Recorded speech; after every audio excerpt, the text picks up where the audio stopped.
HarperCollins presents Vietnam, an Epic Tragedy, 1945-75, by Max Hastings.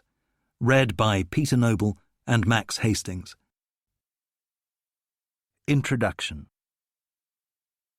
The struggle for Vietnam, a poor Southeast Asian country the size of California, comprising mountains, jungles, and paddies, which enchant 21st century tourists but were uncongenial to 20th century Western warriors, lasted 3 decades and cost between 2 and 3 million lives. In the eyes of the world, and even those of the Communist Chinese and Soviet armourers, for the first 20 years it was a marginal affair. During its last phase, however, the war seized the imagination, roused the dismay and indeed revulsion of hundreds of millions of Western people, while destroying one US president and contributing to the downfall of a second. In the wave of youthful protest against authority which swept many countries in the 1960s, rejection of old sexual morality and an enthusiasm for the joys of marijuana and LSD became conflated with lunges against capitalism and imperialism, of which Vietnam appeared an exceptionally ugly manifestation.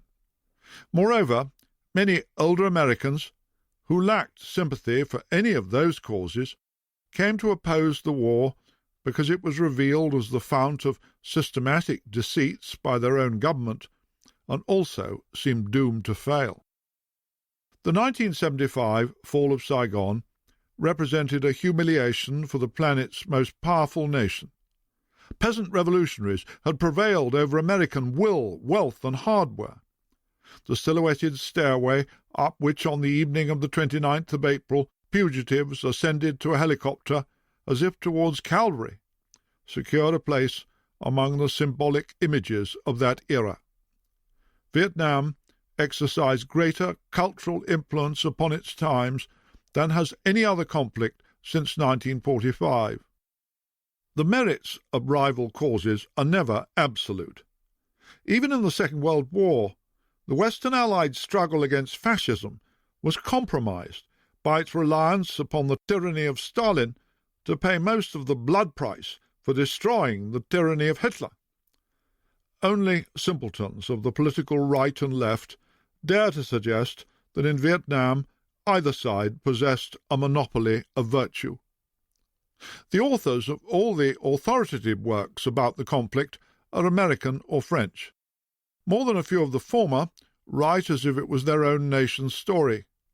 Yet this was predominantly an Asian tragedy, upon which a US nightmare was overlaid.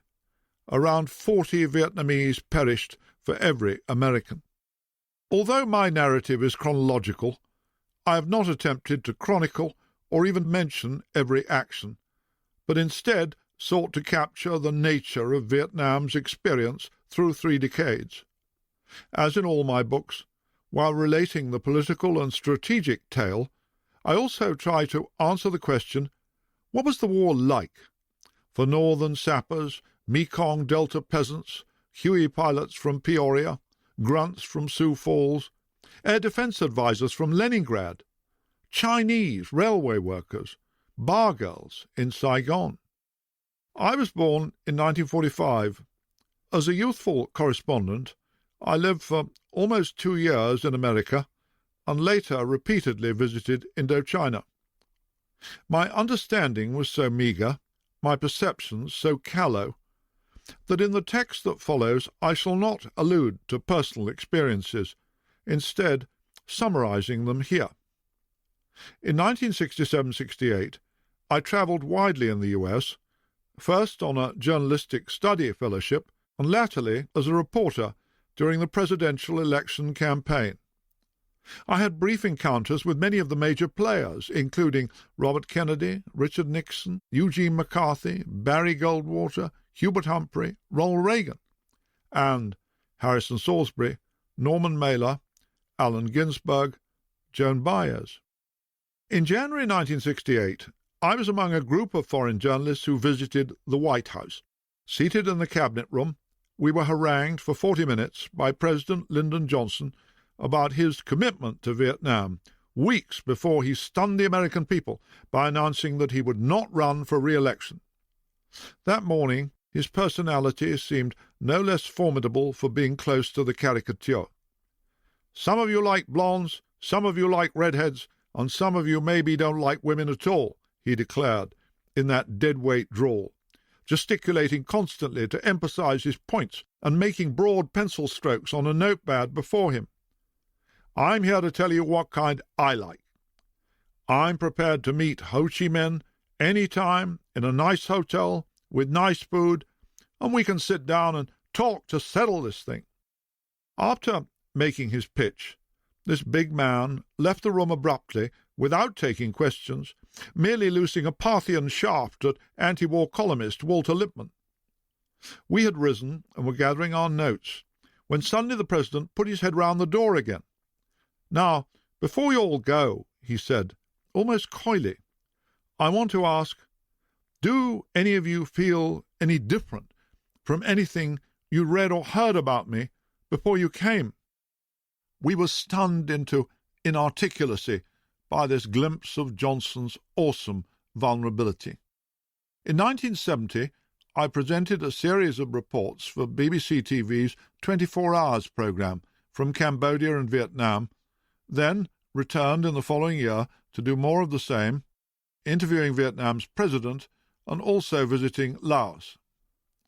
Later that year, in Beijing's Great Hall of the People, I shook the hand of Zhou Enlai. In 1973 and 74, I travelled again in Vietnam, and in 75 reported the final campaigns, including the shambles of Da Nang just before its fall, later from around Saigon. I intended to remain among the handful of correspondents covering the North Vietnamese takeover. On the afternoon of the final day, however, I lost my nerve, forced a path through the mob of terrified Vietnamese around the U.S. Embassy, and scrambled over its wall with some assistance from the Marine defenders. A few hours later, I was evacuated in a Jolly Green Giant to the USS Midway. The above episodes yielded immature journalism, but today lend personal colouring to my descriptions below of the sweat-soaked, dust-clinging, bomb-happy boondocks as Vietnamese, French and American fighters knew them. In later years, I met Robert McNamara, Henry Kissinger, other giants of the Vietnam era. Arthur Schlesinger became a friend. All wars are different, and yet the same. A myth has grown up, in the US at least, that Vietnam inflicted unique horrors on its participants, attested in countless veterans' anguished gropings into poetry. Yet anyone who lived through Rome's Carthaginian struggles, the 30 Years' War in Europe, Napoleon's campaigns in Russia, or the 1916 Somme battles, would mock the notion that Indochina offered qualitatively worse experiences. The violence that men inflicted with spears and swords, or unleashed on innocents in the path of armies, was as ghastly in the 2nd century A.D. as in the 20th. An attacker set afire by burning oil poured from the walls of a medieval city suffered as terribly as one who fell victim to napalm. Looting, rape, black markets, casual violence towards civilians and prisoners are inseparable from all conflicts. The 1939-45 cities of Europe hosted as many girls for sale as later did Saigon. Recall London's Piccadilly Commandos. In times gone by, however, little was said to folks back home about such sordid manifestations. Film footage authorized for public screening excluded images that were deemed demoralizing because explicit. In the new revelatory mood of the 1960s, however, suddenly the world witnessed nightly on prime-time TV the excesses and uglinesses perpetrated by US and South Vietnamese forces. Among images that inflicted special injury upon American purposes was that of Saigon's police chief shooting a Viet Cong prisoner during the 1968 Tet Offensive, and of a screaming child running naked in her agony after falling victim to a 1972 napalm strike. Hanoi released no comparable snapshots of cadres executing indigenous opponents by burying them alive, nor of Viet Cong being mown down in unsuccessful assaults. Instead, it broadcast only heroic narratives, together with heart-rending footage of devastation inflicted by capitalist air power. The visual contrast between the war-making of a superpower deploying diabolical technology symbolized by the B-52 bomber and that of peasants clad in coolie hats or pith helmets, relying for mobility upon sandals and bicycles, conferred a towering propaganda advantage on the communists. In the eyes of many young Western people, Ho Chi Minh's freedom fighters became imbued with a romantic glow. It seems quite mistaken to suggest, as did some hawks 50 years ago, that the media lost the war for the United States, but TV and press coverage made it impossible for Westerners either to ignore the human cost or to deny the military blunderings. Hours before I myself, aged 24, flew to Saigon for the first time, I sought advice from Nicholas Tomalin, a British Sunday Times reporter. He gave me the address of the Indian bookshop on Tudo Street, which offered the best rate for changing dollars on the black market. Then he said, "Just remember, they lie, they lie, they lie." He meant the U.S. command, of course, and he was right. Like many other Western writers then and since, however, Nick ignored the important point that Hanoi did the same. This does not render acceptable the deceits perpetrated by MACV, Military Assistance Command Vietnam, and JustPow, Joint U.S. Public Affairs Office, but it provides a context often absent from judgments upon the so-called credibility gap. Moreover, although American and South Vietnamese spokesmen peddled fantasies, MACV seldom barred reporters from getting out there and seeing for ourselves. In a fashion unmatched in any conflict before or since, free passage was accorded on fixed-wing aircraft and helicopters to journalists and photographers, many of whom were fiercely hostile to their carrier's cause. Relative American openness, contrasted with the communist commitment to secrecy, in my view, constitutes a claim upon a fragment of moral high ground. The egregious error committed by U.S. statesmen and commanders was not that of lying to the world, but rather that of lying to themselves. In modern Vietnam, collectivist economic policies have been largely discarded, yet the legitimacy of its autocratic government derives solely from its victory in 1975. Thus, no stain is permitted to besmirch that narrative. Few survivors feel able to speak freely about what took place. This opacity has been amazingly successful in defining the terms in which Western as well as Asian writers address the war. While it's unlikely that U.S. archives still conceal important secrets, many must be locked in Hanoi's files. Liberal America has adopted an almost masochistic attitude which has distorted the historiography as surely as do jingoistic works by conservative revisionists. I recently asked one of the most celebrated correspondents of the war era, if peace demonstrations had been permitted in Hanoi, how many people would have shown up? He replied unhesitatingly, "None. The North was 100% behind the struggle." This seems heroically naive. Most normal human beings crave escape from an experience that is inflicting grief and hardship on themselves and loved ones. Many of those in the West who opposed the war made a well-founded assessment that the United States was doing something unlikely to succeed, employing grievously haphazard violence. Some then went a step further, adopting a view that if their own nation had embraced a bad cause, the other side's must be a good one.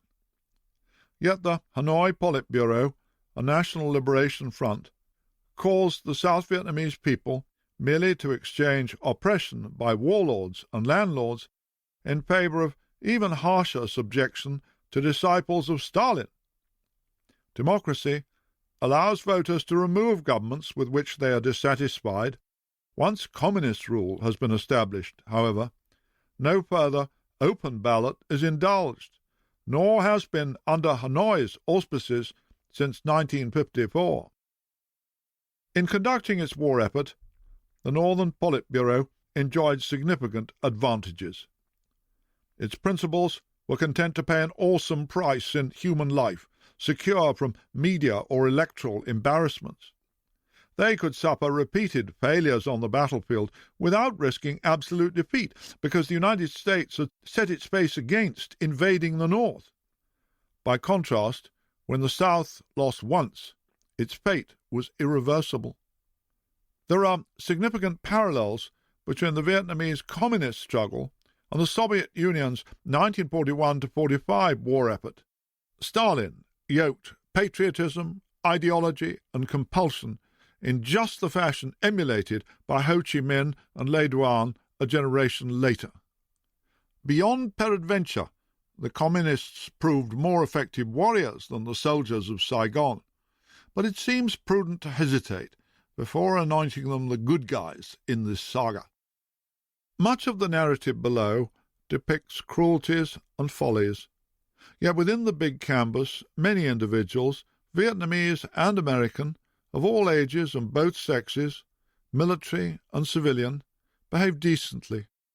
I have sought to tell stories of such people because it is mistaken to allow virtuous endeavour to vanish into the cauldron of bomb blasts, brutalities, and betrayals from which most accounts of the war are served up. I decided not to conduct primary political research. U.S. archives have been trawled by scholars for decades. Exhaustive accounts exist of the Western participants' decision-making, notable among them those of Frederick Logevall. Ken Hughes's 2015 rendition and analysis of the White House tapes have established an almost incontrovertible record about the thinking and decision-making of Nixon and Kissinger that ended in the January 1973 Paris Accords, and which supersedes much of the self-serving narrative presented in the participants' memoirs. However, I've spent many hours studying testimony in the U.S. Army's Military Heritage and Education Center at Carlisle, Pennsylvania, and the U.S. Marine Corps Archive at Quantico, Virginia.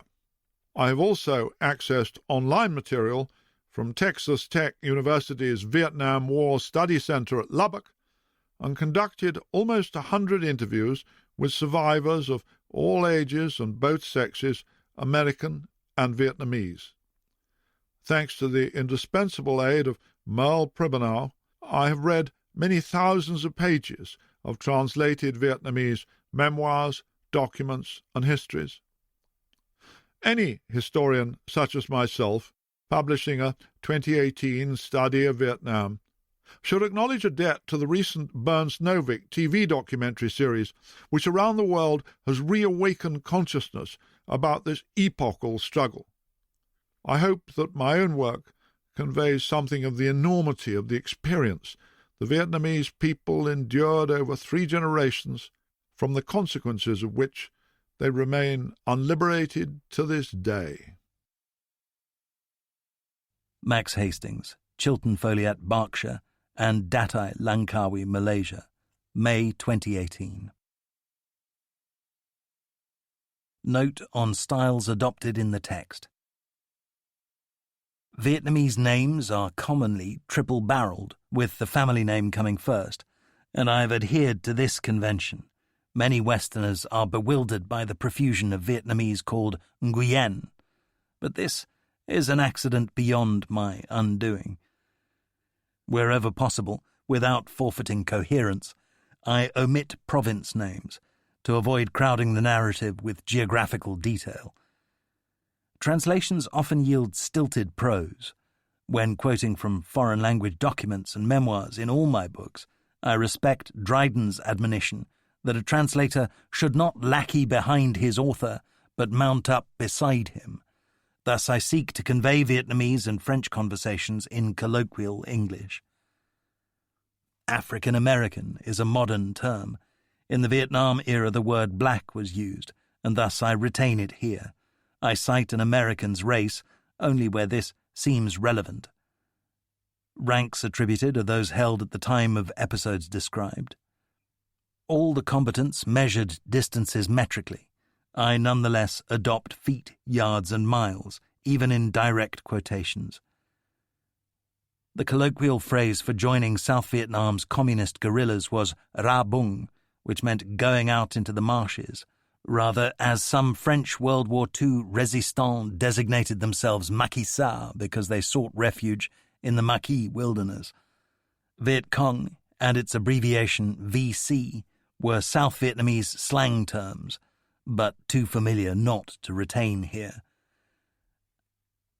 In thematic sections, notably about the experience of combat, personal experiences from different periods of the war are sometimes merged, where this does not distort their significance and validity. Timings of military operations are given by 24-hour clock, but otherwise in accordance with 12-hour civilian practice.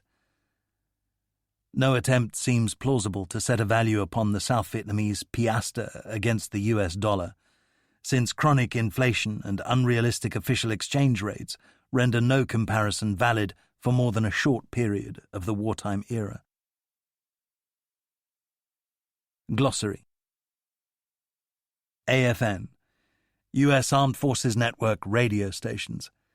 AK-47, Soviet-designed Kalashnikov assault rifle, of which a Chinese variant began to be issued in quantity to Vietnamese Communist forces in 1965.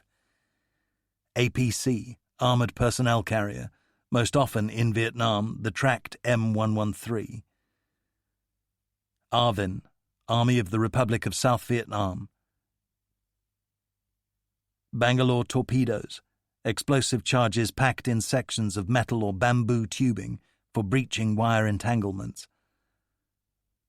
Battalion, military unit comprised of 400 to 1,000 men, normally organised in 3 to 4 companies and a headquarters. Boonie Rat, slang term for U.S. infantry soldier. Brigade, military headquarters, controlling up to 5,000 men. Cadre, communist functionary. CAP, combat air patrol. Cherry, green infantryman. Chu Hoi, literally welcome return, name of Saigon's program to process and rehabilitate defectors from the VC or NVA, often used to categorize the many thousands who joined it. He's a Chu Hoi. CIA, Central Intelligence Agency.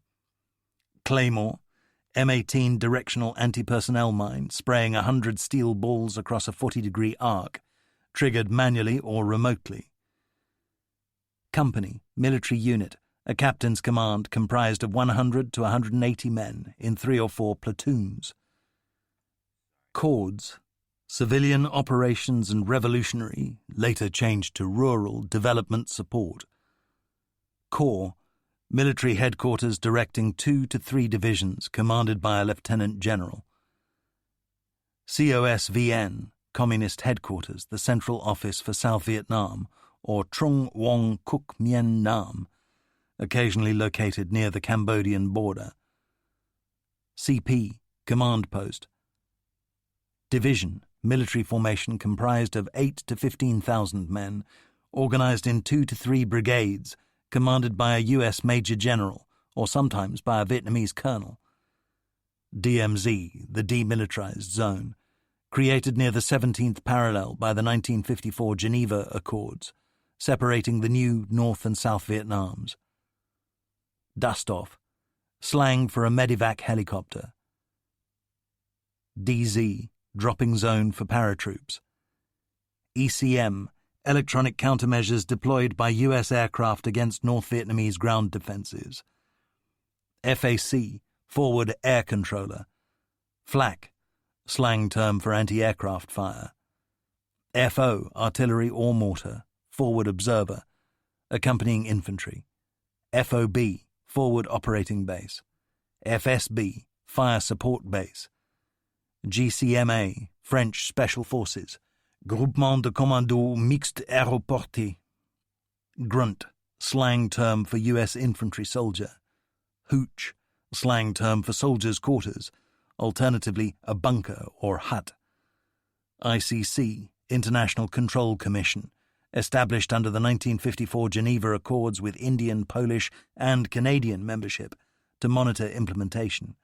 It persisted, albeit little heeded, until the 1973 Paris Accords, following which it was supplanted by a new ICCS, International Commission for Control and Supervision, which had a wider membership to address an alleged 18,000 ceasefire violations, but proved equally ineffectual. JCS, U.S. Joint Chiefs of Staff, Kit Carson Scouts, NVA or VC defectors serving with U.S. units, LAW, shoulder-fired 66mm light anti-tank weapon used by U.S. and South Vietnamese forces, LRRP, Long-Range Reconnaissance Patrol, LZ, landing zone for a helicopter assault. A hot LZ was one defended by the enemy.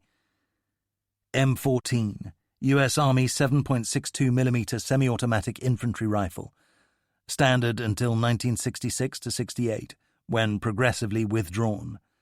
M16, 5.56mm rifle, a much lighter automatic weapon than the M14 that it replaced, of which 1966-68 versions proved prone to jam in action. MAC-V, Military Assistance Command Vietnam, U.S. Headquarters in Saigon.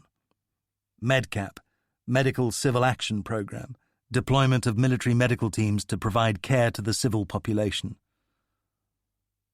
Montagnard, originally French term for Vietnamese hill tribes, often abbreviated by Americans to Yards, who were almost universally anti-communist and often recruited by special forces as irregulars. NLF, National Liberation Front, the supposed political coalition, in reality entirely communist-run movement, established in 1960 to promote and direct southern resistance to the Saigon government. NSC, National Security Council. NVA, North Vietnamese Army, a contemporary American usage adopted in preference to the more common modern PAVN, People's Army of Vietnam. Platoon, element of 30 to 40 men, normally 4 to each company, customarily commanded by a lieutenant, seconded by a sergeant. PRC-10, later replaced by PRC-25, U.S. Infantry Voice Radio Set, weighing 23.5 pounds including battery. A company commander might be accompanied by up to 3 RTOs, operators, each carrying a set tuned to different nets. PRG, Provisional Revolutionary Government in Waiting, created by the Communists in June 1969 to supersede the NLF. It was initially located at COSVN, then, from February 1973, at South Vietnam's provisional capital at Loc Ninh, north of Saigon. ROE, Rules of Engagement, whereby U.S. forces were permitted to attack Communist forces and installations, entirely different in South and North Vietnam, Laos and Cambodia, and varied during the course of the war. Recoilless rifle, relatively portable Soviet-designed short-range artillery pieces ranging in caliber from 57mm to 106mm that could penetrate armor at a range of 500 yards or propel an explosive bomb up to 4,000 yards, mounted either on a tripod or a two-wheeled carriage, extensively used by the BC and NVA. Regiment, military unit normally composed of 3 battalions, commanded by a full colonel. RF, PF, regional forces, popular forces, militias recruited by Saigon for local defense, lightly armed and commanded by province chiefs, totaling 525,000 men, and sometimes known as Rough Puffs. RPG, rocket-propelled grenade launcher, a superbly effective communist shoulder-fired weapon, delivering a rocket with a range of 150 yards that could penetrate 7 inches of armor.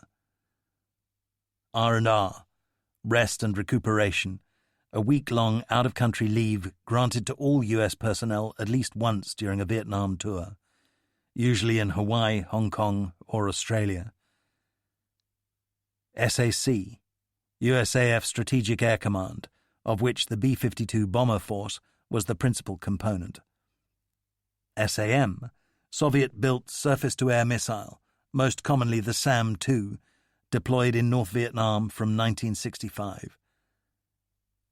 Sappers, VC and NVA elite spearhead units, specially trained in the use of explosives. SF, Special Forces. Short, a term used by U.S. soldiers, I'm short, to denote a man close to his DEROS, date of estimated return from overseas service, and thus exceptionally reluctant to die. Slick, troop transport helicopter, most often a Huey. SOP, standard operating procedure. Squad, normally 4 in an infantry platoon, comprised of 8 to 10 men commanded by an NCO, subdivided into fire teams. USIA, U.S. Information Agency. Viet Cong, or VC, derives from term Cong San Vietnam, meaning Vietnamese communist, progressively adopted from the late 1950s. Viet Minh, common usage for the Vietnam Doc Lap Dong Minh Hoi, Vietnamese Communist Front Organization founded in 1941. Chapter 1. Beauty and Many Beasts. 1. Clinging to an empire. Let us start this long tale, tragic even among the myriad tragedies of wars, not with a Frenchman or an American, but with a Vietnamese. Doan Phuong Hai was born in 1944 in a village on Route 6, only 18 miles from Hanoi, yet wholly rustic. Among Hai's earliest memories was that of wire, barbed wire, the rusty strands that encircled the French army post on a hillock near the marketplace, and the manner in which they sang when the wind blew through them. Behind the wire, and beneath France's fluttering flag, lived a Vietnamese trumpeter named Vien, whom the little boy loved. Vien gave him empty butter tins and metal bottle caps from which he built and cherished a toy car. I would sit among a little cluster of admiring children, listening to Vien's tales of his many battles, peering at the scar from a leg wound he'd received at Limestone Mountain, where he blew the call for a charge in which foreign legionnaires claimed to have killed 100 communists. The boys stroked the sergeant's stripes and hoarded empty cartridge cases that he occasionally gave to them. Sometimes Vien would sing in a deep, sad voice, perhaps about his mother who had died in the previous year. Then, as a special treat, he led his small followers down to the riverbank and played in succession the bugle calls of the army, some that made our hearts thrill to the notes, others so sad that they made one want to cry. Then came a day in 1951 when Hai's family moved to Hanoi, taking all their possessions aboard the aged district bus. Vien was commanding a picket by the roadside and gave him parting gifts of 2 pieces of chewing gum and a gentle tug on the ear. As the bus pulled away, the boys saw him waving through a cloud of red dust behind, as houses, paddy fields, bamboo groves, and dar trees at the end of the village disappeared from his own life forever. Hai embarked upon a succession of journeys, exiles, a few joys and many misfortunes, such as were the shared experience of the Vietnamese people for half a century. Though he himself became a soldier, never again would warriors be imbued in his eyes with the glow of romance conferred upon them by Sergeant Vien and his bugle. Vietnam endured 1,000 years of rule by the Chinese before their expulsion in 938. They returned several times and were finally driven out only in 1426. Thereafter the country enjoyed independence, though by no means stability or good governance. Rival dynasties controlled the north and south respectively until 1802, when Emperor Gia Long imposed unity, ruling from the city of Hue. During the late 19th century scramble for empires, France fixed its attentions on Indochina, and by force of arms established a progressive dominance initially in the south, Cochin China. In May 1883, when the National Assembly in Paris voted 5 million francs for an expedition to consolidate the region as a protectorate, the conservative politician Jules de la Fosse proclaimed, "Let us, gentlemen, call things by their name. It is not a protectorate that you want, but a possession." So it was, of course. The French committed 20,000 troops to securing Tonkin, northern Vietnam. Achieving this after a year's hard fighting, they imposed a ruthless governance. While they abolished the old custom of condemning adulteresses to be trampled to death by elephants, the penalty of beheading, formerly imposed only upon thieves, was extended to all who challenged French hegemony. Opium consumption soared after the colonial power opened a Saigon refinery. Vietnam comprises 126,000 square miles, a few more than Italy or metropolitan France, most of which are mountainous and shrouded in exotic vegetation, or flat land of extraordinary seasonal wetness and fertility. Almost every visitor who escaped the penance of exertion in the clinging heat was awed by its beauty and penned lyrical descriptions, celebrating views of paddy fields in which water buffalo grazed, almost every one with a white egret perched on its back picking at insects, of vegetation so bright and green that it hurt the eyes, of waits at ferries beside broad rivers the colour of café crème, of gaudy pagodas and wooden homes on stilts surrounded by dogs and ducks, of the steaming atmosphere, the ripe smells and water everywhere, giving a sense of fecundity, of nature spawning, ripening, and on heat. Westerners rejoiced in the sublimity of Vietnamese weaving skills, manifested in thatch, basket work, and conical coolie hats. They peered curiously at the exotic dead creatures purveyed on street stalls, the profusion of fortune-tellers, dice-throwers, spices.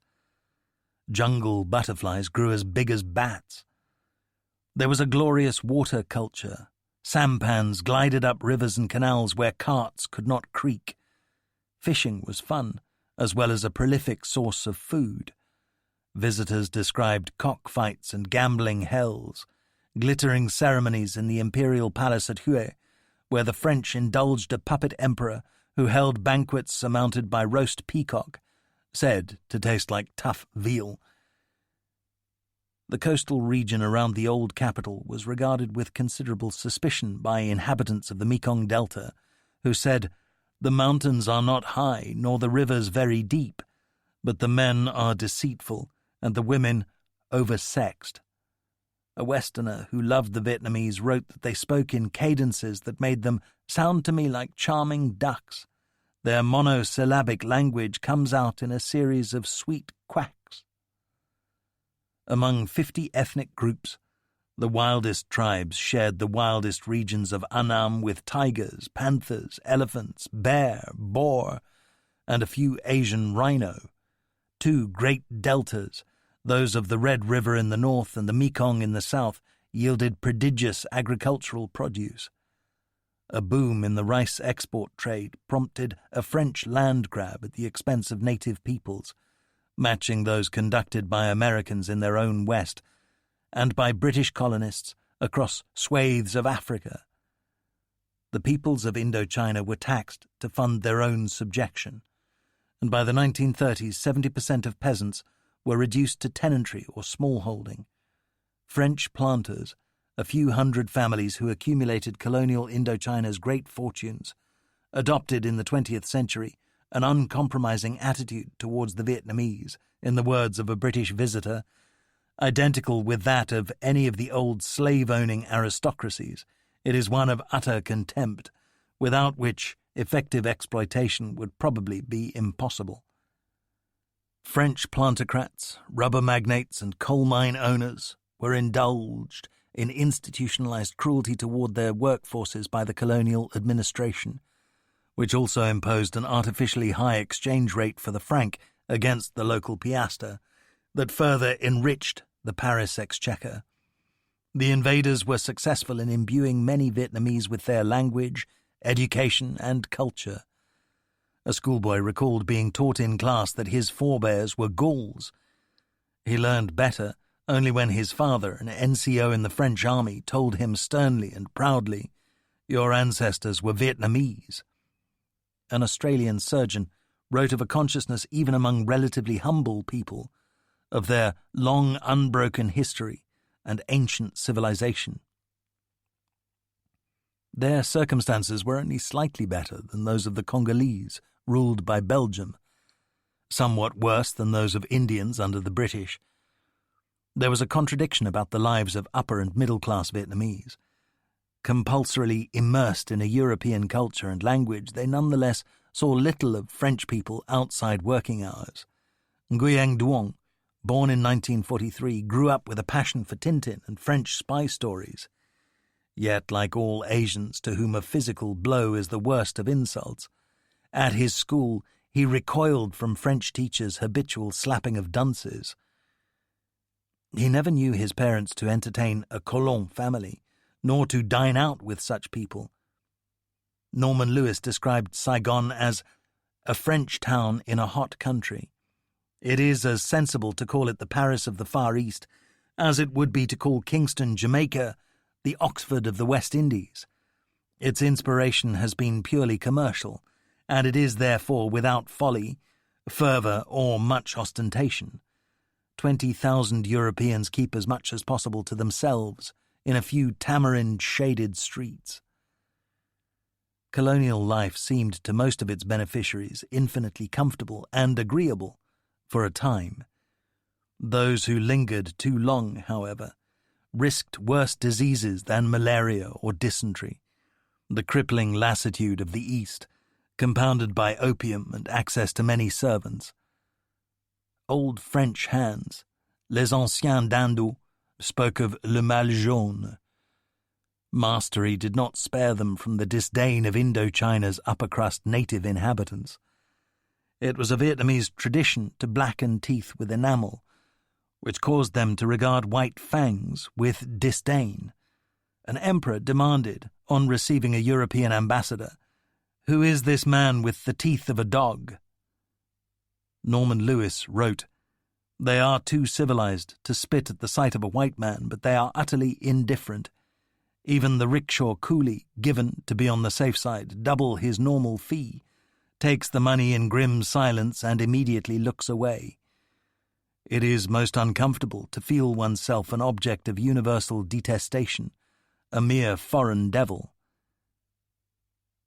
Few Vietnamese regarded French rule with equanimity, and local revolts were commonplace. In 1927, the Mekong Delta village of Vinh Kim spawned a remarkable band of teenage performers called the United Women's Troupe, which staged anti-colonialist shows and plays. The 1930s witnessed rural demonstrations, crop burnings, insurgencies. A relentless debt squeeze caused some peasants to be imprisoned for non-payment of taxes, others to be so harrowed by loan sharks that by 1943 almost half of Vietnam's land was in the hands of less than 3% of its farmers. The colonial authority was confident that repression was the best medicine. A Vietnamese sûreté officer taunted an arrested revolutionary. "How can a grasshopper kick an automobile?" Guerrilla and bandit groups nonetheless persisted in the country's many wildernesses, les grands vides. On the terrible prison island of Polo Condor, cells were seldom empty. There was little pretense of due process for Vietnamese consigned there, and the place became known as the Revolutionary University.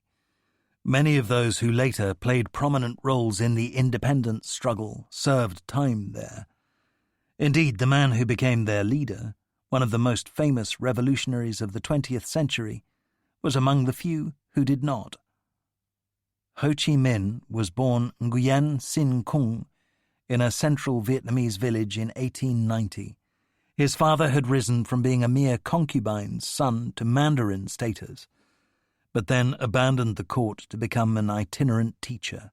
Ho, like Vo Nguyen Giap, Pham Van Dong, and Ngo Dinh Diem, later attended Hue's influential Quoc Hoc High School, founded in 1896, from which he was expelled in 1908 for revolutionary activity.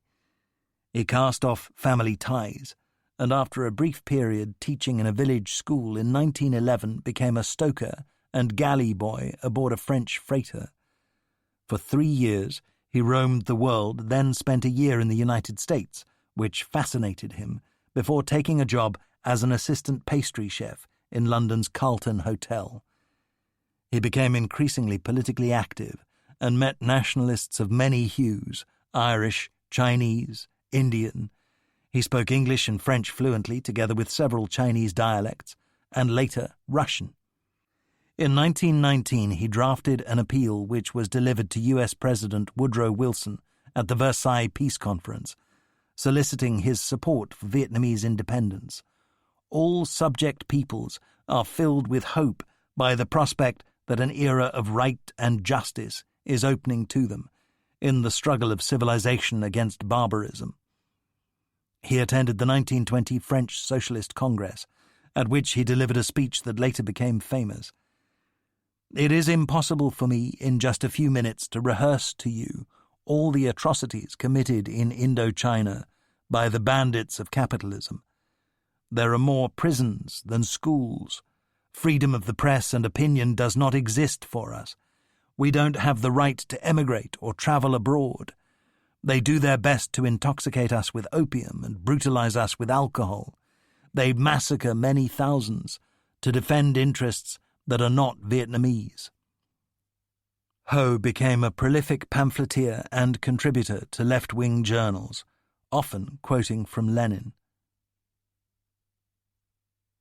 In 1924, he travelled to Moscow, meeting Russia's new leaders and spending some months at the so-called University of Oriental Workers before moving on to Canton, where he became an interpreter for the Soviet advisor to Chiang Kai-shek. 3 years later, after Chiang turned on the communists, Ho fled back to Europe. A French acquaintance described a conversation on a bridge over the Seine, during which the Vietnamese said reflectively, "I always thought I would become a scholar or writer, but I've become a professional revolutionary. I travel through many countries, but I see nothing. I'm on strict orders, and my itinerary is carefully prescribed, and you cannot deviate from the route, can you?" Orders? From whom? There are many mysteries concerning Ho's life.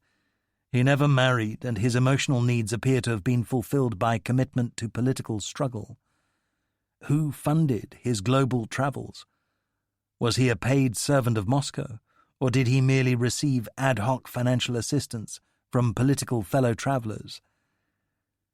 It is unsurprising that he became a communist because the world's capitalists were implacably hostile to his purposes. He was less remarkable for his own writing and thinking, which were unoriginal, than for an extraordinary ability to inspire in others faith, loyalty, and indeed love. A Vietnamese student wrote of a first meeting with Ho some years later in Paris. He exuded an air of frailty, a sickly pallor, but this only emphasized the imperturbable dignity that enveloped him as though it was a garment. He conveyed a sense of inner strength and generosity of spirit that impacted upon me with the force of a blow. In 1928, Ho appeared in Bangkok, a rendezvous for exiled Indo-Chinese nationalists. The following year he moved to Hong Kong, where he presided over a meeting of leaders of rival Vietnamese factions, held in a football stadium during a match to evade police attention. He persuaded his compatriots to unite under the banner of the Indo-Chinese Communist Party, which in 1931 was formally recognized by the Moscow Comintern. During the years that followed, a series of revolts took place in Vietnam. The French responded with bombings of suspected insurgent villages and guillotinings of identified leaders. Though Ho was not directly linked to the risings, he was now a wanted man, pursued through the European powers' colonies. After a series of adventures, he escaped into China by persuading a Hong Kong hospital employee to have him declared dead. Thereafter he commuted between China and Russia, suffering chronic privations and recurrent sicknesses. A French communist agent who met him during his odyssey described Ho as taut and quivering, with only one thought in his head: his country. Early in 1941, after an absence of 3 decades, he secretly returned to Vietnam, travelling on foot and by sampan, and assuming the pseudonym by which he would become known to history, Ho Chi Minh, or Bringer of Light. He took up quarters in a cave in the hills of the north, where he met young men who embraced this 50-year-old as Uncle Ho, among them such later heroes of the revolution as Pham Van Dong and Vo Nguyen Giap. Giap at first introduced Ho to the little guerrilla group by saying, "Comrades, this is an old man, a native of this area, a farmer who loves the revolution." But they quickly realized that this was no local, and certainly no farmer. Ho drew maps of Hanoi for those who had never seen it, and advised them to dig latrines. A veteran recalled, "We thought to ourselves, who is this old man? Of all the things he could tell us, he gives us advice about how to take a shit." Nonetheless, Ho was readily accepted as leader of the group, and indeed of the new movement, which they called the Vietnam Independence League, shortened to Viet Minh. Its leaders did not disguise their own ideological commitment, but only much later did they explicitly avow communism as their only permitted creed. Nazi mastery of Western Europe drastically eroded France's authority in its colonies and intensified peasant suffering. In Indochina, the French requisitioned to meet their own needs such basic commodities as matches, cloth, lamp oil. In the Mekong Delta, there was a brief 1940 communist-led rising in which several French officials were killed, army posts seized. Rice granaries were occupied and their contents distributed, bridges broken down by insurgents waving hammer and sickle flags. The so-called Nam Ki insurrection lasted just 10 days, and only a small minority of local people participated, yet it emphasized the rage latent in the countryside. From the summer of 1940 onwards, Tokyo exploited its regional dominance to deploy troops in Indochina, first to sever the western supply route to China, later progressively to establish an occupation, which provoked President Franklin Roosevelt to impose his momentous July 1941 oil embargo. Although the French retained nominal authority, the Japanese thereafter exercised real power. They craved commodities to supply their domestic industries and insisted that the Vietnamese should curtail rice growing in favor of cotton and jute. This, together with enforced export of foodstuffs, created increasing hunger among the inhabitants of the richest rice-producing area in Southeast Asia. In 1944, a drought followed by floods unleashed a vast human tragedy. At least 1 million Vietnamese, 1 in 10 of Tonkin's population, perished in a famine as disastrous as the contemporaneous East Bengal disaster in British India. There were credible reports of cannibalism, yet no Frenchman is known to have starved. The famine remained in the memory of many northern Vietnamese as the most dreadful experience of their lives, not excluding subsequent wars. One peasant's earliest memories of life in a village near Hanoi were of his mother scolding the children if they wasted food. You wouldn't do that if you remembered 1945. Another peasant described deserted hamlets and desperate people. Skinny bodies in rags roamed every country road and city street. Then corpses began to appear along roadsides and in pagoda yards, church grounds, marketplaces, city parks, bus and railway stations. Groups of hungry men and women with babies in their arms and other children at their sides invaded every accessible field and garden to search for anything they thought edible: green bananas, cores and bulbs of banana trees, bamboo shoots. The people of my own village had to defend their land by force. Ox carts carried away corpses to be interred in mass graves. One day his 3-year-old sister was eating a rice cake outside their house when an emaciated young man, who looked like a ghost in ragged clothes, sprang forward, snatched the morsel from her hand, and darted away. In some areas, charity food kitchens were established to provide gruel for the starving, and long queues gathered before them. Van Ky, a Tonkin teenager who became a famous Viet Minh balladeer, said later, "When you opened the front door in the morning, you might see a corpse lying there. If you saw a big flock of crows, that meant a body underneath." It is unsurprising that such experience bred revolutionaries, including Ky himself. He was born in 1928 into a peasant family, but grew up in the unusually literate household of an uncle, from whom he learned La Fontaine's fables and performed little plays based on them. He read such books as Victor Hugo's Les Miserables. By the age of 15, Ky was distributing leaflets for the communists. He became chief of his local secret militia, serving until it was decided that he had artistic talents more useful to the revolution than his military ones. Communist propagandists exploited music to great effect, resetting traditional folk songs to fit their own message, delivered by travelling troops. Ky later wrote a ballad entitled Hy Vọng, Hope, which became one of the favourite tunes of the resistance. His experience demonstrated a notable aspect of the independence struggle, that a respect for French culture was no barrier to a determination to see France quit Vietnam. 2. The Viet Minh March. The last phase of the World War had momentous regional consequences. In March 1945, the Japanese staged a coup, deposing the French puppet regime and assuming full mastery over Vietnam. Colonialism was sustainable only as long as it appeared to subject people as the inevitable order, a perception changed forever in Southeast Asia. Vietnamese recoiled from the new ruler's brutalities, but were impressed by the spectacle of fellow Asians wielding authority. Some called the Japanese Oi, awe-inspiring. In July, the Office of Strategic Services, U.S. sponsor of guerrilla war, dispatched to Indochina a team of paramilitary agents led by Major Archimedes Patty, who pitched camp with Ho Chi Minh. Those callow young men, like so many of their kind, both American and British, in occupied countries around the world, were grateful to find friends in a hostile environment.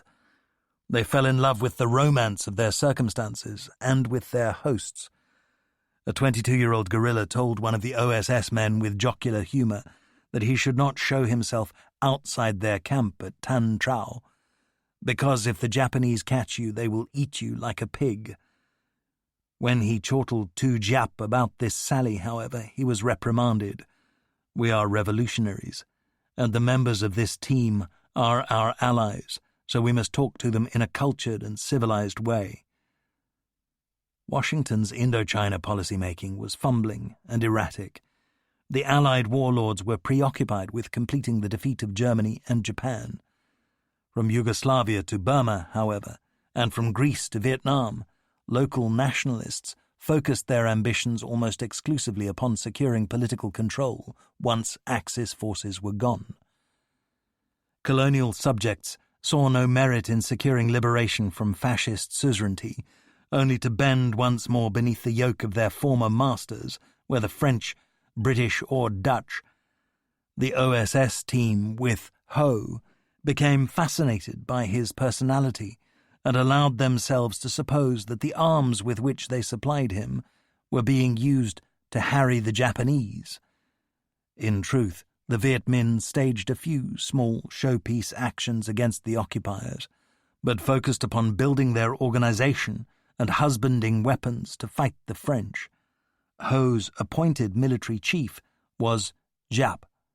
This former teacher and avid student of history had no military training whatsoever when, on the 22nd of December 1944, he formed the so-called Vietnamese Liberation Army Propaganda Unit.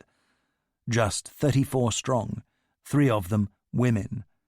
On the 15th of May 1945, this body was absorbed into an embryo Liberation Army. Modern Hanoi histories record with glee the manner in which communist cadres exploited Western arms and training to pursue their own purposes. In 1943, following the Allied occupation of French Madagascar, the British Secret Warfare Organization Special Operations Executive recruited 7 Vietnamese prisoners whom its officers found languishing in a Vichy prison. These men assured the liberators of their eagerness to return home to fight, without mentioning that they numbered the French among the fascist foes. A later Viet Minh account asserted, "The 7 intelligence men appeared to be Allied agents, but their hearts and minds belonged to communism." After the usual training in the black arts, they were parachuted back into Vietnam, fearing rejection by the party for having accepted service with SOE. Instead, they received a warm welcome and were promptly ordered to signal Calcutta for more arms, wirelesses, and medical supplies. The suddenness with which the war ended in August 1945 enabled Ho to seize the initiative to fill a power vacuum that yawned widest in the north. His emissaries persuaded Bao Dai, Vietnam's whimsical and indolent young puppet emperor, to write to the Paris government asserting that the only way to safeguard France's position was by frank and open recognition of the independence of Vietnam. General Charles de Gaulle, interim master in Paris, declined to respond to this missive, but was obliged grudgingly to notice that before abdicating on the 25th of August, Bao Dai had invited Ho to form a government. The Viet Minh leader marched his followers into Hanoi, Tonkin's capital, and on the 2nd of September 1945 proclaimed before a vast and ecstatic crowd in the city's Ba Dinh Square the establishment of a Vietnamese state. He declared, "The French have fled, the Japanese have capitulated, Emperor Bao Dai has abdicated. Our people have broken the fetters which for over a century have tied us down." The news was broadcast throughout the country, and a schoolboy who lived south of Hue later recalled, "Our teachers were so happy. They told us we must go out and celebrate independence. They said that when we are old men, we must remember this as a day of celebration." Ho, in his speech, quoted from the U.S. Declaration of Independence and secured a propaganda coup when the OSS group allowed itself to be photographed saluting the Viet Minh flag-raising ceremony. By chance, at that moment, a flight of USAAF P-38 fighters roared overhead. In the eyes of thousands of beholders, the U.S. thus laid its blessing upon the new government. In truth, of course, a cluster of idealistic young State Department and OSS men merely exploited Washington's lack of a policy to make their own weather. Patty, upon whose considerable vanity Ho played like a lute, described the Viet Minh leader as a gentle soul, and another American said, "We felt that he was first a nationalist, second a communist." The major admitted long afterwards, "I perhaps was somewhat naive with respect to the intent and purpose in using the words of the 1776 Declaration, but I felt very strongly that the Vietnamese had a legitimate gripe or claim to really govern themselves. After all, what was the Second World War all about?" Charismatic leadership is a determinant in most revolutionary struggles. Consider India's Gandhi and Nehru, Kenya's Kenyatta, Cuba's Castro. Ho Chi Minh established a legitimacy that proved impregnable even when the shortcomings and indeed barbarities of his regime became apparent, because in 1945 he seized sole ownership of Vietnam's independence movement. 16-year-old Nguyen Cao Ky wrote later that in those days in Hanoi, the one name on my lips, as well as those of nearly everyone of my generation, was Ho Chi Minh. Many households began to display his portrait. In the words of another young Vietnamese, we were hungry for a hero to worship. The French had made no attempt to foster an indigenous political class with any sympathy for the aspirations of its own people. Rich and educated Vietnamese existed in a world entirely alien from that of the peasantry. While Ho and his intimates knew that few would endorse an avowed communist prospectus, he was able to unite a great swathe of his people behind expulsion of the French. In the years that followed, he achieved a mystic stature unrivaled by any fellow countryman. During the early years of the independence struggle, in liberated zones, land was compulsorily transferred from landlord to peasant ownership. Ho and his associates did not reveal that they viewed redistribution as a mere transit stop, pending collectivization. Political cadres painted a glowing picture of Russia as an earthly paradise, which Vietnam should aspire to emulate. Ho himself exuded an aura of dignity and wisdom that impressed all those who met him and proved a brilliant political manipulator. Beneath a veneer of benignity, he possessed the quality indispensable to all revolutionaries: absolute ruthlessness about the human cost of the courses he deemed appropriate for his people. It seems a fair test of any political movement to inquire not whether it is capitalist, communist, or fascist, but whether it is fundamentally humane. A remark of Giap's answered this question for the Viet Minh. Every minute, hundreds of thousands of people die upon this earth. The life or death of 100, 1,000, tens of thousands of human beings, even our compatriots, means little. Ho Chi Minh's conduct reflected the same conviction, though he was too astute a politician ever to be recorded by Westerners as expressing it. There's been much debate about whether he was a real communist, or instead merely a nationalist driven by political necessity to embrace Lenin's creed.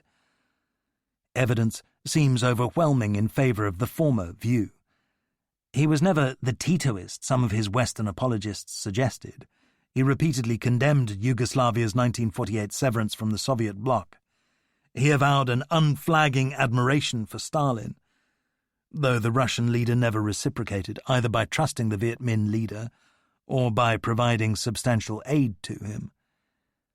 It seems narrowly possible that Vietnam's subjection to communism could have been averted if France in 1945 had announced its intention to quit the country and embarked upon a crash transition process to identify credible indigenous leaders and prepare them to govern, as did the British before quitting Malaya.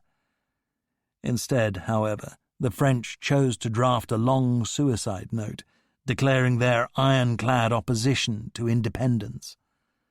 The colonialists' intransigence conceded to Ho Chi Minh the moral high ground in the struggle that now began to unfold. De Gaulle bore chief responsibility for this blunder. In March 1945, he overrode the views of Pierre Mesmer, his liaison officer in the Far East, who argued the necessity of parleying with the Viet Minh. Instead, the haughty general committed the restoration of French authority to the intractable colonialist Admiral Thierry d'Augenlieu, who became High Commissioner in Saigon. In some parts of the world, Africa notable among them, a dearth of credible nationalist movements enabled European empires to cling to their power and privileges for a further generation. In Vietnam, however, as elsewhere in Asia, foreign hegemony became unsustainable once local leaders found voices that could not be silenced, together with audiences to heed them. This was the reality that France spent the ensuing decade attempting to deny. On the 12th of September 1945, less than a month after the Viet Minh appropriated authority in Hanoi, British and Indian troops landed in Saigon. They freed the embittered French colonialists from their prisons and dismissed the Viet Minh aspirants to power amid messy and bloody skirmishing, in which some Japanese were deployed alongside the Allies. The British commander, Major General Douglas Gracie, asserted, "The question of the government of Indochina is exclusively French." One of his officers described a first encounter with the Viet Minh. "They came to see me and said, 'Welcome,' and that sort of thing.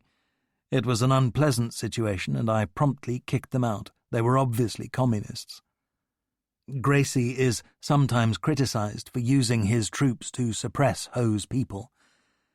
Yet he was merely a relatively junior soldier, no Caesar nor even Mountbatten, mandated to emulate many of his peers around the world in those days, use bayonets to restore the pre-war order.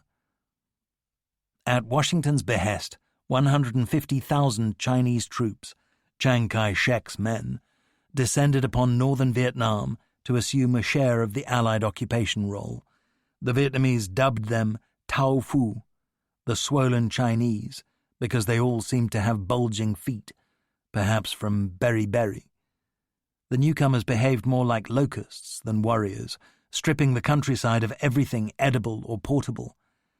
They interfered little with Ho's energetic extension of his political authority and obligingly sold weapons to the Viet Minh. Early in October 1945, the first French troops appeared in Saigon, but more than a year elapsed thereafter, a delay priceless for the communists and fatal to the imperialists before they reasserted control in the north. At the age of 16, student Pham Phu Bang was an enthusiastic revolutionary who saw the Viet Minh exclusively as an independence movement. "I knew nothing about communism. When the Japanese swept over the country, at first he found it thrilling to see fellow Asians humiliate the French colonial power, like two great water buffaloes locking horns." After Japan's collapse, Bang started his own revolutionary career, stealing weapons from careless Chinese soldiers, writing posters and banners proclaiming "Up with Ho Chi Minh, long live free Vietnam." One day he joined a train taking rice north to famine-stricken areas, which became trapped at a bridge wrecked by Allied bombing. Its Viet Minh escort enlisted local villagers to hump sacks across the river, but soon found the train besieged by a throng of starving people. Young Bang was accosted by a skeletal figure who'd been given a can of rice for himself, but pleaded desperately for one more for his child. We argued a lot among ourselves about who was to blame for these terrible things: the Japanese who ruled, the French who took as much food as they wanted to feed themselves, or the Americans who had bombed the railways. We decided it was all three. We asked each other, why did our small, fragile country have so many enemies? In the course of 1945 to 46, the Viet Minh took over the non-communist Vanguard youth movement and suppressed other opposition groups in the north. Many of the rival leaders were jailed, and in the countryside some thousands of alleged enemies of the people were liquidated. The Viet Minh hustled to announce its own triumph in a 4th of January 1946 national election, as assuredly rigged as was every other ballot in Indochina through the decades that followed. For a brief season, while the Chinese army and Allied representatives were conspicuous in the north, a semblance of free speech was tolerated. By mid-June, however, most of Chiang's men were gone, and purges resumed. Ho's people moved swiftly and effectively to secure control of rural areas, especially in the remotenesses towards the Chinese border. In the Mekong Delta, by contrast, early in 1946 the French reasserted themselves, so that insurgent structures had to evolve secretly alongside the colonial administration. Among Viet Minh returnees from imprisonment was Le Duan, who 2 decades later would become ruler of his country.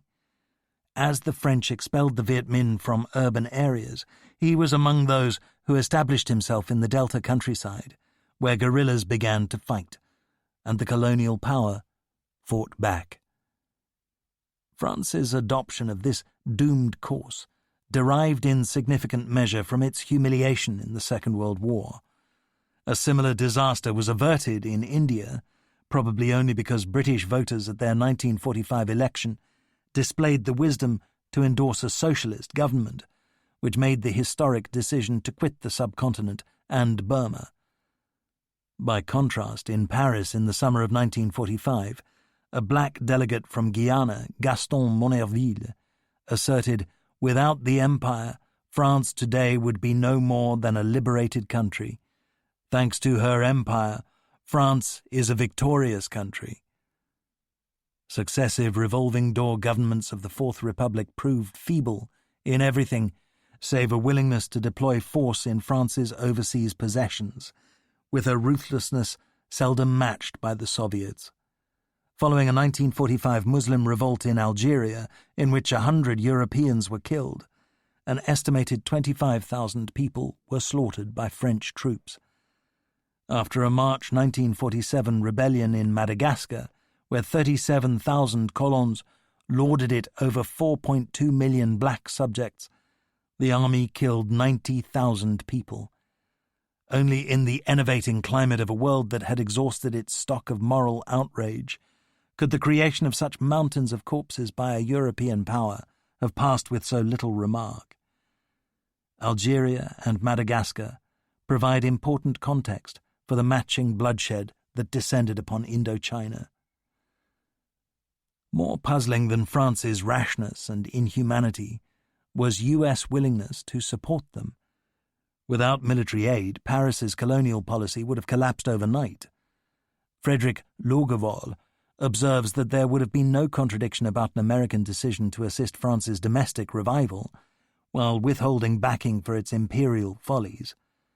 Washington's contrary call was made partly because, even before the Cold War became icy, policymakers recoiled from acquiescence in communist acquisition of new territorial booty.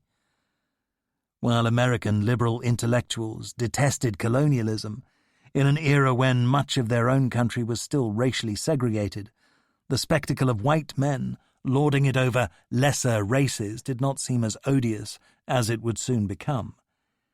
In the late 1940s, French policy was less closely linked to U.S. anti-communism than it later became, but the interests of the Vietnamese people, or for that matter of their Malagasy, Algerian and such-like brethren, ranked low in the priorities of President Harry Truman.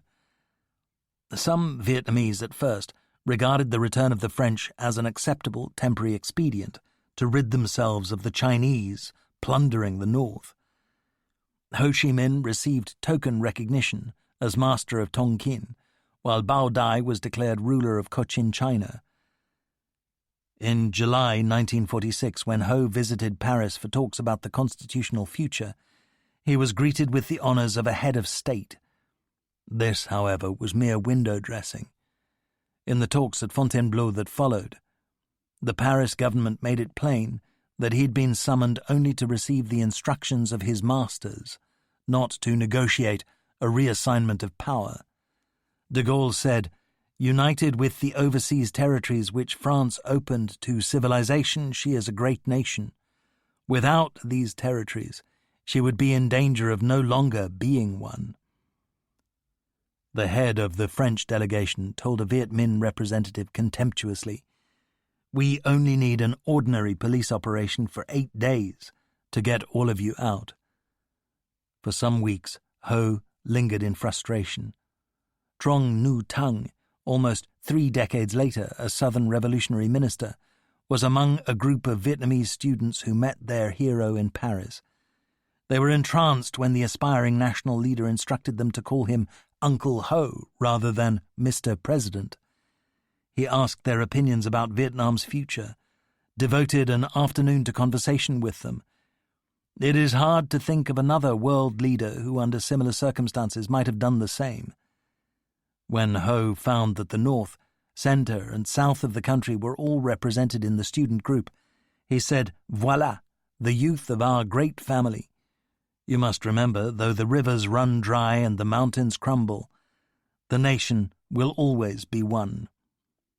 His remarks profoundly impressed his young compatriots because they evoked the language of slogan and poetry that Vietnamese leaders had always used to rally the people. From that afternoon, I was Ho Chi Minh's fervent partisan.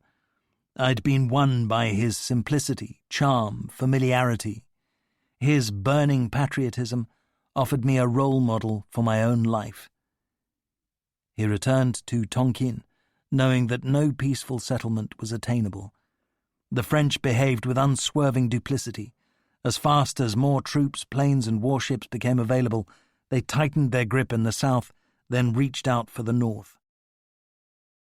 That summer of 1946, their foremost soldier, Philippe Leclerc, directed military operations. He branded Ho an enemy of France and unwisely declared the conflict as good as won. The general treated with contempt Giap, Ho's former intelligence chief, who was then presumptive Viet Minh Minister of Defense. Giap's broad, infectious grin deluded some Westerners into believing he was a more genial and pliable figure than his leader. In truth, Giap's vanity matched his ruthlessness. The Frenchman's casual insults fueled his loathing for the colonialists. Leclerc belatedly changed his mind about Indochina, becoming convinced that it could not be held in the face of a nationalist hostility shared by communists and non-communists alike. Yet shortly afterwards, he was killed in an air crash in Africa, and Thierry d'Argenlieu thereafter dominated his country's policy-making. The High Commissioner was a figure of Jesuitical inflexibility who persuaded the Paris government that the Viet Minh could be crushed. It is from now on impossible for us to deal with Ho Chi Minh. We shall find other people with whom we can negotiate.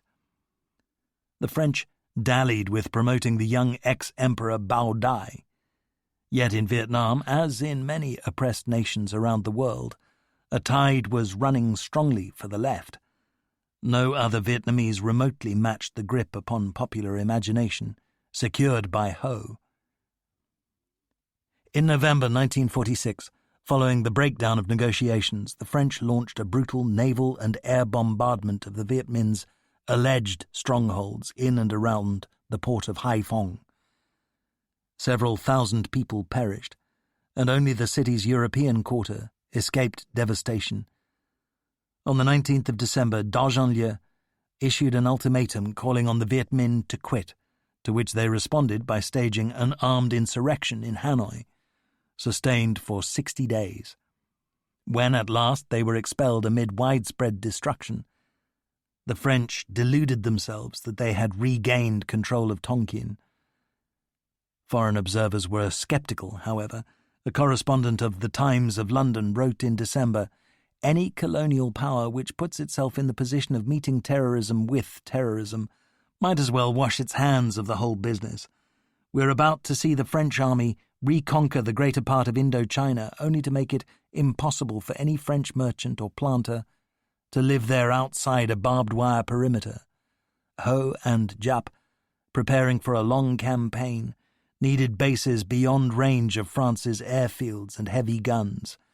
Thus their main army, some 30,000 strong, abandoned towns and cities and marched away to Viet Bac, the remote northwestern region. The Viet Minh leaders, who became cave or hut dwellers, never deluded themselves that they could achieve absolute military victory. Instead, they sought merely to make French rule prohibitively costly. To this end, covert local groups waged guerrilla war, while regular forces launched set-piece operations where conditions appeared favorable.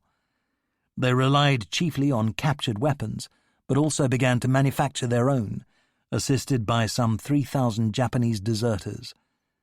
With boundless ingenuity, they scavenged French cartridge cases for reloading, made mines from captured shells and mortar bombs. At the outset, they exercised overt or secret control of around 10 million people, most of whom paid taxes to them and performed labor or military service. Though the Viet Minh denounced opium trafficking as a manifestation of colonial exploitation, Ho boosted the movement's revenues by the same means. Families are almost sacred hubs of Vietnamese society. Yet in those days many became riven. 10-year-old Tran Hoi's father was a Hanoi small businessman who continued to acquiesce in French rule. He said, "If we have to choose between colonial domination and communism, I will take colonialism because it means access to Western civilization." There was a bitter row when Hoi's uncle, a doctor, announced his own determination to join Ho Chi Minh. The clan's divisions, like those of many others, remained unhealed through decades of strife that now began to unfold. Chapter 2. The Dirty War. 1. Steamroller types. In the early months of 1947, Charles Trenet crooned irresistibly, reminding the world of the glory of the French language. La mer, qu'on voit danser la langue des golfes clairs. Words rendered banal in English, the sea that we see dancing the length of the bright bays. Christian Dior seized the imagination of fashionable womankind with his new look, unfolding swathes of fabric beneath a tight waist and bodice, putting to flight years of austerity. French culture, style, beauty both natural and man-made were once more ascendant. From Paris, the writer Nancy Mitford tirelessly mocked her English compatriots for their inability to match her host's cuisine, wit, sophistication. And yet these same clever, conceited, morbidly insecure people chose to immerse themselves in a brutal colonial war 8,000 miles from home, which eventually cost their own side more than 90,000 dead, and the Vietnamese people far more. Most of the inhabitants of metropolitan France regarded the struggle to preserve their overseas empire, la sale guerre, the dirty war, with indifference if not outright cynicism. De Gaulle, now in political exile, displayed belated doubts which soon became certainty, that France had no vital interest in Indochina and could not prevail there. Yet a vocal minority cared passionately and promoted a fabulously expensive military commitment.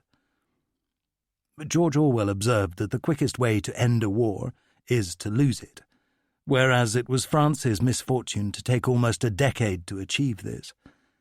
The struggle for Indochina took different forms according to the regions of the country. In the north, large forces manoeuvred and fought against communist formations that eventually mustered 60,000 men, supported by a revolving cast of peasant porters. A Viet Minh document declared the dry season between October and April most propitious for fighting, while the rainiest months from May to October, when movement became difficult, were for rest, training, redeployment, planning. Meanwhile, in towns and cities, the French strove to combat terror attacks, bombs thrown into crowded cafes, shootings of officials. Such incidents became part of a new normality. At a mayoral reception in Haiphong, guests were momentarily alarmed by a nearby explosion and gunshots, but cocktails and conversation resumed when it was learned that a Viet Minh had merely been shot dead after tossing a grenade at a police station. In one unusually successful and cruel attack, guerrillas burst in upon a dinner party held at a French home at Cap Saint-Jacques, near the mouth of the Saigon River. They killed with grenades and old British Sten guns 8 officers, 2 women, 6 children, and 4 Vietnamese servants. Across the countryside, a network of almost 1,000 forts and miradors, watchtowers skirted with mines, concertina wire, logs, sandbags, corrugated iron, and trenches prickling with sharpened bamboo stakes, was created to protect vehicles and roads. These had indifferent success in containing the Viet Minh, who lifted the mines for their own use and could usually overrun a local post if they set their minds to it. French small craft fought fierce battles on the Black River against guerrillas firing from the shore. Meanwhile, high in the mountains and deep in the jungle, French special forces of the GCMA Groupement de Commandos Mixtes Aéroportés, led tribesmen who hated the communists for their own reasons. Since insertion and extraction were dependent upon airstrips, some GCMA men went native because they had no choice. More than a few never returned to civilization. This became the last conflict in which paratroops made repeated operational jumps, some as often as once a week. For most French units, however, this was a road-dominated war, in which helicopters played only a marginal role. Even in the struggle's last days, the colonial power owned just 23. Infantry conducted an interminable succession of sweeps across the countryside, with such lyrical code names as Citron, Mandarine, Mercure, Artois, Mouette, and Nice 1 et 2. These killed some Viet Minh, but only in return for a terrific expenditure of effort and intensification of peasant grievances. Giap had attended no war college, yet read voraciously. He became obsessed with Napoleon, Clausewitz, and the guerrilla tactics of Mao. His forces achieved one of their first high-profile successes on the 27th of January 1947, ambushing a convoy carrying Vietnamese politicians in French service on an inspection tour of the north. 14 vehicles were destroyed, the education minister and a French engineer killed. The attack impressed the authorities by its boldness and efficiency, and more of the same followed. Route 5 from Hanoi to Haiphong became known as the Road of Blood. A village on the north-south Route 1 was so notorious an ambush site that the French bulldozed it. The two sides competed in ruthlessness. The Viet Minh executed village chiefs who declined to bow to their will, often by live burial before peasant audiences, after subjecting them to tortures of medieval ingenuity. When the Viet Minh killed one Vietnamese soldier captured in French service, a guerrilla borrowed a pair of pliers from a nearby house, with which he removed the man's gold fillings. A child witness wrote, "I had seen many corpses beheaded, dismembered, eviscerated, even scalped, yet nothing more disgusting than the sight of that guerrilla holding the 2 gold teeth, his face beaming." Vietnamese adapted readily to conducting covert lives in parallel with their overt ones, because their society had a long tradition of secret associations. The French employed every extravagance of firepower on the battlefield and allowed their troops almost absolute license behind it. The writer Norman Lewis described his first flight to Saigon. His neighbour in the Air France plane was a Foreign Legion colonel who peered at the Mekong Delta below with the jaundiced eye of familiarity. As they passed a cluster of huts at 2,000 feet, Lewis's innocent gaze fixed upon what might have been a wisp of incense curling upwards. Then he grasped that it was instead a billowing pall of smoke. When moving specks also became visible, his neighbour, the legionnaire, observed sagely, "Une opération." Lewis wrote, "Somehow as he spoke he seemed linked psychically to what was going on below. Authority flowed back into the travel-weary figure. With the accession of this priestly essence, he dominated the rest of the passengers. Beneath our eyes, violence was being done, but we were as detached from it, almost as from history. One could understand what an aid to untroubled killing the bombing plane must be." French brutality was driven partly by the habit of racial domination, partly by consciousness that even if many peasants were not active foes, they knew where the enemy was, in which culvert or on what path his snares awaited the unwary. The colonialists and their allies of the Cao Dai and Hoa Hao, southern religious sects with formidable private armies, are reckoned to have killed 5 civilians for every one of their own people who perished. The November 1948 massacre of over 200 Vietnamese women and children at My Trach, in the southernmost province of what would become North Vietnam, is scarcely acknowledged in modern France, yet seems evidentially beyond doubt. Meanwhile, following incidents such as an ambush in which the founders of the Hoa Hao were killed, the Hoa Hao liked to tie Viet Minh sympathizers together with rope and throw them into the rivers to drown in bundles, in the words of Bernard Fall, floating down the river like so many trains of junks at the mercy of the currents and tides. An American, Bob Miller of United Press, was aboard a French armoured barge, patrolling a canal late one night when its searchlight fixed upon 3 sampans, breaching the curfew. 2 that ignored an order to halt were riddled with machine-gun fire. The 3rd contained 2 elderly peasants and their son with a cargo of rice. The sacks were duly tipped overboard, whereupon the boy sought to escape by leaping into the water. A soldier tossed a grenade in his wake, killing him. A courteous, young French officer explained to Miller that it was only by making people understand that breaches of the regulations would be punished with extreme severity that the French could hope to keep the upper hand. Upper hand. Even in the relatively quiet years of 1947 to 48, a single Foreign Legion battalion suffered 200 casualties from mines, skirmishes, and ambushes. The Legion has become part of a heroic legend of Indochina. Yet other French soldiers derided them as genre rouleau compresseur, steamroller types. Among Vietnamese civilians, their units, which included some former members of Hitler's SS and Wehrmacht, achieved an appalling reputation for rape and pillage. Dong Van Mai, one of a traditional Mandarin family, described how legionnaires entered her home, slit suitcases with their bayonets, and removed whatever property took their fancy.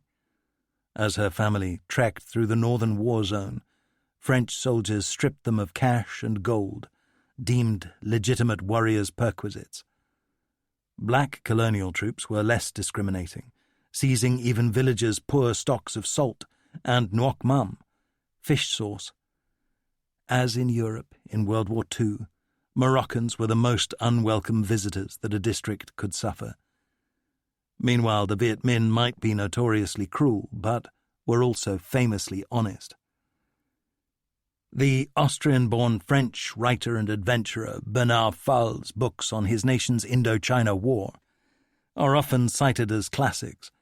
They offer vivid anecdotage, some of it believable, and shrewd analysis of the difficulties of conducting counterinsurgency.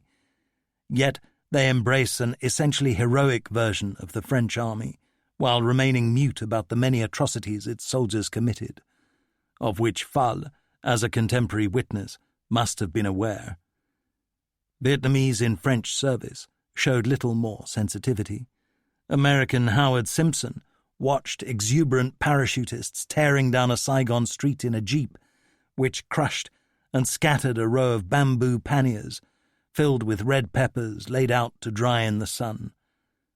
After the vehicle passed, 2 old women set to work painstakingly to collect the debris and salvage what they could of their ravaged wares. Here was a minuscule event amid a vast tragedy, yet Simpson asked himself, how could it fail to influence the hearts and minds of its victims, those 2 elderly street sellers? Early in 1948, a half-hearted attempt was made to establish an anti-communist political front under the patronage of Bao Dai, newly returned from exile at the age of 34. Yet the emperor, indolent and spoilt, was soon preoccupied with currency racketeering in partnership with French politicians. Bereft of both moral and political authority, his interests were girls, hunting, and yachts. Thus France resolved to settle its difficulties by military means, and eventually deployed in Indochina 62 infantry battalions, including 13 North African, 3 paratroop, and 6 Foreign Legion. In addition, several 100,000 militiamen of doubtful utility guarded villages and roads. Until the last stage of the war, the French never lacked for local volunteers who needed the money. Some Vietnamese soldiers distinguished themselves in France's service. Brave, proficient, loyal to their salt. Many more, however, proved reluctant to fight with anything like the necessary determination.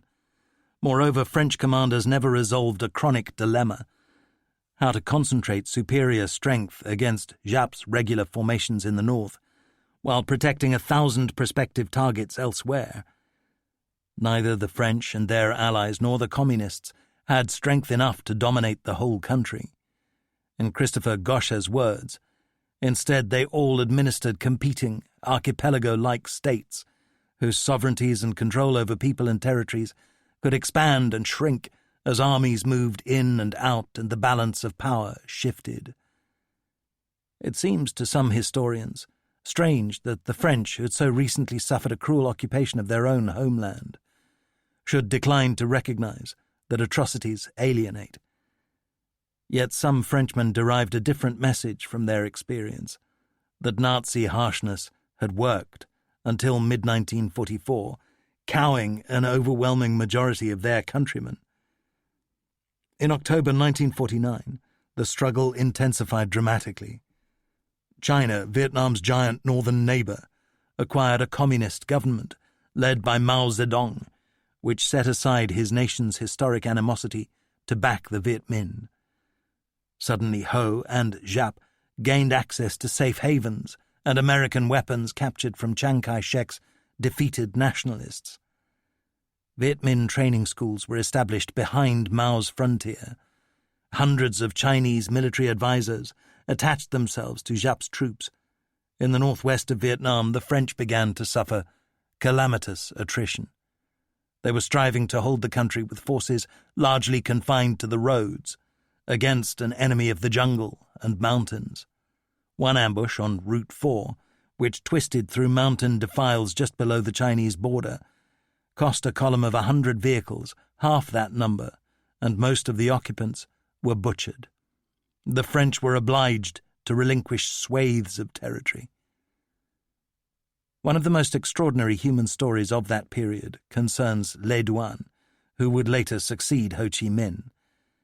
Born in 1907 in central Vietnam, he was a committed communist revolutionary, a decade before Ho returned from exile, serving 2 long terms of imprisonment.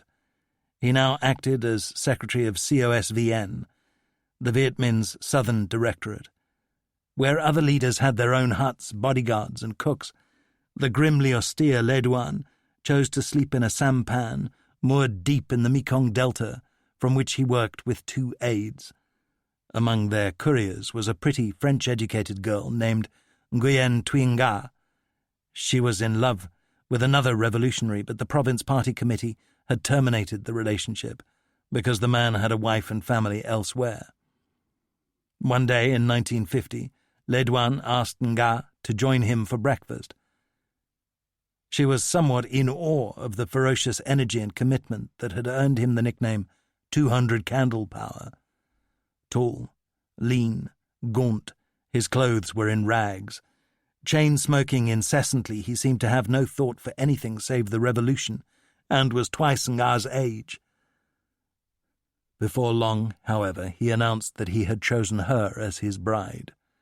She remonstrated that he, like her previous lover, already had a wife and children in the north. Le Duan shrugged that he'd been the victim of an arranged marriage and had known nothing of his wife for 20 years.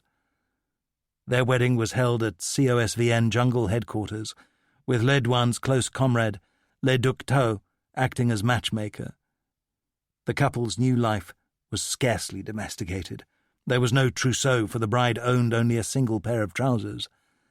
When they shifted camp, taking what little they owned in sampans, often Nga had to leap into the water alongside the men and push the boat over shallow places. They were always hungry, and seldom found more than a few jungle roots and vegetables with which to flavour the meagre rice ration. Through 1951 to 52, Nga worked devotedly as Le Duan's political secretary and gave birth to a daughter named Vu An. Her husband seemed to love her, and once astonished her by a gesture of shameless frivolity when she approached COSVN through a patch of elephant grass. Glimpsing her, he ran forward, seized her by both hands, and swung her joyfully around himself. Here was an almost unique glimpse of human frailty in the life of this icily focused man who would play a role in Vietnam's wars, second only to that of Ho. From 1951 onwards, the Viet Minh emphasized ever more strongly the centrality of ideology, which in earlier years Ho downplayed. The Chinese supplied not merely military tutelage, but also political advice about how to establish a communist society, for which a key imperative was suppression of dissent. In the first 2 years of Mao Zedong's rule, he killed an estimated 2 million of his own people. Now, in many Viet Minh-controlled areas, radios were banned to deny peasants access to information save that dispensed by the party. Most intellectuals and middle-class adherents of the movement became outcasts. Because the most fiercely contested battlefields lay in the north, that region's people suffered dreadfully at the hands of both sides. Nguyen Cong Luan grew up in a small village near Hanoi which reluctantly accepted French suzerainty. In consequence, his father was seized by the Viet Minh, subjected to torture, and eventually met death in one of their punishment camps. Yet colonial troops frequently detained his son, and on several occasions the boy feared for his life. France's definition of its own role in Indochina as a mission civilisatrice was mocked by the reality. Luan wrote, "Our submission to the French military authority did not protect us from being looted, raped, tortured, or killed. Every private, whether he was a Frenchman, an African, or a Vietnamese, could do almost anything he wanted to a Vietnamese civilian without fear of being tried in a court or punished by his superiors. A sergeant had the power of a viceroy in the Middle Ages. People addressed him as Ngai, a word equivalent to Your Excellency, only used in connection with gods and mandarins." The colonists' conspicuously privileged existence enabled the Viet Minh to exploit their own austerity as a propaganda gift. Lieutenant General Sir Gerald Templer, Britain's security overlord during Malaya's insurgency, observed with dry wit, "You can see today how the communists work. They seldom go to the races, they don't often go to dinner or cocktail parties, and they don't play golf." Since French draftees were not obliged to serve in Vietnam, most of their army's rank and file were mercenaries, North Africans, West Africans, or Vietnamese. Half the Legion's men were Germans.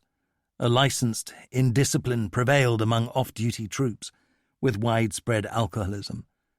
The scent of burning caramel revealed the proclivity of old hands for opium smoking, as surely as did their yellow complexions and an oily smudge on the left forefinger.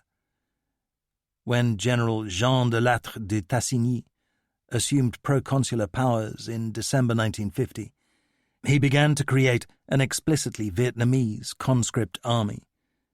Vietnamization would become a dirty word by 1971, but the French made it so 20 years earlier with their term for de Lattre's policy, jaunissement, yellowing the war, or at least its corpses. No one held the new Vietnamese force in much esteem, partly because a 50,000 piastre bribe procured escape from service. Giap now deployed in northern Vietnam 6 10,000-man divisions, well armed with light weapons, though short of food, clothing, and equipment. In the early years, the Viet Minh had no waterproof clothing or weather protection. Only in 1952 were there issues of flimsy coverings, which seemed miraculous to those simple peasants. In the words of a communist soldier, "We marveled that mankind had produced a piece of paper that rain ran off." The French continued to have their successes. Gunboats in the Red River Delta choked rice shipments to communist forces further north. On the 25th of May 1950, after the enemy bombarded a French camp at Dong Quai, a few miles inside Vietnam's border with China, parachute-landed reinforcements drove the attackers scuttling away into the jungle. Nonetheless, colonial garrisons in the mountainous far north, holding positions linked by ribbons of road strung along narrow valleys, remained vulnerable, especially when Giap's regular units acquired mortars and artillery. The French had been rash enough to extend delicate tendrils, relatively small forces, into ant heaps crawling with Viet Minh. While the colonial power had far more soldiers countrywide, in the northwest, Giap could sometimes outnumber his foes.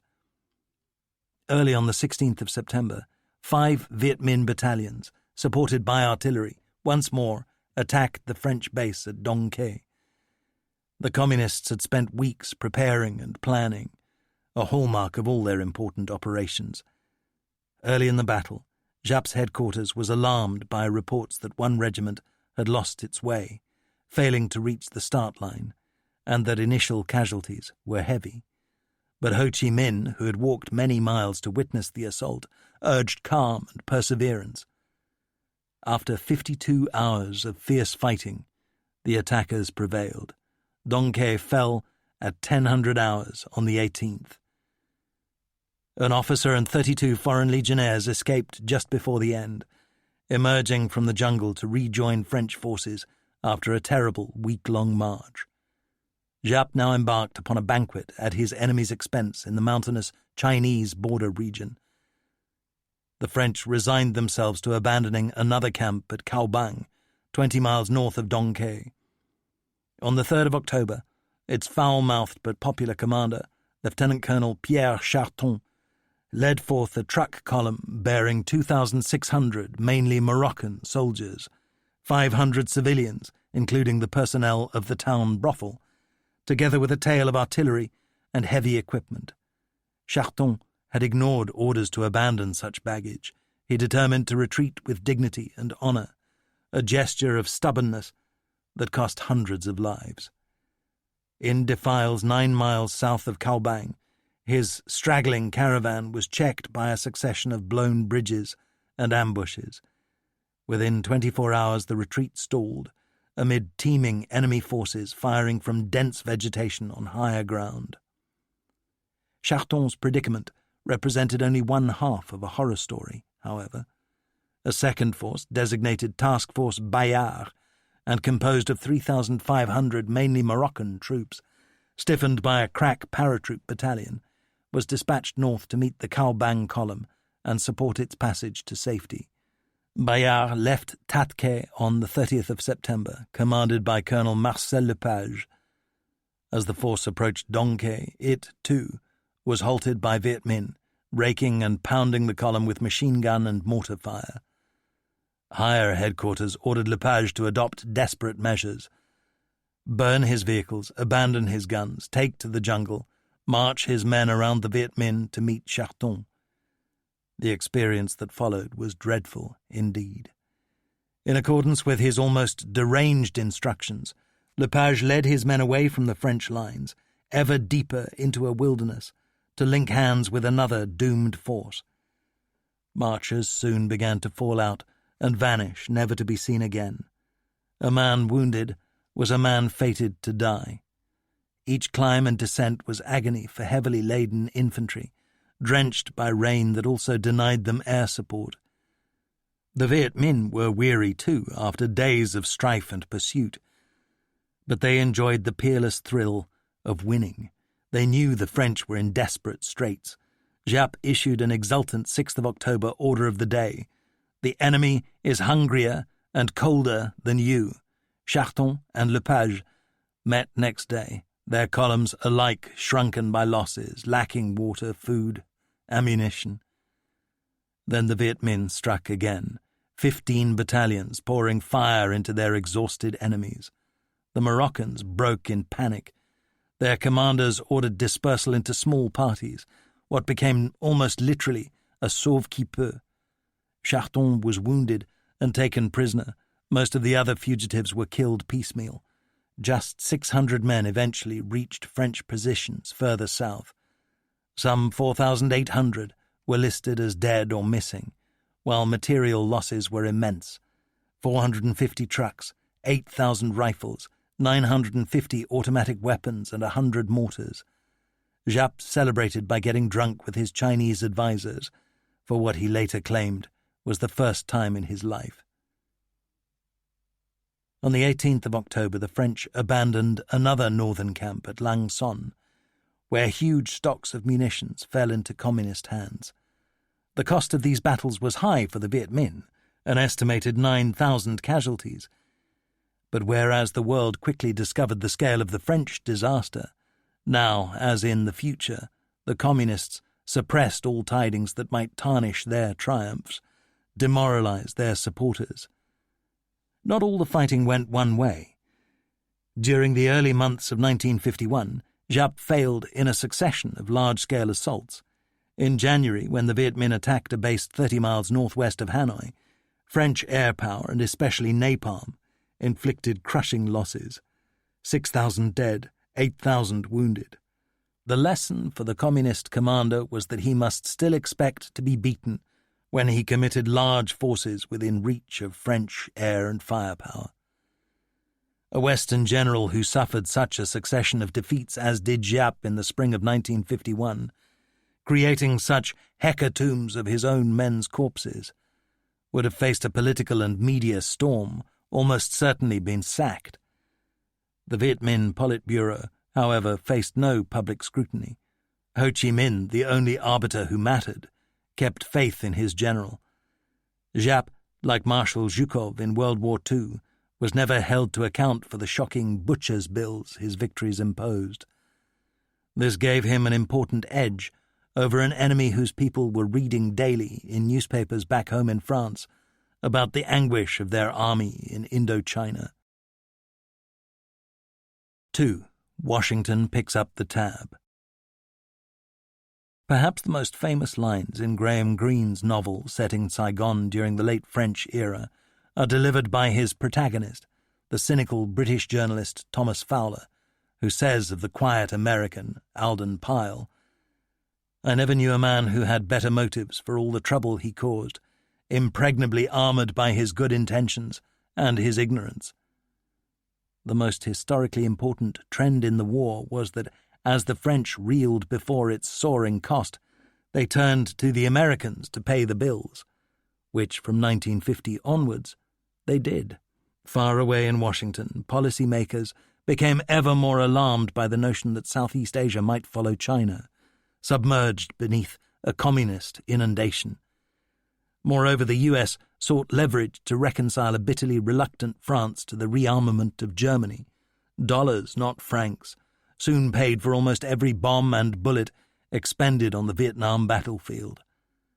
American largesse was prompted by communist threats to the stability and democratic institutions of many nations, notably including Greece, Italy, France, Turkey. George Kennan, head of the State Department's policy planning staff and author of the famous 1946 Long Telegram from Moscow, characterized Soviet assertiveness as a fluid stream that sought to fill every nook and cranny available to it in the basin of world power. Stalin, and later Mao, supported revolutionary movements wherever these seemed sustainable. On the 12th of March 1947, America's president proclaimed before Congress what became known as the Truman Doctrine. At the present moment in world history, nearly every nation must choose between alternative ways of life. The choice is too often not a free one. I believe that it must be the policy of the US to support free peoples who are resisting attempted subjugation by armed minorities or by outside pressures. Yet, while the international communist threat was real, and the Western commitment to resist it deserves historic admiration, it caused the US and its allies to commit some grievous injustices. For almost 2 generations, Washington acquiesced in the fascist tyranny of Spain's General Francisco Franco, and also sustained Central and South American dictatorships whose only merits lay in their protestations of anti-communism. In southern Africa, the British and Americans indulged white minority rule for decades after its indefensibility had become apparent. And in Indochina, the French persuaded the West's Croesus state that the cause of colonialism was also that of anti-communism. After Mao Zedong's forces swept China, conservative Americans, appalled by the loss of their favorite Asian nation, demanded stern measures to ensure that such an outcome was not repeated elsewhere. Henry Luce, proprietor of Time Life and a passionate supporter of the Chinese nationalists, threw the weight of his empire behind the anti-communist cause in Vietnam, for which it remained an advocate through 2 decades. The Sino-Soviet Treaty of February 1950 seemed to create a real threat of a Red Asia. The American conservative Michael Lind has written in his revisionist study of Vietnam, on the evening of February the 14th, 1950, in a banquet hall in the Kremlin, 3 men whose plans would subject Indochina to a half-century of warfare, tyranny, and economic stagnation, and inspire political turmoil in the United States and Europe, stood side by side: Stalin, Mao Zedong, and Ho Chi Minh. There was an international communist conspiracy, and Ho Chi Minh was a charter member of it.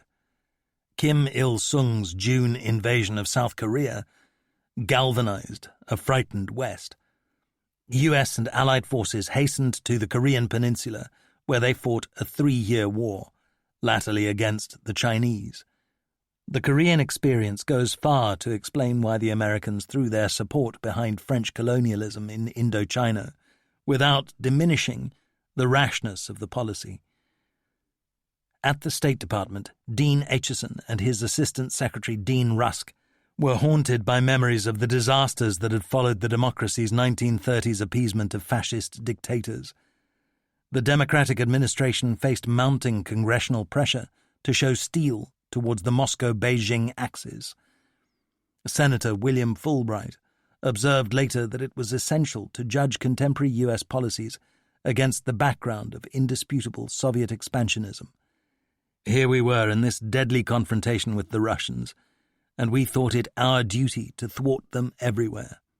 The McCarthyite witch hunt for left-wing sympathizers in the U.S. government caused the Foreign Service officers who knew most about Asia to be winnowed out of the State Department, leaving behind an awesome ignorance, especially about Vietnam.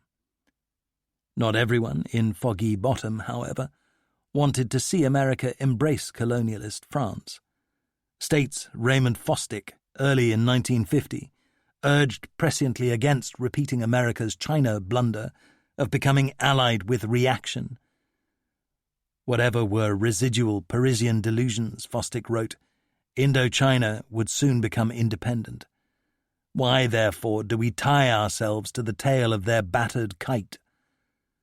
The French were losing their war not primarily because they lacked guns and ammunition, but because they would offer nothing that any reasonable Vietnamese might want.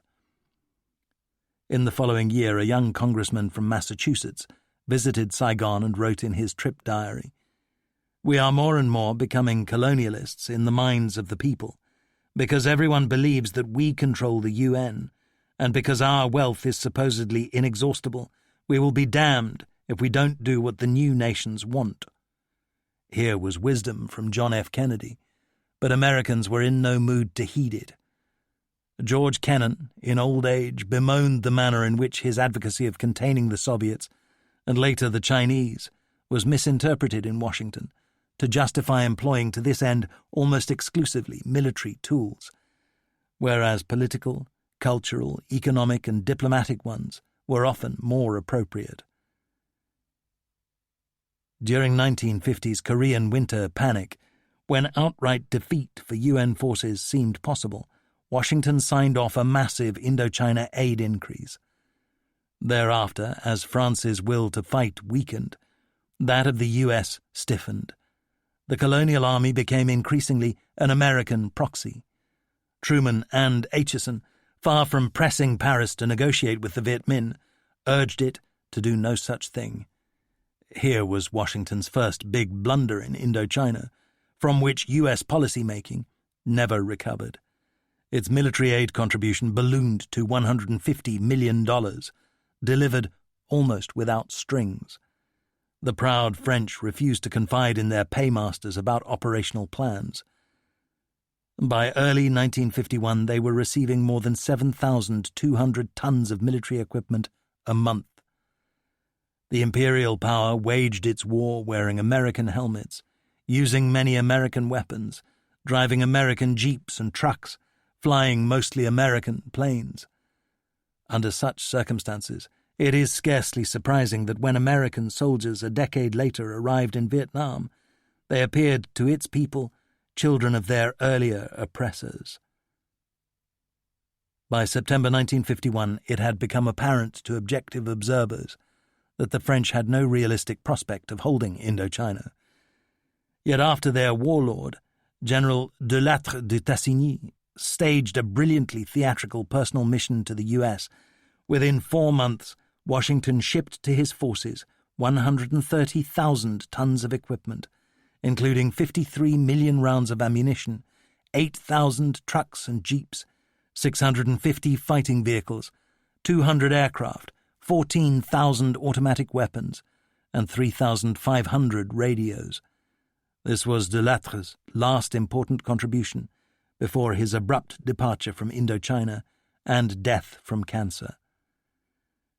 By the end of 1953, the new Eisenhower Republican administration was paying 80% of the cost of the war, $1 billion a year.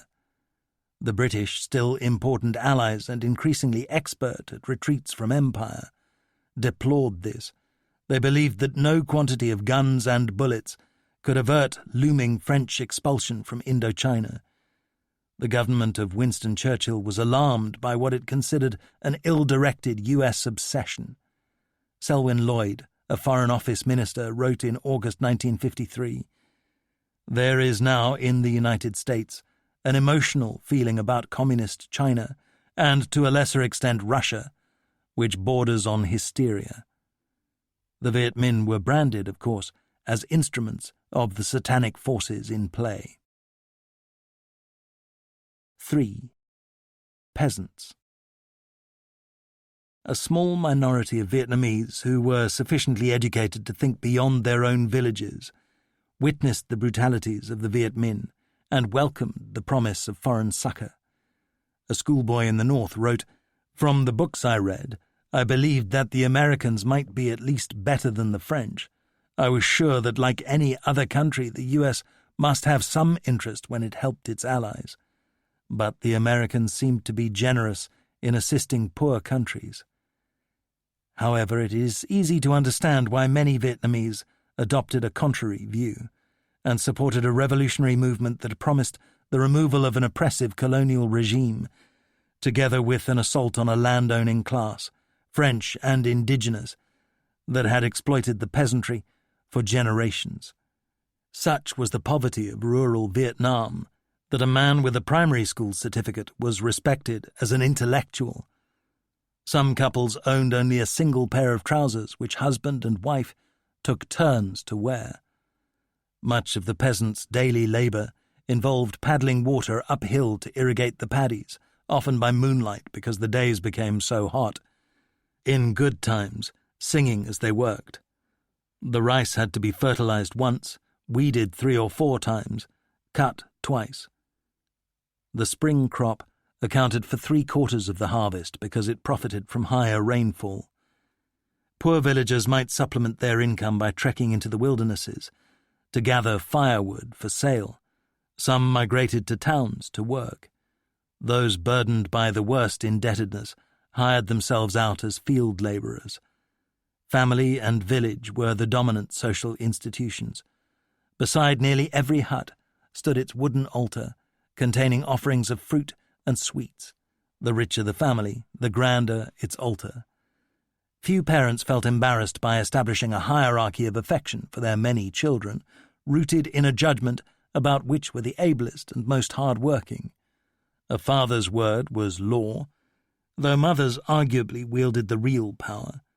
There was a popular saying, "Without a father you could still enjoy rice and fish, but without a mother you might expect to eat only fallen leaves." Beyond family, peasants said, "The king rules," subject to village regulations.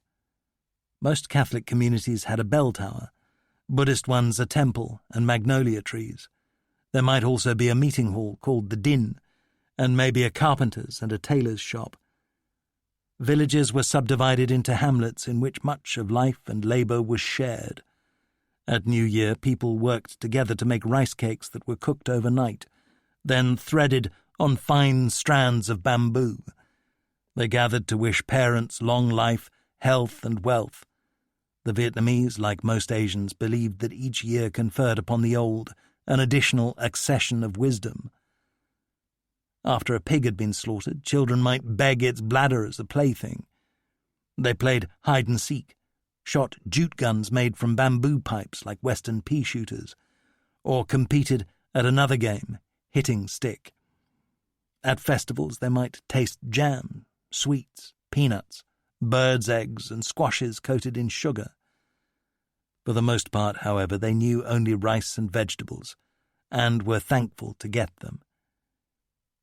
Some Vietnamese later idealized the simplicity of peasant life before war descended. One said, "Everybody knew each other and never closed doors." She waxed lyrical about the beauty of togetherness, shared tasks and pleasures.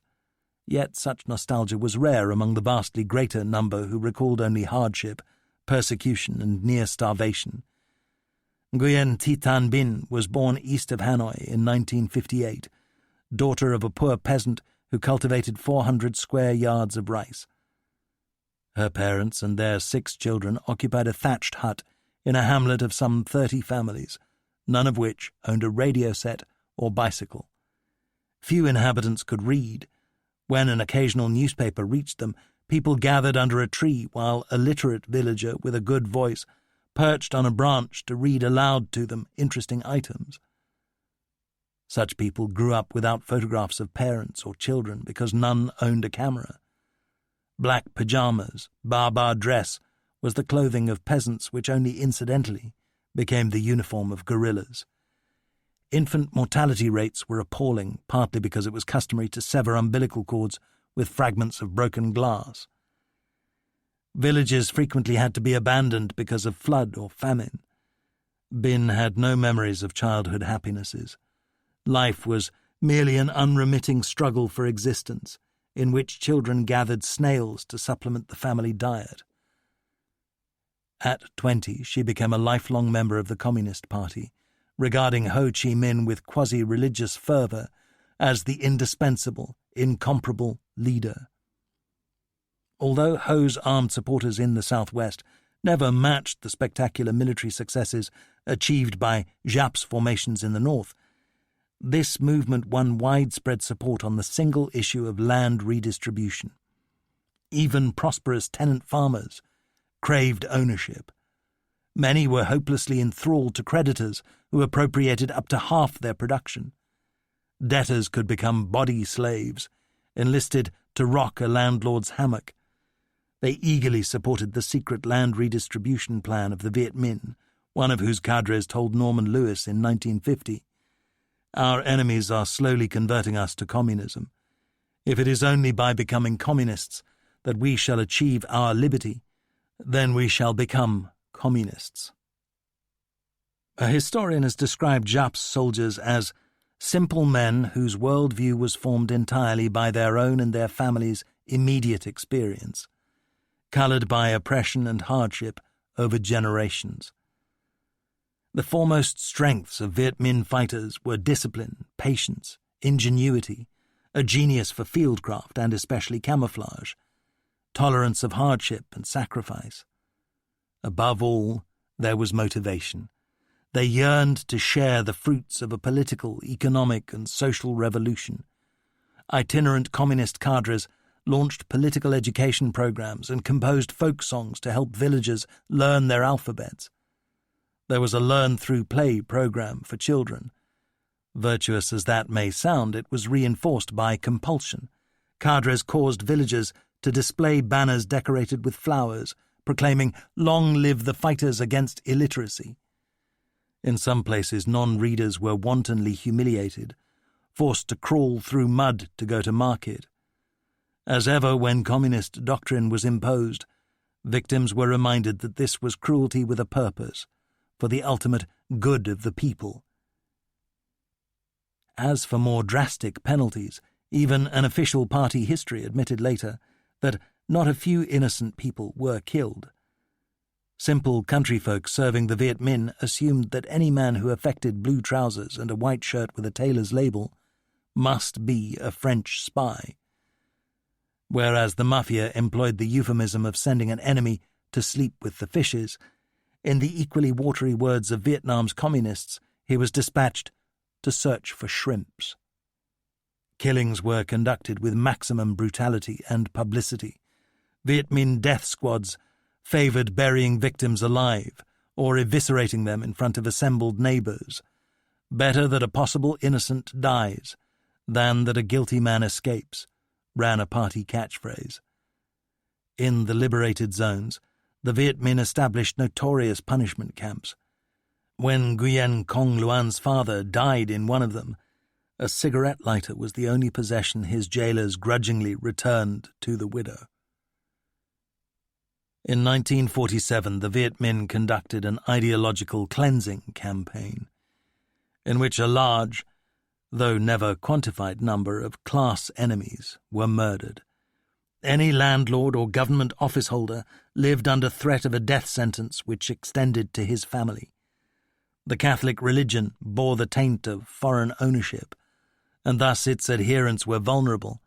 Local denunciation sessions, Dao To, held in the courtyard of a pagoda or landlord's house, inspired the dread their organisers intended.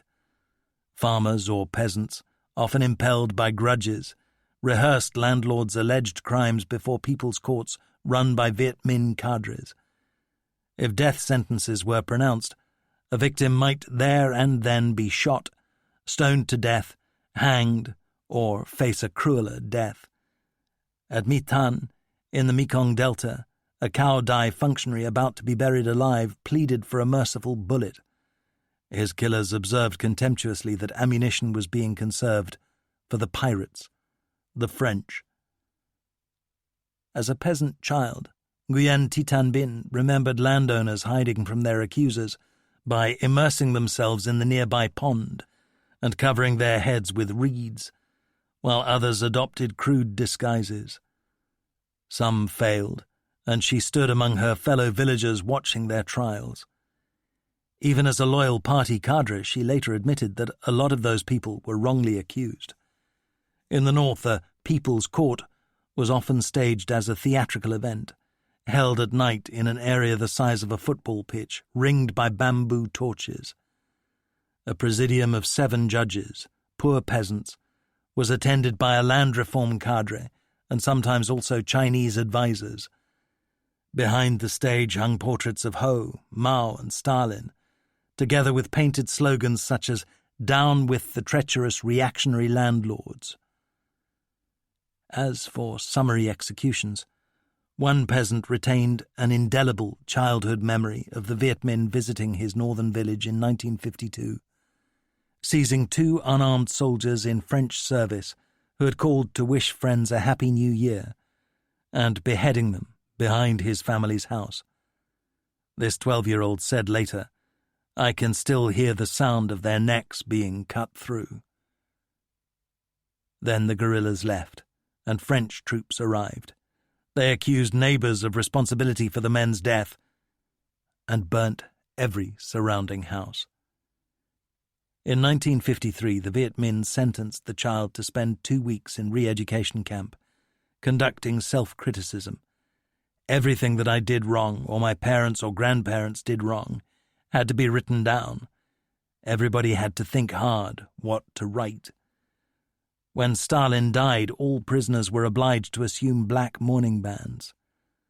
Soon after, a French offensive forced the guerrillas to flee, liberating the boy. He and his family briefly returned to their house, then fled to Hanoi. The struggle's seesaw fortunes imposed continual strain. A poor peasant in the Mekong Delta expressed his delight during a period of Viet Minh reverses, when their economic blockade was lifted and he was, for a time, free to sell his produce. The people were very happy. I myself said many times, "I hope that just one side will control us, no matter which one. Living under the control of both is too much." Anne, a daughter of land-owning parents, joined the Viet Minh because she sought the expulsion of the French, married a fellow fighter, gave birth to a son, and shared the hardships of life as a guerrilla in the Mekong Delta. In 1952, however, she quit. "I saw too many frightening things. The communists were grabbing all the power and killing off the nationalists." She attributed her own survival merely to the fact that she was too young to pose a threat. In the liberated zones of the North, rather as some British people in old age became nostalgic for the legendary Blitz spirit of 1940, Viet Minh later looked back on wartime as a halcyon era. Guitarist Van Key, who became a guerrilla strolling minstrel, enthused, "The spirit was marvellous. We imagined that we were all part of one big family." Volunteer canteens were formed, known as Soldiers' Mothers' Restaurants, at which local women provided free food for fighters. Key and his trio walked hundreds of miles to perform. There was something very interesting and wonderful about this. Even though we were in a war zone where the fighting was very fierce, every night we would organize a show and draw big crowds. The songs I sang weren't very good, we did not harmonize well, but we would tell stories, recite poetry. Often the lights around the stage had to be masked to escape French attention. Key performed as far south as Hue, where he slept on the bank of the Perfume River, ate food brought out from the city, smoked Philip Morris cigarettes, and briefly fell in love with a girl in one of his audiences. Key persuaded his English-speaking fellow performer, Hai Chow, to read aloud to them from the Reader's Digest, to help him learn English phrases in preparation for life after the war. Some of these were unexpected, such as, "I have a surprise for you in my pocket." Periodically on their travels they would be abruptly awakened by a voice shouting, "Take can!" French sweep, as the enemy approached. Viet Minh fighters would say wearily, "The buffalo are out." Hai Chow wrote a song with that title, which soldiers loved, satirizing the occupiers. Key was one among many revolutionaries who discovered romance in their shared experience. It offered Vietnamese what the French had for a century denied them: self-respect. Moreover, the passage of each month, then of each year, increased the belief of millions of Vietnamese that the best reason to support the communists was that they were destined to win. A little peasant girl sat up far into the night with her mother and sisters in their hut near Hue, making Viet Minh flags, red with the yellow star, because we knew that the people would want them to celebrate victory. Yet it seems mistakenly uncritical to accept Van Key's picture of the war years as a romantic idyll. The privations and sacrifices were terrible. Tensions increased between the revolutionary movement's peasant supporters and its bourgeois ones. Nguyen Duc Huy, born in 1931, the son of a poor farmer, was sent to study at the new Viet Minh military academy in China, where he found the atmosphere poisoned by class struggles and relentless self-criticism sessions. A cadet who'd been decorated for bravery in battle killed himself under ideological interrogation. He was variously accused of running a French spy network and a nationalist assassination team, then imprisoned for 7 months in an underground cell. He wrote in his memoirs, "The injustice of it all is impossible to describe." What seems extraordinary is that after such experiences, he served as a company commander against the French, then led a battalion against the Americans, without losing faith in the party. Throughout Nguyen Thi Ngoc Toan's early years with the Viet Minh, she was harassed about her background in a wealthy dynasty. Her father was a member of the royal family who had served in the emperor's cabinet. With Giap's army, at first she was merely described dismissively as Bo Doi Ngoc, a kid soldier. Later, however, despite her passion for the cause, comrades said scornfully, "This girl went to a French school. Why have they sent her here? How can a mandarin's daughter live with the resistance?" Tuan said later, "They made things hard for me. I was very unhappy." She herself remained nonetheless loyal to the Viet Minh, but the enthusiasm for the guerrillas of another bourgeois 16-year-old, Nguyen Cao Ki, waned. For them, the resistance movement was not merely about expelling foreigners. It was about turning the tables, becoming rulers, revenge. Key eventually took an army commission with the French, becoming a pilot. Despite heavy losses in clashes around Hanoi, the Viet Minh continued to expand their northern liberated zones. By 1952, they were estimated to control a quarter of the South's population, 3/4 of the people of central Vietnam, over half in the north. The French wasted immense resources on fortifications. The so-called de Lattre line, created to protect the Red River Delta, poured 51 million cubic yards of concrete into 2,200 pillboxes, each one of which was allocated a number prefaced by PK, poste kilométrique. This suited the Viet Minh strategy of grignotage, gnawing away at French strength. They progressively eliminated such isolated positions, always in darkness. The first that defenders knew of their nemesis was the explosion of a pole charge in the barbed wire, followed by cries of Tien Len, forward, from attacking communist infantry. By dawn the Viet Minh would be gone, leaving only corpses, often mutilated, and blackened patches where mortars or rockets had exploded on earth or concrete. And in Hanoi or Haiphong, one French staff officer would mutter to another, "Did you hear what happened to PK-141 last night?" The war threw up many larger-than-life French leaders, such as the huge red-bearded Colonel Paul Vanuxem, a 50-year-old intellectual warrior qualified to hold tenure as a professor of philosophy. Major Marcel Bijard had gone into World War II as a sergeant and parachuted into France in 1944. Colonel Christian de Castries was a cavalryman and a dandy, never without his silk scarf, who cherished his reputation as a ladies' man.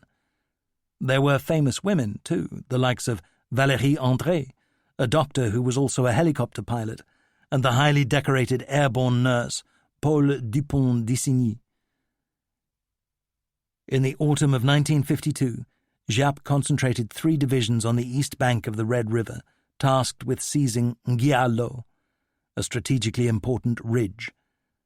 Thanks to night marches and brilliant use of daylight concealment, each man looking to the backpack camouflage of the soldier in front of him, they deployed unnoticed by the French.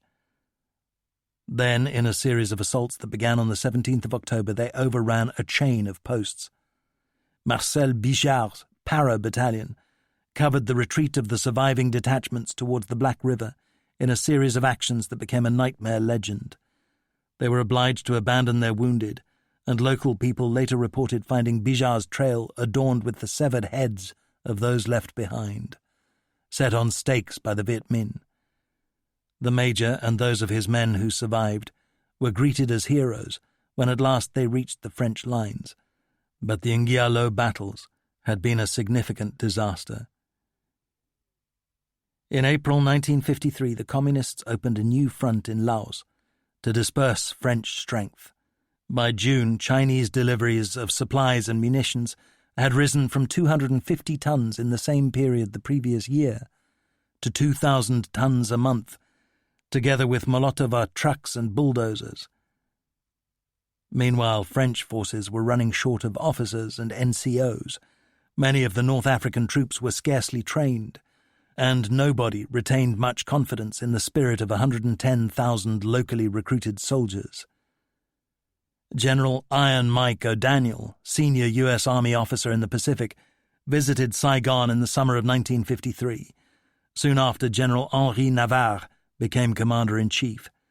With characteristic bombast, the American urged the French to stir their stumps, adopt a more aggressive military posture. The Korean experience had shown that when lightly armed Chinese troops caught Americans in the open, they sometimes prevailed, but where circumstances were contrived in which U.S. forces held prepared positions covered by air and firepower, they became almost invincible.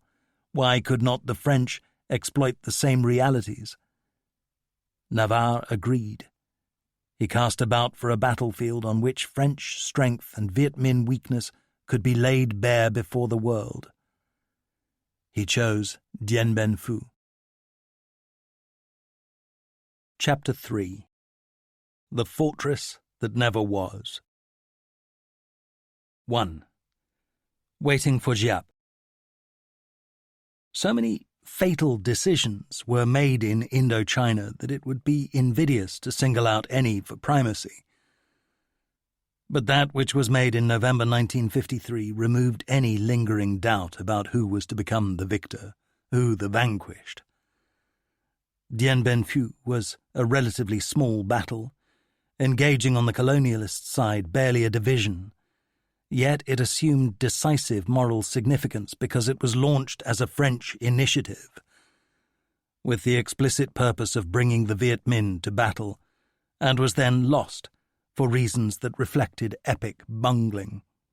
Navarre's bosses in Paris were in those days almost as confused as was the general himself, being unwilling either to give up the struggle or to continue it. France's Committee of National Defence concluded at a November meeting that the strategic objective was to oblige the enemy to recognise the impossibility of achieving a decisive military outcome. This could only be achieved by delivering punitive blows at some or all of Giap's 6 regular formations deployed in the north. Yet Admiral Georges Cabanier was thereupon dispatched to Saigon, bearing instructions for Navarre to attempt nothing ambitious. Anything important should henceforward be left to the politicians. On the 2nd of November, however, the general had determined to reoccupy in strength an old camp at Dien Bien Phu, 175 miles west of Hanoi and close to the border with Laos. The decision was made without much intelligence about the enemy's whereabouts or intentions. Giap was always better informed than his French counterpart, partly through well-placed communists in Paris, whose first loyalty was to the party rather than to the tricolor.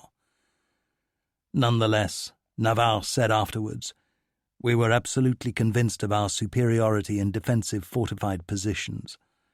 His deputy responsible for Tonkin, Major General René Cogny, was a big, self-important 49-year-old who had endured Gestapo captivity in World War II. Cogny favoured concentration upon defence of the Red River Delta, but acquiesced in Navarre's new plan. By creating a powerful air-land base so far west, they reasoned that its garrison could sally forth to interdict Viet Minh movements and give the enemy a bloody nose if he dared to attack the camp. Occupying the cluster of hamlets known as Dien Bien Phu would deny Giap access to a big rice and opium-growing area. Though its airstrip lay far from Hanoi, Cogny could call upon 69 C-47 Dakotas to meet the garrison's 80-ton daily supply requirement.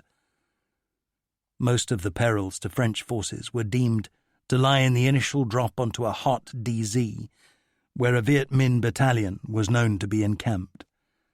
Navarre, a 55-year-old veteran of World War I, thought the risks acceptable. He was a chilly, personally fearless and strikingly handsome officer with little experience of senior command, but a formidable presence and indeed conceit. He had arrived in Indochina the previous May with the sort of mandate that became grimly familiar among his American successors, to create conditions for an exit negotiation from strength. In Washington, John Foster Dulles, the dour, unyielding, messianic 65-year-old lawyer who served as Eisenhower's Secretary of State, cited the precedent of Korea, where United Nations forces had fought fiercely to the end only 6 months earlier to empower the UN delegation parleying at Panmunjom. Whatever Navarre's subordinates said afterwards, there is no convincing evidence that any supposed the downside risks of Dien Bien Phu to be more than tactical headaches, certainly not that they might precipitate a disaster. The first 2 battalions of French and Vietnamese paratroopers jumped at 10:35 on Friday the 20th of November, just before Navarre met Cabanier, his visitor from Paris.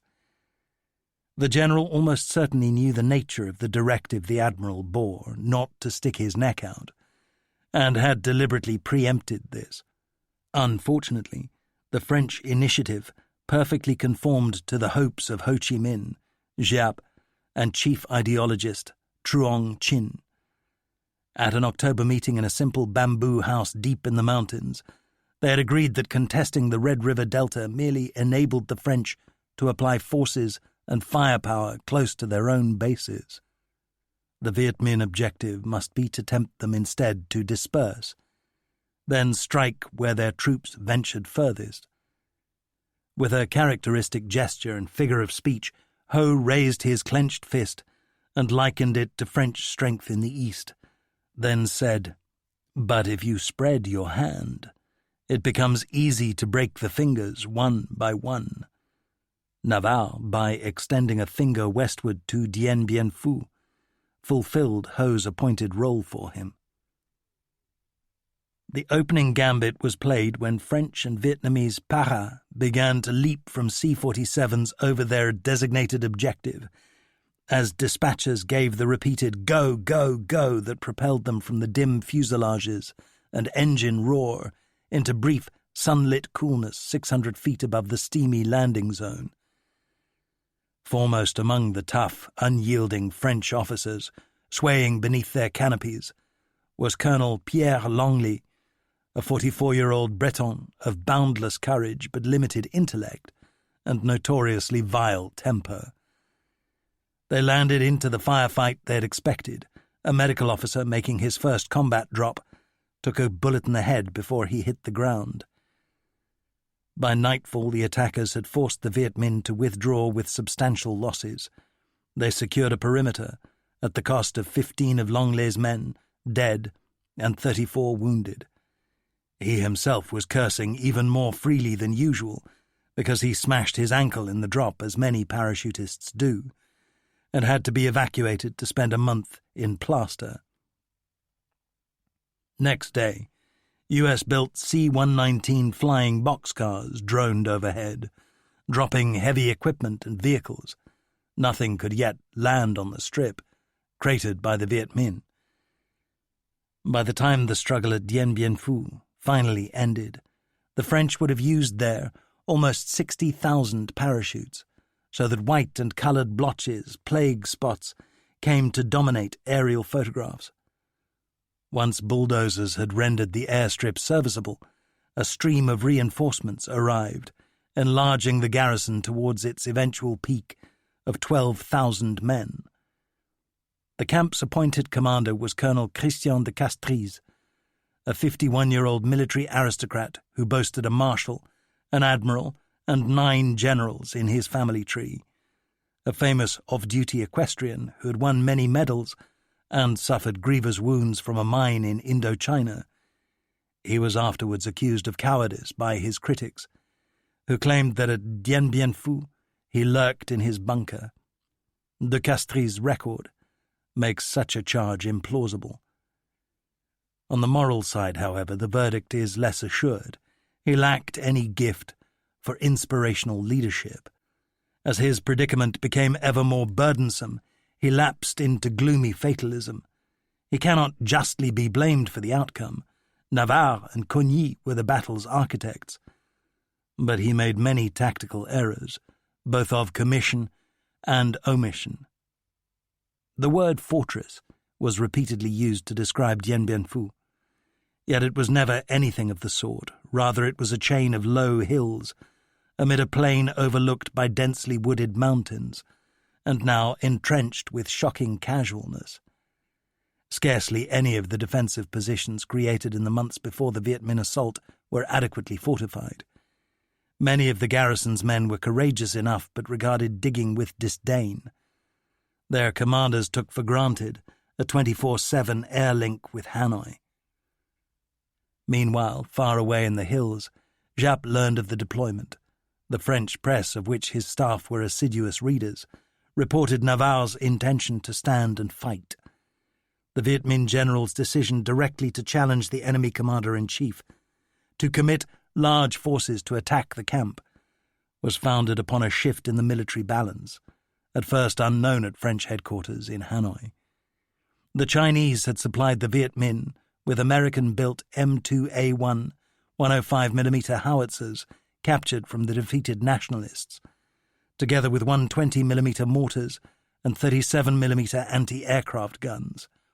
These provided Giap's artillerymen with much enhanced hitting power and, above all, range. A 105mm shell could reach targets from gun pits 12,000 yards away. the most important, and indeed historic, call Giap made, in which his Chinese advisers played an unproven but possibly influential role, was logistical. To convince himself and the Politburo that his men could drag these weapons, each of which weighed over 2 tons, 500 miles over some of the most intractable terrain in Asia, and sustain for months supplies for a 4-division siege force. To achieve this, on the 6th of December, a general mobilization was decreed across the liberated zone to muster a rotating host of peasant porters, each of whom served at least a month before stumbling home exhausted, emaciated, racked by disease. To motivate these men and women, new emphasis was placed on the imminence of land reform, their prize for victory. Alongside the familiar army slogan, "Everything for the front, everything for the victory," there now appeared a new one, "The land to the peasants." Giap shifted his advanced headquarters 300 miles, to a cluster of bomb-proof caves and man-made tunnels 9 miles from the French camp, where he laid out his map table on the 5th of January, 1954. His staff began to publish a bulletin for the troops. Among its news reports and exhortations were lurid cartoons. One such depicted France as a grossly ugly woman who has given birth to Dien Bien Phu and lies beset by tiny black-clad figures who are severing the umbilical cord of the air link, as indeed they would do just a few weeks later. Communist logisticians and engineers laboured on their supply route. Some stretches capable of accommodating Soviet Molotov trucks, which operated in relays, offloaded and reloaded by gangs of porters. Rice was rafted part-way from China down the Black River. Giap demanded a battlefield stockpile of 1,000 tons of ammunition. Each 105mm shell weighed 44 pounds. Viet Minh infantry began moving towards Dien Bien Phu, where on arrival they were presented with spades to wield, ropes to haul. Along the length of the trail, close attention was paid to camouflage. In jungle, treetops were lashed together to form a tunnel, while bridges were created, invisible beneath river surfaces. In open country, gangs followed trucks, brushing away telltale tracks. When French aircraft anyway caught them, the only succour for the wounded was provided by medical students, equipped with rags and peasant palliatives. As for the guns, Viet Minh officer Tran Do described a routine repeated through weeks. Each night, when freezing fog descended into the valleys, groups of men mustered. The track was so narrow, and soon an ankle-deep bog, that the slightest deviation of the wheels would have caused a gun to plunge far into a ravine. By sheer sweat and tears, we hauled them into position one by one, with men playing the part of trucks. We existed on rice, either almost raw or overcooked, because the kitchens had to be smokeless by day and sparkless by night. On ascents, hundreds of men dragged the guns on long ropes, with a winch on the crest to prevent them from slipping. The descents were much tougher, the guns so much heavier, the tracks twisting and turning. Gun crews steered and chocked their pieces, while infantry manned the ropes and winches.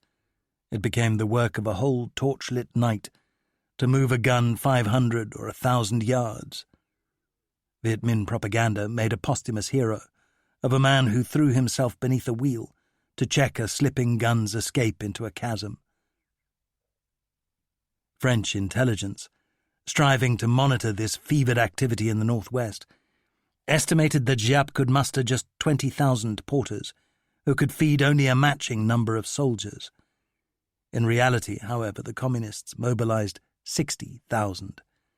Strengthened bicycles became a critical link in the supply chain, each bearing a load of 120 pounds, rising in emergencies to 200 pounds. Communist leaders inspired not only their fighters but also the porters to levels of physical effort and sacrifice that few Frenchmen or mercenaries proved capable of matching. A prisoner was deeply impressed when 10 Viet Minh raised their hands in response to a cadre's call for volunteers to dispose of delayed action French bombs. The campaign developed in slow motion, with a lapse of more than 100 days between the initial parachute landing on the 20th of November and Giap's first assault in March. From the outset, French attempts to advance beyond their perimeter were punished. In December, 2 Para battalions that probed towards a village 9 miles distant were mauled by the besiegers and obliged to retire.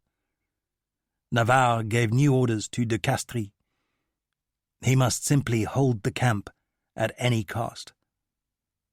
Once the French had landed 4 155mm guns as well as 105mm howitzers and 120mm mortars, they felt confident about outgunning the Viet Minh, yet it proved frustratingly difficult to pinpoint targets.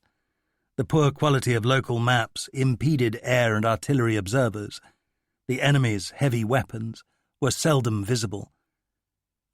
Through December, the French High Command received a steady trickle of intelligence that disturbed Navarre and Cogny, though not nearly as gravely as it should have done. They now knew that 4 Viet Minh divisions were moving in the northern mountains, but remained uncertain of their destination. Enemy diversionary actions in the Central Highlands and the Red River Delta fed vacillation in Hanoi. Throughout the war, hitherto, Viet Minh assaults that met strong French resistance were aborted. The generals thus believed that Giap's army would respond to a costly repulse at Dien Bien Phu by folding its tents. A correspondent of Le Monde, who visited the camp, told his readers that the prevailing spirit was "On va leur montrer," we'll show them. As the year-end approached, Navarre became aware that the Viet Minh were deploying howitzers. On the 31st of December, he reported to Paris that the camp might become indefensible. Yet, through the first weeks of 1954, boredom was the garrison's principal enemy. Colonel Longley returned from hospital with a heavily strapped ankle and rode about on a little pony. Patrols suffered a steady stream of casualties. Many men yearned for the Viet Minh to attack so that they might be hurled back into their mountain fastnesses, freeing the defenders to adjourn to the fleshpots of Hanoi. Yet some also were apprehensive. Lieutenant Colonel Gilles Gaucher wrote to his wife on the 11th of January, "Time passes slowly, and nothing interesting happens. They tell us of hard times coming that will shake us out of our routine. Rumour has it that we are destined for sacrifice." During the weeks that followed, the garrison launched several sorties against the enemy's artillery, all of which failed. Attempts to interdict Giap's supply routes from the air were also unsuccessful, partly because of the limitations of French B-26 Marauder crews. Longley once found his positions undergoing an apparent Chinese air attack, then discovered that they'd been hit by an errant Frenchman. This was unsurprising when many bomb loads were released from 12,000 feet. Far away from Dien Bien Phu, the Viet Minh staged night commando attacks designed both to sap French air strength and to distract Navarre's attention. 20 aircraft, most of them precious C-47s, were destroyed in raids on airfields around Hanoi and Haiphong. From December onwards, Navarre and his colleagues had ample intelligence, shared with their superiors in Paris, to show that they faced the prospect of a full-blooded disaster. Yet they persevered, because a lethal cocktail of pride, fatalism, stupidity, and moral weakness prevented them from acknowledging their blunder. If the garrison of Dien Bien Phu had been evacuated, nobody outside Vietnam would ever have heard of the place. There would have been merely a local withdrawal of a kind that had become familiar. Navarre bears principal responsibility, but France's entire political and military leadership deserves to share. It was the country's misfortune to be governed and commanded by men burdened with the humiliations of the previous decade, and thus constrained in every decision by a yearning to restore national honour, revive la patrie glory. In a spirit of defiance, they perpetrated one of the least inevitable military fiascos of the 20th century. During the last week of January, the defenders were placed on high alert. Intelligence reported that the Viet Minh would launch their big assault within hours. Intelligence was right, that was the plan. But then Giap changed it. The foundation stones of the Viet Minh commander's recent successes had been meticulous preparations. To the frustration of his subordinates, Giap now decided that conditions at Dien Bien Phu were insufficiently propitious. His men were there, sure enough, but not the massive stockpile of artillery and mortar ammunition that he wanted. He postponed the scheduled assault. His new, revised timetable meant that the impending battle must continue into the wet season, which in that region would be very wet indeed. Giap calculated that his own men deployed on the hills would suffer less than the garrison on the plain. In Paris, a senior officer agreed, observing gloomily that by April at the camp command post, de Castries would be paddling in a foot of water. We believed we could destroy 3 of the best Viet Minh divisions. Instead, the enemy has tied down an important portion of our forces, and it is he who manoeuvres around us. There was further discussion of evacuation, but such a course would have meant abandonment of huge stocks of materiel and almost certain extinction of the rearguard. Instead, Navarre reinforced. For a further 7 weeks, which seemed interminable alike to besiegers and besieged, the rival forces gazed at each other across the scrub and hills.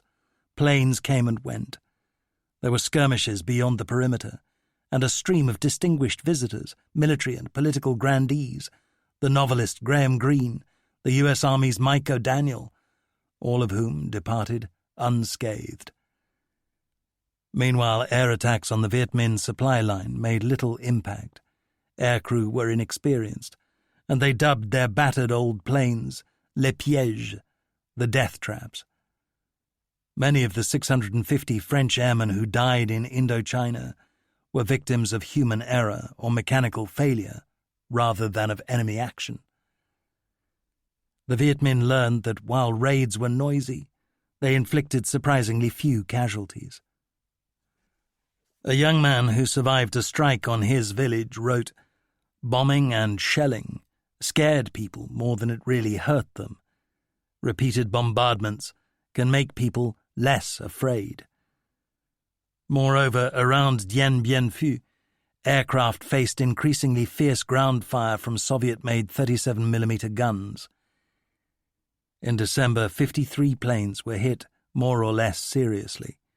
Thereafter, as the weather suffered its usual seasonal deterioration, pilots reliant on World War II navigation technology faced ever greater hazards, which caused a steady stream of losses. From Navarre's viewpoint, more alarming even than the battlefield story was news from Europe, which overnight lofted the stakes at Dien Bien Phu. There was to be a big power summit conference, a negotiation. Soldiers sensed in the air a stench wretchedly familiar to Frenchmen, that of looming betrayal.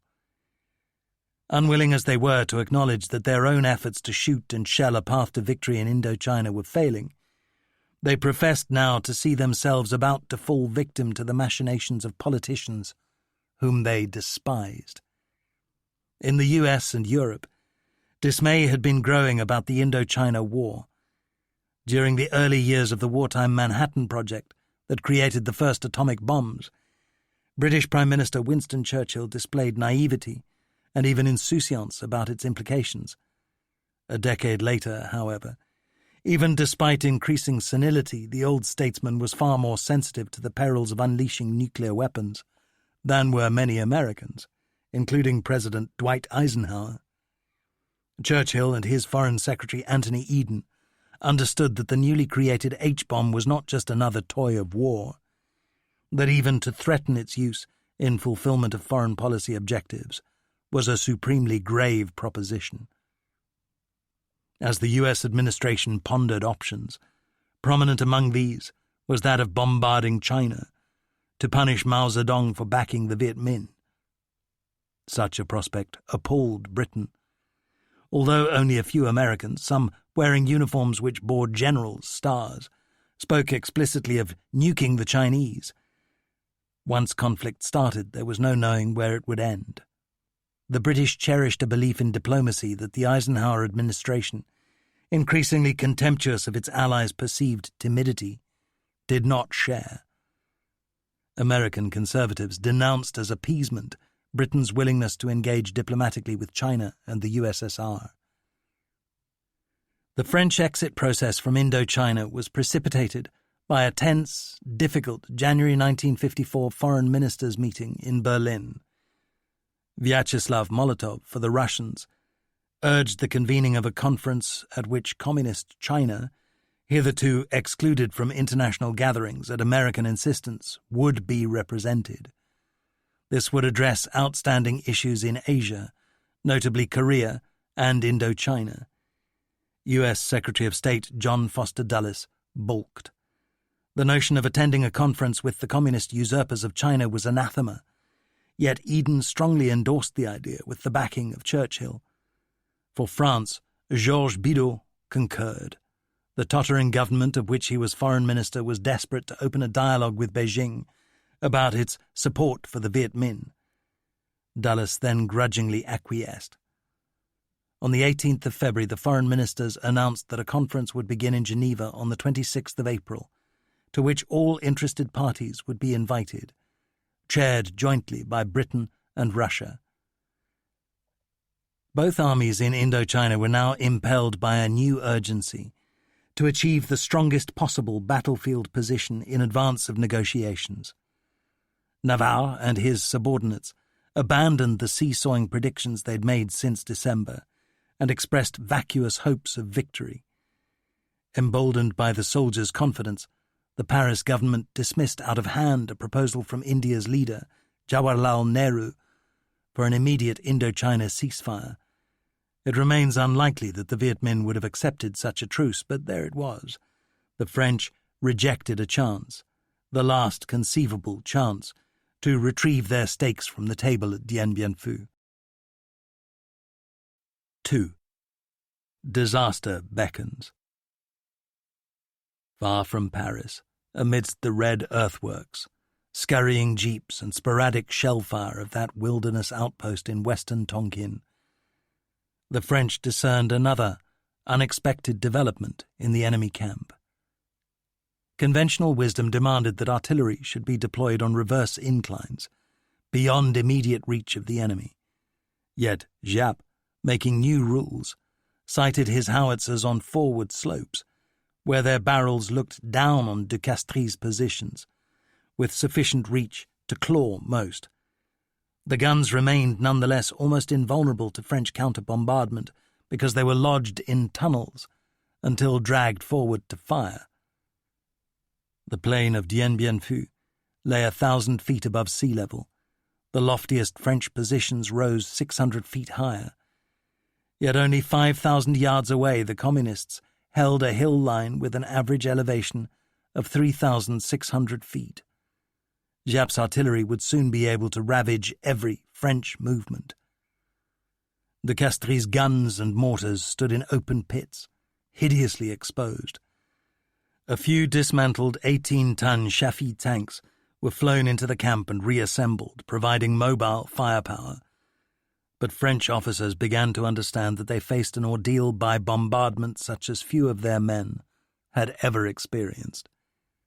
Increasingly lively communist shelling meant that few men in outlying positions could avail themselves of the joys of the camp's 2 field brothels. By mid-February, though no serious Viet Minh attack had taken place, 10% of the garrison had already become casualties. Diminished availability of C-47s caused worsening shortfalls in deliveries of supplies and munitions. On the 11th of March, Viet Minh artillery began to pound planes parked beside Dien Bien Phu's runway. From the 13th, every takeoff and landing came under fire. Airspace became unsafe below 7,000 feet. On the 12th, René Cogny paid what proved his last visit. His plane departed amid a flurry of incoming shells, which the garrulous general was fortunate to survive. For weeks, Giap's troops had been digging, on a scale such as no army had matched since the Western Front in World War I. One of them wrote, "The shovel became our most important weapon." They created around the perimeter a network of tunnels and trenches which provided both shelter and covered approaches. The French positions focused upon 9 hills, to each one of which was allotted the beautiful name of a woman. Isabelle and Béatrice were deemed the strongest, though a newly arrived para officer noted with dismay the vulnerability of their trenches and emplacements. The garrison might have fared better had its men spent the previous weeks digging as energetically as the besiegers. On the morning of the 13th of March, Giap's 312th Division was read a message from Ho Chi Minh, then joined in singing the Viet Minh anthem. That afternoon, its soldiers mustered to attack Béatrice, the eastern French position less than 2 miles from the airstrip. At 17:05, as the defenders saw the Viet Minh beginning to move, they were about to order defensive mortar and artillery fire when Giap preempted them. A storm of shells and heavy mortar bombs descended not only on Béatrice, but on widely dispersed targets throughout the camp, especially gun positions and headquarters. The bombardment was extraordinarily accurate, perhaps assisted by Chinese advisers among the Viet Minh gunners, who had enjoyed weeks of leisure in which to calibrate ranges and scrutinize de Castries' strong points.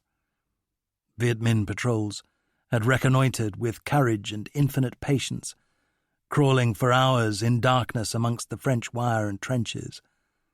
In particular, they pinpointed the wireless antennae that marked command centers. Pierre Lenglet's group survived only by a miracle. The colonel himself was standing naked beneath a pierced fuel drum shower when the barrage began, and ran unclad into his bunker, seconds before a shell exploded on its roof. He and his officers were left stunned in a chaos of fallen timbers, debris, earth, and wrecked equipment.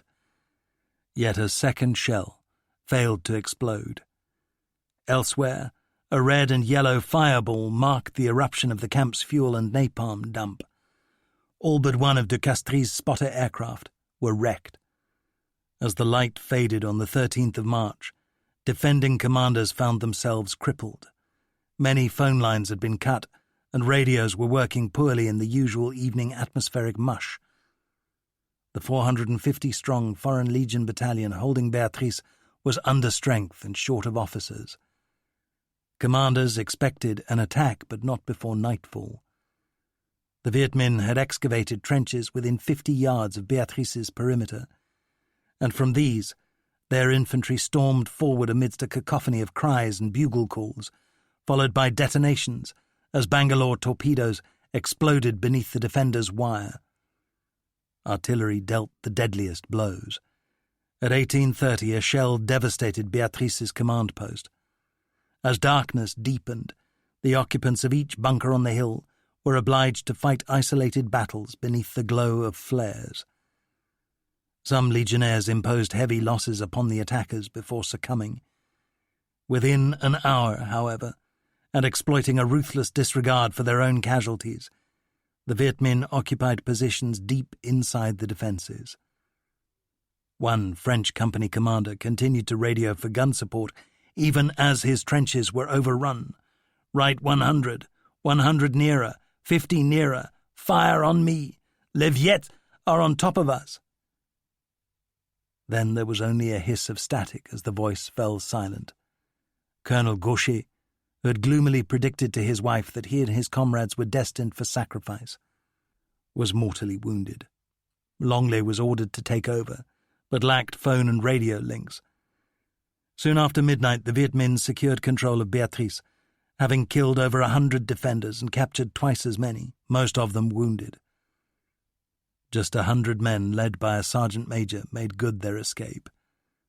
When sunrise came at 06:18 on the 14th, a strange silence overhung the battlefield, under a drizzle that turned to heavy rain. The camp's medical staff emerged, blinking and exhausted, from their stifling bunker, having handled 10 abdominal and 10 chest cases, 2 cranials, 15 fractures, and 14 amputations. Debris lay everywhere, blackened and burnt-out vehicles, smashed aircraft and equipment. A belated and futile air attack was launched against the Viet Minh gun positions. Then a wounded officer prisoner, Lieutenant Frédéric Turpin, staggered across from Béatrice to Dominique, bearing from the Viet Minh the offer of a truce to evacuate casualties, which Cogny's headquarters authorized. This was a shrewd psychological move by Giap, since it passed to the garrison responsibility for 8 badly wounded men, and acknowledged his army as local victors. Turpin was fortunate enough to secure air evacuation to Hanoi. As for the men who remained, Pierre Rocolle wrote, "A stupor fell upon all those not engaged in urgent tasks. Officers and men could not stop asking themselves, how could a Legion unit have been so swiftly overcome?" Cogny's response was to reinforce the garrison with yet another battalion of paratroopers. Giap prepared to repeat his success against Gabriel, further north, defended by the 7th Algerian Tirailleurs, who ate supper in anticipation of a busy night. Sure enough, at 1800 on the 14th, just before sunset, men of the Viet Minh's 308th Division hurled themselves forward. A bitter struggle continued into darkness, lit by flares dropped from an orbiting Dakota.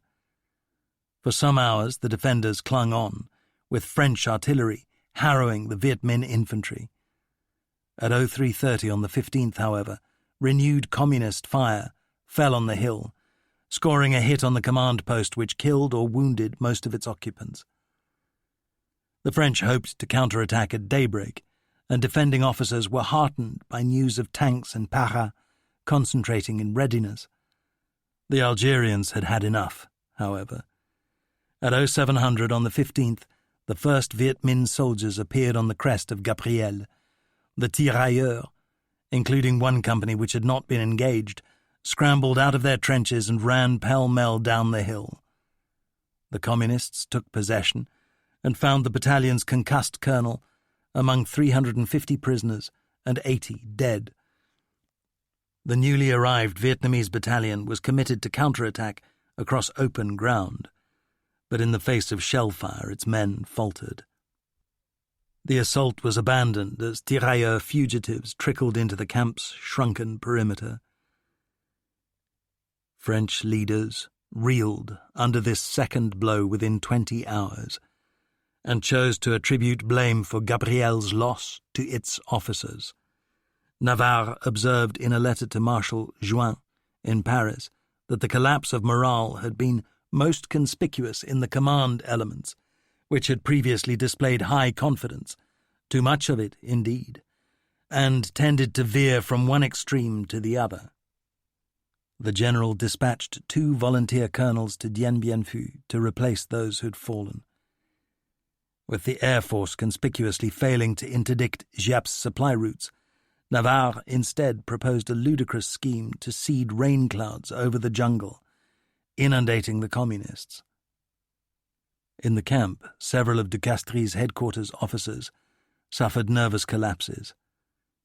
The Chief of Staff sat motionless in his bunker, refusing to remove his helmet. De Castries himself exercised command but not leadership. He offered his men no ringing oratory nor comradely cheer, instead apparently resigning himself to the administration of a descent towards disaster. Communist howitzers turned their attentions upon French artillery, of which the gunners suffered terribly. 1/3 of 155mm crews and more than 50% of de Castries' 120mm mortarmen became casualties. By the 3rd day of battle, half the garrison's stock of 27,000 shells was already expended. The French had lost their forward observation positions, so that their remaining guns were forced to fire almost blind, dependent for targets on air photographs of Giap's lines processed in Hanoi, then parachuted into the camp. De Castries' artillery commander, the jolly, roly-poly Colonel Charles Pirot, had rashly promised that he could suppress any guns the communists deployed. Now he suffered a lacerating verbal assault from Longley about the failure of his batteries during the first 2 nights' fighting. The colonel retired to his bunker, sobbing despairingly, "I am completely dishonoured." In truth, it was his superiors who merited disgrace for choosing to fight a battle in such a place, pitting 12,000 French and colonial troops against 5 times their number of Viet Minh, led by a commander of brilliance. Pirot, nonetheless, clutched a grenade to his body, then jerked forth the pin. De Castries sought to conceal the colonel's suicide, but the news quickly leaked, and was published in Le Monde. On the night of the 14th of March, several shells fell on the main dressing station, killing 14 men in the triage room and 9 post-operative cases, as well as destroying the X-ray facility. Thereafter, the wounded suffered terribly. Before the end, doctors and surgeons treated 2,665 men, performed 934 operations, and watched 319 patients die. The camp's airstrip continued to be raked by fire, which destroyed 10 aircraft, stranded by bad weather. The next 2 days, 15th to the 16th of March, passed almost without incident. Viet Minh propaganda loudspeakers broadcast surrender appeals to the defenders in French, Vietnamese, Arabic, and German. These were not without effect. Cogny had included in Dien Bien Phu's garrison, against de Castries' strongly expressed wishes, 1 Vietnamese and 2 Thai battalions that were known to be unreliable. French officers had always feared that peace negotiations must precipitate a catastrophic unravelling of their local forces. And so it proved. Following the announcement of the looming Geneva Conference, many Vietnamese in French service saw who was winning the struggle for Indochina, and that it was not the colonial power. During the night of the 15th of March, the first trickle of what swelled into a river of desertions took place from the Thai battalion manning position Anne-Marie, a mile and a half southwest of Gabrielle. One strong point was entirely abandoned. Shortly afterwards, Viet Minh bombardment precipitated a wholesale flight. A French forward observer radioed laconically, "The Thais are off." Anne-Marie 1 and 2 fell into Giap's hands almost bloodlessly, and he promptly repositioned there his own mortars and recoilless rifles. Garrison morale was now crumbling in such a fashion that Giap's formations could probably have overrun the entire camp, as his subordinate officers chafed to do.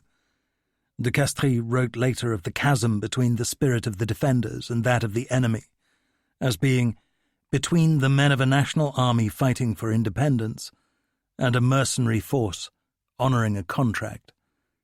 Giap, however, refused to be hurried. Dogged, methodical preparation had served him well. Moreover, his formations had bled heavily for their early successes. Around a quarter of the infantry attacking Béatrice are thought to have fallen, and one of the battalions assaulting Gabrielle lost 240 dead. 6 half-trained Viet Minh medics struggled to tend 700 wounded. Amid cascades of shell and mortar fragments, the besiegers paid dearly for their lack of steel helmets, and for early human wave attacks. They laboured all night, every night, to deepen trenches and extend saps. Timber props were carried miles from the nearest forest to the battlefield. A wholesale call-up of reinforcements, many of them untrained teenagers, was undertaken across communist-controlled northern Vietnam. The martyrdom which took place at Dien Bien Phu was by no means exclusively a French one. Giap each day studied graphs of supply deliveries, the moving red line. One morning he demanded of his logistics chief why not a single ton of rice had been delivered the previous night, and was told there had been torrential rain. The general responded, "Whether it rains or hails, we cannot allow our soldiers to fight on empty stomachs." This was cynical verbiage. He knew full well that many of his men were starving. They received scarcely any meat or vegetables, and by mid-March were eating rice so rotten that we did not know how to cook it, in the words of a man of the 312th Division. They were deprived of cigarettes, reduced to foraging for edible wild roots and plants. Yet Giap chose to persist with his assault in the manner he'd started it, painstakingly ensuring the success of each thrust, denying to the French any revival of hope. His 37mm flak guns inflicted a crippling toll on aircraft, so that scarcely one returned from the camp unscathed. Through the days and weeks that followed the fall of 3 of de Castries' 9 hills, Viet Minh artillery harried the airstrip. The landing of each of the diminishing procession of medevac flights precipitated a panic-stricken surge of would-be passengers, wounded and otherwise. Photojournalist Jean Perrault filed a dispatch describing the scene, which he likened to 1945 Germany. Cries, tears, stampede of wounded towards the door, never seen anything like it since concentration camp. On the 17th, the Viet Minh made another skillfully judged humanitarian gesture, presenting the garrison with 86 wounded prisoners. These, of course, merely increased the pressure on the camp's overburdened medical facilities. Among the doctor's embarrassments was disposal of a mound of amputated limbs. French medevac crews earned no plaudits. On the 23rd of March, an H-19 helicopter landed against orders on a notoriously exposed site. As it was being loaded with wounded, its crew wandered away, thus escaping the destruction by shell fire of their machine and its helpless occupants, including the general's son, Alain Gambier. A French writer observed bitterly, "Certainement, their helicopter crews had not been chosen from the best elements of the Air Force," and de Castries deplored their lack of guts. Soon hard things were also being said about fixed-wing aircrew, who were both exhausted and demoralized. American mercenary pilots of the CIA's airline, CAT, flew a growing number of resupply missions, displaying more skill and steel than their French counterparts. Especially hair-raising were napalm sorties. As one C-119 roared down the runway towards takeoff, its pilot raised the undercarriage prematurely, causing the plane to career on its belly along the tarmac in a cascade of sparks amid 4 tons of hell jelly and 1,500 gallons of aviation spirit. By some freak of fortune, the crew survived. As for the garrison of Dien Bien Phu, most of the French units remained staunch, but contempt for their colonial brethren rose by the day. Not only had the Vietnamese Para failed to regain Gabriel on the 15th, but their French officers had given a deplorable example, in the words of Pierre Rocolle. An Algerian battalion abandoned its positions and drifted away into the scrub and villages beyond the perimeter, where some hundreds of the rats of Nam Yum, as they became known, lingered for the rest of the battle, living off pillaged supplies. North African gunners and engineers remained impressively steady, but suffered 50 casualties a day, even when no big attack was taking place. It was not de Castries who became the soul of the defence, but instead Lenglet, who, in the words of an admiring fellow legionnaire, sang the Marseillaise for 56 days. He never weakened. The colonel, however, was no more a thinking soldier, nor indeed a tactician than our most career heroes. De Castries confided to Navarre, "He has the weaknesses of his virtues." On the 16th, Lenglet was joined by Major Marcel Bijard, a new arrival, though an old comrade, who became another legend of the siege. The son of an impecunious Toul railway worker, After one bloody action, Bijard had recommended every para in his unit for a croix de guerre. This man of iron was always known by his radio call sign, Bruno. Yet both Langlais and Bruno were better suited to enduring a crucifixion than inspiring a resurrection. A couple of successful sorties gave a modest boost to the garrison's morale, but de Castries was obliged to weigh the gains of such actions, and even of routine patrolling, against the lives they cost. The plight of the wounded worsened. A Sergeant Leroy suffered shrapnel wounds on Isabelle on the 16th of March and was at the hospital recovering when it was shelled, wounding him again. He was driven back to Isabelle in time to encounter a new bombardment, which killed the driver of his truck. After rescue from the wreckage, he somehow survived a stomach operation, then spent the ensuing 3 nights in a drainage ditch before being flown to Hanoi on the 25th of March. Between the 13th and the 27th, 324 casualties were evacuated, but on the 28th, Viet Minh artillery wrecked a Dakota on the airstrip. Giap's guns now ranged at will, and Major Bijard led 1,200 para in a desperate sortie against them. In that day's fighting, the Viet Minh were reckoned to have lost 350 men killed, together with many flak mountings destroyed.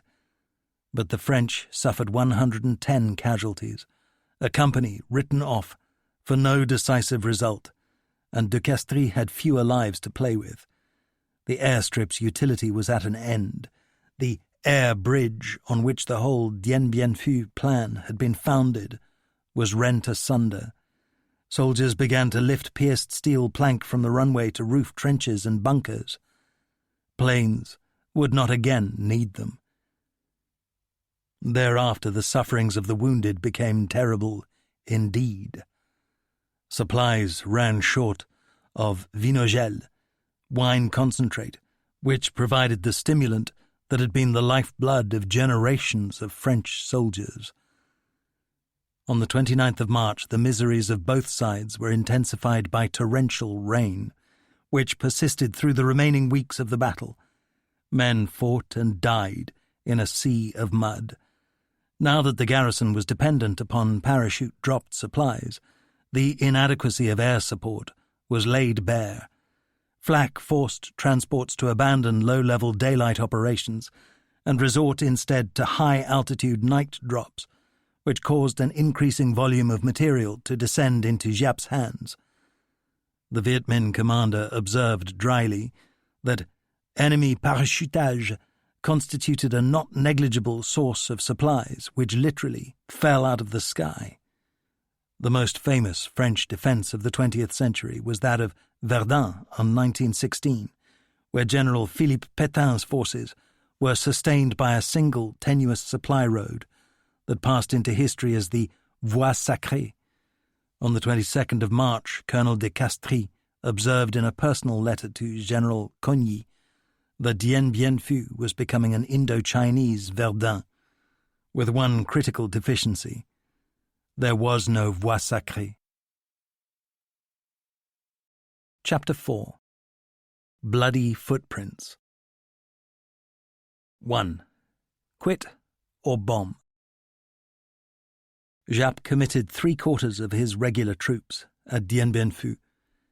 Even as it was being fought, however, Viet Minh regional guerrillas sustained pressure elsewhere to disperse French strength. There were firefights in the Red River Delta and further south in Annam. Between February and mid-May, 59 fortified posts were overrun. Much of the Mekong Delta fell into communist hands as French troops quit the region for deployment further north. Navarre and Cogny struggled to defend positions across Vietnam and deep into Laos. While they faced looming disaster at Dien Bien Phu, French authority tottered across all Indochina. Only one power on earth was deemed to possess the means to avert its collapse: the United States. For almost 2 months in the spring of 1954, President Eisenhower and his foremost policymakers promoted a military intervention which they were willing, and in some cases eager, to undertake.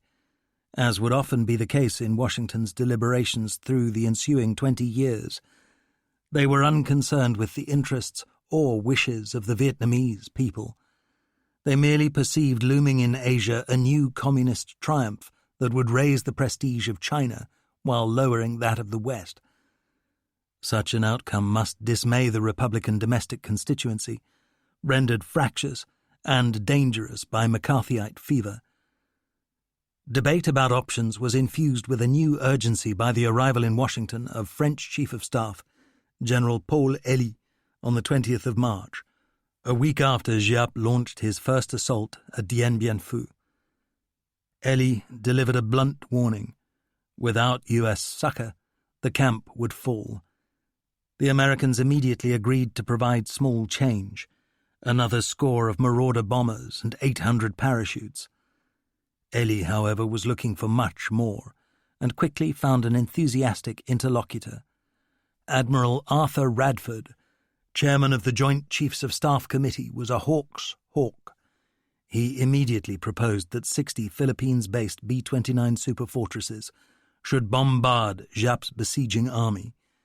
A Pentagon study group went further, suggesting that 3 tactical nuclear weapons, properly employed, could, at a stroke, eliminate the communist threat. Radford embraced this, too, as a viable option. The State Department, however, urged against even whispering the nuclear word, saying that if the scheme was mooted to the French, it must leak, with tumultuous consequences. General Matthew Ridgway, U.S. Army Chief of Staff and foremost hero of the Korean struggle, persistently, staunchly, and presciently opposed any intervention as the wrong war in the wrong place. President Eisenhower, however, saw things differently. He favored committing American power, subject to 2 caveats, which proved important and indeed decisive. Both congressional and Allied support needed to be mobilized.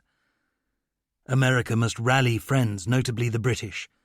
Secretary of State Dulles shared with Radford and Vice President Richard Nixon an enthusiasm for Operation Vulture, the B-29 proposal.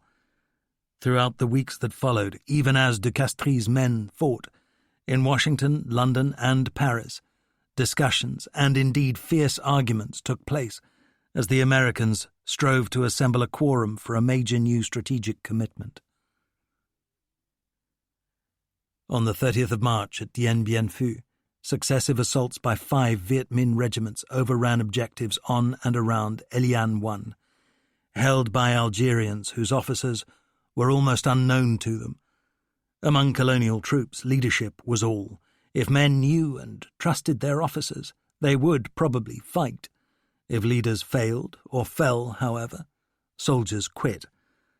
The Viet Minh opened a bombardment at their usual hour of 1700 and launched infantry an hour later. Heavy rain had flooded trenches and made air support impossible. Meanwhile, further north, Dominique was also beset. Langlais was obliged to watch grimly through his glasses as the position was hacked and harrowed. There were soon 4 separate infantry battles, in all of which the French were hard pressed. The Algerian defenders of Elian 1 began to take flight, prompting a paratroop officer to shoot down several in an effort to stem the panic. It was all for nothing, and a gaping hole opened in the perimeter. After almost 4 hours of heavy action, the position collapsed. Similar scenes took place on Dominique too. Some Algerians ran towards the attackers with their hands in the air. By 2200, that position too was overrun. A few brave men fought to the last, among them an 18-year-old Eurasian sergeant named Chalamont, who manned a machine gun until encircled and cut down. Dominique III just held thanks to the efforts of a 27-year-old officer named Paul Brunbrook, a veteran of an epic December 1952 defense of Na San, another besieged French base. Now he repeatedly rallied defenders and kept their 105mm guns in action, finally giving the dramatic order to fire over open sights. Débouché à zéro. Langlais radioed Brunbrook to abandon his pieces. The young gunner responded never. Early on the 31st, he and his indomitable Senegalese gunners retreated with 3 howitzers that remained serviceable, having fired 1,800 rounds. Brandebroek was awarded the Knight's Cross of the Legion of Honour. 2 weeks later, he died of wounds, after another equally heroic action. Eliane I fell quickly, along with a position proudly named Champs-Élysées. Morning found both sides exhausted. One attacking Viet Minh regiment was so depleted that it had to be withdrawn from Giap's line. The French lost a substantial part of their artillery and exhausted half their remaining ammunition stockpile, 500 tons.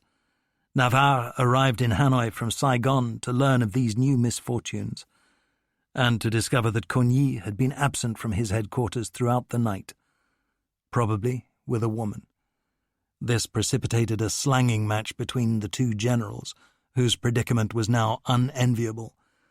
The U.S. Army's Mike O'Daniel advanced a preposterous suggestion that the French should dispatch an armoured force westwards from Hanoi to relieve the camp. This ignored both the wild country intervening and the Viet Minh's record of savaging French road columns.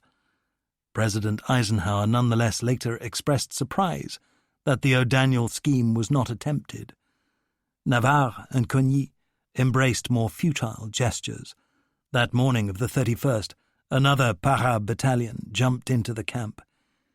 Even now that it was plain the garrison was doomed, among such forlorn hopes was a procession of volunteers. Captain Alain Bizard, for instance, abandoned a pampered existence as aide to the Army Chief of Staff in Paris to join de Castries' garrison. It seems fair to speculate that young career soldiers sought to atone for the shame of their nation's collapse in 1940, to show that a new generation of Frenchmen possessed a willingness for sacrifice such as some of their fathers had lacked. Late on the 31st, French counterattacks briefly regained Dominique II and Eliane I, only to see them fall to renewed Viet Minh assaults. Enemy night attacks were repulsed on the 1st and the 2nd of April, but on the morning of the 2nd, Huguette, too, was abandoned by the French, who now tardily laboured to strengthen the defences of their remaining hills.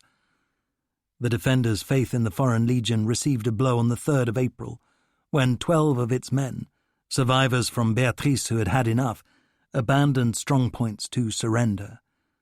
Like all deserters who fell into Giap's hands, they were promptly set to work digging and carrying for his army. By the 7th of April, the garrison's surgeons were struggling to care for 590 casualties. The Legion and Para battalions mustered fewer than 300 men apiece. Giap ignored a French request for a truce to allow aircraft to evacuate the wounded. And why should he have done otherwise? The debate in Washington about a possible U.S. commitment, not to rescue the French but to humble the communists, became much more important to history than was the fate of Dien Bien Phu. From late March onwards, Dulles conducted a media blitz designed to rouse the American people. The Secretary of State characterized the enemy as catspaws of the Chinese. The U.S. government, he said, would not stand idly by while Reds triumphed, though he remained studiously vague about what action might follow.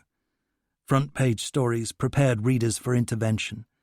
U.S. News and World Report said, "Blunt notice is given to communists that the U.S. does not intend to let Indochina be gobbled up." Most of the world still supposed that at Dien Bien Phu superior firepower would ultimately prevail. The British Spectator observed on the 19th of March, "The French ought to be able to win this battle, and if they do win, it may for the first time be possible to see light at the end of the Indo-Chinese tunnel." The magazine editorialized again on the 9th of April. In spite of the terrible unpopularity of the war, the siege of Colonel de Castries and his 11,000 men has reminded France that she can still fight and still be the admiration of the world. Such remarks reflected both wishful thinking and extravagant francophilia, but emphasized that nothing about the battle seemed inevitable until its outcome. On the 3rd of April, the U.S. Secretary of State presided over a meeting of congressional leaders, including Democrats Lyndon Johnson of Texas, Richard Russell of Georgia, Earl Clements of Kentucky, Republicans Eugene Milliken of Colorado and William Noland of California. Radford briefed them on the dire predicament of Dien Bien Phu. Dulles said that the president wanted a joint resolution of Congress endorsing the deployment of American air and naval power. Radford said that if Indochina was lost, it was only a question of time until all of Southeast Asia falls, along with Indonesia. Under sceptical questioning from the politicians, the admiral was obliged to admit that he was alone among the chiefs in favouring military action. One of the visitors demanded, "Why so?" "Because I know more about Asia than my colleagues," responded Radford, who, though not the sharpest knife in the box, never lacked self-assurance. Then they addressed the key issue of unilateral versus multilateral action. Lyndon Johnson said, "We want no more Koreas, with the U.S. providing 90% of the manpower." The domestic lesson of the 1950-53 war that wrecked Harry Truman's presidency was that though Americans were willing to pay other people to die combating Reds in faraway Asian countries, they resisted seeing their own boys sacrificed. Dulles was asked explicitly, would the British associate themselves with a U.S. operation in Vietnam? He admitted this was doubtful. The meeting's outcome, unwelcome to the Secretary of State and the President, was that they could secure their congressional resolution only if other nations signed up too. At the White House on the following evening of the 4th of April, Eisenhower said it had become evident that the British attitude would be decisive. Late that night, the French formally requested U.S. air power for Dien Bien Phu. Navarre helpfully suggested that planes thus employed could be unmarked or wear French roundels, which emphasized his diminishing grasp upon reality. On the evening of the 5th of April, Winston Churchill received an impassioned personal letter from Eisenhower, evoking the familiar spectres of Hitler, Hirohito, Mussolini. May it not be that our nations have learned something from that lesson? In support of a request for British participation in an Indochina intervention. The following day, Eisenhower told the National Security Council that the struggle was still eminently winnable. At a 7th of April press conference, the President for the first time publicly articulated what became notorious as the domino theory. If Indochina was lost, he said, the rest of Southeast Asia would go over very quickly. The French had already voiced their own variation, the 10-pin theory, as in bowling. The carriers Boxer and Essex were dispatched to the Tonkin Gulf to be on hand if Eisenhower acceded to France's pleas. Yet there was still plenty of doubters. On Capitol Hill, the young Democratic senator from Massachusetts urged that it was time to tell the American people the truth. No U.S. intervention could achieve anything useful, said John F. Kennedy, unless France conceded full independence to her colonies. To pour money, material, and men into the jungles of Indochina would be most unlikely to deliver victory against a guerrilla enemy which was everywhere yet nowhere, and has the sympathy and covert support of the people. Eisenhower nonetheless remained game to fight, if others would do likewise. Impatiently, testily, he awaited the outcome of deliberations in London. At Dien Bien Phu, yet more reinforcements were committed.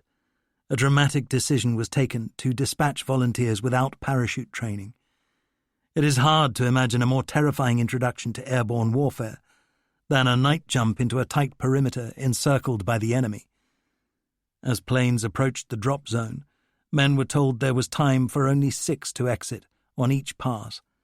Tracer steamed up from communist flak guns, and 1 soldier in 10 declined to jump. Refusals are infectious amid the roar of engines, shouts of dispatchers, blind uncertainty below. Nonetheless, most of the battalion sprang courageously into the darkness and landed in the French lines with surprisingly few losses. By a monumental act of bureaucratic meanness, survivors were subsequently denied paratroopers' badges on the grounds that they had not completed the prescribed course. It was now the 1st of April, an appropriate date for another of Navarre's black comic gestures, an orgy of promotions for officers of the garrison, including the advancement of de Castries to brigadier general's rank, while Jap's besiegers continued to dig furiously, advancing trenches and tunnels towards their next objectives. On the morning of the 10th of April, the newly made Colonel Marcel Bijard directed a counterattack on Eliane 1. The men advanced, singing, spearheaded by a flamethrower carrier, escorted by 2 submachine gunners into a storm of communist fire. At 11:30, after bitter fighting, they reached the hill crest, then stuck, having suffered 60 casualties. At dawn on the 18th of April, the 100-strong garrison of Iguet 6, which was now thought indefensible, leapt from their trenches and ran for their lives, leaping over Viet Minh foxholes towards the French lines. 60 made it. Throughout the Anglo-American crisis meetings that took place in April 1954, Dulles was obliged to mask his disdain for Britain as a nation, and for her leaders in particular. This sentiment was mutual. Churchill characterized the Secretary of State as a dull, unimaginative, uncomprehending man. In London on the 11th to the 12th of April, the visitor again rehearsed familiar arguments about the need to fight together against totalitarian threats. Eden was unfailingly courteous, unflaggingly sceptical. It was, of course, a large irony that he should, in 1954, reject comparisons with the 1930s to justify Western military action when 2 years later, as Prime Minister, he would deploy the same analogy to justify Britain's disastrous invasion of Egypt. As it was, the two men parted with cold civility. The American visitor fared no better in Paris, where Foreign Minister Georges Bidault declined to agree that France should grant absolute independence to Indochina, an American precondition for intervention. Yet, Washington's hawks remained keen to act. On the 16th of April, Vice President Richard Nixon told newspaper editors, "The U.S. must go to Geneva and take a positive stand for united action by the free world." Far away in Indochina, the French heard of his words and nursed flickering candles of hope. 2. A triumph of the will. Between the 14th and the 22nd of April, the garrison of Dien Bien Phu lost 270 men. Fragging by the disgruntled was not an American invention. One night a soldier tossed a grenade into a bunker full of NCOs and was summarily executed for his pains. By the 14th of April, de Castries mustered 3,500 effective infantrymen.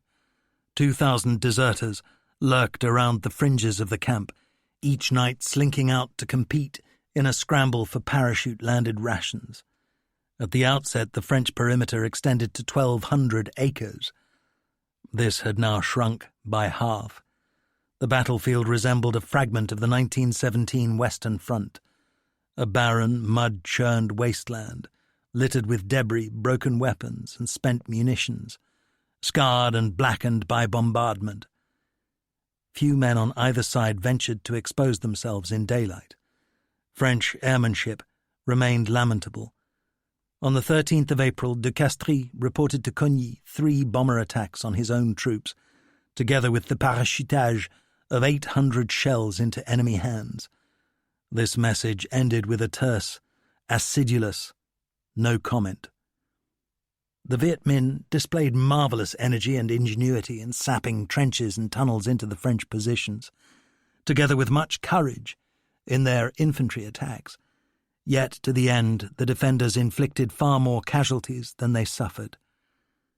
In 2018, Hanoi has still not credibly enumerated its Dien Bien Phu losses, surely a reflection of their immensity. Prisoners who fell into French hands testified to the dejection prevailing in many Viet Minh battalions, among which malaria was endemic. The Communist commander's difficulties were sufficiently serious to cause him to abandon human wave attacks in favour of more measured tactics, and to stage a succession of propaganda and self-criticism meetings. Political officers sought to inspire their overwhelmingly peasant soldiers and porters by promising that land reform, confiscation of landlords' holdings, would be imposed in the liberated zone within weeks of this battle being won.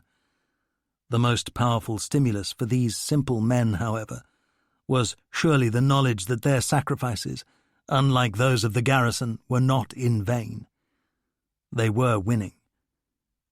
On the night of the 22nd to the 23rd of April, Jap's men overran Huguette 1 after bursting forth from tunnels dug into its perimeter. Its senior officer was last seen fighting to the death in the midst of a throng of Viet Minh. De Castries demanded a counterattack, because without Huguette 1 there was little space left for supply drops. Para were due to start such an operation at 1400 hours on the 23rd of April, but an hour beforehand it became plain they would not be ready. Chaos ensued. It was impossible to cancel a scheduled airstrike by 4 marauders and a dozen fighters, which went in at 13:45, when most of the available artillery ammunition was also fired off. The Viet Minh on Huguette suffered severely, but then enjoyed a 45-minute lull, during which reinforcements were rushed forward. By the time 2 French companies leapt from their positions, they met intense fire, exhausted momentum on open ground halfway to their objective, and by 15:30 were pinned down and suffering heavy casualties. An hour later, survivors withdrew, having lost 76 men killed or badly wounded. One of the latter, a Lieutenant Garin, whose legs were mangled, blew out his own brains to forestall an attempt to rescue him. The Communists now held half the airfield, and de Castries' dressing station wrestled with 401 serious cases, 676 less severe ones. An officer told casualties for whom no shelter was available, "Those who can't stand or sit had better lie in their trenches." As the Geneva Conference drew near, once more Dulles flew to Europe, this time accompanied by Admiral Radford, to renew their pleas to the government of Winston Churchill and to consult with the French. It was becoming clear to the world that without U.S. action, Dien Bien Phu's fate was sealed, and the Spectator reflected some conservatives' enthusiasm for such a course. If Ho Chi Minh and the Chinese have to be persuaded by military means that peace is desirable. On the 22nd of April, Dulles and Foreign Minister Bidault met again in Paris to seek a common policy front for Geneva. Elie and Navarre, meanwhile, pressed for more U.S. aircraft. When the British joined the talks, Bidault became emotional, perhaps influenced by a copious intake of alcohol. He later claimed that Dulles asked him privately whether he thought nuclear weapons would be effective at Dien Bien Phu. It seems at least possible this issue was informally raised. Both Eisenhower and his Secretary of State were weary of the Europeans, of the French because they wanted aid without strings, of the British because they refused to acknowledge the merits of joining the Indochina fight before the French packed their bags. Britain was also considered pitifully nervous about the Chinese threat to its Hong Kong colony. The old Prime Minister and his Foreign Secretary Anthony Eden nonetheless stuck to their chosen course. They rejected Eisenhower's domino theory and declined to support any new military action in advance of Geneva, which Eden was to co-chair with Soviet Foreign Minister Molotov. As for Churchill, when Radford unleashed his personal powers of persuasion on Britain's leader at a 26th of April Chequers dinner, the Prime Minister told the American, "The loss of the fortress must be faced." After Britain had been unable to save India for herself, he added, it was implausible that she could save Indochina for France. Dulles cabled home on the 29th of April. UK attitude is one of increasing weakness. Britain seems to feel that we are disposed to accept present risks of a Chinese war, and this, coupled also with their fear that we would start using atomic weapons, has badly frightened them. the British contribution was their most influential and benign in the course of all Vietnam's wars. Had Churchill given a different answer, while it remains unlikely that Eisenhower would have unleashed nuclear weapons, the Western Allies would probably have committed forces to support a fundamentally hopeless French position. Eisenhower's cables to Dulles make plain that while he declined unilaterally to deploy U.S. might, he was not merely willing but keen to do so if he could secure the political cover Britain could provide, backed by a token commitment of RAF bombers. Since 1940, the British had engaged in many displays of diplomatic gymnastics to avoid a falling out with the U.S. They were most uncomfortable about now disagreeing with Washington on a matter to which the administration attached such importance. Yet it is hard to doubt that London's caution was well-founded. Churchill is often, and justly, said to have been a shadow of his old self during his 1952-55 premiership. On this issue, however, he displayed admirable clarity and stubbornness. The British feared that the real objective of any U.S. action would be to punish China. The administration's indignation about Chinese military aid to the Viet Minh seemed bizarre when the U.S. was already providing vastly more weapons and equipment to its own French client. In British eyes, the Korean conflict had represented an intolerably protracted mud-wrestling match with the Communists. A plunge into Indochina could precipitate something worse, conceivably a big war. Churchill told the Americans that he declined to collude in misleading Congress by backing Western military action that could not save Dien Bien Phu but might have untold implications for peace. Radford was furious. And so was Eisenhower, who wished to see the Communists take a good smacking in Indochina. It is plausible that resentment about what Washington branded as British pusillanimity contributed 2 years later to the President's renunciation of Eden in the Suez debacle. Yet no Western action in the spring of 1954 could have saved Dien Bien Phu, short of unleashing insanely disproportionate conventional or even nuclear firepower. The later American commitment to Vietnam was seen by much of the world as implicitly colonialist. Such action in 1954 would have been explicitly so. Almost entirely absent from the Washington debate was an understanding that Indochina's future would be principally determined by political, social, and cultural forces. Discussion focused solely upon what weight of firepower should be deployed. It was taken for granted in 1954, as it would be a decade later, that should the U.S. decide to deploy its might against rubber-sandaled peasants, Giap's army would suffer defeat, even obliteration. If the French were then losing in Indochina, the Americans reasoned that this was because they were, French. Bernard Fall recoiled in disgust from a U.S. official who dismissed France's presence in Indochina. The whole damn country is degenerate, admitted, and the French are scared of the Germans, and the whole damn French army is in Indochina just to make money, and they have no fight left in them anyway.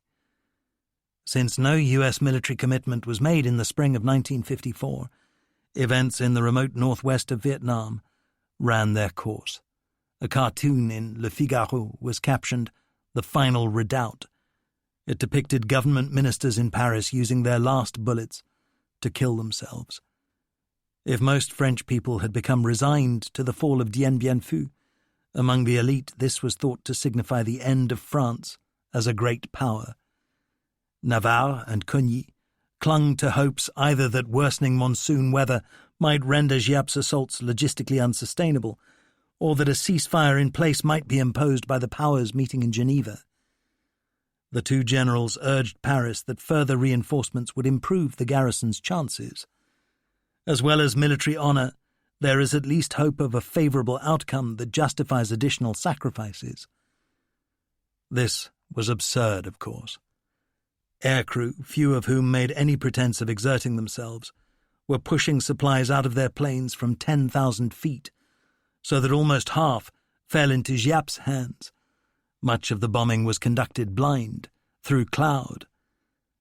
On the 28th of April, one wing, Group Franche-Comté, reported the claims of its commanding officer, his adjutant, and 8 pilots to be medically unfit to fly. Their colonel said defiantly, "My refusal to send them over Dien Bien Phu in daylight at low altitude to certain death is a matter between me and my conscience. The sacrifice would be futile." De Castries complained bitterly to Hanoi about aircrew who flinched, while his own soldiers were passing the stations of the cross. There cannot be a double standard. Among the American mercenaries who performed more creditably than did the French over Dien Bien Phu was the huge, bearded figure of CAT pilot James McGovern, Earthquake Magoon to his buddies. On the last of countless missions to the camp, his C-119 was hit as he approached the drop zone with a load of ammunition. He turned away with one engine out, rejecting a bailout. He'd once performed an epic hike after coming down in China, and declined now to do all that walking again.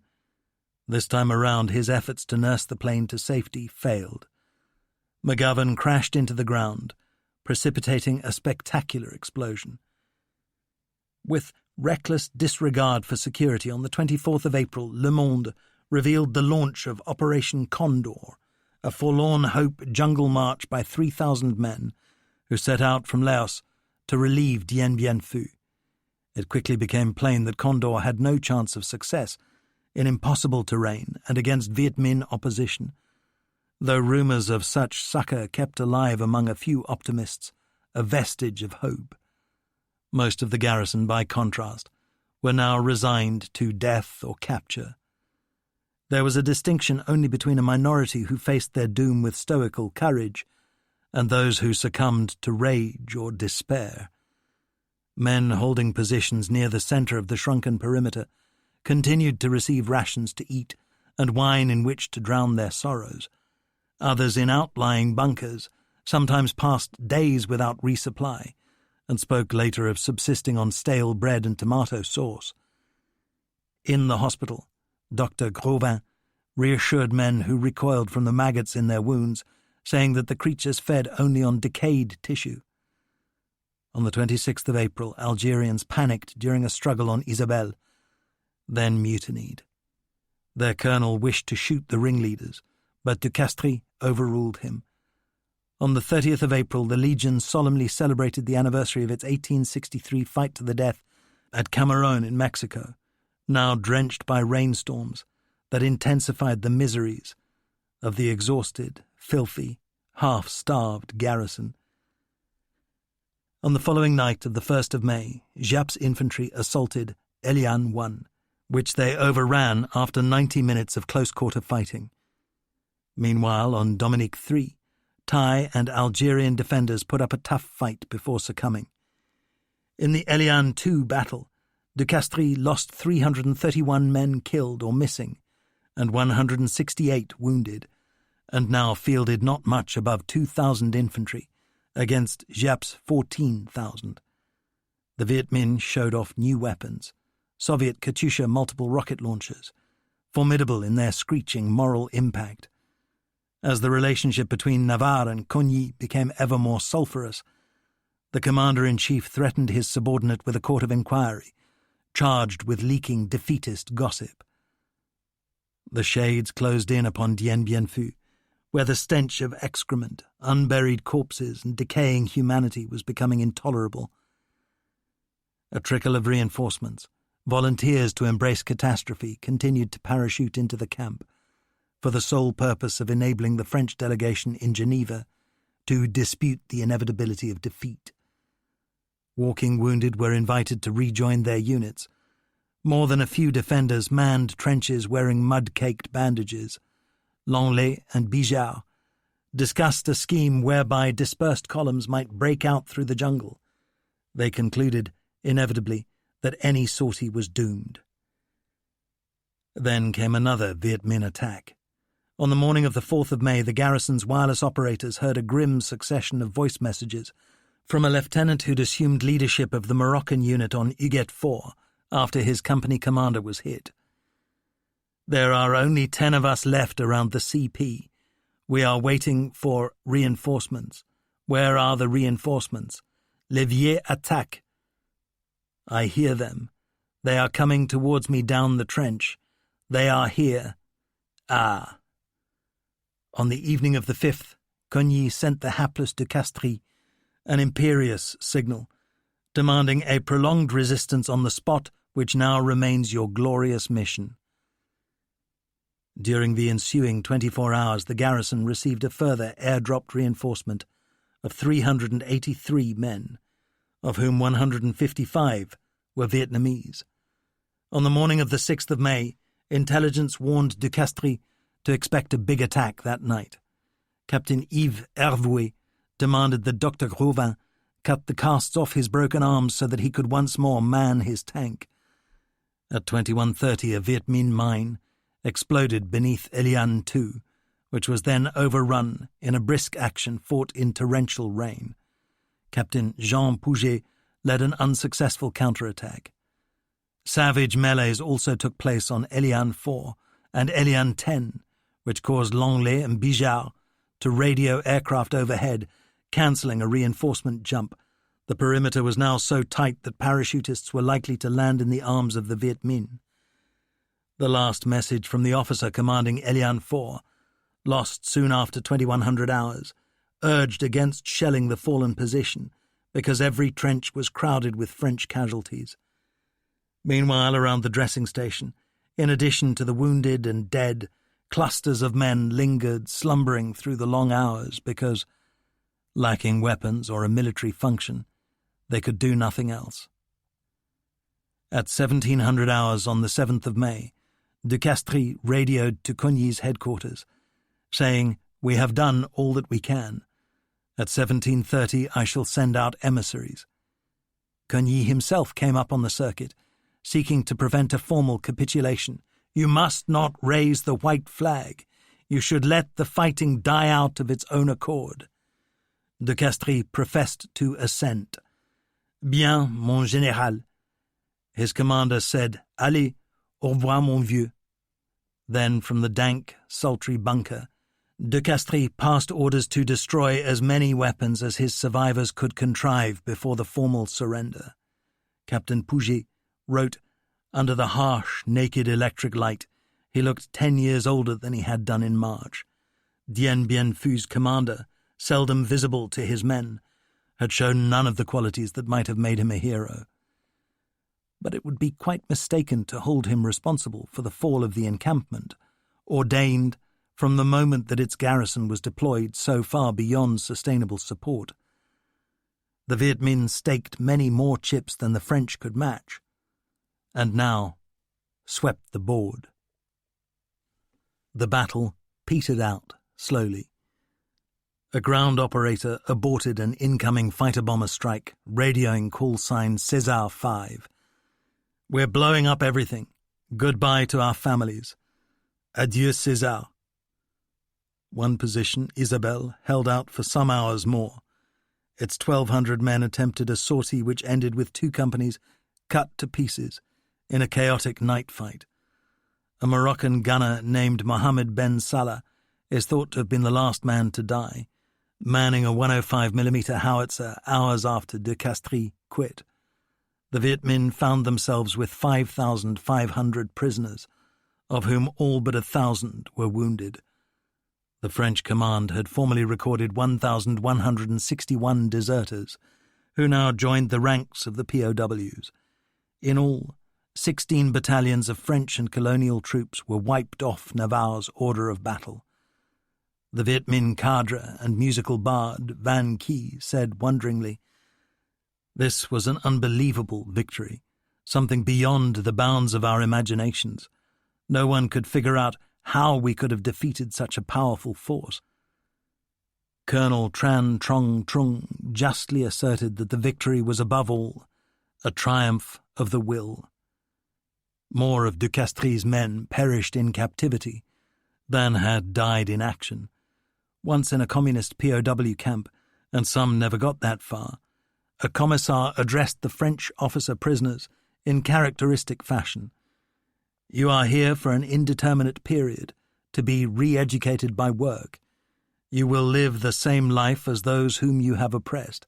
You will suffer like them, come to understand them. We shall guide you in your search for truth. Some 3,900 members of the French garrison were eventually returned to their own people. 43% of those captured. 60 Thais and 19 Europeans escaped from the battlefield and hacked through 100 miles of jungle to safety. De Castries' first question to the naval officer who received him on his release late in 1954 was, "Is it true they want to shoot me?" Only 1 in 10 of 14,324 Vietnamese troops taken prisoner in French uniform during the course of the war returned alive. In justice to the Viet Minh, their own people lacked medical support and existed on the edge of starvation. It is nonetheless plain that Giap and his comrades were indifferent to the survival or extinction of compatriots who'd chosen the losing side. How could it be otherwise, when they had sacrificed an estimated 25,000 of their own followers to secure victory at Dien Bien Phu? Nguyen Thi Ngoc Tuan, the mandarin's daughter who had become a fervent revolutionary, served as a 21-year-old medic in Giap's army. In the wake of its triumph, she was married to Cao Van Can, deputy commander of the 308th Division, at a ceremony held in de Castries' command bunker. On paper, the battle need not have been the decisive event of the war because the French still possessed powerful forces. Giap's army had exhausted itself and was incapable of translating this local triumph into a successful general offensive. Yet France's government and people could stand no more. Pierre Rocolle has written, "Dien Bien Phu became an imperious invitation to stop the shooting, because the will to pursue the struggle no longer existed." France's American quartermasters had the worst of all worlds. They had provided sufficient military aid to fight a war, yet not enough to win it. It is usually mistaken to assume that the outcome of any historical drama was preordained, but there is an absolute lack of suspense about a narrative of France's Indochina experience between 1945 and 1954. Colonial rule there became unsustainable amid the strength of nationalist resistance, together with the weakness of non-communist political elements, the mythical third force which many Americans yearned to identify. Doug Ramsey, a U.S. Foreign Service officer who would become a significant figure in Vietnam a decade later, said, "I wonder that we could have taken ourselves in that many years in a row." It went back to Roosevelt making accommodations with the colonial powers. Think of the inanities of John Foster Dulles. There's been speculation about how much Giap's success owed to his Chinese advisers. Mao's men obviously provided technical instruction. For the most part, however, subsequent history shows that the North Vietnamese, as we might now begin to describe them, though many communist leaders came from the south and centre of the country, needed and accepted remarkably little guidance from others. A decade's experience of war had made Giap and his comrades proficient, even inspired soldiers, fortified by the indifference to casualties common to all communist armies. Foreign admirers later dubbed the North Vietnamese Prussians of the Orient. Hanoi's histories pay effusive tribute to the personal role of Ho Chi Minh. Such claims are rooted in the demands of an authoritarian state's official legend. Yet, thus far at least, they must be valid. Giap could not have accomplished what he did nor survived so many bloody setbacks as commander-in-chief without the support of Ho in good times and bad. The general himself was hugely respected, but his egotism made him little loved. In his subsequent writings about the battle, and indeed Vietnam's wars, he tells a story of Giap, Giap, Giap, with scarcely a nod to the contributions of his subordinates. Nonetheless, his victory at Dien Bien Phu stands as one of the military epics of the 20th century. 3. Geneva. News of the capitulation was broadcast in Paris at 4:45 p.m. on the 7th of May, and acknowledged in Geneva somewhat later, just hours before the assembled foreign ministers began to debate the political future of Vietnam.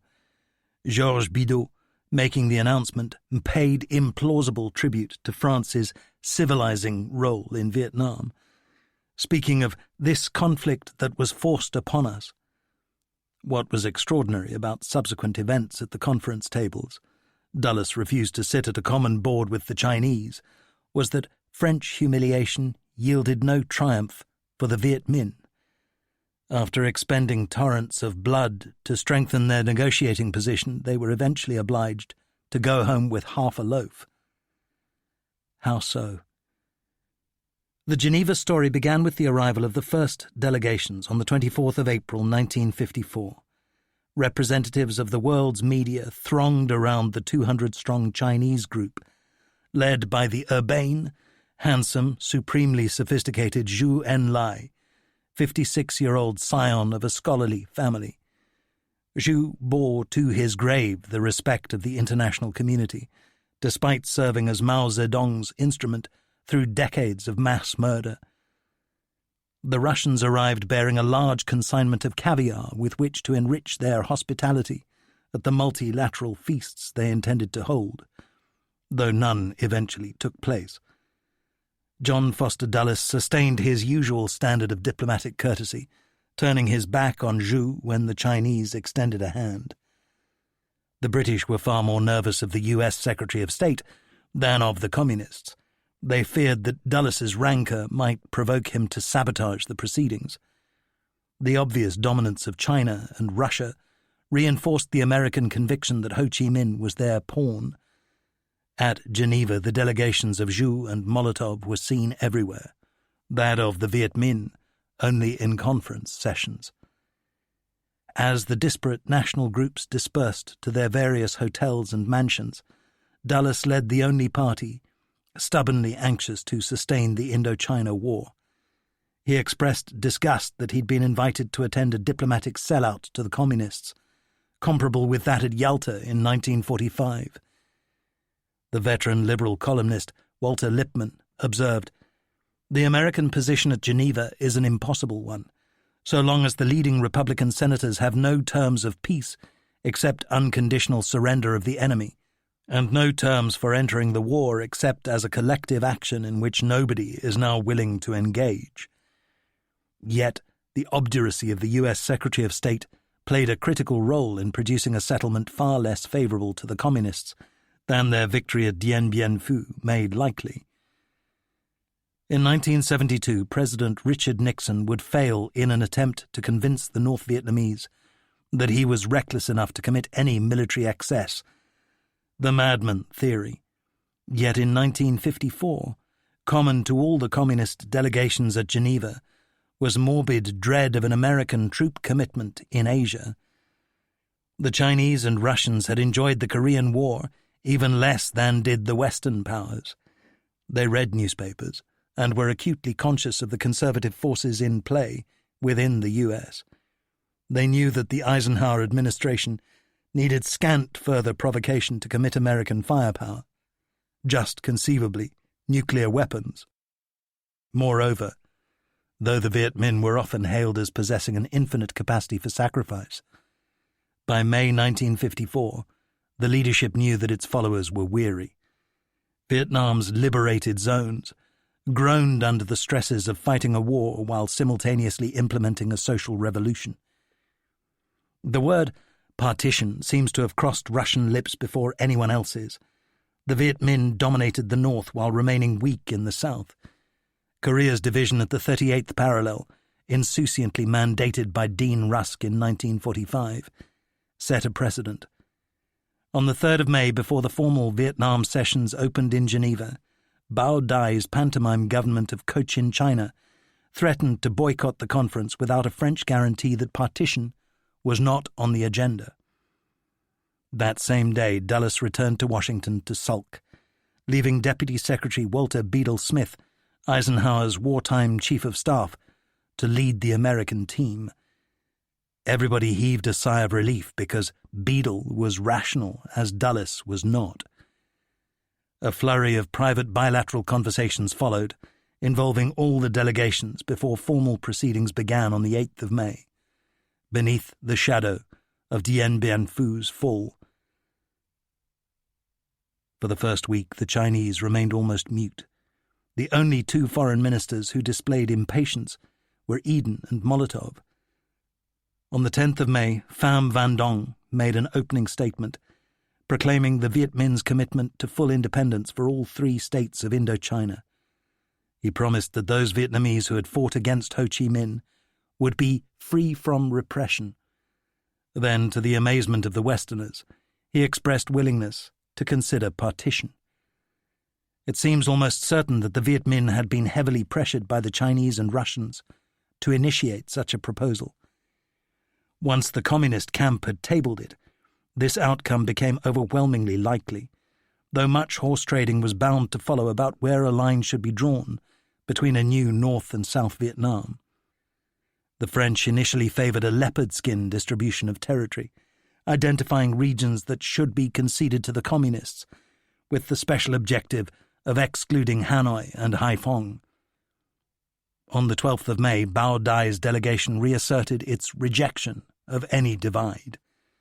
Yet bilateral staff conversations about ways and means began between French and Viet Minh representatives, encouraged by the British.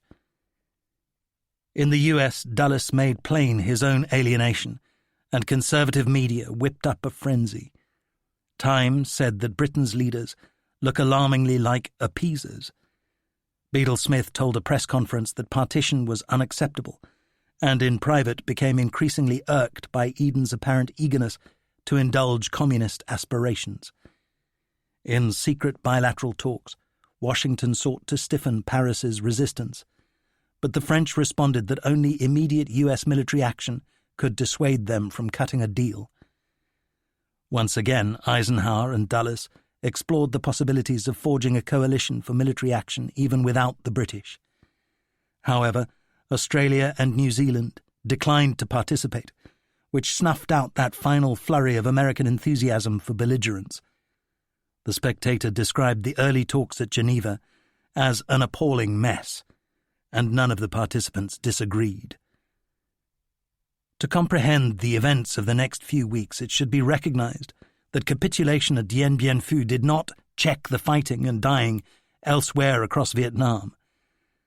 The French continued to suffer punishment even as the flow of desertions from their locally recruited forces became a flood. On the 4th of June, Navarre was relieved of command, making way for Paul Elie to become proconsul. Two new military disasters took place. In the first, Groupe Mobile 100, while conducting a withdrawal from An Khe in the Central Highlands, fell victim to a devastating succession of ambushes commencing on the 24th of June. About half GM100's personnel were killed, and 4/5 of its vehicles destroyed. One of France's finest regiments, 1st Korea, was wiped out. On the 12th of July, Groupe Mobile 42 suffered a similar fate. Meanwhile, Giap was known to be preparing a big new offensive in the Red River Delta. A Chinese rail link to the northern border of the liberated zone was now delivering to the Viet Minh 4,000 tons of munitions and equipment a month. Protraction of the great power negotiations, even as the killing went on, attracted the dismay and impatience of a global audience.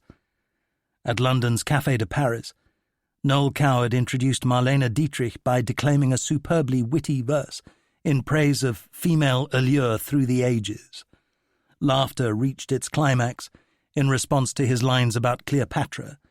The serpent of Nile could achieve with a smile far quicker results than Geneva. Yet suddenly there was hope. In the midst of France's continuing battlefield reverses, in Washington, awareness dawned that there could be worse outcomes than partition. Absent U.S. intervention, all Vietnam might be overrun by the communists. Beadle Smith accepted the need to take a deal. Meanwhile, in Geneva, on the 15th of June, the communist camp held a secret strategy session, Zhu pressed the Viet Minh to become more realistic, notably by abandoning their big lie that they had no forces in Laos and Cambodia. Molotov seconded his Chinese counterpart. 3 days later there was another dramatic development. Joseph Laniel quit as France's leader to be replaced by Pierre Mendès France. The new Prime Minister immediately announced that he, too, would resign unless he could achieve an Indochina ceasefire within 30 days. He thus imposed a deadline on the Geneva talks, and Zhu told Eden and others that he was keen to see this met. On the 23rd of June in Bern, he held private talks with Mendès France, at which the two men got on well. Zhu made no bones about his prime objective, to keep US forces out of Indochina. To achieve this, they agreed there must be a partition. Cochin China's political representatives, led by their own new Prime Minister, Ngo Dinh Diem, whimsically chosen by Bao Dai, remained implacably hostile. Yet only one dissenter mattered. Would Washington impose a veto?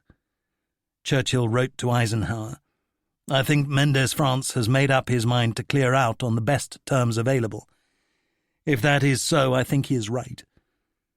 On the 24th of June, Dulles told congressional leaders that the US would adopt a new policy to defend southern Vietnam, Laos and Cambodia from communist takeovers. "Hold this area and fight subversion with all the strength we have." His statement implicitly acknowledged loss of the North. Meanwhile, Chinese and Viet Minh leaders reviewed their position in advance of the crucial next round in Geneva. At a 3rd to the 5th of July meeting in the southern Chinese city of Liuzhou, Premier Zhou Enlai recalled the reversal of the communist invasion of South Korea in the summer of 1950. Zhou told Ho Chi Minh and his delegation, "The key to the Korea issue lay in US intervention. It was completely beyond our expectation that MacArthur's reinforcements would arrive so quickly. If there had not been US intervention, the Korean People's Army would have been able to drive Syngman Rhee's forces into the ocean."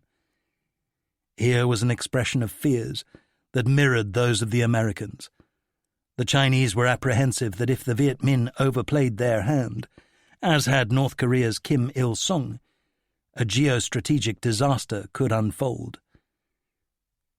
In 1954, Mao Zedong's Civil War triumph, together with the perceived humiliation of the US and its nationalist clients, were only 5 years in the past.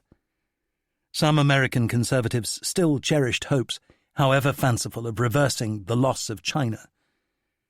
4 years earlier, the Chinese had entered the Korean War because they felt unable to tolerate MacArthur's victorious army on their Yalu River border. At the time of Geneva, Mao felt far less secure than his regime's subsequent longevity might suggest. Zhou Enlai's priority was Chinese security. This seemed best advanced by appeasing American sensitivities. He could live with a non-communist South Vietnam if this would calm Dulles and Eisenhower. Thus, the Liuzhou Conference took its course. If the Indochina War continued inconclusively, as well it might, with the French still deploying some 470,000 troops against 310,000 Viet Minh, and wider east-west tensions worsened, Washington might yet lash out. Everything gained in a decade of struggle might be forfeit. Giap acknowledged that without a political settlement it would take 2 to 5 years to achieve absolute military victory, a view shared by his Chinese advisers. The French were then proposing a far northern partition at the 18th parallel, just south of Vinh. The initial Viet Minh offer was for a boundary at the 13th parallel, in the midst of the central highlands of Annam. The Chinese suggested a compromise at the 16th, from which Ho Chi Minh appears not to have demurred. When Zhu reported to Mao on the 7th of July, the chairman accepted the need for concessions and a swift settlement. The Russians agreed, for similar geopolitical reasons. Dulles petulantly declined to attend the first meetings of the final session of the Geneva Conference on the 10th of July. He regarded the deal under discussion as representing a surrender comparably odious and craven to that of the 1930s to the fascists. It would likely prove a mere way station towards a communist takeover of all Vietnam. This, after the US had expended $2.5 billion on funding the anti-communist war effort, more than France itself had received in economic aid since 1945.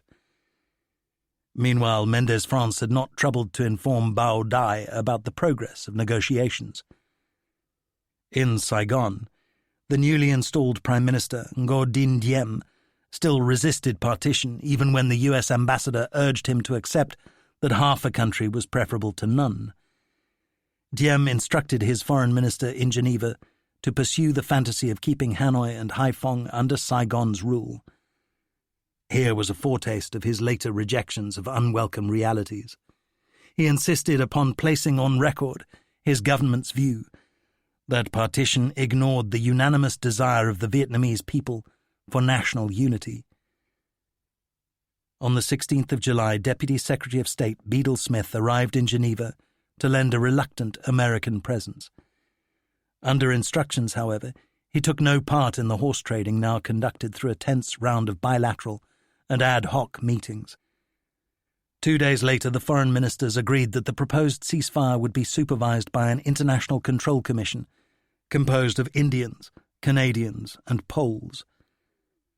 On the 20th of July, a partition was agreed between the French and the Viet Minh close to the 17th parallel, which gave the new South Vietnam a short, defensible border with the North. This partition would be provisional and should not in any way be interpreted as constituting a political or territorial boundary. All Vietnamese were granted a 300-day grace period in which to decide under which regime they would henceforth live, with a guaranteed freedom of movement northward or southward. General elections would be held within 2 years. Both Vietnams would join Laos and Cambodia as avowed neutral states. The French would go home. Early on the morning of the 21st of July 1954, the agreement was signed by the French, British, Chinese and Russians, but conspicuously not by the Americans, who merely took note of it, nor by either Vietnamese delegation. Dulles issued a statement emphasizing his nation's special interest in the fate of the newborn twins. He warned that any violation of the deal's terms would be a matter of grave concern and seriously threaten international peace and security. Everyone involved, save the Americans, gave credit to Anthony Eden for his performance as co-chairman. Through many weeks when the talks seemed doomed to fail, an eyewitness wrote of his almost inhuman good humour and patience. This was the finest hour of the career as a statesman of the brilliant, unstable, absurdly handsome British Foreign Secretary. The Geneva Accords, as they became known, merely settled terms of truce between the departing French colonialists and the communists who were to assume governance of the North. Therein lay the basis for the later insistence of both Washington and Saigon that refusal to conduct national elections within the specified 2-year time frame was no breach of anything to which either had consented. Many people around the world quickly understood that though the outcome of Geneva was distasteful, nothing more palatable was on offer. The Spectator editorialized on the 23rd of July, "This is a bad peace. It is almost certainly the best peace that could, in the circumstances, be obtained." The magazine went on to speculate that the Communist bloc had curbed its demands because of fears roused by Washington's saber-rattling. It would seem to follow that the United States, with its wild, ugly and undisciplined grimaces, has nevertheless indirectly contributed to the conclusion of peace.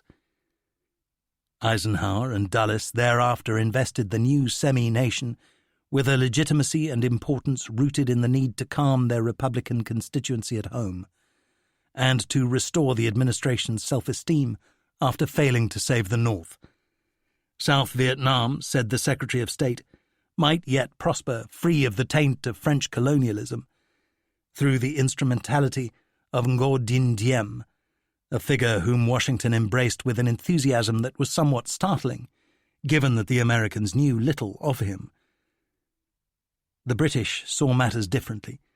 They had consistently refused to associate themselves with engagement in Indochina because they saw no vital interest at stake there. They believed the West had its hands full confronting the Soviets in Europe. Meanwhile, the Russians and Chinese were reflexively willing to provide some assistance to North Vietnam, now a fellow socialist state. They would be gratified if the Americans failed in an attempt to make South Vietnam a capitalist showcase, but had no appetite for making Indochina the scene of a high noon between East and West. The Viet Minh went home from Geneva, convinced that Zhou Enlai had double-crossed them, yet Ho Chi Minh accepted that hegemony over all Vietnam must be deferred for a season. When North-South elections took place, he could be confident that unification would follow. For the present, he and his comrades addressed themselves with ruthless single-mindedness to building the socialist state of which they had dreamed for so long, into which the South would soon be subsumed. Although the Viet Minh had displayed a tenacious appetite for armed struggle by 1954, its leaders must have been grateful at last to sleep on beds under roofs with their families, to eat half-decent food, to live and work without fear of interruption by bombs or shells. No Westerner regarded Geneva as a success story.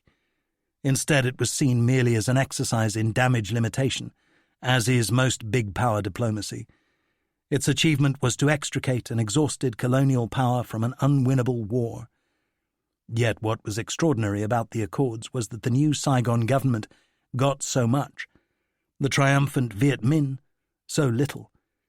This was because the Russians and Chinese were far less interested in the fate of Indochina, and explicitly of Vietnam, than Washington's gold warriors supposed.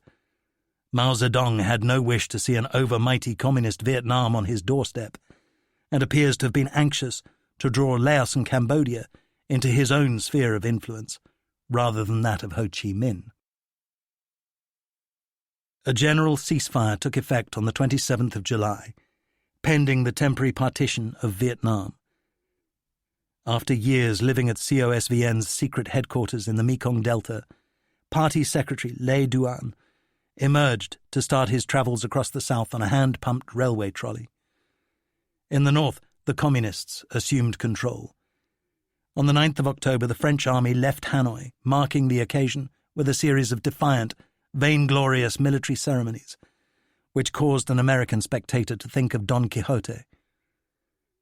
Amid a roll of drums, boomph of brass, and clash of cymbals, General René Cogny, ringmaster for Dien Bien Phu, saluted the flags of regiments that had fought: Para, Legionnaires, Marines, Senegalese, North African, together with armoured columns that chewed the soft tarmac of Hanoi's streets.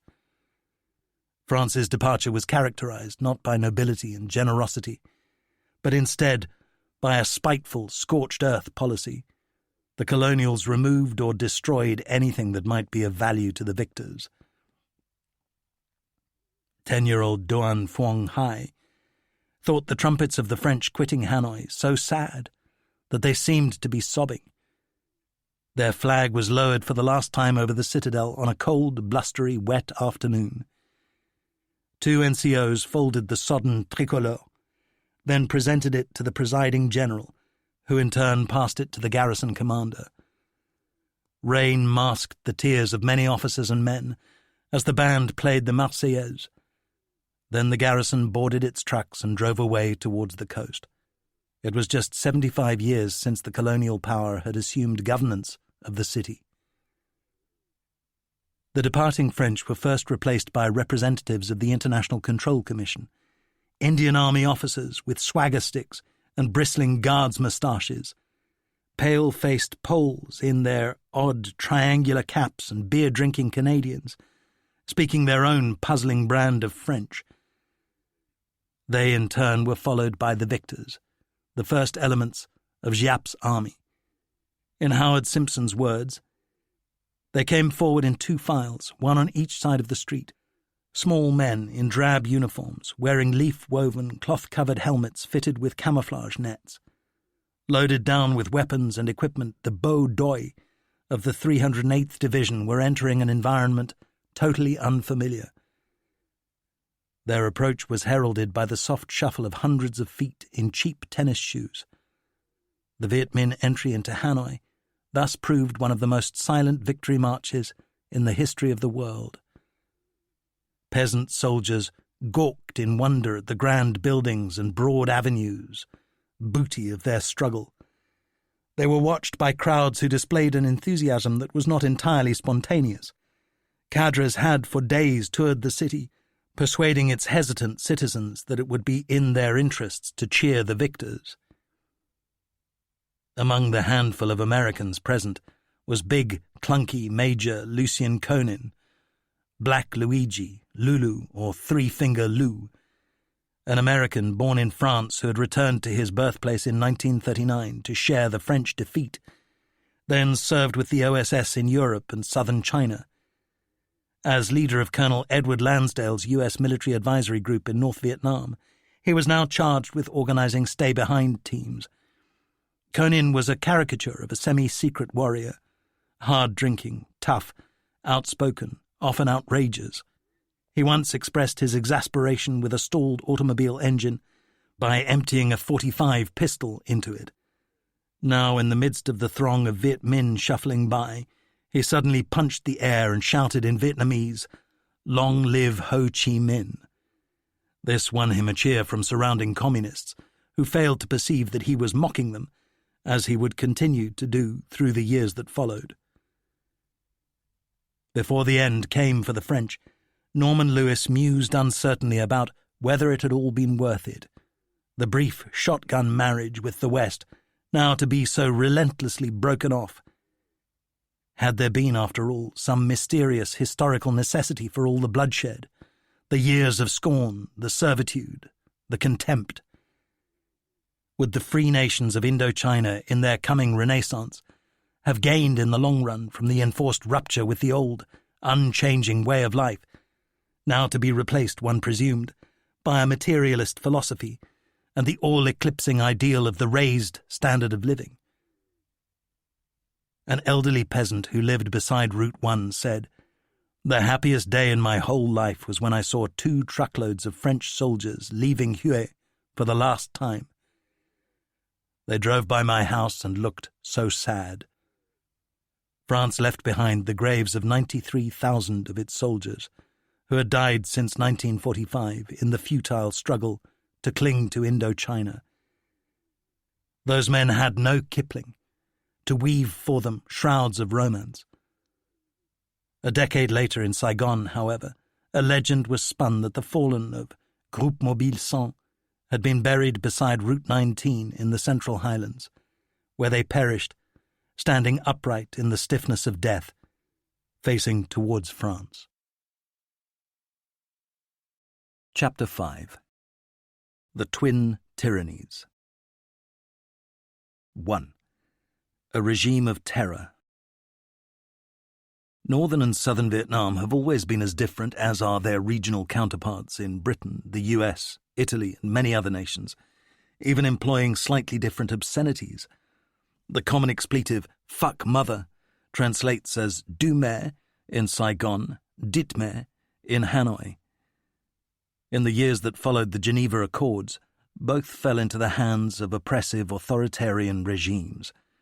That of Ho Chi Minh, however, profited from some notable political advantages. While the North was devastated by the war, subjected to a destitution rapidly worsened by communist economic policies, it became far more efficiently disciplined. Ho had spent less of his own life in Vietnam than had Ngo Dinh Diem.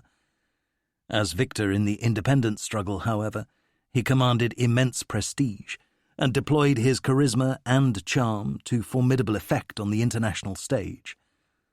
Moreover, by exercising iron control over information and access, North Vietnam veiled from foreign eyes its uprisings, purges, and killings.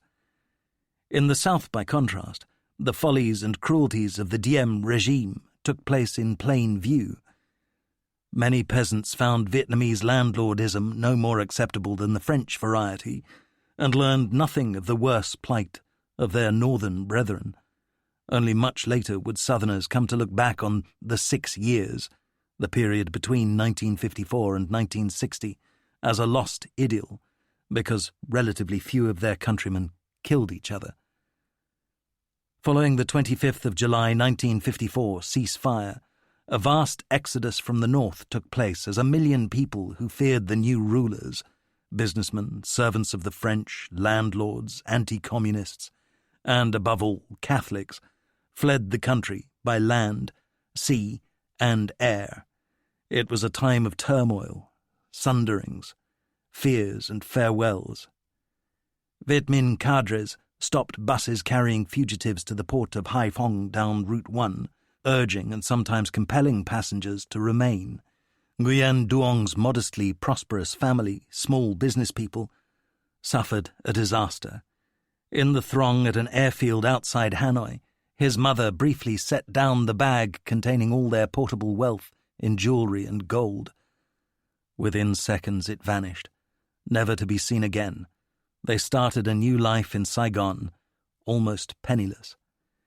Even as the northern government in waiting issued a Dien Bien Phu commemoration mug, pathetic scenes took place in Hanoi as its more prosperous citizens stacked possessions in the streets outside their homes for disposal at fire sale prices.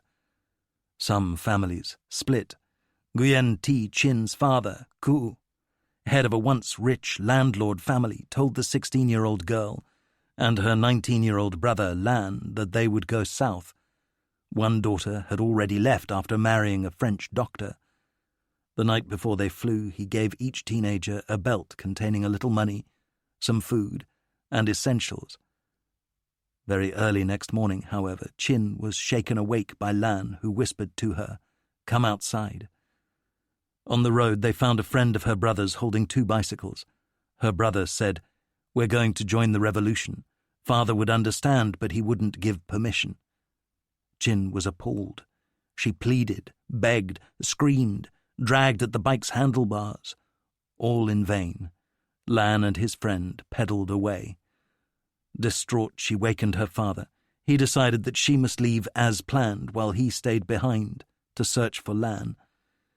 A few hours later, she found herself among a pushing, shouting, desperate mob at the airport boarding a cargo plane.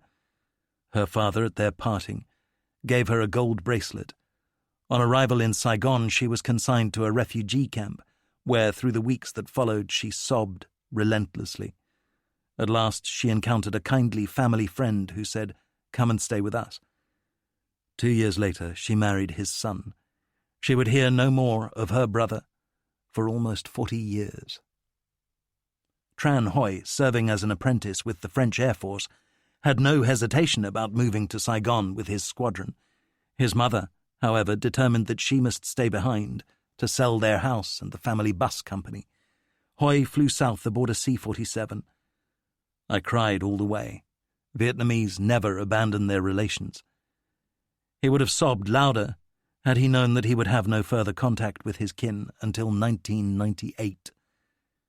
He embarked on a life in the South that was always tinged with sorrow because on holidays and feast days he could never again make the pilgrimage to a family home. By bus, train, car, and on foot, families trekked to Haiphong to board ships, mostly provided by the Americans. It was later claimed that U.S. agents staged a propaganda campaign to frighten Northerners into flight.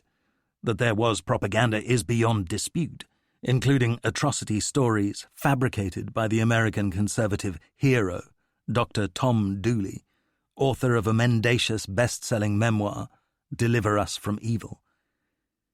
Equally well attested, however, are the tragedies that befell many of those who remained, accepting the false assurances of Ho Chi Minh that they had nothing to fear. Landlord's son, Nguyen Hai Din, was 18 when his only sister joined the flight southward. He himself remained. Why? Because I was very stupid. We had thought the French were colonial oppressors until the communists took over. Then we started to think of the French as our friends. All those possessed of property or education became marked for exclusion, even death under the new order. Din found that his class background made him ineligible to attend university or to occupy any responsible job. His new ideology teacher said, "In the past this country was feudal. Now it belongs to the peasants and workers. You have no country." His father was stripped of citizenship rights for 5 years as an anti-social element and obliged to scratch a living as a cook for party cadres. Din came to hate everything about his own society, above all the impossibility of saying what he thought. He dated a student named Phuong, but through the 5 years of their dalliance he never dared to discuss any political subject. Everybody was watching everybody else. Anyone could be an informer. He was deemed eligible only for manual labor. In some tribal areas, armed resistance persisted, using weapons provided by France's special forces before the ceasefire. Bernard Falle claimed that several French officers serving with the tribes could not be retrieved from remote districts and were abandoned until they were progressively rounded up or killed. He describes a Frenchman radioing desperately as late as the summer of 1956, "You sons of bitches, help us, parachute us at least some ammunition so that we can die fighting instead of being slaughtered like animals." Falle asserts that nothing was done. There was no "you too" affair, no fuss. France did not claim the men, and the communists were content to settle the matters by themselves. The Hanoi Weekly People's Army reported in September 1957 that in the 2 years following the ceasefire, their forces in the mountains east of the Red River had killed 183 and captured 300 enemy soldiers, while forcing the surrender of 4,336 tribesmen. Probably not more than a handful of these were Frenchmen, but the report confirms the persistence of resistance. Meanwhile, the new government set about implementing collectivization. The party daily, Nan Dan, called on cadres to banish selfish and pacifist doctrine and resolutely lead the peasantry to crush the whole landlord class. The Indian representative on the ICC reported that those who supposed the regime mere nationalists and socialists were naive. Hanoi's leadership, he said, bore an indisputably communist character. Northern media poured forth strident anti-American propaganda. Pierre Asselin, noting that all totalitarian governments require enemies, has written, "Demonization of the United States created a useful adversary that facilitated gaining and maintaining public support for advancing the Vietnamese Revolution.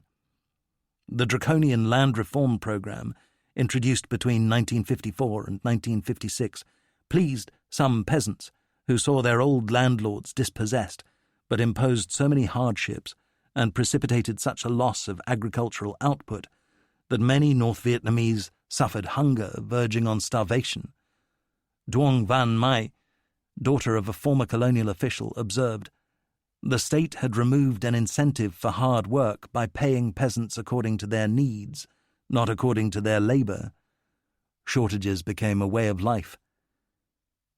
Adults were accorded rations of 28 pounds of rice a month, 10 ounces of meat and the same weight of sugar, and a pint of fish sauce. They received 4 yards of cloth a year and 2 sets of underwear.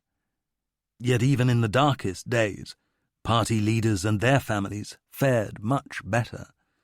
The northern elite enjoyed nothing like the riches that soon accrued to their southern counterparts, but they never went hungry. In 1955, only deliveries of Burmese rice averted a famine as grave as that of a decade earlier. Hanoi's principal sources of cash were $200 million provided by China and another $100 million from Russia. These sums were not gifts, however, but mere payments for commodities shipped abroad, desperately missed at home.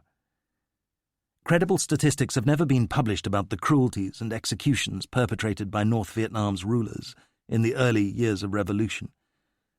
Significant admissions were made in a 29th of October 1956 speech by Giap, by then Deputy Prime Minister. We indiscriminately viewed all landowners as enemies, which led us to think there were enemies everywhere. In suppressing enemies, we adopted strong measures and used unauthorized methods, a communist euphemism for torture, to force confessions. The outcome was that many innocent people were denounced as reactionaries, arrested, punished, imprisoned. Estimates of executions range up to 15,000. While Ho Chi Minh is alleged to have wrung his hands about the excesses, he never deployed his huge prestige to prevent them. Not only were large portions of landlords' holdings confiscated, but in many cases the new regime demanded that they should repay to their tenants money collected over years in excessive rents. Assets and draft animals were seized at will, so that Duong Van Mai's elderly uncle found himself attempting to till his residual patch of paddy with a plough strapped to his own shoulder. Space in his big house was reallocated. Revisiting 40 years later, she found it occupied by 40 people. Northerner Doan Phuong Hai's grandmother seemed to age before his eyes, as she suffered indictment as a landlord, followed by interrogation, denunciation, and property confiscation. The old woman refused her son's offer to take her to Hanoi for medical treatment, merely coughing and wheezing to a premature grave. The entire landlord class suffered institutionalized humiliation, designed to boost the self-regard of the peasantry as much as to abase owners of property. Even an ardent communist such as Dr. Nguyen Thi Ngoc Toan admitted later, "Many things happened that I thought didn't make sense." For years, she herself was denied promotion, despite her devotion to the party. Everything required the right family background. By this she meant that those of peasant origins were favoured over people such as herself, from educated and allegedly privileged backgrounds. Dissent, diversity, freedom of information were alike abolished. North Vietnam adopted the Stalinist approach to truth, which became whatever the Politburo decreed that it should be. Truong Nu Tang, later a secret cadre, acknowledged that many of the executed enemies of the people, so-called landlords, had simply been poor peasants who happened to own slightly larger plots than their neighbours, all the holdings being minuscule to begin with. He also notes that the party has never expressed remorse for its 1956 campaign to suppress intellectuals. Even those who escaped imprisonment were condemned to house arrest, incommunicado. In November 1956 there were violent rebellions which 2 army divisions were deployed to suppress. One such episode took place in Nghe An province, which a later communist history attributed to 3 reactionary Catholic priests, named as Fathers Can, Don, and Cat, who barricaded villages, seized weapons, captured cadres, and organized demonstrations against land reform. A communist narrative acknowledges we were obliged to use military forces. All leaders and their key lackeys were arrested.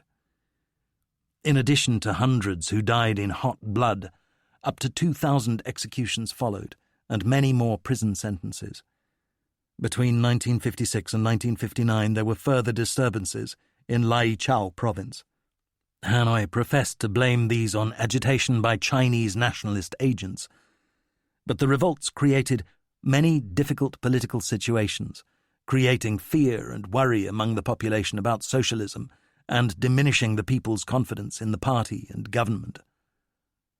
Lan, brother of Nguyen Thi Chin, who had fled south in 1954, was frustrated in his attempt to join the Viet Minh, who instead imprisoned him for 6 years.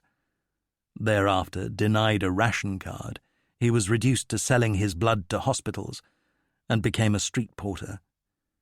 Their father's fate was worse. Even when released from imprisonment, he was unable to secure a ration card or access to employment, and eventually succumbed to beggary. One night, cold and starving, he knocked at the door of an old friend and novelist named Ngoc Zhao. Zhao's wife, on opening the door, took one look at the visitor and implored him to go away. Her husband was himself in bad odour with the regime. But Zhao came down from the roof, where he had been hiding, in expectation that the night visitor was a policeman. He insisted on admitting Ku, feeding him, and allowing him a shower. They talked all night until the writer said regretfully, "I'm afraid you can't stay here." Before Ku left, he said to Zhao, "If you ever hear anything of my daughter, please tell her how much I love her." Then he vanished into the street. Zhao and his wife thereafter provided the only assistance they dared, placing a bag of rice in the back alley early each morning. This was collected for a fortnight or so. Then one night was left untaken. Ku vanished from their lives, and from that of Vietnam, dying at a time and place unknown. Chin secured this glimpse of her father's latter days only long after the war ended. North Vietnam became known in Western intelligence parlance as a denied area, yet, thanks to the prestige of its leader, a figure of unimpeachable anti-imperialist credentials, embodiment of a triumphant revolutionary struggle, his country stood well in the world. Its status as a closed society invited shrugs from most Westerners that this was merely the communist norm. A northern intellectual suggested later that Ho's career should be seen in three distinguishable phases: first, as a simple patriot, then as a communist, finally as an apparent nationalist who was in reality pursuing the interests of the Communist International. In the view of a compatriot, he profited greatly from his cosmopolitan experience and ideological ties with China and the USSR, whereas his nationalist rivals knew little of the world outside Indochina. He conducted an extraordinarily skillful balancing act between the two great communist powers, especially after their own relationship turned glacial in the late 1950s. Hanoi's Politburo was stunned by Nikita Khrushchev's February 1956 speech to the 20th Congress of the Soviet Communist Party, denouncing the cult of personality even as Vietnam's leader was being promoted as a near deity. Most of Ho's senior comrades were Stalinists, who had mourned their hero's 1953 death with tears streaming down our cheeks, in the words of a party functionary. Now they were disgusted by Moscow's renunciation of a military showdown with the West in favor of a mere economic and ideological contest. The 1956 Hungarian uprising confirmed North Vietnam's leadership in its view that any indulgence of dissent risked unleashing challenges to its authority. A Canadian diplomat reported from Hanoi, "There is little point in speaking of the possibilities of an economic collapse of North Vietnam, since there is no economic structure." At independence, among a population of 13 million people, there were only 30 qualified engineers and a handful of factories. The country's rulers were too preoccupied with their domestic predicament to have any stomach for aggressive action in the South. 80,000 troops were demobilized and dispatched to swell the rural labor force.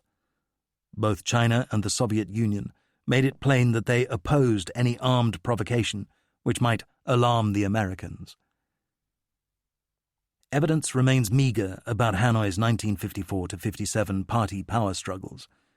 It seems nonetheless plain that Ho Chi Minh and Giap wanted no new war.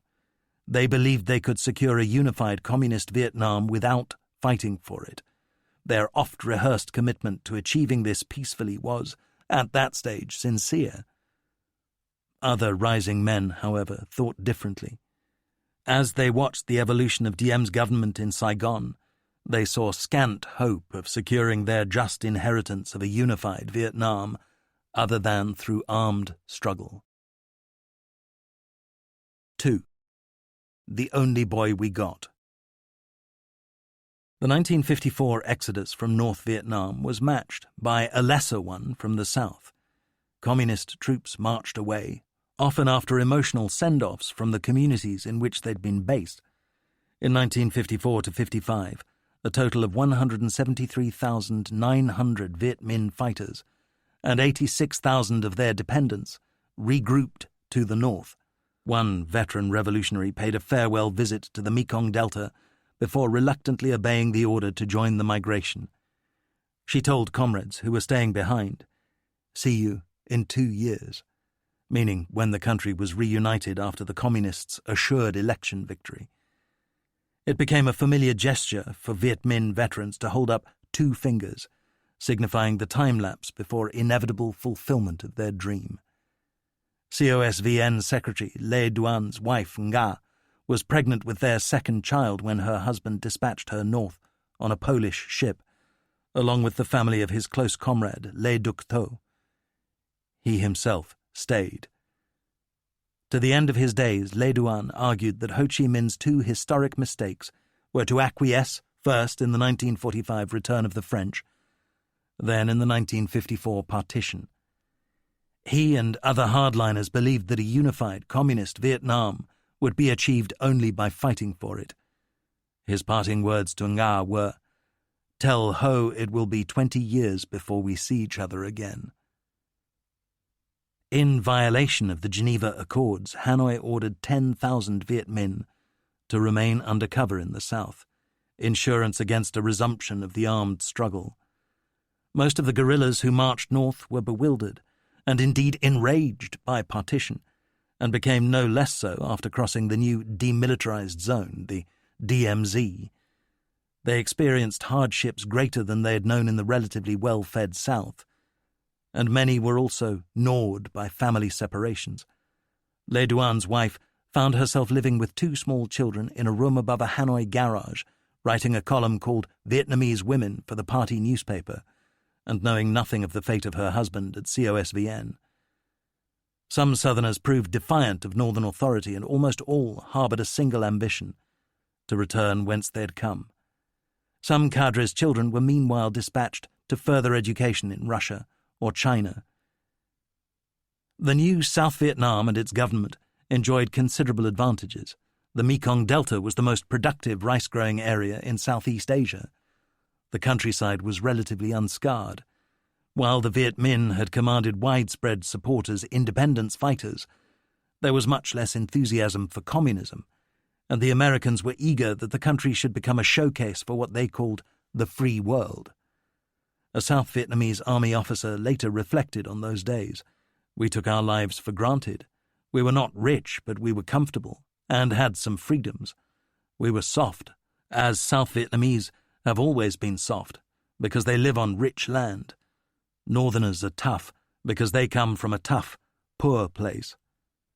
An exile from the north who rose high in the Saigon civil service wrote, "For many of us, the years 1956 to 60 were among the best of our lives. We were full of expectation and promise." Peasant girl Phung Thi Lee, born in 1949, recalled her rustic childhood as a paradise, full of tropical birds and buffalo, dogs and chickens and pigs that we called our pets, rushing rivers to swim in, and wide fields where we could run and laugh. Ho Chi Minh had secured mastery of the north after an ordeal by fire. Ngo Dinh Diem, by contrast, was merely the arbitrary nominee of playboy head of state Bao Dai, accorded grudging nods first by the French, then by the Americans. He had some of the qualities that make great leaders: courage, honesty, fluency, passionate commitment to his country. Unfortunately, he was also a Catholic religious zealot, blindly devoted to a greedy and unscrupulous family, imbued with messianic faith in his own rightness, nostalgic for a non-existent past, insensitive to the needs and aspirations of his people. Life under Diem seemed to most Vietnamese a mere continuation of colonialism. The big Americans who pervaded his life and death emphasized his own physical slightness. Born in 1901, for a time he favored a career in the priesthood like that of his brother Ngo Dinh Thuc, whom he persuaded the Vatican to make Archbishop of Hue. Instead, however, he entered the civil service and by 25 was a provincial governor. In 1933, the French caused Bao Dai to make him Minister of the Interior, a role in which he lasted only 3 months, because the colonial power would not invest any Vietnamese with real authority such as he demanded. It was then that he made a remark later hailed as prophetic. The communists will defeat us not by virtue of their strength, but because of our weakness. For a time during World War II, he was held prisoner by the Viet Minh, who also murdered one of his brothers and a nephew. Diem met Ho Chi Minh, who sought his cooperation, only to be rebuffed. "You are a criminal who has burned and destroyed the country," Diem claimed that he told Ho. "My brother and his son are only 2 of the hundreds you have killed." The communists later lamented Ho's folly in freeing him. Following a Viet Minh assassination attempt, in 1950, Diem left Vietnam. He spent his first 2 years of exile as an inmate of Maryknoll Seminary in Lakewood, New Jersey, often performing the humblest domestic chores, but also gaining introductions to such influential fellow Catholics as Cardinal Spellman, Supreme Court Justice William Douglas, together with Senators Mike Mansfield and John F. Kennedy, whom he impressed with the fervor of his hatred for both colonialism and communism. In 1953, he moved to a Benedictine monastery in Belgium, where he made important French connections, and somehow also won the trust of Bao Dai, an exile outside Cannes. Diem's astute younger brother, Nu, later notorious as his Grey Eminence, played an important role in steering him towards power. Diem's appointment as Prime Minister, followed by a low-key return to Saigon on the 26th of June 1954, neither corrupted his asceticism nor diminished his wildly exaggerated self-belief. Religious faith and moral conceit convinced him that he ruled by a divine right as assured as that professed by King Charles I, 3 centuries earlier on the throne of England. Diem viewed South Vietnam's security entirely as a military problem. His response to it was the 1955 introduction of conscription. He showed no interest in either cultivation of new friends or reconciliation with old foes. He pronounced decisions and demanded fulfillment of them, himself working 16 hours a day. Obsessed with detail, he might lecture a visiting ambassador or foreign journalist for 4 hours without a comfort break. He sometimes signed exit visas personally. Whereas Ho Chi Minh was a notably witty conversationalist, Diem was devoid of humour, especially about himself.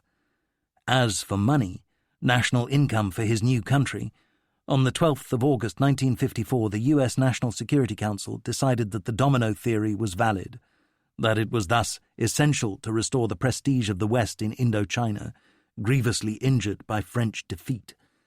A week later, Eisenhower approved NSC 5429/2, which caused the U.S. to become South Vietnam's paymaster. The gravest handicap burdening the Saigon regime was that scarcely any of its standard-bearers and officials had participated in the independence struggle.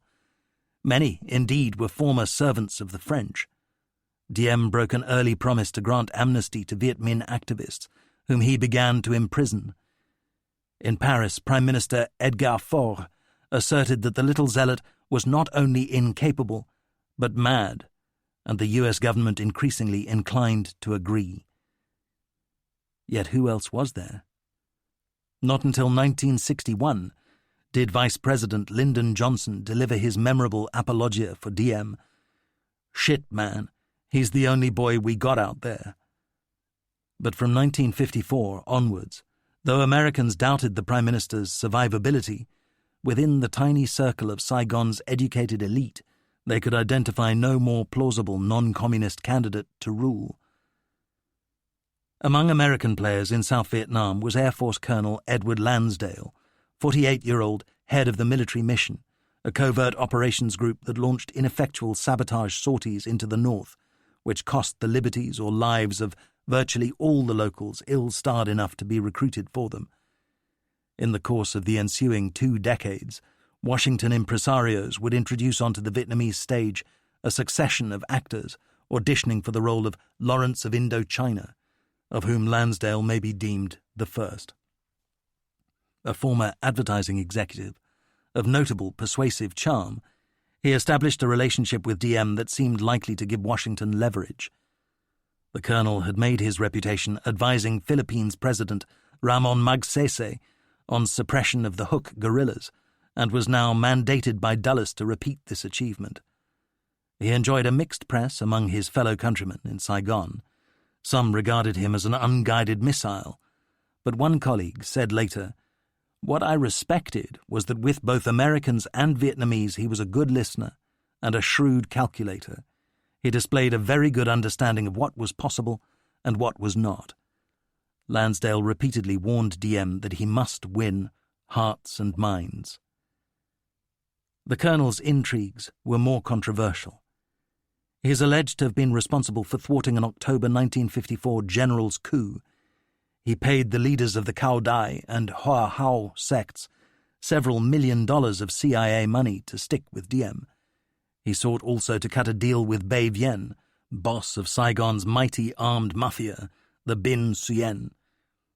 Its empire of brothels and opium dens centered upon the Dai Te Joy, great world casino, located behind high walls in Cholon, and composed of 50 tin-roofed wooden buildings housing 200 tables. Vienne was protected by a green-bereted private army 40,000 strong, and by the French. In those days, the dispossessed colonial rulers were competing for influence with the Americans, New Kids on the Block, which produced some black comic clashes.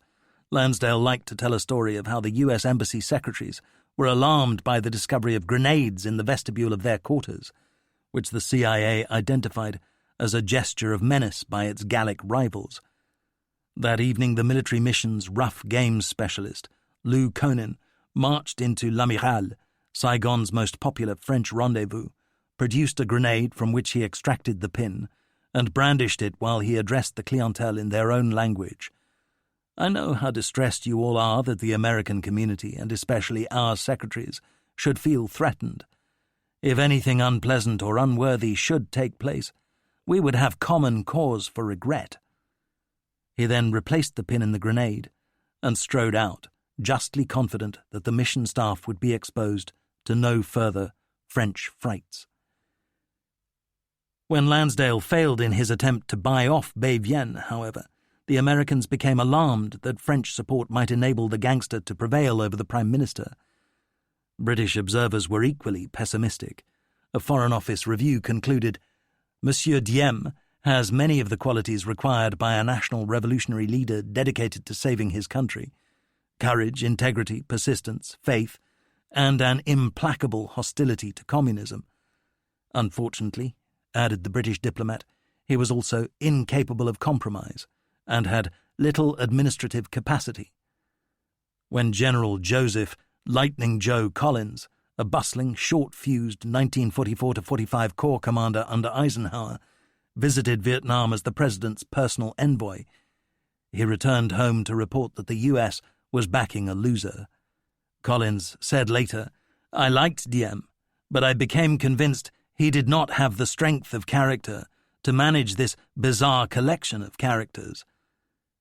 At 6:10 p.m. on the 27th of April 1955, Dulles sent a cable from Washington to Saigon, authorizing the Prime Minister's removal, such as he might have ordered the sacking of an unsatisfactory parlour-maid. Yet Diem confounded the skeptics. That very evening, and probably by coincidence, though it is possible that Lansdale played a role, a Saigon street battle erupted between the South Vietnamese army and the Bin Suyen. 6 hours after Dulles demanded that Diem should be put down, he hastily rescinded his cable. The issue remained in abeyance through a miniature civil war in which 500 Vietnamese died. At the end of May, the government's forces emerged victorious. Bai Vien was obliged to flee into exile, becoming a permanent guest of his French sponsors. The Americans decided that Diem had more about him than previously thought, and clasped him in a mawkishly warm embrace. Senator Hubert Humphrey, a prime mover in the influential lobby group American Friends of Vietnam, declared that the South's leader was honest, wholesome, and honorable. Henry Luce wrote in Life, "Every son, daughter, or even distant admirer of the American Revolution should be overjoyed by the defeat of the Binh Xuyen and learn to shout, "Hooray for Ngo Dinh Diem." In October 1956, Diem, unwilling to hold elections that the Communists would almost certainly win, instead staged a referendum which deposed Bao Dai and installed himself as South Vietnam's president and head of state. Lansdale claimed credit for a characteristic stunt, printing Diem's ballots in red, a lucky colour in Vietnamese eyes, and those of Bao Dai in green, a colour of misfortune. Diem secured a mandate with a preposterous 98.2% of the vote, a majority that even a Soviet candidate might have thought excessive. In Washington, Dulles said, "South Vietnam is now a free nation. It is not a puppet." Yet Diem's state depended for its existence upon dumper truckloads of dollars. If there was no viable North Vietnamese economy, nor was there much of a southern one, instead a massive trade deficit and a flood of imports funded by the Americans. Vietnamese began to quote the cynical old French saying, "Turn Catholic and have rice to eat." Nguyen Van Thieu, later president, was among those who heeded this advice, converting from Buddhism in 1958. Aid soared from just $1 million in 1954 to $322 million a year later, and continued to rise thereafter, more cash per capita than Washington provided to any other nation in the world, except Korea and Laos. Paul Kattenberg of the State Department made the imaginative proposal that the U.S. should offer North Vietnam a bribe of $500 million to repair war damage. In truth, to leave the South alone. Such a payment, urged Kattenberg, offered a cheaper alternative to funding Diem. Nobody in Washington was interested, however. Cash poured into Saigon's coffers, to be spent at the almost absolute discretion of the president's generals and officials, a formula for waste and corruption. Securing a government import permit opened the tap to a fortune. Some of the urban middle class prospered mightily from the inflow of cash and commodities. Many of the new rich were former northern exiles who made good, or perhaps made bad, in the South. Under the capitalist system, it seemed that only peasants need commit to honest toil. Saigon experienced a surge of bubble prosperity. 3. Boom time. In the late 1950s, the southern capital still possessed a colonial elegance tinged with oriental decadence that delighted Westerners. New arrivals were moved to ecstasies by glimpsing Vietnamese girls in áo dai gowns, or better still, out of them. Literate foreigners recalled a Graham Greene line, "To take an Annamite to bed with you is like taking a bird. They twitter and sing on your pillow." Most Westerners' sexual couplings were conducted with professionals, while middle-class Vietnamese sustained notably innocent social lives in which few advanced beyond hand-holding in advance of their arranged marriages.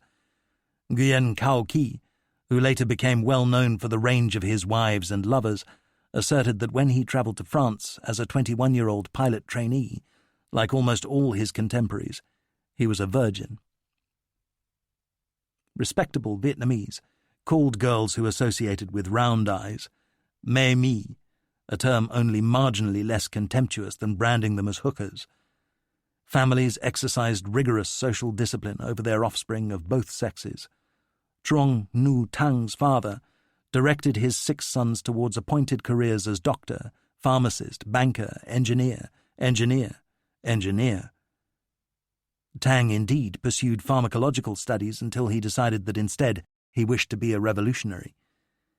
Each Sunday we would gather at my grandfather's house to listen as he taught us the precepts of Confucian ethics. He would remind us of our duty to live virtuous lives, of personal rectitude and filial piety, and he would talk about the cardinal ethical principles, non, gia lê, tri, tin, benevolence, duty, propriety, conscience and fidelity. For boys especially, he would tell us, there are 2 unshakable necessities: protection of family honour and loyalty to the country. We would sing together the morality verses that we all knew by heart. Kong Cha Nu Nui Tai Son. Your father's sacrifice in raising you climbs as high as Tai Son Mountain. Your mother's love and care are ever-flowing streams. The young Hanoi exile, Nguyen Thi Chin's life took a new twist one day in 1956 when this beautiful young woman met Joseph Mankiewicz, who was in Saigon to shoot the movie of The Quiet American. He asked her to test for the role of Phuong, the Vietnamese girl who is the lover first of Fowler, a British journalist, then of the CIA man, Alden Pyle. Chin was thrilled. Her new husband, an army officer, was training in the US. In his absence, propriety obliged her instead to seek consent from her mother-in-law, who rejected with horror the notion of an actress in the family. Only in the following year did Chin's movie career get started, when she took a role in a Vietnamese movie which secured the approval of her husband's family as a Buddhist nun. Thereafter she found herself starring in successive films, 22 in all, with such titles as A Yank in Vietnam and Operation CIA. She filmed all over Southeast Asia and became a famous and indeed worshipped woman in her own country. For all her success, however, the tragedy of her family's split, absolute ignorance of the fate of those in the North never faded from her consciousness. War is my enemy. Without it, what a wonderful life I could have had. As for Mankiewicz's film, Colonel Lansdale, who was wrongly supposed to be the original of Green's anti-hero, attended a gala screening in Washington and praised the movie to the sky. Nobody else did. Audie Murphy played the quiet American as a wholesome, good guy, and the author deplored the sanitization of his cynical novel. Though much American money was stolen or wasted, some of the huge aid infusion, together with a respite from war, brought happy times to the Mekong Delta in the later 1950s. A peasant said, "I regarded this period as something from a fairy tale. I was carefree and enjoyed my youth." Communist Party membership declined dramatically. There was rice in the fields, fruit in the orchards, pigs snuffling around the yards, fish in village ponds. Wooden houses increasingly replaced huts. Some peasants acquired a little furniture. Many bought bicycles and radios. Children attended schools. The first motorized sampans and water pumps began to modernize agriculture. Yet those at the bottom of the heap failed to benefit. There was an absence of generosity about the southern political system, mirroring that in the north, though at first less tinged with blood. Landowners returned to claim their rights in villages from which they'd been expelled by the Viet Minh, and even tried to collect back rent. Diem became progressively more authoritarian. Tran Kim Thuyen, chief of his intelligence service, SEPES, stood less than 5 feet tall and weighed only 100 pounds, but was notorious as one of the most ruthless killers in Asia. The president never wavered in rejecting any liability to conduct elections. On this he could make a fair case. His government had never been party to the Geneva Accords, and no matching poll held in the North would be free or fair. Moreover, Americans and some Europeans viewed South Vietnam in the context of other U.S. client nations. Regimes survived and even prospered that were notably more unpleasant than Diem's. The brutality and corruption of South Korean dictator Syngman Rhee had proved no impediment to his continuing rule. President Ramon Magsaysay of the Philippines employed ruthless methods to triumph over the Hooks. The communist threat to Greece had finally been crushed with shocking savageries by both sides. Few of Latin America's dictators ran their countries with any pretense of honesty, justice, or humanity, yet they continued to enjoy Washington's favor. Thus, in the late 1950s, Americans saw no reason to suppose that the incompetence, corruption, and repressive policies of Diem's regime need undo him, so long as they continued to pay the bills. He survived unscathed a February 1957 communist assassination attempt. Colonel Lansdale boomed the little president to his bosses, and some were impressed. There were few Western correspondents in Saigon to gainsay Washington's claims of progress. When Diem paid a May 1957 visit to the U.S., he received a personal welcome from President Eisenhower, and 250,000 New Yorkers turned out for his ticker-tape parade. The New York Times described him euphorically as an Asian liberator, a man of tenacity of purpose. The Boston Globe dubbed him Vietnam's Man of Steel. Life magazine published an article headed "The Tough Miracle Man of Vietnam. Diem, America's newly arrived visitor, has roused his country and routed the Reds." It would have been hard to crowd more fantasies into a sentence. Back in Saigon, American advisers persuaded Diem that he should show himself more often before his people. When he did so, they orchestrated enthusiastic crowds. Diem's monomania was fueled by these tours, which he believed to reflect genuine adulation. He sought to make a virtue of stubbornness, once musing to journalist Marguerite Higgins that if the U.S. controlled the Saigon government like a puppet on a string, how will it be different from the French? The USIA's Ev Baumgardner said that Diem regarded the Americans as great big children, well-intentioned, powerful, with a lot of technical know-how, but not very sophisticated in dealing with him or his race. Diem was indeed his own man, as the South Vietnamese leaders who succeeded him were not.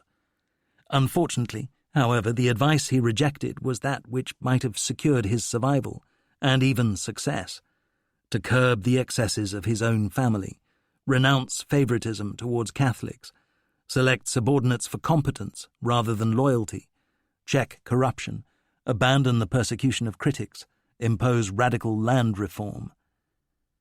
Saigon people liked to think themselves Ngoy Viet, true Vietnamese, while they looked down on northerners, Bac Ki. Yet Catholic northern exiles were conspicuous in their dominance of Diem's court circle and of his Can Lao political party. Duong Van Mai, who had herself fled from Hanoi, wrote later, "The Diem regime increasingly took on the look of a carpetbagger government." The most disastrous influence on the president was his brother Ngo Dinh Nhu, the clever, sinuous, brutal security supremo whose dragon lady wife, Madame Nhu, might have been chosen by central casting to play Wicked Witch of the East. The North Vietnamese Politburo employed plenty of executioners and torturers, but the names and faces of such people were unknown outside their own prisons. The Nhus, by contrast, became globally notorious, doing untold harm to the image of the Saigon government. Likewise, Diem's generals affected heavy, brass-bound military caps worn above sunglasses, a combination that seemed worldwide hallmarks of the servants of tyrants. Some top men went further, affecting tuxedos, Western formal garb, at banquets. Any South Vietnamese peasant who saw photographs of his leaders thus attired beheld a chasm between them and us. A Vietnamese UPI reporter watching Diem arrive at the National Assembly in Saigon observed to a colleague, "The people in Hanoi may be absolute bastards, but they would never be so stupid as to appear before the people in a Mercedes-Benz." Here was a glaring contrast with Ho Chi Minh, who rejected the former Hanoi Governor-General's palace as a personal residence in favor of a gardener's cottage in its grounds. An American reporter said, "The people upon whom we were relying to build a nation had no relationship with their own people." As late as 1960, 75% of all the South's farmland was owned by 15% of the population, almost all absentees, because terror made them so. The communists urged peasants not to pay their rents because defiance made them supporters of the revolution. Should landlords and their government protectors regain control of a village, debts would have to be redeemed. There was widespread resentment at Saigon's reintroduction of the old colonial system of forced labor, whereby people were obliged to give 5 days free service a year to government projects. When the CIA's William Colby pressed Diem for a radical redistribution of farmland, the president replied, "You don't understand. I cannot eliminate my middle class." Government-appointed village officials became petty tyrants with absolute power to decree the guilt or innocence of those beneath their sway, and, indeed, to pass death sentences. The nurse running the local dispensary took bribes. So did the policeman counting families for tax, village council members arbitrating disputes. Fearful villagers felt obliged to invite their oppressors to become guests at weddings and funerals, to offer them choice cuts of the cats and dogs killed for food. Not all officials were bad, but the general run were incompetent, brutal, or corrupt, sometimes all three. Thus, when assassinations became widespread in 1960 to 61, many villagers applauded because the terrorists were skillful in targeting as victims the most unpopular officials. Diem also introduced agrovilles, fortified hamlets into which peasants were compulsorily relocated. The objective was to isolate them from the communists, but the consequence was to alienate those who resented displacement. How brutal was Diem? The communists advanced a claim to which they still adhere that between 1954 and 1959 he killed 68,000 real or supposed enemies and carried out 466,000 arrests. These figures seem fantastically exaggerated, just as Southerners inflate numbers killed during the North's land redistribution. What can be stated with confidence is that the Saigon government rashly promoted the interests of Catholics and persecuted former Viet Minh. Whereas the Northern Communists created a highly efficient police state, its workings veiled from the world, Diem and his family built a ramshackle one, its cruelties conspicuous. This achieved some success in inspiring fear, almost none in securing respect. The regime's failure was not inevitable. Had the president governed in a moderately enlightened fashion, the communist revival could have been averted. Frederick Lorgevall has written that, granted the indifference of both China and the Soviet Union to non-fulfillment of the terms of the Geneva Accords, it is not impossible to imagine a scenario in which Diem's South Vietnam survives South Korea style. Diem was the only major non-communist political figure to emerge in Vietnam from 1945 to 1975. But he became an architect of countless follies.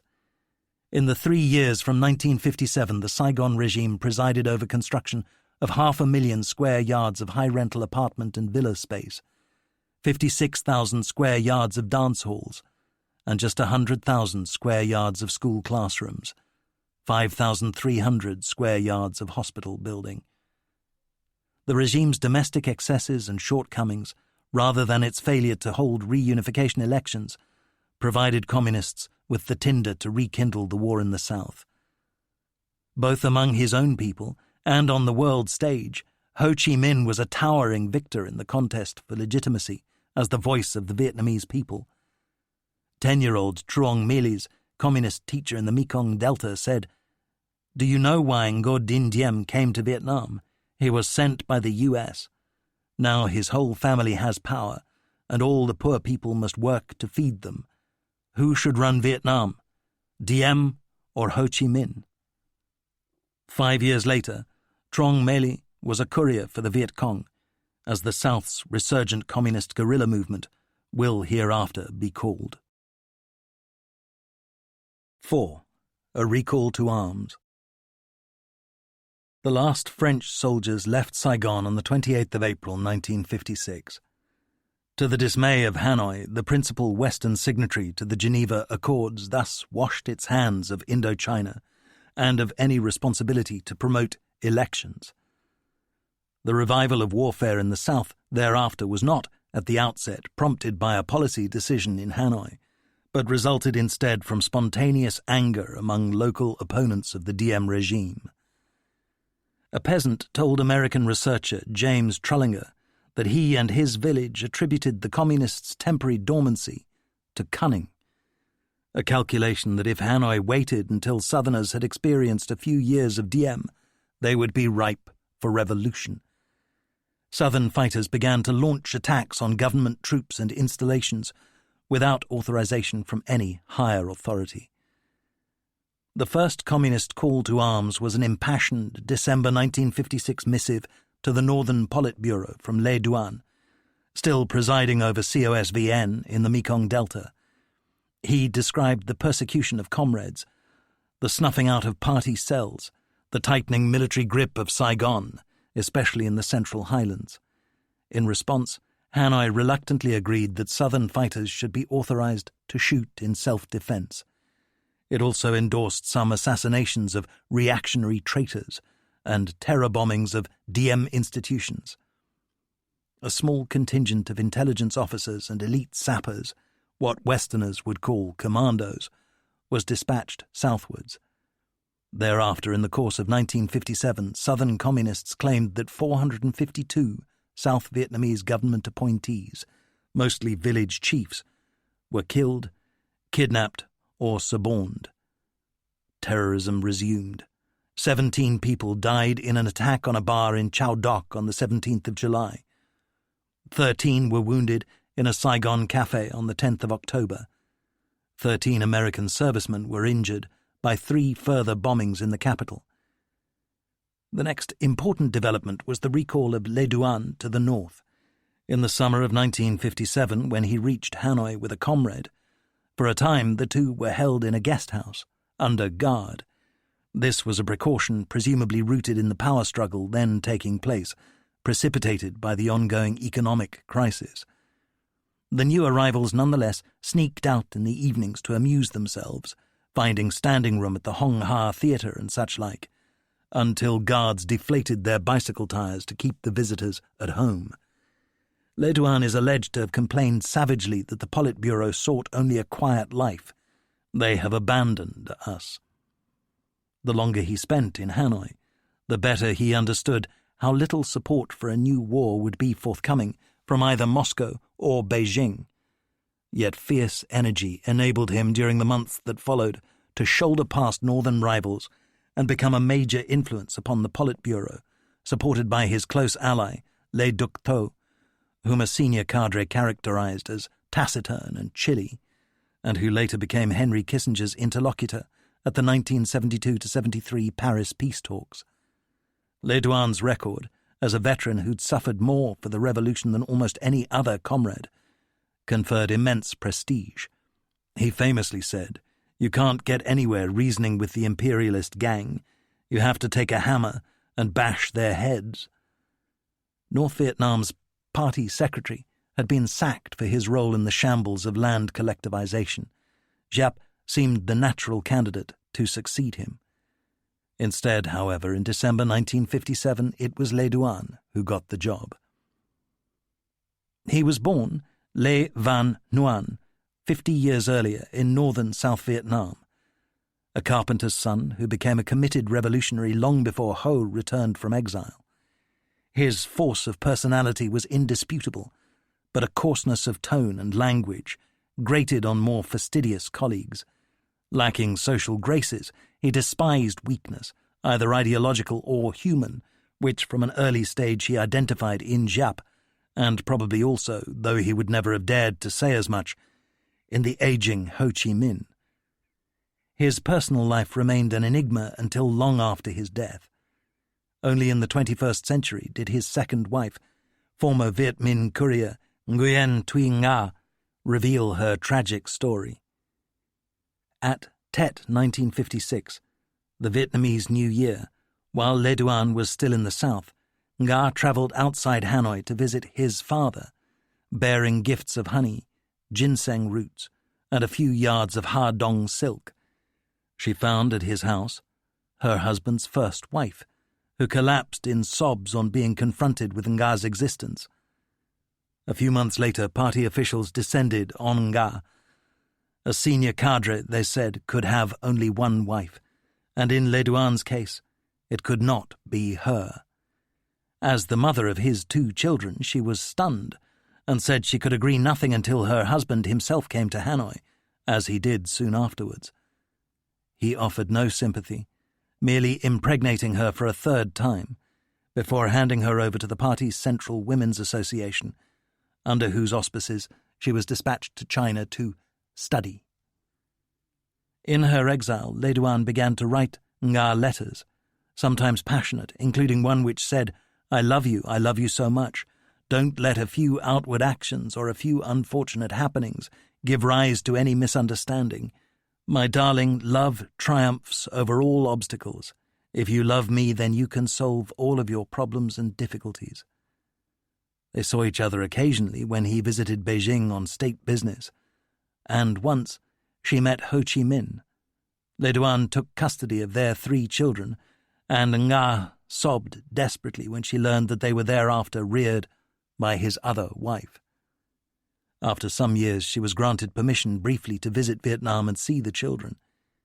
She spent 3 days with Le Duan, who seemed uncomfortable and unhappy, as well he might be. In 1964, she was dispatched to the Mekong Delta to work as a propaganda cadre, and did not see her children again until 1975.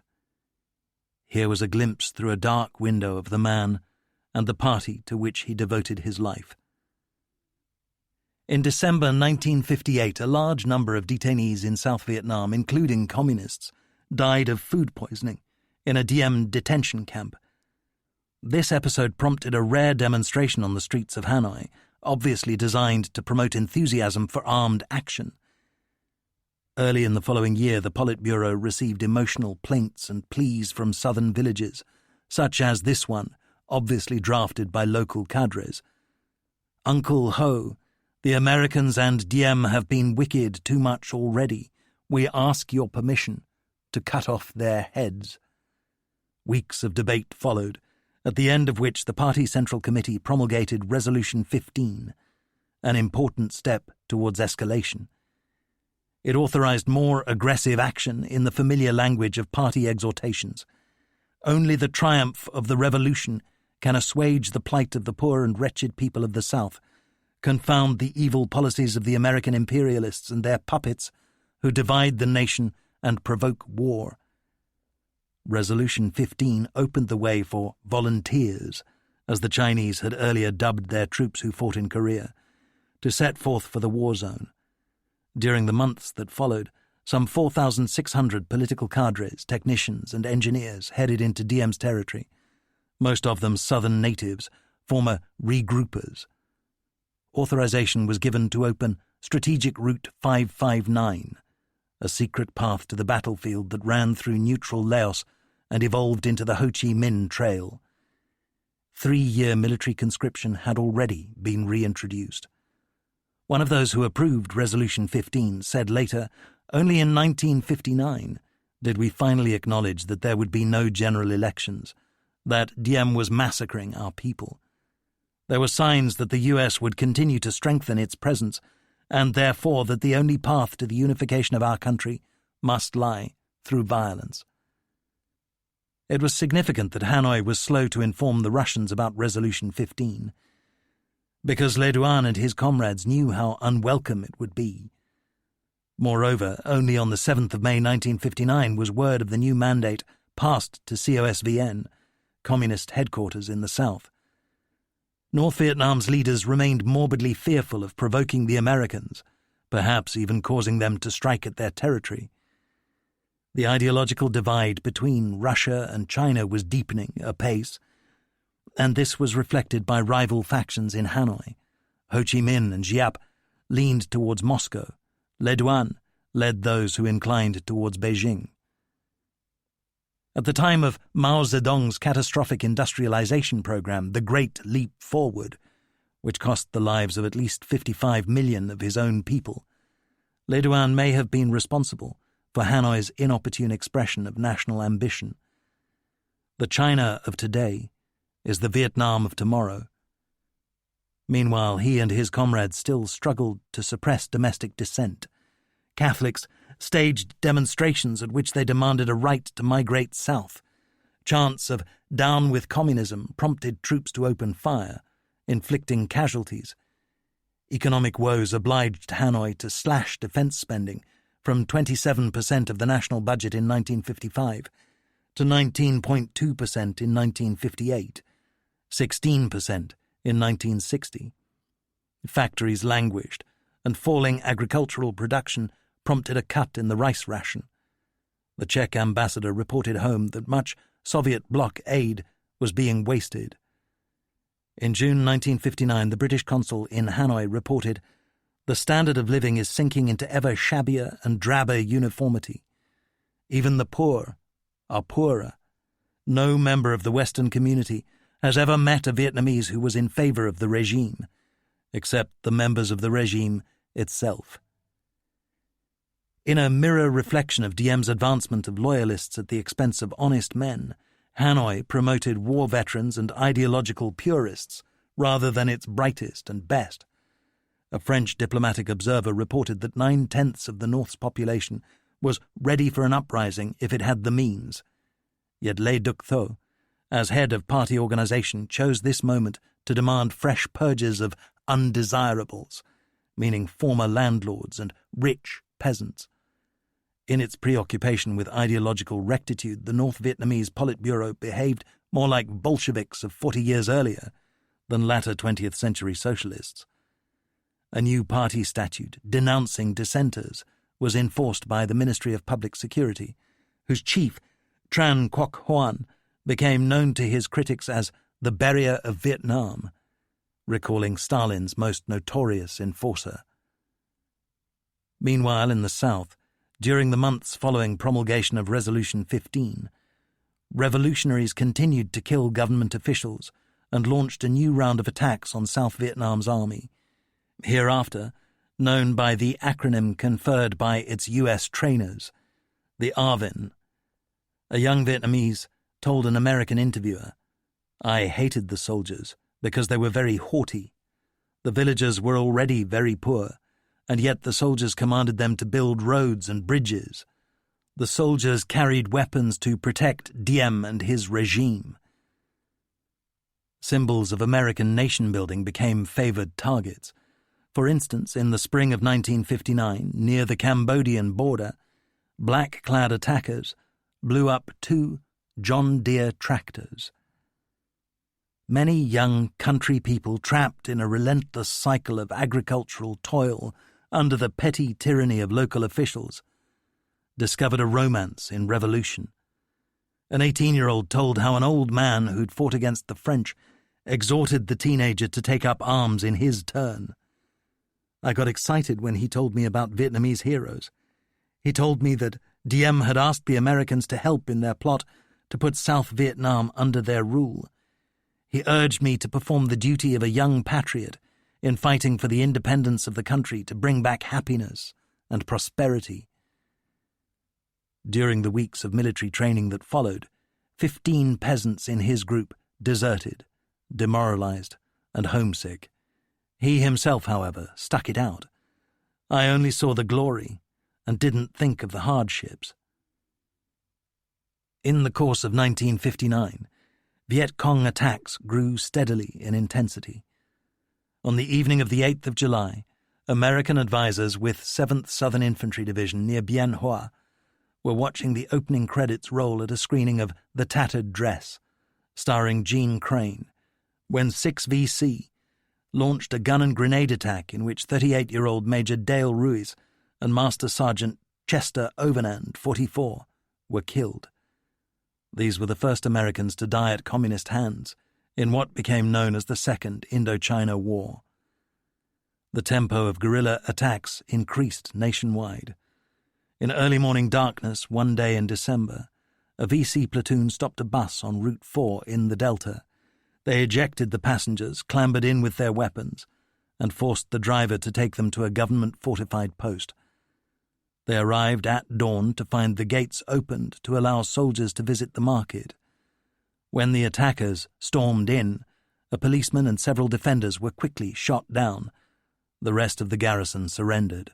The guerrillas collected weapons and wrecked the post before disappearing into the jungle with the village chief, whom they killed. The VC objective was to show an ability to strike at will. A cadre proclaimed exultantly, "The tiger has awakened." Villagers found themselves obliged to make ever more perilous calculations about the local balance of power, in which a misjudgment cost at best all that they owned, at worst their lives. Almost all paid secret taxes to the communists, whose imaginative propaganda much exaggerated their reach and power. Cadres cited proverbs beloved of Vietnamese, "Better the head of a rat than the tail of an elephant." No matter how hard you try to shed your horns, you will always remain a water buffalo. They staged rallies that sometimes mustered 1,000 peasants under varying degrees of compulsion, accompanied by a cacophony of gongs, megaphones, and wooden fish, the clackers of temple bells. Government flags were torn down, tree trunks plastered with posters and slogans. Reports were spread about the VC's supposedly mystical powers, their magic rice cookers, inflatable boats carried in knapsacks, sky horses, and guns that could kill 50 men at a discharge. Credulous peasants embraced such fairy tales. Guerrillas sometimes paraded through villages in daylight, merely to show that they could. Some of the many victims of 1960 murders were tried and dispatched with machetes in front of village crowds, just as in the Viet Minh era. One woman was hacked to death because she had 2 sons in the Arvin. A man being buried alive shrieked repeatedly, "I'm going to die, I'm going to die," before his cries faded beneath a rising mound of earth. Another was killed merely because he drank with the local policeman. For every peasant who backed the communists out of belief, 2 did so from fear. Yet real support also existed, partly because the revolution offered the poor a sense of belonging to something bigger than themselves. It conferred pride on humble folk. Prudence was a factor, too, a growing belief that the communists represented the future, Diem the past. By the beginning of 1960, VC armed propaganda units claimed to have killed 1,700 government officials, village chiefs, teachers, hospital workers, and to have seized another 2,000. Uprisings took place in the Central Highlands. Diem's troops fought back, recapturing lost ground. Under the terms of a draconian new treason law, thousands of dissidents and members of religious minorities were rounded up, along with communist suspects. The guillotine was reintroduced as the preferred tool of government executioners. Many Viet Cong were frustrated by the refusal of COSVN and ultimately of Hanoi to authorize escalation to full-scale open warfare. Local cadres made renewed appeals for weapons to resist Saigon's cruel terrorism. Without the stimulus of action, many men found intolerable the boredom and privations of a covert existence. A fighter with a unit based in the Mekong Delta spoke later of the awesome, sinister silence of the wilderness, broken only by its wild creatures. Because of the jungle vastness, the polluted waters and malaria, it was sad all the time. A company commander exploded before senior officers, pounding his chest and saying, "I'd rather die than live like this. Let's start the armed struggle." At last, in September 1960, COSVN gave the order that its supporters had waited so long to receive. There were to be coordinated uprisings against government forces. Thereafter, the revolution's territories expanded with remarkable speed. 1/3 of South Vietnam's population, an estimated 6 million people, were soon estimated to be living under open or secret communist control. Cadres embarked upon energetic land redistribution. Guerrilla activity increased steeply, especially in the Delta, where insurgents exploited local people's intimate knowledge of river and tide conditions. Ambushes were set on bends of streams and canals, underwater mines buoyed with driftwood, wired to electrical detonators ashore. While North Vietnam was now a fiercely disciplined, regulated society, in response to terrorism, the South became an oppressively militarized one. 9/10 of U.S. aid was spent not on economic or agricultural development, but instead on arms to sustain the regime. The American Advisory Group focused on creating a conventional army capable of resisting an invasion from the north, such as South Korea had faced. Meanwhile, in one province of 600,000 inhabitants, there were 600 police, 9 civil guard companies, and 24 militia platoons manning 30 fortified posts and guarding 115 villages. Yet still the communist tide rose. In 1960, Cold War tensions increased across the world. In April, the South Korean dictatorship of Syngman Rhee collapsed, prompting exultation in Hanoi, hopes that this was the precursor of a similar fate awaiting Diem. A week later, the Russian shoot-down of an American U-2 reconnaissance aircraft blew apart East-West détente. The Sino-Soviet split was ever more visibly reflected in North Vietnam's politics, with Ho Chi Minh making a vain attempt to mediate. Le Duan, Le Duc Tho, and their pro-Chinese faction achieved dominance in the Politburo. For Hanoi, the political imperative to support the Viet Cong's armed struggle had become irresistible. The only issue was how much aid should be provided, how quickly. Le Duan faced the prospect of supporting the war that he wanted almost entirely from his own country's resources. Meanwhile, in Saigon, on the 26th of April 1960, 18 prominent anti-communist South Vietnamese met at a well-known hotel, after which they issued the Caravel Manifesto, signed by a group of patriots calling on the government to change course.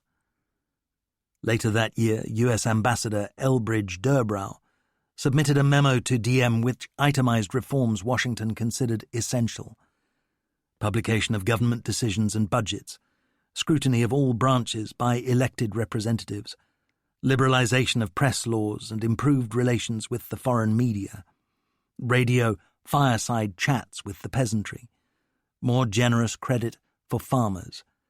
These were all sensible, perhaps indispensable measures for a functioning democracy, but wholly unacceptable to Diem. Just as he ignored the Caravel Manifesto, so he received this shopping list as a manifestation of American condescension. He might also have responded to Durbrow by asking how much of his liberal wish list was fulfilled by the Northern Politburo. The U.S. remained overwhelmingly preoccupied with the armed struggle. Washington responded to the Viet Cong upsurge by dispatching several hundred additional military advisers, raising the total number from 342 to 692, in breach of the limit on such personnel set by the Geneva Accords.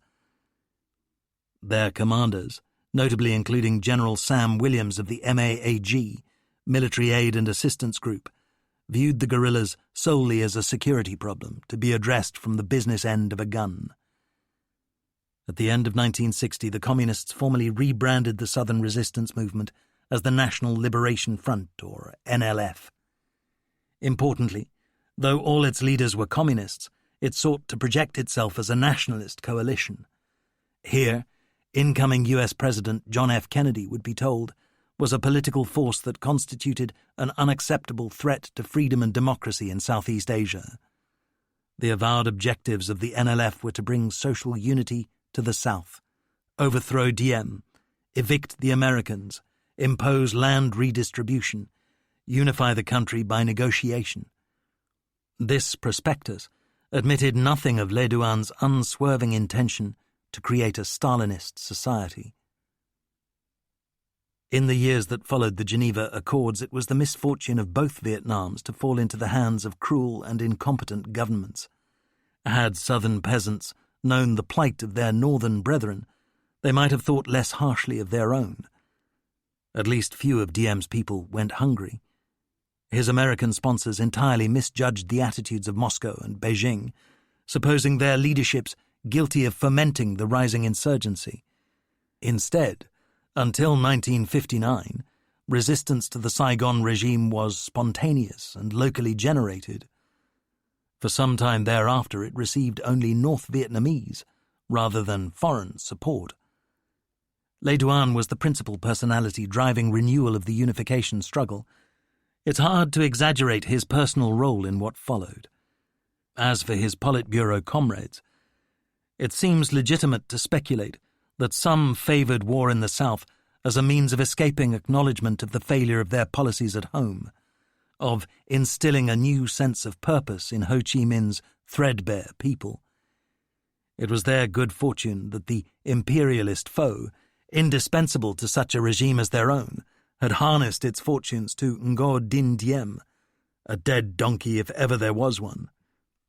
The war that now gained momentum was such as neither side deserved to win. Chapter 6. Some of the Way with JFK. 1. They're going to lose their country if. When Dwight D. Eisenhower briefed his successor, John F. Kennedy, about the issues that he would confront on assuming the presidency, it was not Vietnam, of which he said nothing, but neighboring Laos that evoked stridency from the old warhorse. Eisenhower said he'd been warned by the State Department that Laos was a nation of homosexuals, which bemused Kennedy. This was the first domino, asserted the outgoing president, key to Southeast Asia, loss of which could threaten neighbouring Thailand. Here would come a test of the new commander-in-chief's resolve, a rite of passage. Such a view seems fanciful in the eyes of posterity, but appeared real at the time. Laos, once known as the land of 1,000,000 elephants, made headlines around the world as a collision point between communist and anti-communist forces. In 1960, the New York Times devoted 3 times more space to this tiny country, a wilderness with few and very poor inhabitants, than it did to Vietnam. The Lao people, or the multiplicity of ethnic groups that comprise them, have perplexed the outside world by appearing to giggle their way through the past century of political upheavals, famines, civil wars, and foreign-fostered tragedies. They love parties and priapic jokes, especially at the Spring Rocket Festival when everybody makes their own fireworks, some enormous, and launches them at mortal risk to life and property. In the late 1950s, the Americans began to throw money at Laos, to which France ceded independence in October 1953, and which had since become an alleged focus of Chinese and North Vietnamese meddling. A visiting Wall Street Journal reporter described the leadership as ecstatically drowning in American aid, big cars and ice boxes, while the rest of the country subsisted on an average annual income of $150. The CIA began to take an interest, not least because its officers, such as Texan Bill Lair, who became famous there, fell in love with this new frontier. Lair's colleague, Robert Amory, said later that many of the agency's men embraced Laos as a great place to have a war. Outside Vientiane, the frontier town capital, you could do pretty much what you liked. Come to that, fight whomever you chose, and grow what narcotics you fancied, without bothering anybody who would make a fuss. The Lao government, if a rackety clutch of local potentates and generals could be so dignified, sustained a precarious rule until in 1960 a civil war erupted between rival factions and was fought out on the streets of Vientiane. On slender grounds, the Americans persuaded themselves that a communist takeover loomed. What was indisputable was that Reds were roaming the country, both indigenous Pathet Lao, who intermittently claimed a share in coalitions, and some North Vietnamese troops. Bill Lair achieved what was deemed a notable coup by making a deal with local Hmong chieftain Vang Pao. In return for cash and arms, this warlord launched a guerrilla campaign against the communists. The initial U.S. investment in himself and his kind swelled from $5 million to $11 million in 1962, then to $500 million by the end of the decade, with Vang Pao claiming leadership of 20,000 fighters and considerable battlefield success, as well as a fortune acquired through drug trafficking. Some 700 CIA personnel were deployed, most engaged in secret paramilitary activities, shifting food and weapons to the tribesmen and their families, leapfrogging hither and thither betwixt mountains in jeans and Pilatus Porter Stoll aircraft, themselves occasionally joining a battle. The Tin Pot country achieved a bizarre prominence on the agendas of both East and West. Mao Zedong asked Le Duan, "How big is Laos?" The Vietnamese answered, "Almost 80,000 square miles with a population of 2 million. "My God," said Mao, "they have so much land and so few people. Yunnan is about the same size but has 40 million. If we could send 15 or 20 million over there to live, wouldn't that be a good idea?" The Poles and Indians on the ICC found it politic to avert their eyes from landings by Soviet transport aircraft at Hanoi's Gia Lam Air Base, delivering war materiel destined for Laos. The British Conservative government was pressed by Washington to support the American counter-commitment, and at a March 1961 summit with Kennedy, Prime Minister Harold Macmillan reluctantly promised some military gesture if the Vientiane government collapsed. When Pathet Lao troops moved near to the western border of Laos the following year, in response, a squadron of RAF hunters was deployed in neighbouring Thailand. It was the usual story. The British were desperate to avoid a new commitment, but obsequiously anxious to comply with American wishes. As a West Point cadet, Mike Ayland found himself participating in exercises in a fictional country called Seoul, Laos spelt backwards, and in Washington the JCS favoured committing ground troops. In May 1961, however, President Kennedy declared that he preferred to reinforce covert operations, for which he nursed a romantic enthusiasm. Better still would be for all the foreign powers to stop messing on Laos's plain of jars. The erratic Prince Norodom Sihanouk, ruler of neighbouring Cambodia, proposed an international conference, bastard offspring of 1954, to neutralise Laos. With varied degrees of reluctance, all the interested parties signed up. After more than a year of negotiations in which Averell Harriman was a prime mover, in July 1962, new Geneva Accords were signed by the US, Russia, China, and both Vietnams for the neutralization of Laos. Hanoi's leadership treated this arrangement with contempt, as a mere fig leaf thrust over its military operations by Moscow, requiring no more respect than Saigon had given to the 1954 settlement. North Vietnamese troops continued to move freely through Laos, though their presence was always denied. CIA cynics dubbed the Ho Chi Minh Trail the Averell Harriman Memorial Highway because the veteran diplomat had secured no safeguards against the Communists' systematic violations of the Accords. For the purposes of this story, which is Vietnam's, all that matters is that Prince Suvarnabhuma thereafter ruled in Vientiane, ever more deeply enthralled to the US. Elsewhere across his wild and woolly country, a desultory and unacknowledged war raged, in which several 100,000 people fell victim to the insistence of Hanoi upon using Laos as an estuarial network of protected supply routes into Cambodia and South Vietnam, and to the desire of the Americans to stop them doing so, without too conspicuously flouting neutralization. Almost from Inauguration Day, MIT economist Professor Walt Rostow, a World War II bomb target analyst now translated into Kennedy's Deputy Special Assistant for National Security, and within a few months Director of Policy Planning at the State Department, urged the administration to shift focus from Laos to Vietnam. The president himself soon agreed that the latter looked a better place to face down the communists.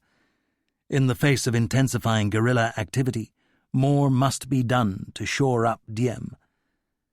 Security in the Mekong Delta had become so precarious that medical supplies could be distributed to civilian hospitals only by the CIA's planes and helicopters, amongst abandoned villages and untilled rice fields. In May 1961, Vice President Lyndon Johnson visited Vietnam, pledged America's continuing backing, and dubbed Diem the Winston Churchill of Asia. David Halberstam wrote later of this trip, "He had given our word. It not only committed the Kennedy administration more deeply, attached Washington a little more firmly to the tar baby of Saigon, escalated the rhetoric, but it committed the person of Lyndon Johnson. To him, a man's word was important." In October, Ed Lansdale wrote to World War II Airborne Commander General Maxwell Taylor, Kennedy's personal military advisor until appointed chairman of the Joint Chiefs in the following year, "The Vietnamese are an able and energetic people. They don't seem to be themselves today. They're going to lose their country if some spark doesn't make them catch fire to go to work to win this war." The spark could well be to place the right Americans into the right areas of the Vietnamese government to provide operational guidance. Such work will require Americans of talent and compassion. Lansdale thus recommended that the answer to the problems of the Vietnamese was to send them more Americans. And over the 34-month span of the Kennedy presidency, that is what was done. In May 1961, 400 Green Berets were dispatched, followed a few months later by 40 U.S. Army helicopters, along with 400 personnel to fly and maintain them, together with a steadily increasing corps of advisors, soon serving alongside the ARVN down to battalion level, and by mid-1962, totaling 8,000. The 8th of February 1962 creation of MACV, Military Assistance Command Vietnam, was correctly interpreted by Hanoi as signifying Kennedy's intention to lift his stake. By November 1963, there would be 16,000 Americans on the ground, soldiers, sailors and airmen, technicians and pilots, electronic eavesdroppers and agriculturalists, academic social analysts and flamboyant special forces cowboys, spooks and geeks of every hue. U.S. aid was running at $400 million a year, with military equipment and vehicles shipped in unprecedented quantities. In April 1962, the Diem government embarked on a Strategic Hamlets program, a refinement of the earlier Agroville, designed to separate peasants from guerrillas by relocation behind barbed wire, at the cost of displacement from the burial plots that meant so much to every family. A Rand Corporation report questioned the policy's acceptability, but at the Pentagon, Marine Major General Victor Brute Krulak pounded the table and asserted that his country would force the peasants to do what's necessary to make the program succeed. The Hamlets had significant tactical success, making life tougher for the Viet Cong, but the social and political cost was high. Old Indochina hand Howard Simpson watched as a sullen, bedraggled group of peasants was herded from their huts for resettlement. An old man with sores on his scalp protested vehemently, and in rapid French to a TV crew filming the scene. "It isn't just. They are making us move. We don't want to move. Tell them it is not just." As security men hustled the old peasant away, he wailed disconsolately, "The Americans don't understand. Tell the Americans we don't want to leave." At a 23rd of July 1962 strategy conference in Honolulu, General Paul Harkins told an audience of politicians and brass headed by Defense Secretary Robert McNamara, during April, 434 ground operations were mounted, increased to 441 in May. Over 1,000 air sorties were flown in June. Pres Diem has indicated that he plans his troops will get out into the field more often and stay out longer. There is no doubt that we are on the winning side. Asked about timings, Harkins said that he thought victory over the NLF could be attained by the end of 1963. McNamara entered a cautionary note, saying, "We must expect the worst and make our plans accordingly," which the Defense Secretary interpreted as scheduling Viet Cong defeat for year-end 1965. In those Kennedy years, many of the characters who would play roles throughout the American War, some prominent and others less so, gathered around the stage and set about learning their lines. In 1961, Duong Van Mai travelled from Saigon to Washington to study. She was fascinated by the U.S., but sometimes found herself in trouble with Southerners who could not decide whether she should rightfully be classified as white or coloured. Then she met David Elliott, who would become her husband, and the other half of a remarkable partnership that committed most of 2 lifetimes to studying the Vietnamese people. A Bostonian, he had attended Yale before serving with the U.S. Army's radio interception unit at Tan Son Nhut. He then spent a year with MACV Intelligence before joining RAND, for which he embarked on a protracted research program in the Delta. Why Vietnam? Elliott said, "This was where it was happening, the most intense front in the Cold War. I was offered a front seat to see history being made." Idealists and sensation seekers alike plunged into the heady mudge created on Saigon's streets by diesel fumes, spices, obsessive vehicle horn abuse, breathless heat. Some of those strolling up two-door and gawking at the sights, or more likely at the girls, were bright young men eager to set the world to rights, who came to care passionately about the Vietnamese. Frank Scotton, born in 1938, grew up in Massachusetts, where the Revolutionary War against oppressive foreign occupiers is part of the culture. His father had been killed at the Bulge in 1944. I thought that I would perform some sort of service. In the past, we'd been good tinkerers abroad, getting in there and fixing things.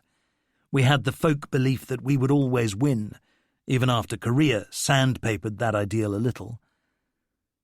Throughout Scotton's long stint in Vietnam, he remained powerfully conscious of his own heritage, his family's record of physical courage. I didn't want them to feel that I wasn't measuring up. He joined the U.S. Information Agency rather than the Foreign Service, because I'm a natural field man.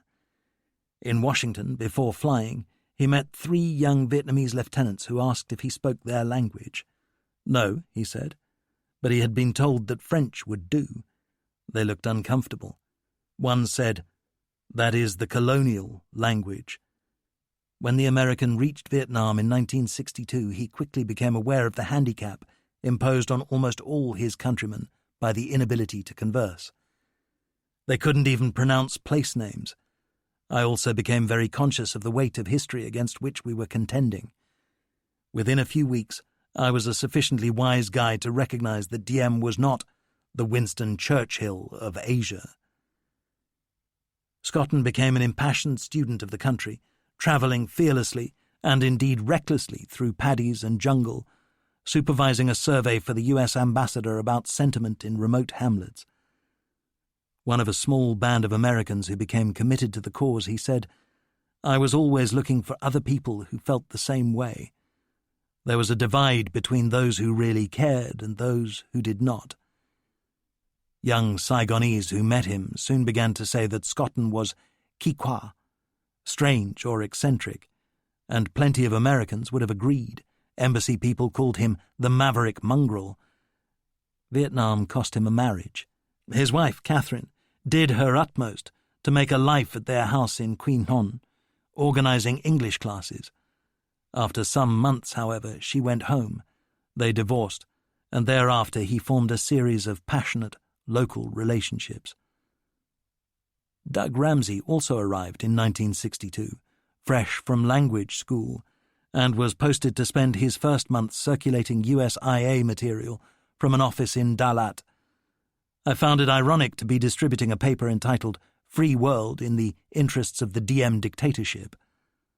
Local people proved wary of expressing opinions about anything to a foreigner, unless or until they knew him well. But Ramsey quickly decided that Diem was not a credible or sustainable leader, and developed a matching enthusiasm for some elusive political third force. I got interested in what Frank Scotton was doing, trying to build from the bottom. He came increasingly to believe that a decade or two of communist domination was preferable to the imbecility of our policies, an interminable war.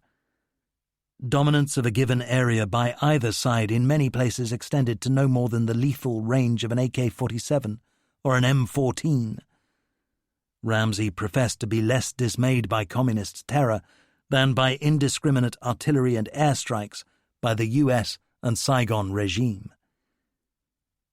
Down in the Mekong Delta, he caught an early glimpse of the limitations of government forces when the mere rumour of an impending attack caused the local Arvin unit to take flight.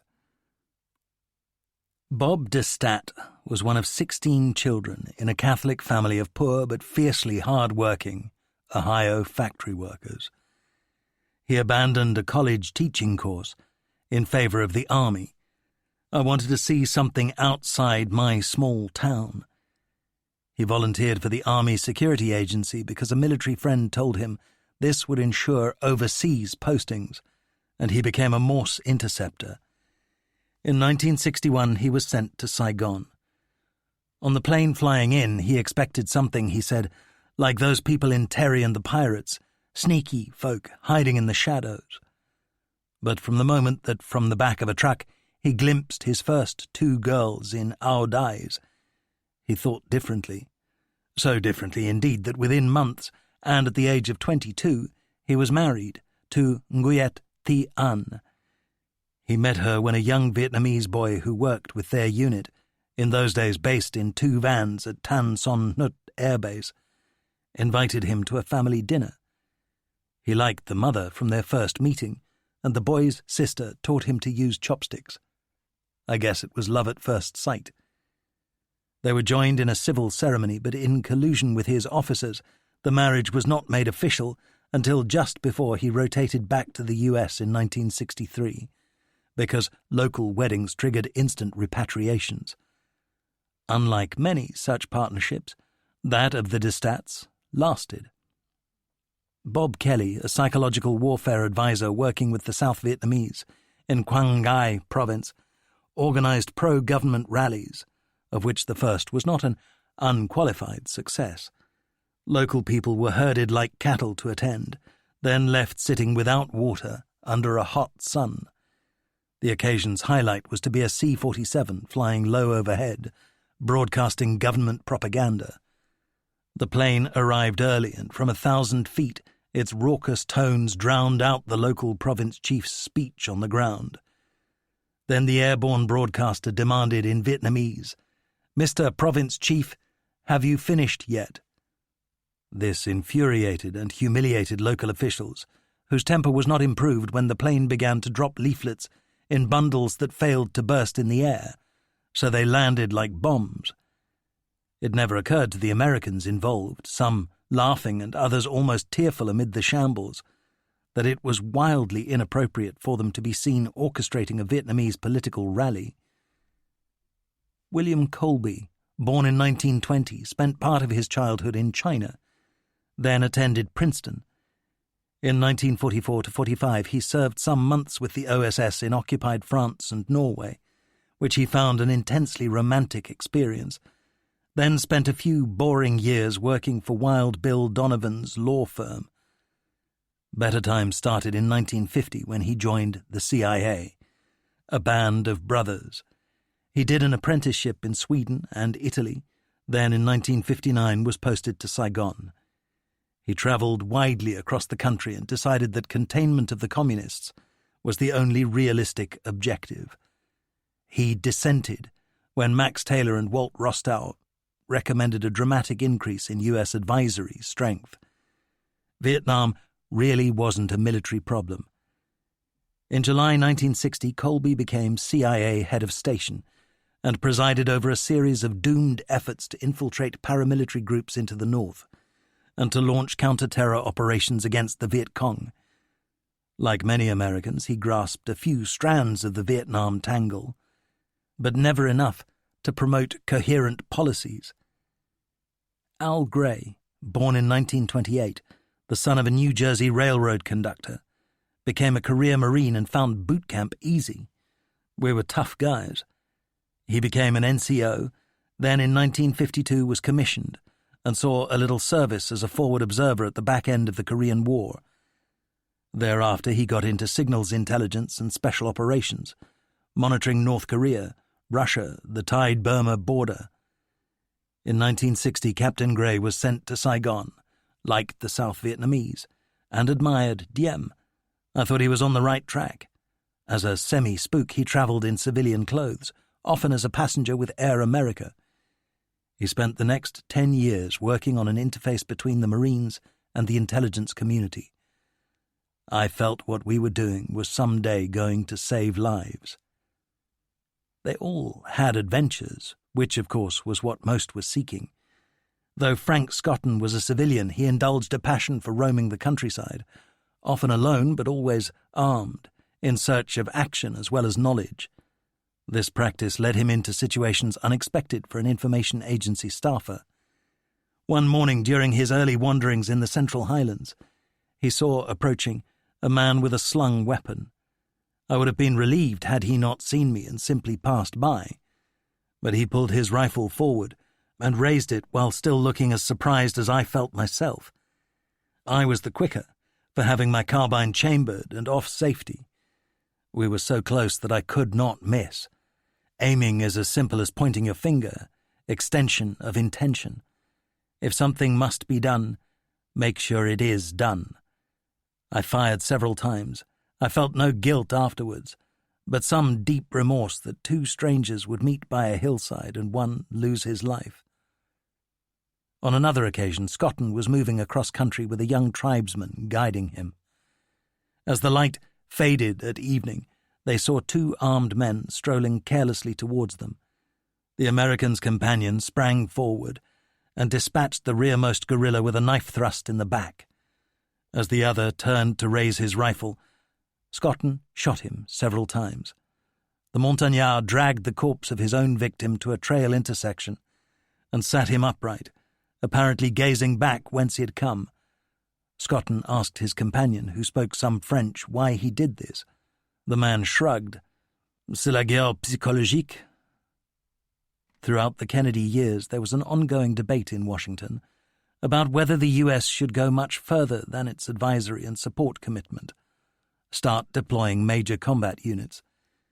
General Maxwell Taylor was among those who, before recanting when he learned a little, favoured an increased troop commitment. South Vietnam is not an excessively difficult or unpleasant place to operate. North Vietnam is extremely vulnerable to conventional bombing. There is no case for fearing a mass onslaught of communist manpower into South Vietnam and its neighbouring states, particularly if our air power is allowed a free hand. As a military man, Taylor viewed the conflict as a military problem. He recommended dispatching at least 8,000 logistical personnel. Secretary of State Dean Rusk and Defense Secretary Robert McNamara dissented. Neither thought that a small commitment would achieve enough to justify the political cost. The Pentagon calculated that to see off South Vietnam's communists, 205,000 American troops would be required. Some of the young diplomats who'd accompanied Taylor on his visit to Vietnam not merely opposed the general's recommendation for troops, but thought the Diem regime unsustainable. Memories of the World War II experience hung heavy over strategy making. Its foremost lesson seemed to be that overwhelming might was irresistible. Greg Daddis has written, "The one common failing of most military officers and senior civilian officials was their faith that military power, broadly defined, could achieve political objectives in post-colonial states. Possession of armed might can be corrupting. It feeds an itch among those exercising political authority to put it to practical use. Successive Washington administrations have been seduced by the readiness with which they can order a deployment and see this promptly executed. It is much easier to commit armed forces, especially air power, in pursuit of an objective, than to grapple the complexities of social and cultural engagement with an alien people. In 1961, and indeed thereafter, there was an insensitivity among policymakers about the impact that a Western military presence makes. Many harsh things may justly be said about what communist fighters did to Vietnam, but their footprint on the ground was light as a feather by comparison with that made by the boots of the U.S. military. The very presence of affluent Westerners, armed or unarmed, uniformed or otherwise, could not fail to exercise a polluting influence on a predominantly rural and impoverished Asian society. Like other senior Americans posted to Saigon, the CIA's Bill Colby adopted a domestic style befitting an imperial proconsul, occupying a villa with a domestic staff of 6. Army enlisted men took it for granted that a Vietnamese cleaned their boots and policed their huts. By contrast, one of the perceived virtues of the enemy was that they had so little, save their guns. Again and again, peasants were heard to say that whatever else was wrong with the communists, they were not getting rich. Western wealth and technology did not generate envy among poor Vietnamese. It merely emphasized a remoteness, an alienation from their enormous foreign visitors, that no amount of medcap visits, inoculations, food aid, tractors, outboard motors, miracle rice could assuage. Material aid never secured the gratitude its donors hoped for. Children visiting Saigon Zoo often likened the apes to Americans because both had such long, hairy arms. Some older Vietnamese were uncomfortable with black soldiers, who awakened memories of France's exceptionally brutal colonial units. Local cynics, as well as communist propagandists, asserted that Washington shipped to Indochina only commodities discarded by Americans, such as hated bulgur wheat. A West Point advisor could scarcely fail to regard with disdain a 47-year-old battalion commander with blackened teeth, alongside whom he was assigned to service without any common language. An ARVIN officer wrote, "No superior anticipated or taught the young American captain to adapt to our situation and cultural environment. He would make ridiculous intrigues to control his Vietnamese counterparts and take control of the battalion, as if it was his toy." After a year before he went home, the American told his counterpart that he was now starting to understand the war, and regretted his earlier crassness. But then he boarded his plane, another advisor came, and the cycle restarted.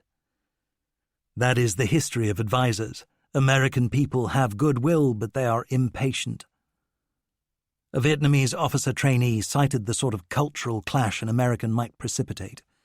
At Dalat Military Academy, a U.S. Army captain tapped on a cadet's helmet with his briefing stick to awaken him from a doze.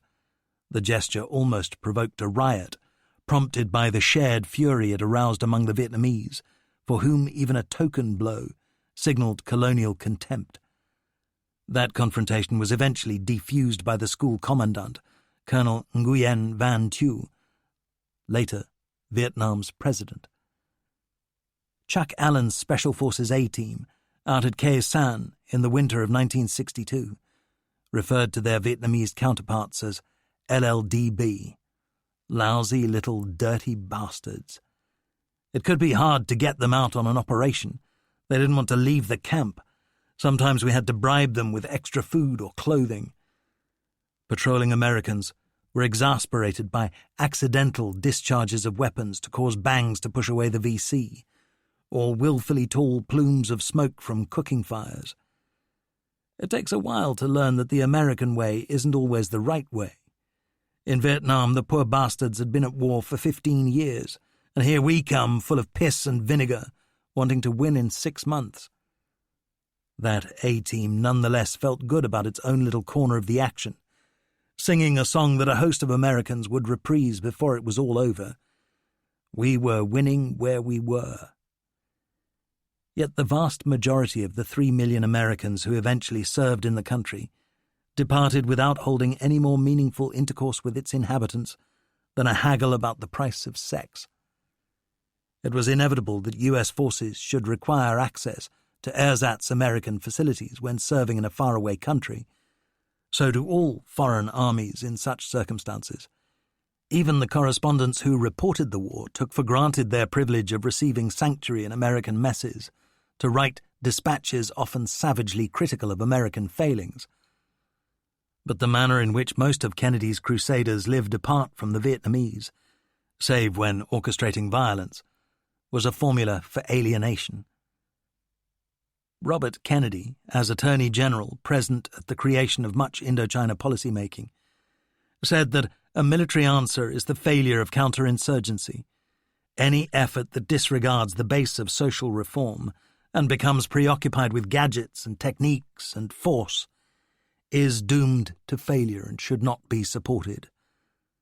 Lyndon Johnson reported after his 1961 trip to Vietnam on the importance of responsible political institutions.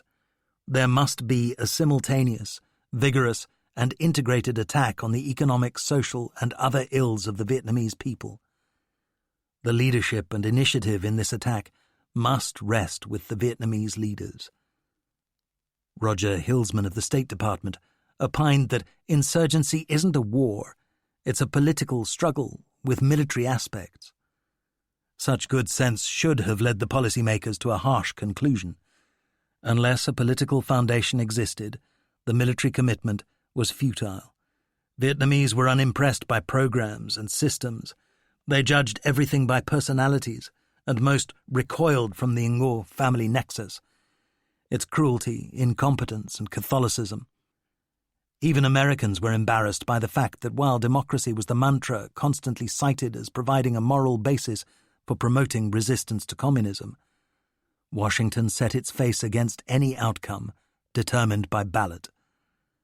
Yet some influential people continued to argue that the regime's shortcomings did not matter. The CIA's Colby cared nothing that Diem was running a dictatorship, only that it should sort of work.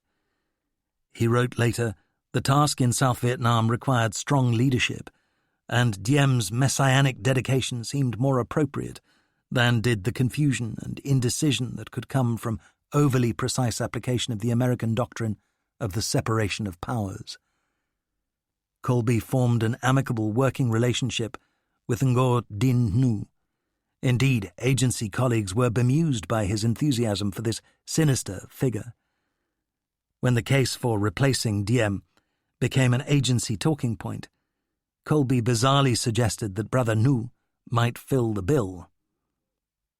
The 17th of April 1961 Bay of Pigs invasion by Cuban exiles, backed by the CIA, took place less than 4 months into the Kennedy presidency, and overshadowed all its subsequent policy-making. So too did the Communists' erection of the Berlin Wall in August, and Khrushchev's taunting that Vietnam was a Soviet laboratory for wars of national liberation. Nobody then knew that the West would win the Cold War. No American heard Khrushchev tell Anatoly Dobrinin, who in 1962 became the new Soviet ambassador to Washington, that he must never forget that an armed showdown with the U.S. was unthinkable, and thus his foremost priority was to work to prevent it. Don't ask for trouble. The world lived in a climate of nuclear fear, and the Communists posed a historic challenge. In such circumstances, it was hard for national leaders and their advisers to think and act proportionately and wisely. Today it is easy to forget that the other side blundered as often as, and even more brutally than did the Western powers, for instance in Hungary, Cuba, Berlin, Poland.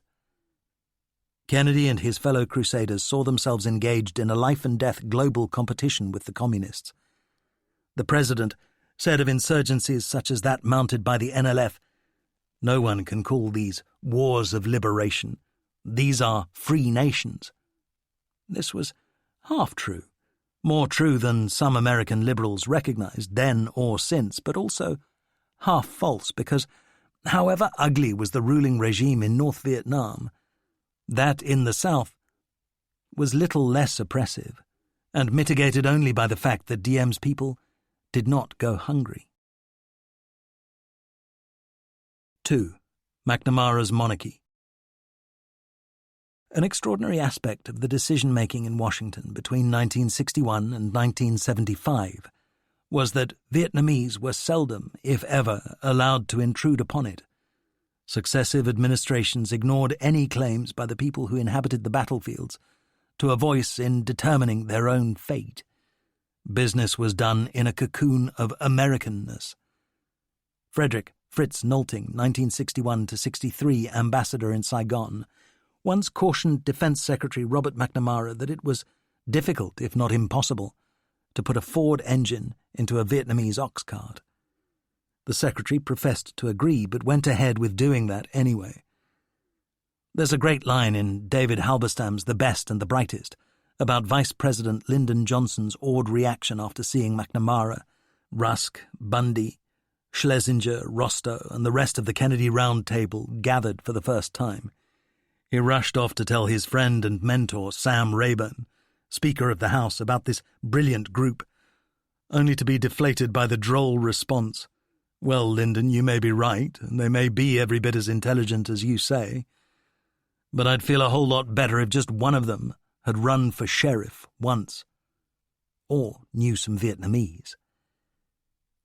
When McNamara visited Vietnam with Max Taylor, a Vietnamese eyewitness wrote that most of the secretary's questions were directed to the advisers present, rather than to those doing the fighting. Some U.S. officers looked like naughty students in front of an austere principal. In one exchange that greatly embarrassed a Vietnamese intelligence officer and his American counterpart, McNamara asked how many of our secret agents were working in the enemy's ranks. The answer was none, which remained the case until late in the war. The CIA did not contrive a wiring diagram of the communist leadership until 1969. As well as military advisors in the field, the administration received plenty of advice from gurus back at home. The Cold War spawned a proliferation of think tanks committed to provide both technological studies and intellectual underpinning for strategy, above all nuclear deterrence. The Advanced Research Projects Agency, familiarly known as DARPA and created in 1958 following the shock of the Soviet Sputnik launch, conceived a range of counterinsurgency techniques, almost all of which proved fanciful, and was also begetter of the chemical defoliation program that deployed Agent Orange. The Santa Monica-based RAND Corporation was a non-profit-making body which received large funding from the Air Force. It employed smart people but showed a predisposition to ride with policies already espoused by those who paid its bills. McNamara was an unsurprising enthusiast for its work, much of which reflected the systems analysis he favoured. When the British academic Professor Michael Howard visited Santa Monica, he was impressed by the brainpower on site, but wrote later of his unease that RAND seemed like a monastery inhabited by clever theologians who were quite remote from the real affairs of the world. The Randsmen seemed to be falling into the error of assuming that everything connected with war could be quantified. Howard was especially dismayed to hear them earnestly debating how quickly the city of Los Angeles could get humming again after a nuclear war.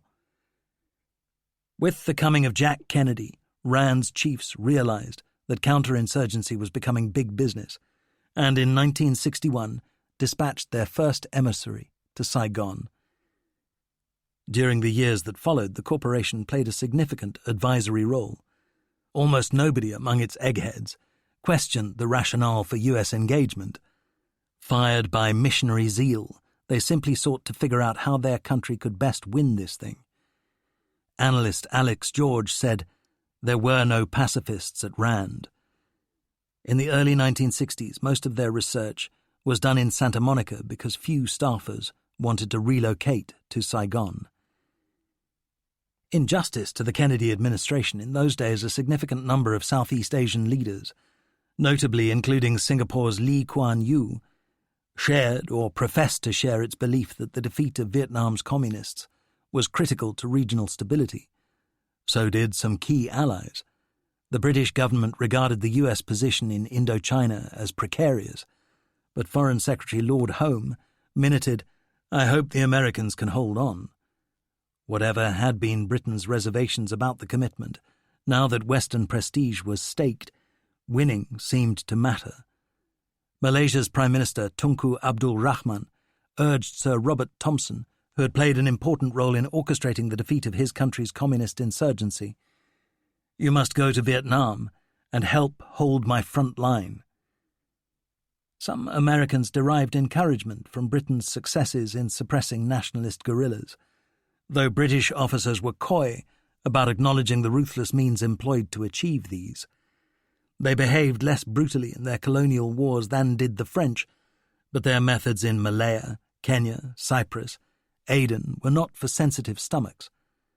RAF aircraft broadcast chemical herbicides and later defoliants onto crops in guerrilla-dominated areas. In 1952, the British communist newspaper The Daily Worker published a photograph of a Royal Marine brandishing the heads of 2 Malaysian terrorists, about which public distress did not abate when it was officially explained that these souvenirs had been recovered for identification purposes. There was plenty of bombing of villages, and somehow the British contrived to seem to prevail. The London government was uneasily and sometimes guiltily conscious of its status as co-chair of the original Geneva Accords, and thus dismayed by the rising number of advisers dispatched to Vietnam in breach of the terms. In 1961, the British ambassador suggested that the US might get away with upping the number by 100, only to be peremptorily informed that 8,000 were coming. Prime Minister Harold Macmillan, loyal as ever, agreed to make no fuss and expressed relief that there were no plans to commit American combat troops. His people nonetheless urged the State Department to be discreet about the build-up, and thus had to swallow a new snub in December, when Washington said that it had decided not to be bound by some clauses of Geneva. The British continued to vacillate about how far they themselves were willing to engage alongside the Americans. They retained a proprietorial view of Southeast Asia, believed they understood counterinsurgency, devoutly wished for the Communists' defeat. They opposed a 1962 proposal for a conference to neutralize Vietnam, like Laos, because Diem's position seemed so weak.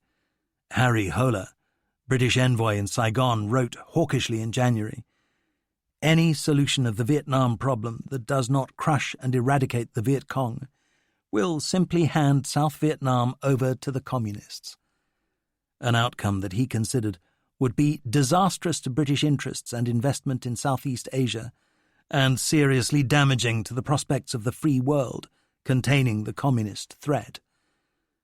Nonetheless, the British were underwhelmed by the Americans' management of South Vietnam's affairs and bewildered by the strife between the CIA, State Department, U.S. Army, and successive ambassadors. The Americans, meanwhile, resented meddling on their patch. Ed Lansdale especially was impatient of advice from a bunch of ex-colonialist losers.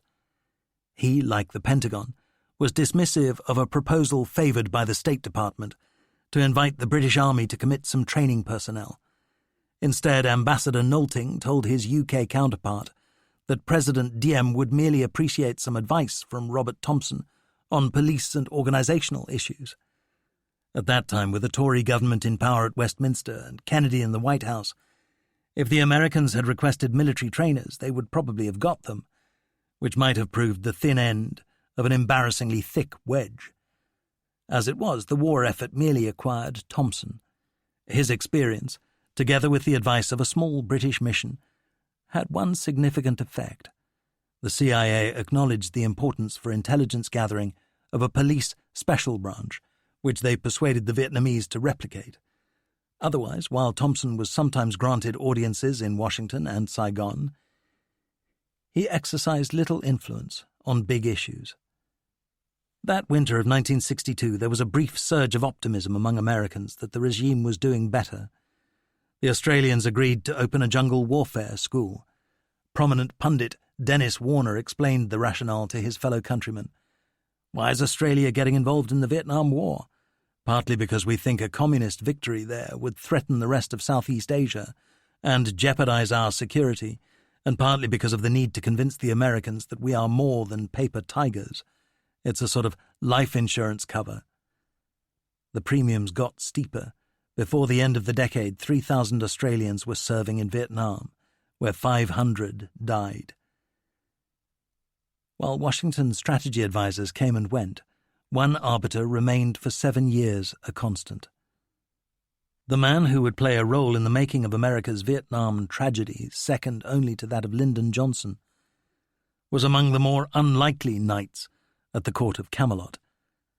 Robert McNamara was 44 when in 1961 he first entered his huge Pentagon office, 3E 880. He never seemed to have been young and feckless. Administration sophisticates whispered in mockery that he practiced the twist at home in front of a mirror, lest he embarrassed himself when making a dancing debut at the White House. This former star of Harvard Business School and wunderkind boss of Ford Motors had risen from a humble Californian background by brain power and unremitting, humorless toil. McNamara's character recalls a line about a numerate British statesman. He uses figures as if they were adjectives. When this former Eagle Scout took his loved ones hiking on weekends, he was alleged to slide rule what his children, tiny wife Margie, should carry in their rucksacks. He accepted the defence job because he was irresistibly attracted by the opportunity to exercise power. Outside the family, he was a cold man who could scarcely be called a moral one. In 1961, he invented a missile gap that he knew did not exist, and made shamelessly baseless attacks on his predecessor, Thomas Gates.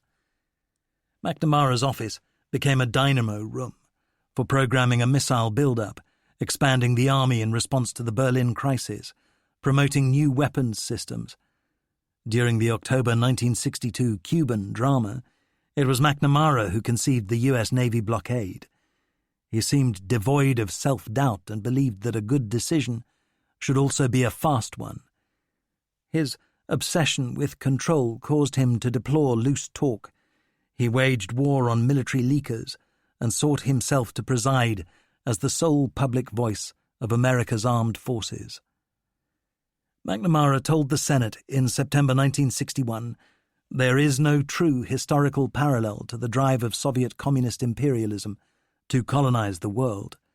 No dictator has ever been so well organized, possessed so many instruments of destruction." He was unafraid of telling outright lies in the cause of countering the Soviet menace, a habit that would eventually destroy his reputation. Testifying to Congress, he reeled off data that was hailed as evidence of his extraordinary powers of recall. Lieutenant General Fred Wayand, however, observed that many of the Secretary's facts were simply wrong. Although a committed Cold Warrior, in the first year of the administration he opposed a penny parcel commitment in Vietnam. We would be almost certain to get increasingly mired down in an inconclusive struggle. Alternatively, if the U.S. made a big troop commitment, the struggle may be prolonged, and Hanoi and Beijing may intervene overtly. Success will depend on factors, many of which are not within our control, notably the conduct of Diem himself. But then McNamara changed his mind. In May 1962, he paid his first visit to Vietnam. Paul Harkins, the fantasist who commanded MAC-V, hosted the trip. The general was given an advance list of the Defense Secretary's questions, so that he had time to frame plausible answers, founded on statistics such as McNamara loved, though wholly fanciful.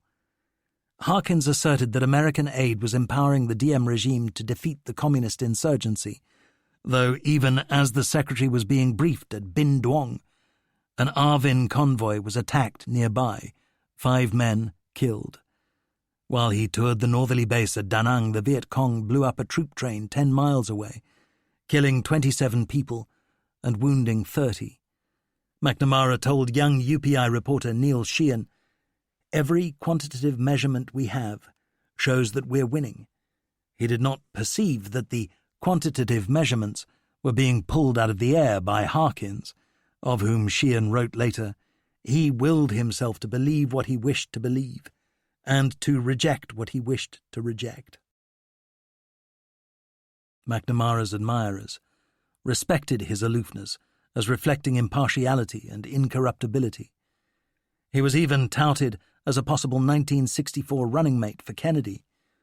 Hanson Baldwin, the respected military commentator, wrote a piece in the Saturday Evening Post headed "The McNamara Monarchy," describing the new defense bureaucracy. But the Secretary's enemies, many of them uniformed, deplored his hubris. He developed an ill-founded belief that he understood the military. James Reston later wrote shrewdly in the New York Times, "He has the sincerity of an Old Testament prophet, but something is missing. Some element of personal doubt, some respect for human weakness, some knowledge of history."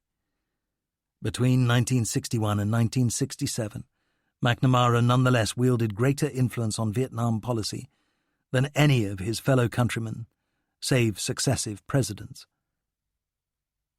The main thing those Americans who really knew about Vietnam knew was how little they knew. Military advisor Gordon Sullivan had volunteered, terrified the war would be over before he could get to it. The 25-year-old lieutenant from Massachusetts landed in-country after a 6-week Vietnamese language course, which taught him a few staple phrases. He found Saigon idyllic, just a sleepy town on the Mekong, no bomb screens, Filipino band music blaring across Tu Do. It wasn't easy to be an advisor in those days. I had a radio, but there was nothing on the other end of it. From beginning to end of the war, US advisors were chiefly valued by the Vietnamese for their power to magic artillery and air support through a handset. Sullivan's incoming group was warned, "Remember that you guys aren't even supposed to be here."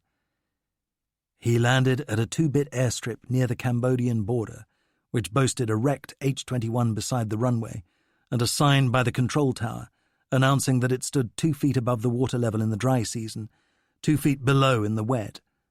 The officer who drove a jeep up to collect him greeted him with, "Hi, Sullivan, do you like eeny weenies and cocktail onions? Our team chief gets a fresh shipment every 2 weeks." In the months that followed, the lieutenant and an NCO drove all over the Delta with a huge crate of medicines, which they dispensed in the villages between inspecting strategic hamlets. Looking back on the craziness of their wanderings across a region already teeming with Viet Cong, Sullivan reflected, it was an adventure. There was no logical reason why we survived. He tried to reach out to the Vietnamese, but they seemed to function on a different voltage. Another advisor, Lieutenant Colonel John Paul Vann, told Frank Scotton soon after the latter's arrival in country, "Hell, I don't even know what's going on across the river at night." Special Branch Officer Captain Phan Thang Ngu said of his relationship with CIA counterparts, "I only told the Americans what I thought they needed to know." An important 1962 Pentagon war game, Sigma 1, estimated that 500,000 US troops would be needed to defeat the Communists. A subsequent Sigma 2 examined an air war option and concluded that no amount of bombing would deflect Hanoi. The conflicting evidence and projections put before the policymakers caused the various factions in Washington to box the compass with rival proposals, repeatedly changing their minds. Throughout the Kennedy era, Pentagon brass favored bombing the North and opposed the commitment of ground troops. 3. Le Duan raises his stake. In the course of 1961 to 62, the North Vietnamese government tilted away from Russia towards closer links with China, yet still neither power encouraged Hanoi to escalate. The Communists felt enmeshed in a sufficiency of turmoil elsewhere: Cuba, Berlin, Albania, Congo. The North's domestic difficulties persisted. Its population was increasing by 500,000 a year, yet grain production per head had fallen. China was taking half the country's rice output and 3/4 of its coal in return for a drip feed of cash. There was a massive migration of hungry peasants towards the cities, and little for them to do when they got there. Raw materials shortages caused factories to languish. From May 1961, North Vietnam's allowance of meat, which included cat and dog, fell to barely 4 ounces a week per person. That summer, hunger protesters set fire to rice stocks amid clashes with troops, and in August burned down a bicycle factory. A bomb exploded in the city of Dong An. There was a local army mutiny, and on 2 occasions, Hmong tribesmen attacked army convoys. South Vietnam and its US advisors encouraged such acts and ran a program of risibly unsuccessful commando stabs into the north. However, the descent among Ho Chi Minh's people was overwhelmingly spontaneous, driven by hunger and met with repression, which worked. By October 1961, a French diplomat reported that people had been reduced to passive resignation. Duong Van Mai said of the Northerners, "People were incredibly uninformed. It was as if they were sitting at the bottom of a well, seeing only a patch of sky." The Communists had so many mechanisms of control. Le Duan now dominated Hanoi's policy-making, as he would continue to do for the next quarter-century, though the world did not know this. In the Hollywood epic El Cid, the corpse of the eponymous Spanish medieval hero is strapped into the saddle to lead his army to one final victory. Something of the same was true of Ho Chi Minh. He was haunted by fears that Vietnam would become a new Korea, a devastated battlefield on which Americans and Chinese contested mastery. As his health declined, and younger men grasped the initiative, he abdicated mastery and even influence on war-making. But he remained an indispensable figurehead, commanding respect across much of the world. Ho and Prime Minister Pham Van Dong remained the public faces of North Vietnam's leadership, while Le Duan was almost invisible. The Moscow-leaning Giap became the object of animosity from comrades who deplored his bloated personal staff and lust for celebrity. One called him a show-off and braggart. The armed forces' former chief logistician at Dien Bien Phu hated his old commander and often complained about him to Ho. Another senior general and cabinet minister, who was also a brother of Le Duc Tho, likened the veteran to an old barrel, growling, "The emptier a barrel, the louder it booms." Le Duan displayed skill and patience in conducting relations with the Soviets and Chinese. He liked to quote a Vietnamese version of the English proverb, "When in Rome, visiting a pagoda you must wear the robes of a Buddhist monk, and when you walk with a ghost you must wear paper clothes."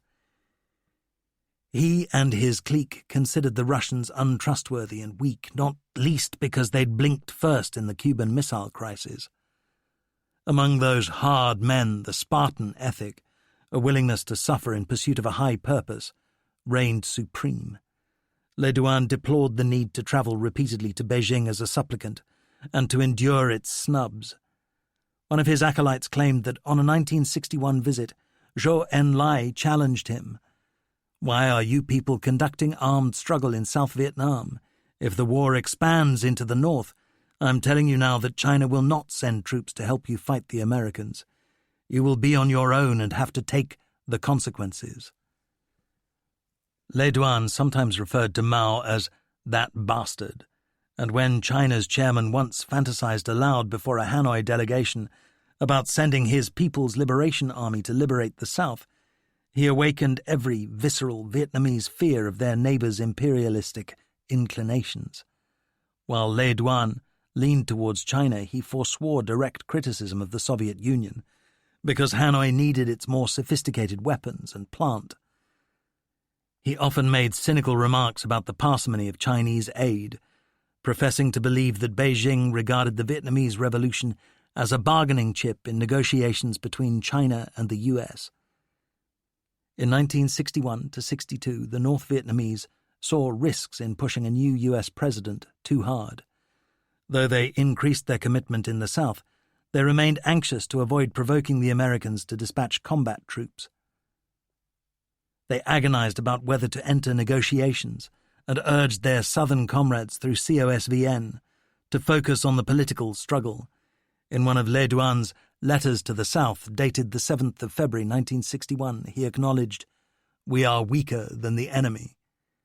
It was important, he said, to emphasize the autonomy of the National Liberation Front and not allow it to be branded as Hanoi's tool. It was a contradiction of this period that while North Vietnam gave its southern comrades far less support than they wanted, on the international stage its leaders' rhetoric became ever more bellicose. Le Duan was bent upon establishing his credentials as a standard-bearer for worldwide revolution. His stridency antagonized India, to name but one, which no longer viewed North Vietnam as a fellow crusader against imperialist oppression, but instead as a menace to regional stability. In 1962, Hanoi at last authorized large numbers of returnees, Viet Minh who'd gone north in 1954, to head south, where Communist Party membership was once more resurgent. Everywhere the NLF held sway, its cadres labored to change the habits of centuries. Education programs challenged Vietnamese fatalism and the subordination of women. When couples married, the village party secretary often supplanted the old matchmaker. In primary schools, children were invited to address such problems in arithmetic as, "There were 50 soldiers in a government post.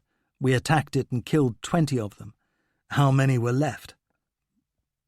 An occasional nervous voice dared to inquire when the NLF or the Communist Party would provide insecticide, loans, pumps, tractors, and animal breeding advice such as the Saigon regime offered. Cadres assured peasants that all these good things would descend from the north as soon as the revolution triumphed. Until 1963, the Viet Cong's main sources of arms were captures from government forces. At the end of 1961, there were reckoned to be only 23,000 serviceable weapons in guerrilla hands. Assassinations required little firepower, however. Between 1957 and 1960, a credible estimate suggested that 1,700 Saigon village and provincial officials were murdered. In 1961, this figure rose to 1,300. Beyond the usual eliminations of village chiefs and such like, there were high-profile victims such as a Southern colonel, Saigon's senior liaison officer with the ICC, snatched and tortured to death. Such killings peaked at 2,000 in 1963, then fell to 500 because the communists had liquidated most of their accessible local foes. Surviving officials and landlords took care not to place themselves in harm's way, which meant, much to the detriment of Saigon's authority, that they physically distanced themselves from the peasantry, taking refuge in towns and cities. The NLF appropriated the lands of those who fled, presenting them to friends of the revolution who thus found themselves with a tangible stake in its success. Throughout the war, American soldiers veered between contempt for the Dinks, the Gooks, as a primitive enemy, and an exaggerated belief in their superhuman skills and powers of endurance. Grunts recalled the old Wild West story about a cavalryman who rode a horse 100 miles in pursuit of an Apache. Then, when it dropped, shifted his saddle to another animal and kept chasing. Meanwhile, the Apache doubled back, rode the foundered mount a further 100 miles, then ate it. In reality, the Viet Cong's performance was uneven and sometimes outright clumsy, its units as vulnerable to human frailties as any army in the world. Nam Kin, a local commander in the Delta respected as a tactician, but also notoriously harsh, was shot in the back by one of his own men whom he forbade to marry an attractive local widow. Tan Hai, Blue Ocean, a landlord's son aged around 30, was one of the most popular VC commanders, both for his military skill and his human weaknesses. Hai was repeatedly demoted for drinking and womanizing, the latter exemplified by his climbing under the mosquito net of a young conscript's wife. One fighter spoke for many when he complained about interminable indoctrination sessions. Talking to me about political matters is like playing a guitar to a water buffalo. Some liked propaganda fairy tales, however. A unit in Long An province was led by a woman named Kim Loan, whose husband had been killed by government troops. She became a local folk heroine imbued with supposedly mystical powers. On one occasion, she killed a policeman who tried to arrest her while shopping. On another, she fled through the back door of a beauty parlour, and when soldiers scoured a nearby hamlet for her, climbed a tree, changed into a bird, and flew. Frank Scotton challenged the old man who told him that story, saying, "You can't really believe that." The Vietnamese smiled and responded that, while he could not know for sure, she got away, didn't she? Savagery remained the communists' principal weapon. The Viet Cong once entered a village in Lai Khe, denounced 20 inhabitants of both sexes as government spies, beheaded them, and threw the bodies in the street, each with a scrap of paper attached, describing their alleged crimes. Elsewhere, a hamlet chief was tied to a stake and disemboweled in front of the assembled villagers. His pregnant wife was eviscerated, their children beheaded. Such atrocities were artistically crafted to persuade peasants that the price of resistance to the revolution was much worse than mere death. Brutality was not confined to one side, of course. Doug Ramsey conducted a survey among students in Long An province and found that between a quarter and a half had lost relations to the activities of Saigon's security forces. In the course of 1962 to 63, government troops killed 150 inhabitants of a single village in the Mekong Delta. Of these, an estimated 60 were associated with the NLF, but the rest were not. Among thousands of political prisoners held in appalling conditions in South Vietnam's jails and camps, some in a wing of Saigon Zoo, there were many innocents. Of legal processes, there were none. Though urban areas remained firmly under government control in the countryside, the guerrilla struggle seesawed, with control of villages and entire regions frequently changing hands. Saigon acquired an arsenal of new weapons and equipment, and sometimes used these effectively. In late August 1962, guided by a defector, Southern troops overran an NLF training base at My Phuoc Te, killing 150 cadres and trainees. Surviving recruits fled back to their villages. American helicopters dramatically increased ARVN tactical mobility so that they ranged into rural areas where the Communists had for years held unchallenged sway, but capability and will were not the same thing. Many South Vietnamese units declined to patrol where they might be ambushed, and flinched from pressing firefights. In 1963, the Viet Cong began to receive arms shipped in quantity from North Vietnam, including some recoilless rifles and mortars, often landed from the sea, especially in the Mekong Delta. In cities, cadres laboured to prepare the masses for a popular uprising. Children were often used to toss grenades into cafes or markets. Government intelligence remained poor, and communist activists were skilled in concealing their identities.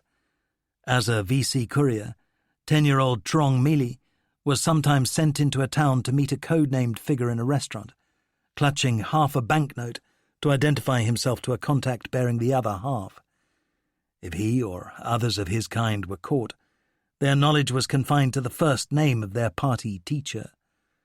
Only senior NLF cadres knew the names of province chiefs. The tempo of the war was rising. After 2 years in which the impetus of the armed struggle had come chiefly from southern hostility to the Saigon government, Hanoi's influence and resources were becoming ever more conspicuous.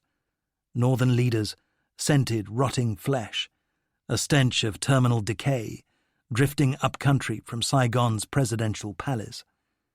They had become impatient to expedite funerary arrangements for the Diem regime. So, too, were important people in Washington. Chapter 7. 1963. Coffins for 2 presidents. 1. Small battle, big story. Ap Back.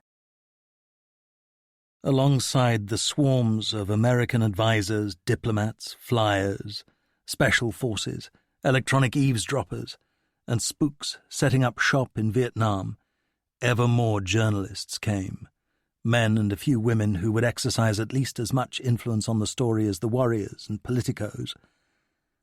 The swelling press corps reflected an awareness among their employers that the investment being made by the U.S. deserved more attention at the sharp end than it had hitherto received. Saigon bureaus got not quite the A-team, such as then went to Washington, Paris, Moscow, London, but A-team wannabes. Most were young, green, pretty bright, fiercely ambitious, and they fell in love with the romance of Saigon. Men like David Halberstam of the New York Times, Malcolm Brown and Peter Arnett of AP, Francois Sully of Newsweek, Neil Sheehan of UPI, who shared desk space with Halberstam and became his close friend. Sheehan was in Japan, finishing his draft hitch with the U.S. Army, when he persuaded UPI's Tokyo Bureau to let him earn $10 a throw pulling night shifts. Then the news agency's Saigon correspondent quit, and Sheehan got the job. He was a Massachusetts farm boy, born in 1936, strikingly handsome, who won a scholarship to Harvard before becoming a precocious alcoholic. After 1961, he never touched a drink.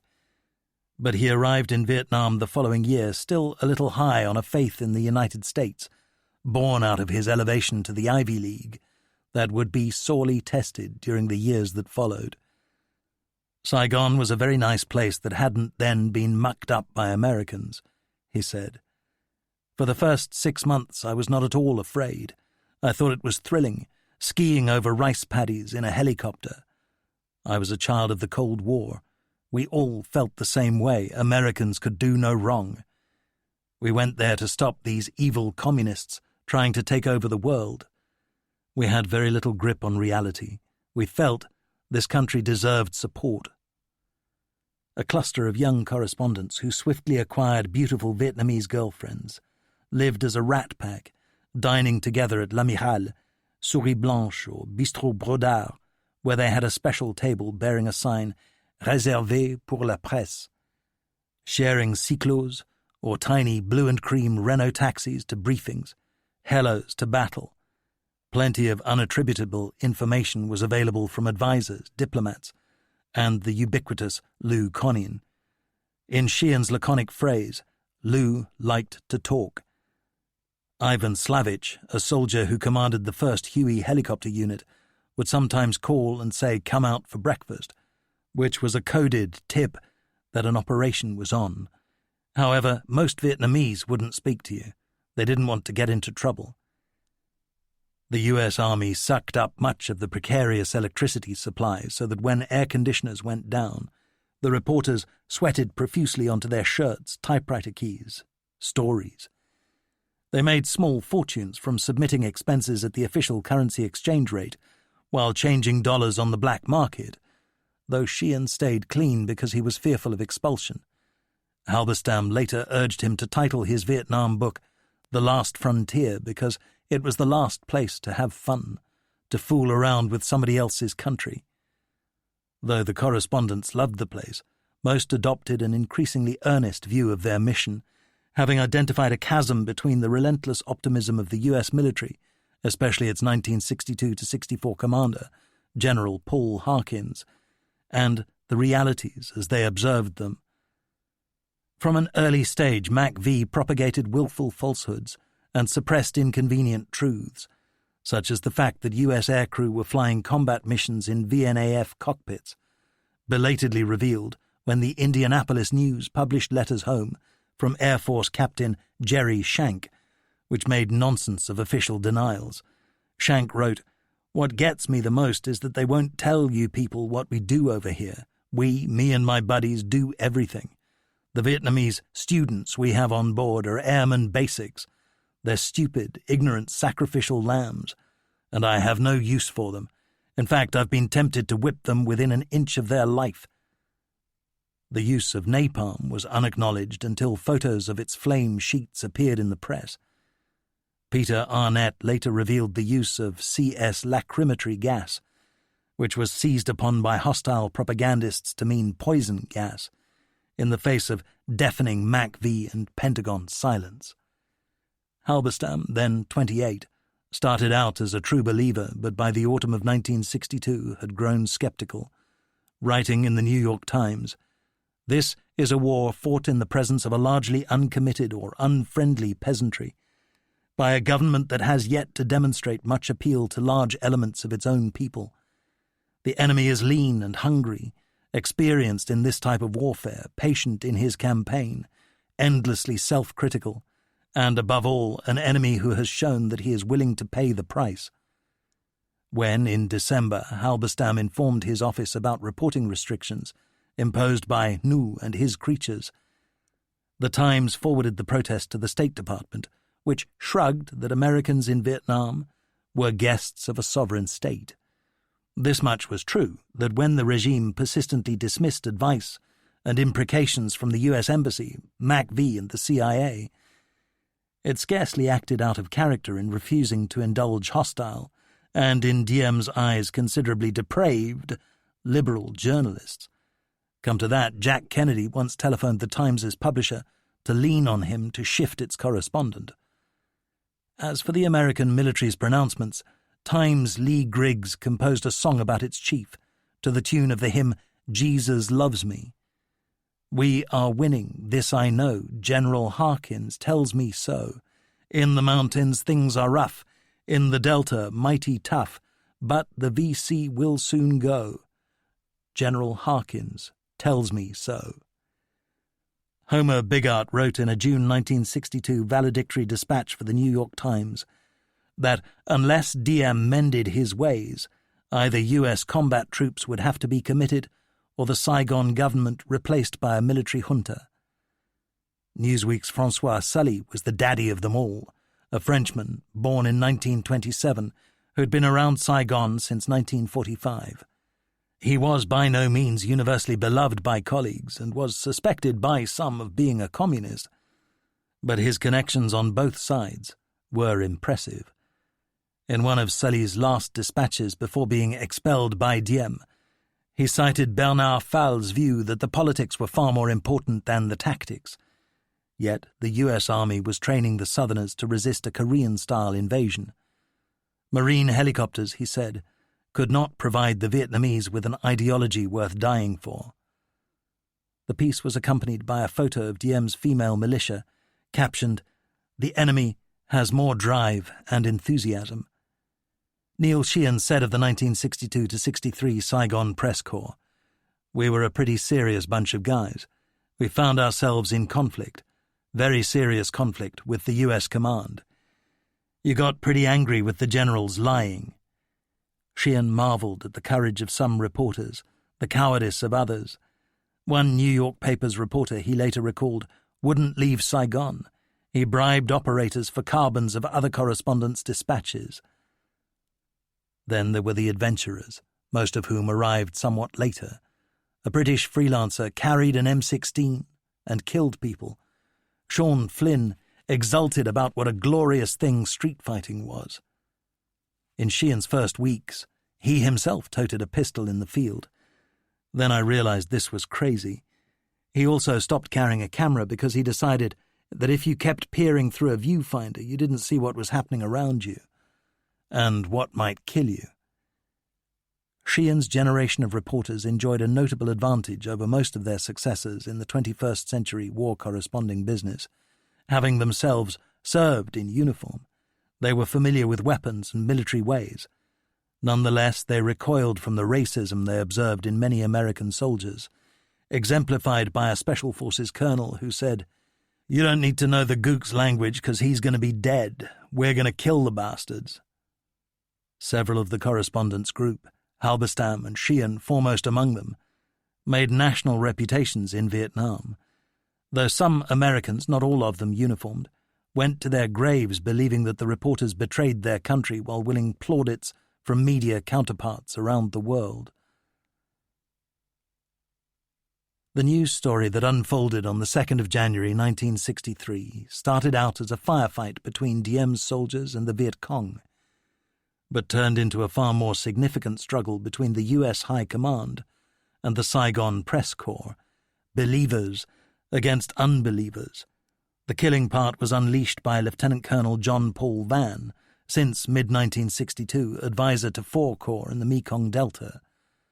Vann, a wire-thin stick of ferocious energy and aggression, was weary of inconclusive encounters with the enemy.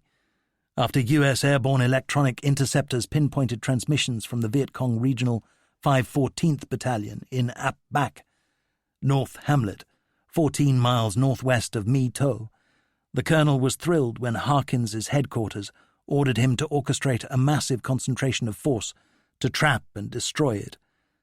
2 local Civil Guard battalions, an infantry unit heli-lifted by 10 American H-21 Flying Bananas, or angleworms as the Viet Cong knew them, VNAF Sky Raider ground attack aircraft, 5 Bell Iroquois Huey UH-1 gunships, a company of APCs, tracked armoured personnel carriers, a battalion of paratroopers.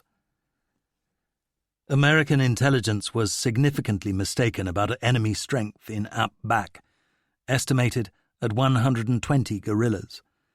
In addition to a reinforced company of the 514th VC Battalion, there was also present an overstrength company of the main Force 261st, on its way to an operation elsewhere. This was considered an elite unit. Women said that if you had to marry a soldier, it was best to choose one from the 261st. Its men were thoroughly experienced, having an average of more than 2 years' service, senior cadres as much as 5 years. The total number of full-time Viet Cong guerrilla fighters in the South had more than doubled since the previous year to 50,000, the overwhelming majority in the Mekong Delta. Although they relied heavily on captured arms, an increasing volume came by sea. Disguised fishing trawlers from the north delivered 112 tons of arms and ammunition in 1962, and this total would rise steeply to 4,289 tons in 1963 to 64, far more than moved down the Ho Chi Minh Trail. The 261st Battalion was largely composed of returnees from exile in the north. It was led by Hai Hoang, whose real name was Nguyen Van Dieu, a popular commander considerate towards his men. Second in command was Tu Kue, tall, gaunt, bald and stern. A company commander, Bei Den, had an unusually smart social background in Saigon. His sister once arrived to see him, poled to the 261st's camp in a rented sampan. She was appalled to find her brother digging a trench and begged him to give it all up and come home. Den shook his head. He was committed, he said. And indeed he stayed, until killed in action. The Viet Cong around Ap Bac on the 2nd of January mustered 320 fighters who had been tipped off that an attack by Saigon forces was coming. What John Van did not know, though he would have welcomed the prospect, was that Communist province chiefs had ordered Dieu and his comrades not to pull back as usual when the Arvin struck, but instead to stand and fight. Thus foxholes and bunkers had been dug along the tree line fronting the hamlet. The defenders were well armed and ammunitioned, mostly with captured American weapons, 30 caliber machine guns, Browning automatic rifles, M1 carbines, 45 Thompson submachine guns. Most of the 1,200 peasants in the adjoining hamlets of Ap Bac and Tan Toi fled into the nearby swamps on hearing that a battle was imminent, but some 30 stayed to carry ammunition and casualties. The board was set for Van's game to be played. Who were the human checkers on his side that morning? From beginning to end of the war, South Vietnam's soldiers took most of its strain, grief and losses. Nothing did more to alienate peasants from the Saigon government than the draft, which stole workers from the paddy fields and made many newly minted soldiers oppressors of country people in a region that was not their own, and thus to which they owed nothing. There were ghastly tales of Arvin callousness, some possibly true, of 2 riflemen wagering a pack of cigarettes on who could hit a child riding a water buffalo. In the war's early years, 1955 to 59, only 20 to 22-year-olds were conscripted for 12 months. This was then increased to 2 years, and in 1964 to 3. Once inducted, many South Vietnamese never escaped from green fatigues, except in a wheelchair or body bag. A common factor between the US and the 2 Vietnams was that in all 3 societies, children of privilege were excused from military service. In the South, their families paid a bribe, while in the North, the offspring of senior cadres were dispatched to higher education abroad. Though the Southern Army consumed 15% of the nation's GDP, its soldiers were paid a pittance. Most were posted to fighting units after 5 or 6 weeks perfunctory training, assured that they could learn on the job. An officer spoke for most of his comrades when he said, "The communists seemed to know why they were fighting, and we did not. Our political training emphasized Diem's personality, but not much else." John Van's plan for the morning of the 2nd of January, 1963, might have won a staff college commendation had all its human elements acted as programmed. Instead of performing a balletic pincer movement, however, they descended on the battlefield as randomly as toys kicked out of a box. Early morning fog delayed the infantry airlift so that Civil Guard troops advancing on foot were first to bump the Viet Cong soon after 0700. When their leaders were shot down, they hugged the earth during a long, desultory exchange of fire. The government province chief, who was personally directing them, refused to order forward his 2nd Battalion. Soon after 1000, against Van's orders, H-21s carrying an infantry company clattered down onto the paddy, within easy shot of the Victor Charlies. Viet Cong recruits were told they should not fear helicopters, soft targets made of cardboard pasted to metal frames. That morning at Ap Bac, this must have seemed true. Communist fire quickly downed 2 of the old H-21s and mortally injured a third. A Huey that tried to rescue their American crews was shot full of holes before toppling alongside the other wrecks. The hapless infantry were going nowhere, stuck on open ground swept by enemy fire. Almost every helicopter in the sky above the battlefield was taking hits, and neither air strikes nor misdirected artillery fire made much impact on the defenders of Ap Bac. From a circling L-19 spotter plane, Van watched in raging frustration as his operation floundered in mud, blood, and chaos. Li Tong Ba, a captain commanding a company of armoured personnel carriers, refused to advance to rescue the stranded infantry and air crew. Van's histrionics over the radio roused his pride against succumbing to hectoring. "I've got a problem, Topper 6. Captain Jim Scanlon, the advisor with Ba, radioed Van ruefully. "My counterpart won't move. God damn it, doesn't he understand this is an emergency? He says, I don't take orders from Americans." Van bellowed into the handset. "Ba, if you don't get your vehicles across the canal, I shall tell General Le Van T to sling you in jail." The Vietnamese belatedly ordered forward his company, which spent the ensuing 2 hours struggling to cross dikes and canals. The little captain, forever afterwards, argued that neither Van nor Scanlon recognized the difficulties of overcoming the water obstacles. When the M113's 50-caliber machine gunners finally engaged, several were shot off the exposed steel hulls by Viet Cong, whose positions were so skillfully camouflaged in the banana and coconut groves that few attackers glimpsed an enemy all day. When one carrier attempted to use its flamethrower, the crew proved to have mixed the fuel wrongly so that the jet drooped to a trickle. Around 14:30, the armoured crabs began to pull back. A further 2 helicopters were forced down by enemy fire. Van's L-19 made repeated deck-level passes as he strove in vain to identify Viet Cong positions and to energize the stalled ground movements. At 18:05, a mass parachute drop from 7 USAF C-123s yielded a crowning disaster. The troops landed half a mile off their intended DZ, within easy range of Viet Cong in Tan Toi, whose fire ploughed into them, killing 19 paras and wounding 33, including 2 Americans. When darkness fell, the Communists still held almost all the ground they'd occupied at first light, and experienced no difficulty in slipping away to the sanctuary of the nearby plain of reeds. The guerrillas did not have the day's fight all their own way, losing 18 men killed and 35 wounded, most to artillery and air strikes. On Saigon's side, however, 3 Americans had been killed and 5 wounded, along with 63 Vietnamese dead and 109 wounded. Back in Mays Landing, New Jersey, a 7-year-old boy cried out in excitement as he watched a TV clip of a helicopter door gunner in action. "Look, there's my daddy."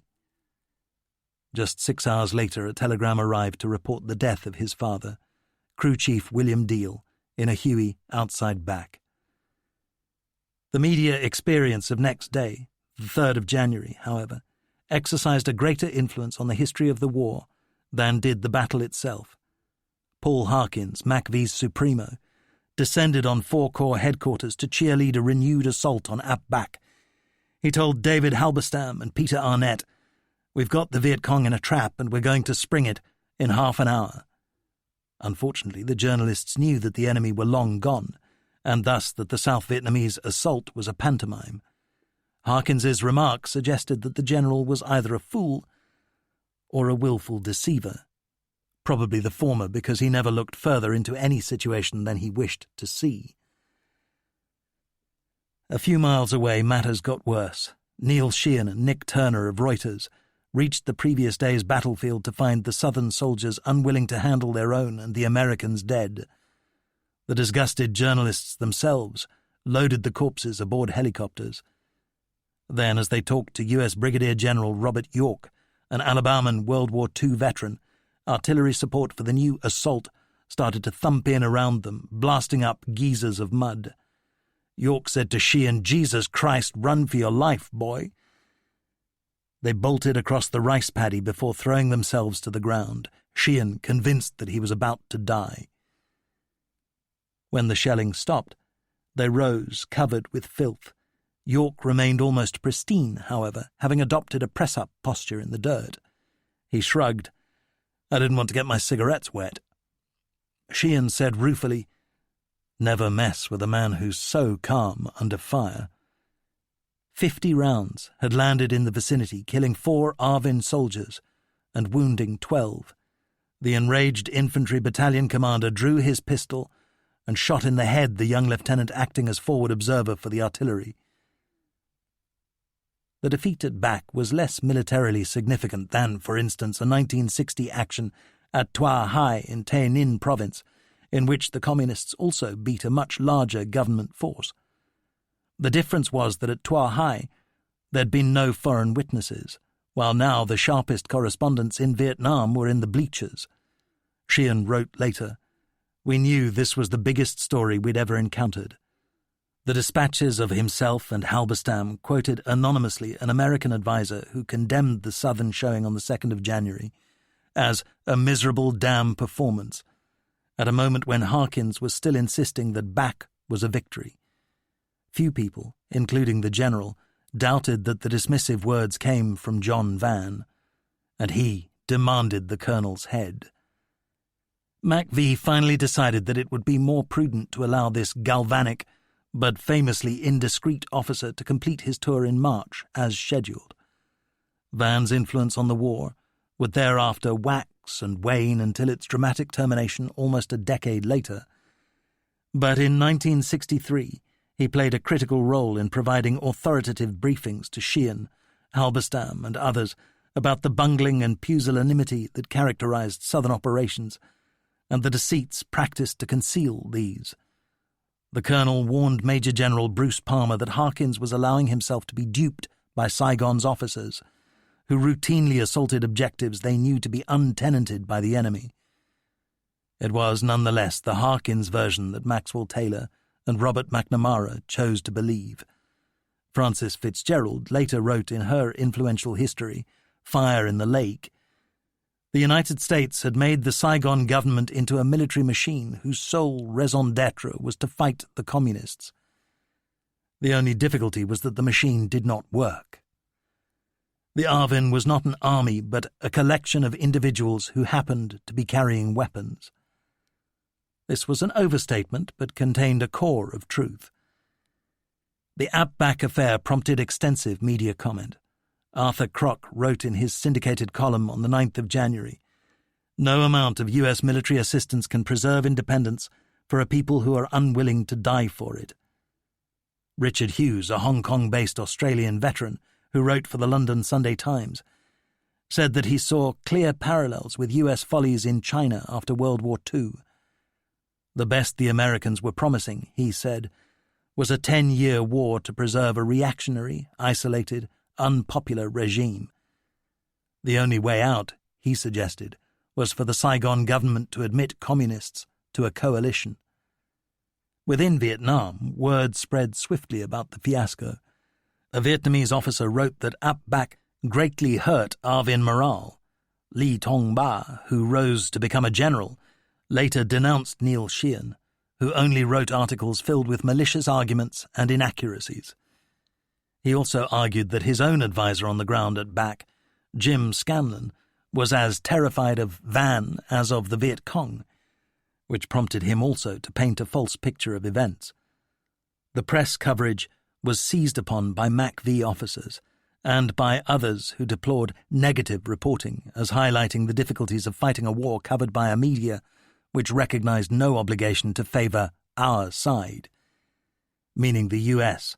and its South Vietnamese client, as had been the patriotic duty of every correspondent in World War II, when the press was additionally constrained by censorship.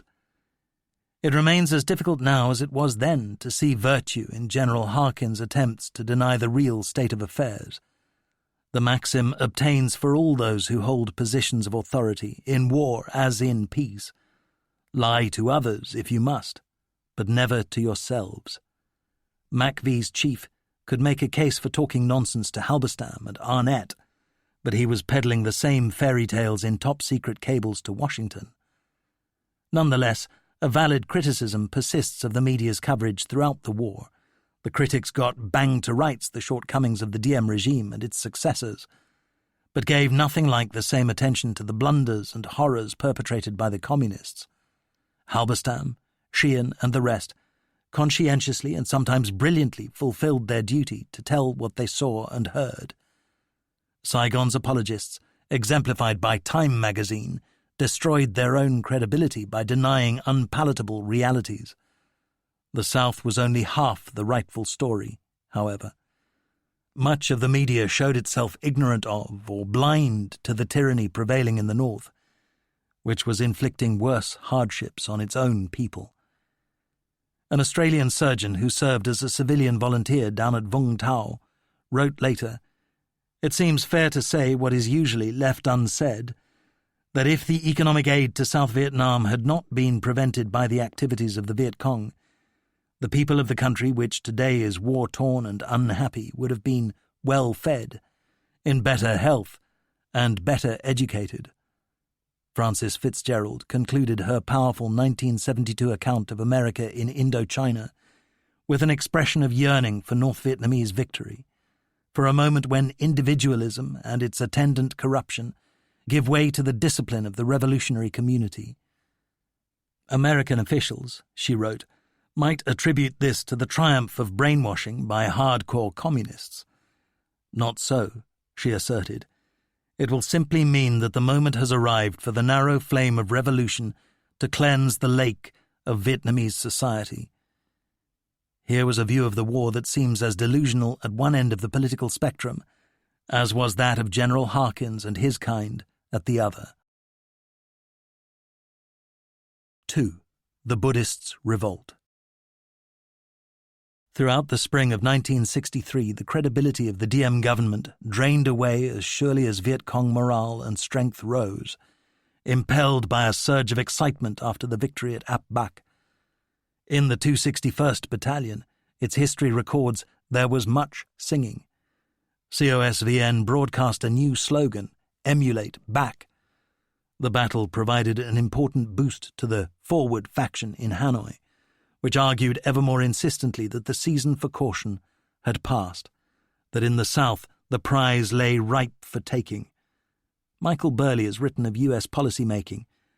Seldom has an imperial power put its prestige behind a more suicidal group of puppets than the Ngo Dinh clan. Even as the security situation deteriorated, in May the Saigon regime adopted an initiative that set its wagon careering downhill towards the final wreck. Vietnam's Buddhist priesthood had always resented the favoritism showed by the Ngos towards their fellow Catholics. On the 8th of May 1963, when worshippers assembled in Hue for the 2527th birthday of the Buddha, a Catholic army officer sought to enforce an old decree banning them from displaying their flag. Several thousand Buddhists gathered outside the local radio station to hear a broadcast by prominent bonze Thich Tri Quang. The station director suddenly cancelled the transmission, saying that it had not been approved by the censors. He also telephoned the army, which dispatched to the scene a troop of armoured cars. When the Buddhists ignored an order to disperse, the soldiers opened fire. A woman and 8 children died in the ensuing melee. This gratuitous, murderous folly prompted weeks of anti-government demonstrations in many cities, Buddhists being joined by thousands of students. It was subsequently claimed that the protests were communist-orchestrated. Plainly they suited the NLF and Hanoi. Cadres may have encouraged the bonzes. Beyond doubt, however, what took place represented a surge of spontaneous anger against the regime, which refused to apologize for the deaths in Hue, or to punish those responsible. Diem sat on his hands, ignoring warnings from Washington, while his brother, Nu, embarked on a program of repression. Frank Scotton said most of the Bonzes were victims of their own wishful thinking about the possibility of representative government, but the Buddhist crisis was not just about politics. For Diem to have made a grand gesture of reconciliation, he would have had to go up against his own younger brother, and he couldn't bring himself to do that. Reporter Marguerite Higgins described Quang, foremost among the rebellious monks. Far from being a passive, meditative figure, she said, deep, burning eyes started out from a gigantic forehead. He had an air of massive intelligence, total self-possession, and brooding suspicion. A Southern officer wrote, "The Buddhist crisis was like a great fire, uncontrollable and raging quickly. It had a strong negative effect on the morale of officers and enlisted men. I knew that it was impossible to maintain Diem's government. My only hope was that power would fall into the hands of a new, competent, and loyal leadership." When Duong Van Mai returned to Saigon from Washington that autumn, she found that her family, and especially her mother, had become bitterly hostile to the government because of its assault on the faith to which an overwhelming majority of Vietnamese professed adherence. On the 10th of June, David Halberstam wrote, "The conflict between the South Vietnamese government and Buddhist priests is sorely troubling American officials here, who are deeply embarrassed and frustrated in the face of persistent questioning by individual Vietnamese, who ask, 'Why does your government allow this to go on?' Americans were perceived as literally calling the shots." Next day, Western media organizations were alerted to attend a protest in Saigon. Few took heed, however, because its nature was unspecified. On the morning of the 11th, at a busy intersection, an elderly Buddhist monk named Thich Quang Duc disembarked from a car in orange robes, adopted the lotus position on the street, then sat motionless, surrounded by a large crowd, while another bonze poured petrol over him. Duc himself struck a match and flicked it at the pyre, then allowed flames to consume and shrivel him. Throughout the process, another bonze proclaimed through a megaphone, "A Buddhist priest burns himself to death. A Buddhist priest becomes a martyr." At this and other such ghastly human sacrifices, it was noticed that signs, placards, and denunciations were in English. The intended audience was not Vietnamese. The only Western journalist who had troubled to turn up, Malcolm Brown of AP, wrote later, "I could have prevented that immolation by rushing at him and kicking the gasoline away. As a human being, I wanted to. As a reporter, I couldn't. I would have propelled myself directly into Vietnamese politics. My role as a reporter would have been destroyed along with my credibility." Yet Brown assuredly altered the face of South Vietnamese politics by photographing the scene just as the Buddhists had intended when they alerted him. His devastating images were pigeoned to Manila, then wired around the world. Madame Nu fueled outrage with her televised depiction of the event as a barbecue. She shrugged, "Let them burn, and we shall clap our hands." Brown said that he never forgot the overpowering scent of joss sticks, mingling with that of burning flesh. The perpetrators, well satisfied with the attention secured by their grisly gesture, displayed Duc's heart in a glass case. Americans responded with stunned incomprehension. Lieutenant Gordon Sullivan, an advisor with a ranger group who chanced to be in Saigon, said, "The whole thing changed. This was something new. We didn't know people did stuff like that." The Washington Post editorialized on the 20th of June 1963, "Of course the communists will exploit Buddhist grievances. And why not? It is Mr. Diem's regime itself that is gratuitously serving communist purposes by policies that are morally repugnant and politically suicidal." U.S. Ambassador Fritz Nolting still maintained that this was the least bad Saigon government the U.S. would get, and the CIA's Colby agreed. In Washington, however, National Security Advisor McGeorge Bundy and the State Department's Roger Hilsman took a bleaker view. So did Henry Cabot Lodge, who arrived in Saigon at mid-August to replace Nolting, whose appeasement of Diem was deemed discredited. The new envoy was 61, a Republican grandee from Massachusetts, with long experience of diplomacy and the Senate, who had run as vice presidential candidate on Nixon's ticket in 1960. Arthur Schlesinger wrote, "The president has a habit of designating liberals to do conservative things, and vice versa." Lodge's appointment was a classic example of this. He was a big figure, bound to seek to play a big role, more pro-consular than ambassadorial. If he subsequently misplayed or overplayed his hand, blame rightfully lay with those who appointed him. On the 21st of August, after Diem imposed martial law in response to the continuing storm of protests, Nu's forces assaulted Saigon's principal Buddhist sanctuary, the Sa Loi Temple. They arrested 400 monks and nuns, including Vietnam's 89-year-old patriarch. Henry Luce's Time suppressed condemnatory dispatches from its own correspondents. Bill Colby shared his friend Nu's contempt for the Buddhists, as did Harkins.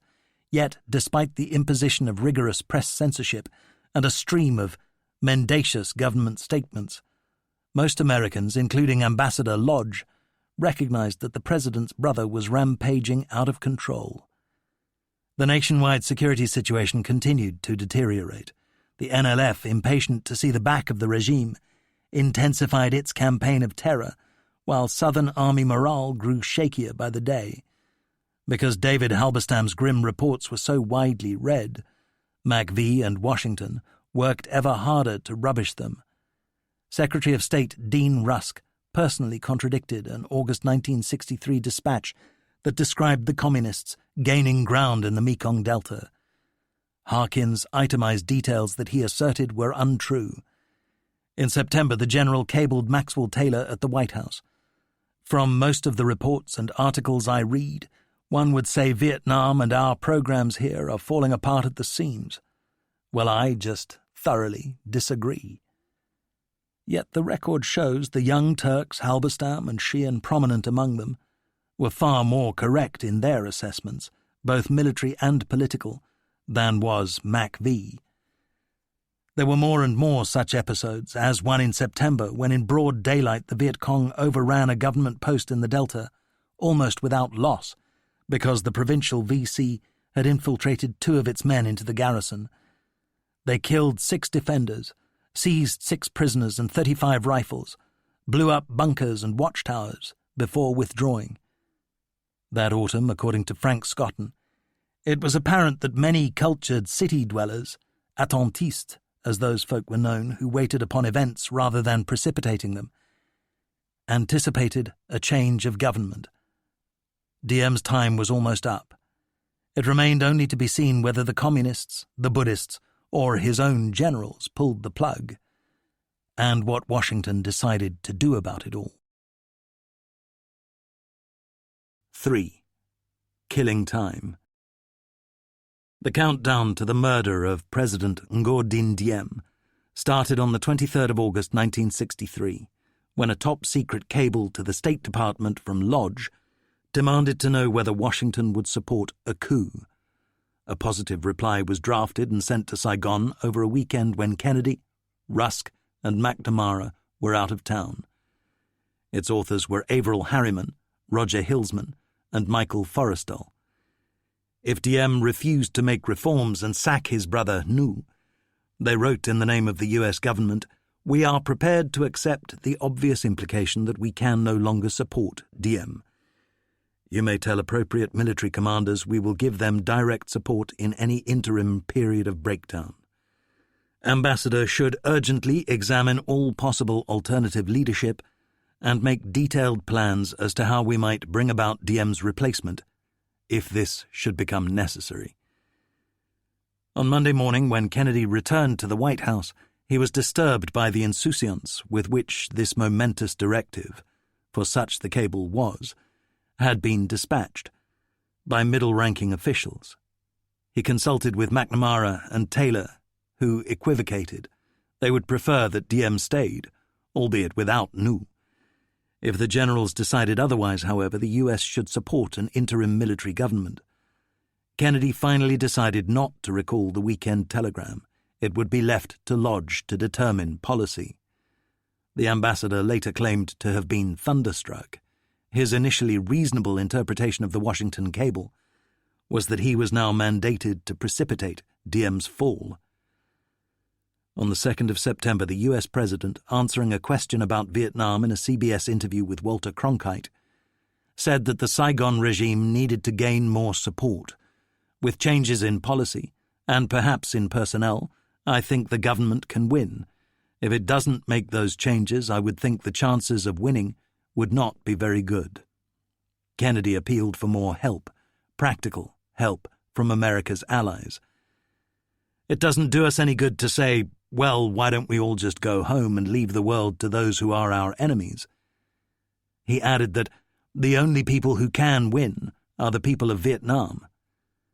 Some historians have interpreted such words as indicating Kennedy's acknowledgement that Americans could not achieve what Vietnamese would not do for themselves, that he was pointing towards an exit. This seems fanciful. He had his own presidential re-election race to win, which might conceivably be lost in Southeast Asia, just as Korea doomed Harry Truman in 1952. Events now accelerated. The North Vietnamese were probing for any means of separating Diem from the Americans. To this end, Hanoi embarked on a dog-leg dalliance with Saigon via Polish and French intermediaries, which soon became known to the Kennedy administration. The most ignoble aspect of Washington's mounting interest in a coup was the impetus provided by fears that Diem or his brother Nu might be contemplating a deal. Bernard Fall, who commanded a readership among decision-makers because he was known to have good contacts on both sides, reported that in the event of a meaningful North-South dialogue, Ho Chi Minh would accept a delay to reunification, a decent interval, to use a phrase Fall did not employ, but which would become the focus of many future Indochina peace efforts. In truth, the exchanges had little chance of an outcome. Le Duan was interested only in achieving a communist Vietnam, while the Ngos laboured under the delusion that they held good cards, an imminent prospect of military victory and their own indispensability to the Americans. The mere fact of contacts between the two sides nonetheless set alarm bells ringing in Washington. The Saigon regime's willingness to parley reflected increasing animosity towards its paymasters. President Kennedy's friend, Charles Bartlett, claimed later that the Saigon regime's flirtation with the North was the principal reason for the decision to dispense with Diem. He quoted the president as saying, "Charlie, I can't let Vietnam go to the communists and then go and ask American voters to re-elect me. Somehow we've got to hold that territory." Nonetheless, Kennedy allegedly added, "But we've got no future there. The South Vietnamese hate us. They want us out of there. At one point, they'll kick our asses out of there." This reported conversation seems credible. Kennedy's private attitude was coloured by the bad faith shown by the communists about implementing his administration's Laos Neutralization Pact. There seemed likewise no prospect of Hanoi proving an honest partner in any coalition settlement for Vietnam. American alarm increased when France's President Charles de Gaulle took a hand. This lofty, profoundly anti-Anglo-Saxon nationalist repeatedly urged that the U.S. should disengage, allowing Vietnam to be neutralized. Washington believed that de Gaulle's remarks reflected jealousy about France's displacement from a region that had once been its property. Frederick Lorgeval has written, "American planners would spend much time discussing the French leaders' actions and ideas, but only in terms of how best to counter them. The substance of his argument was not closely examined, then or later, partly because it was anathema to American officials, and partly because they were convinced he had ulterior motives." Walter Lippmann warned in his column on the 3rd of September, "If there is no settlement such as General de Gaulle proposes, then a protracted and indecisive war of attrition is all that is left. The veteran commentator, who in those years wrote more about Indochina than any other single issue, believed that the best to which the US could aspire was a Titoist outcome, whereby a unified Vietnam became communist, but not a tool of China or the Soviets. Lippmann implicitly argued that Ho Chi Minh could not be defeated on the battlefield, and that the best alternative might be to woo him with dollars. This was implausible. There seems no more reason to believe that Le Duan, a Robespierrean sea-green incorruptible, could have been bribed into running a moderate, humane government had he been granted suzerainty over a unified Vietnam in 1963 than he did after 1975. But that does not diminish the validity of Lippmann's thesis that the Americans could not prevail by force of arms. On the 13th of September, the NSC's Chester Cooper wrote from Saigon to his old CIA colleague John McCone, saying that he thought a diplomatic rapprochement between the Diem regime and Hanoi, involving expulsion of the Americans, was on the cards. Here were gall and wormwood, which made the administration even less inclined to discourage Lodge from inciting Saigon's generals to intervene. The ambassador had no hesitation about exploiting the authority delegated to him by the White House to instigate a change of government, though this proved a tortured process. It was hard to urge into action the influential soldiers whom he addressed, Generals Duong Van Minh, Tran Van Don, Le Van Kim, Tran Tien Kiem. The CIA's Colby, who hated Lodge and strongly opposed action against a Vietnamese national leader who was as devout a Catholic as himself, wrote later, "There was an almost total absence of consideration and evaluation of the personalities who might succeed Diem, beyond generalized references to the military." The South Vietnamese officers were not unreasonably hesitant about deposing Diem unless or until they were sure their own hand was strong enough, which required unequivocal American backing. They knew that they could expect nothing on paper from the embassy, but were unwilling to risk their own necks merely on the verbal assurances of Lou Conning, who hereafter acted as covert liaison officer between Lodge and the army chiefs. A few years after these events, U.S. undercover agents were watching a Marseille bar involved in the huge transatlantic drug smuggling operation that became notorious as the French Connection. The surveillance team was startled to identify Conan among those present, glad-handing Corsican gangster friends from his OSS days.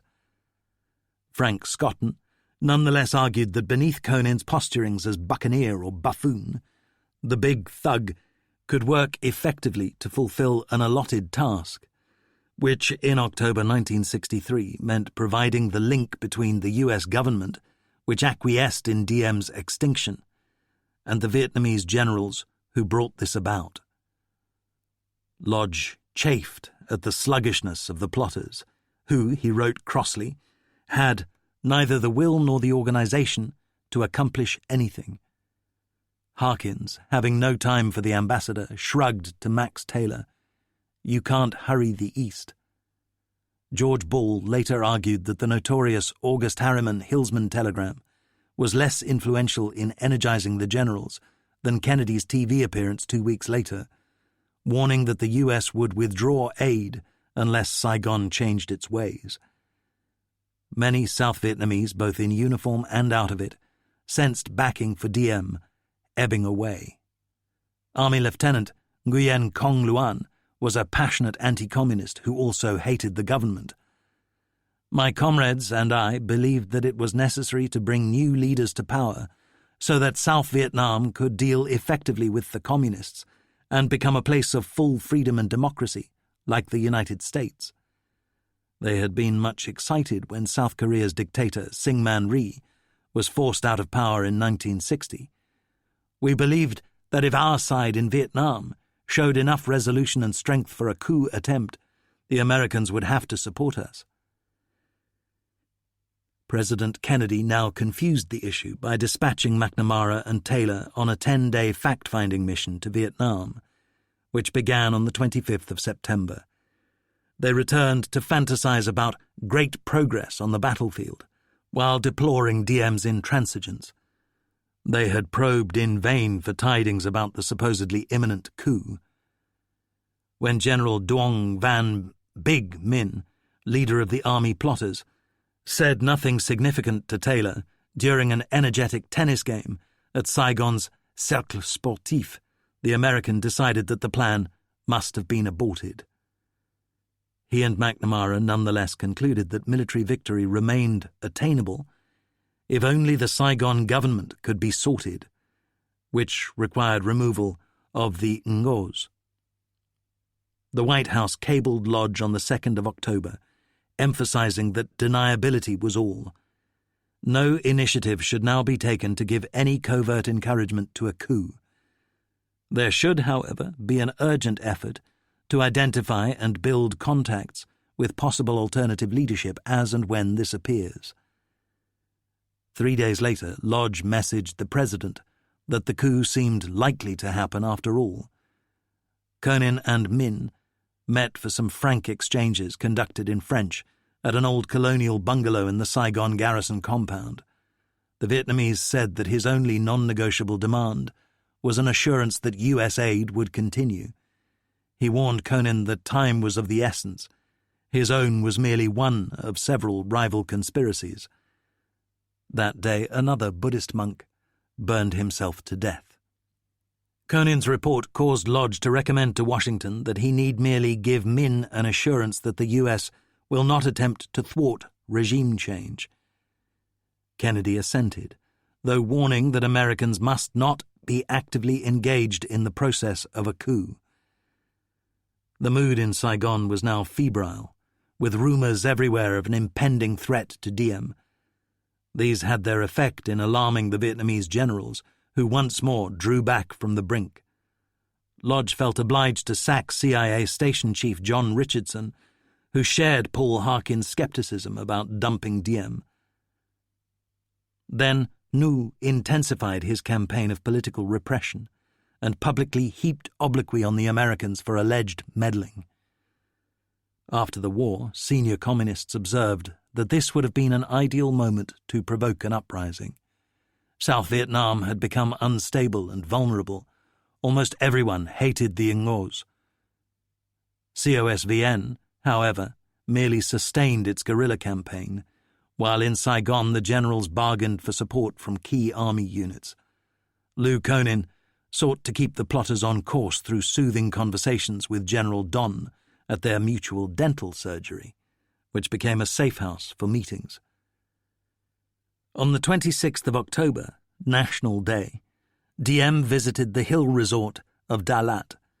In the prevalent jittery mood, his plane was preceded by an identical but empty decoy C-47, and the welcoming honor guards' rifles were inspected to ensure that they were unloaded. The president had scheduled a meeting with the U.S. ambassador, and Frank Scotton was tasked to inquire of a Vietnamese contact, privy to the coup planning, whether Lodge could enter the presidential guest house without getting caught in a storm of bullets. The USIA man got the necessary nod. The generals were not yet ready.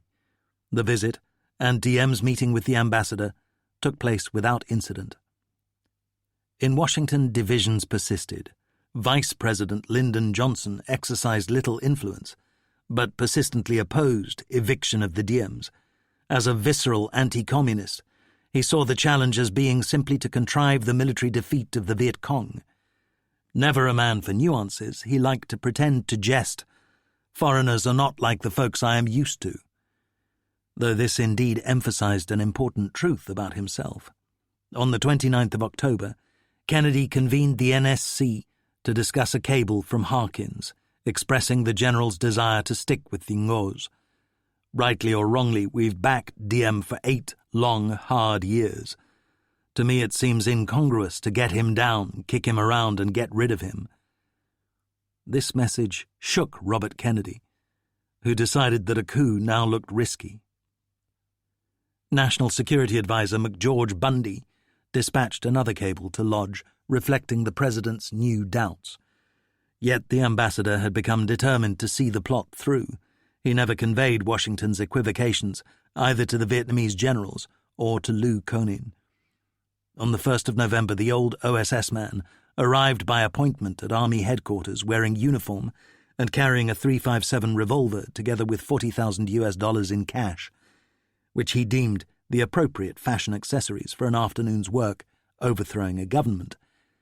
He left his wife and children in their villa guarded by Green Berets and radioed from his jeep an agreed signal to his superiors that the operation was starting.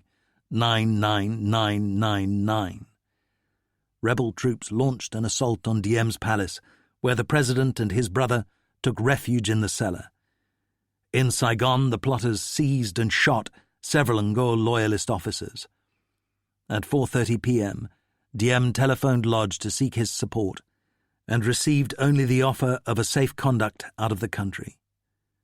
The plotters phoned the president, urging him to quit in exchange for his life. Instead, he contacted intimates, trawling for support, which was not forthcoming. At 8 o'clock that evening, Diem and Nu attempted a desperate gambit, slipping out of the palace and driving to Cholon through deserted streets, defying a curfew imposed by the army plotters. The two took refuge in a house prepared by Nu for just such an emergency, with its own communications system. They were in Cholon when rebel troops shelled and finally stormed the palace, overcoming guards who died in defense of an absent Diem. Only after hours of fighting was the wrecked building secured, then looted of everything from Madame Nu's negligees to the president's impressive collection of American comics. At 6 a.m. on the 3rd of November, an audibly exhausted Diem telephoned Big Min and offered to negotiate terms for his resignation. The generals rejected the proposal, likewise a suggestion that he should be allowed to leave the country with the public honours due to the head of state. Minutes later, Diem called again. He and his brother had decided to surrender unconditionally and were to be found at St. Francis Xavier, a Catholic church in Cholon. The generals, uncertain what they should do with their redundant president, turned to Liu Conin. He said it would take 24 hours to produce an American plane to fly Diem out, and they would need to find a country willing to grant him asylum. The generals delegated a veteran secret policeman to fetch Diem and Nu from Cholon in an M113 APC.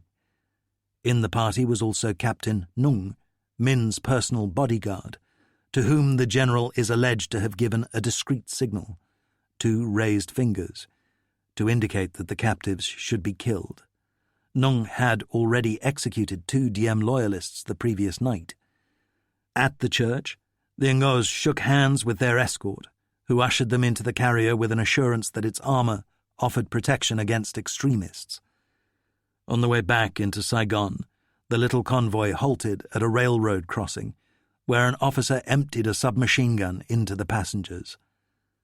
The carrier, awash with blood, then continued to Min's office at garrison headquarters, where his man announced tersely, "Mission accomplie." The general told Conin that Diem had committed suicide, then asked, "Would you like to see him?" "Absolutely not," said the American. There was a 1 in a million chance that the world would swallow the coup plotter's story, and he declined to be embarrassed by confronting the truth. A British Council lecturer found himself identifying the bodies of Diem and Nu at St. Paul Hospital, because he was married to the late president's niece. Diem appeared to have been hit just once in the neck, Nu repeatedly in the back. Lodge summoned the generals to the U.S. Embassy, where he described the coup as a remarkable performance in all respects, then sent a buoyant cable to Washington. The prospects now are for a shorter war. There were public celebrations in Saigon and other cities, with the deposed dictator's image exultantly torn from the walls of public buildings. Hundreds of political prisoners, some showing marks of torture, were set free. An incongruous memory lingered in the minds of many Saigonese. A ban on dancing, imposed by Madame Nu in the alleged interests of public morality, was rescinded. Thousands danced, figuratively, on the Ngos graves. Neil Sheehan and some of his press corps colleagues detected an illusory gleam of hope. If you stuck with Diem, you were going to lose the war. We thought if they got a decent military regime, they had a chance. General Duong Van Minh assumed leadership of the junta that took over the government of South Vietnam. In London, the Times reported on the 5th of November, Saigon was acting as if a great weight was lifted. Streets were crowded as they have never been crowded. Thousands of Buddhists flocked to Sa Loi Pagoda for almost jubilant prayer services. A special correspondent added, the pro-American leanings of several of the junta should incline them towards democracy. John F. Kennedy was attending a meeting with Max Taylor when news was brought of Diem's death. The soldier recorded how the president rushed from the room with a look of shock and dismay. Subsequent arguments about responsibility seem otiose. The administration had authorized Lodge to open the seacocks, allowing the regime to founder. Recriminations about whether Washington should have ensured the availability of lifeboats for survivors are beside the point. The South Vietnamese generals would not have dared to remove Diem had they not been assured that this represented Washington's will. Nobody convincingly warned them not to kill him. It is sometimes argued that Diem's regime could have reformed and survived, that the president was South Vietnam's last nationalist and independent head of state. VNAF fighter pilot Tran Huy said, I thought the Americans quite wrong to depose him. He was a true patriot. Some thoughtful South Vietnamese respected Diem's efforts, however ill-judged, to pursue his own policies rather than merely to execute American ones. Another Air Force officer, Nguyen Van Uc, said, Diem knew that if American combat troops came in, the communists would always be able to say they were fighting a campaign against imperialist domination. A naval officer agreed. After Diem's death, there was no more real politics in South Vietnam. The record shows that the regime was rotten to the core and commanded negligible popular support.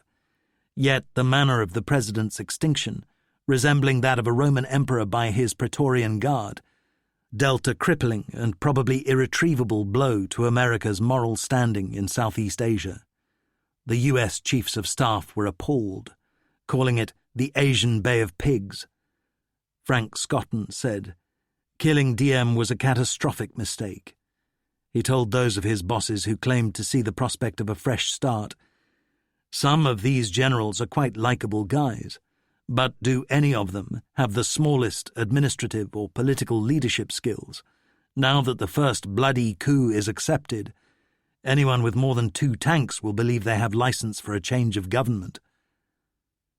David Elliott had arrived in Vietnam confident that we were doing the right thing, but I soon came to believe that instead of supporting the coup, we should have faced the fact that there was no common purpose between ourselves and our ally. We should have walked away. An Australian working later in Vietnam wrote, what Americans have not learned is that they cannot impose democracy on the South. For the US to support any government is to doom it to failure. An Ed Lansdale protege, CIA officer Rufus Phillips, said of Diem's killing, I wanted to sit down and cry. That was a stupid decision, and God, we paid. They paid. Everybody paid. Former Saigon ambassador Fritz Nolting resigned from the State Department in protest. On the 22nd of November 1963, 46-year-old U.S. President John F. Kennedy was assassinated in Dallas. Even as the world mourned, the knot of Americans privy to the secrets of what had taken place in Saigon less than 3 weeks earlier reflected upon the harsh symmetry. Kennedy was succeeded by his vice president, a man of notable political gifts, most of which would later be forgotten as Lyndon Johnson bore to his grave the terrible incubus of Vietnam. In those first days, few people outside America knew anything about its new leader. In London, the Times observed with obvious skepticism, On the world stage he is almost unknown. Arthur Schlesinger wrote dismissively, "He knows little, and yet seems disinclined to add to his knowledge, as, for instance, by talking to foreign visitors." Torrents of ink have been expended on speculation about the course John F. Kennedy might have pursued in Vietnam, absent the Texas bullets. The CIA's William Colby thought he would have recognized the need for a credible political strategy as a precondition for any U.S. troop commitment. White House aide Kenny O'Donnell later claimed to have heard the president say that the ideal outcome would be for a Saigon regime to ask the Americans to leave. The monarch of Camelot might have persisted in a limited commitment without dispatching 500,000 troops. Robert McNamara asserted that Kennedy would have gone out once the 1964 election was won. However, the Defense Secretary's biographer notes that he expressed this belief only long afterwards. The evidence seems overwhelming that the president's thinking was dominated by the requirements of his forthcoming re-election campaign. In the previous spring, he had told Senator Mike Mansfield that he favored quitting Vietnam, but could not be seen to do so before polling day. On the 22nd of November at Dallas Trade Mart, Kennedy was scheduled to say, "We in this country, in this generation, are the watchmen on the walls of freedom. Our assistance to nations can be painful, risky, and costly, as is true in Southeast Asia today, but we do not weary of the task." J.K. Galbraith recalled, "I heard Kennedy say many times, there are just so many concessions that one can make to the communists in 1 year and survive politically." Breathless modern admiration often obscures the fact that in mid-November 1963, Kennedy's global standing was low.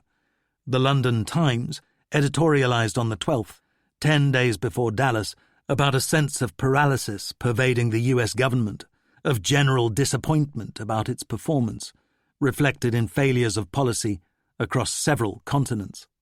For some reason, the American administration is becoming increasingly powerless to influence events at home or abroad. It seems implausible that Kennedy would have dared to act in a fashion that made him seem weak in advance of November 1964. Following re-election, he might have displayed the moral courage that Lyndon Johnson lacked to cut America's losses. But he probably would not. Kennedy's Vietnam policy suffered from the same fundamental flaw as that of every other president between 1945 and 1975. It was rooted in the demands of U.S. domestic politics, rather than in a realistic assessment of the interests and wishes of the Vietnamese people.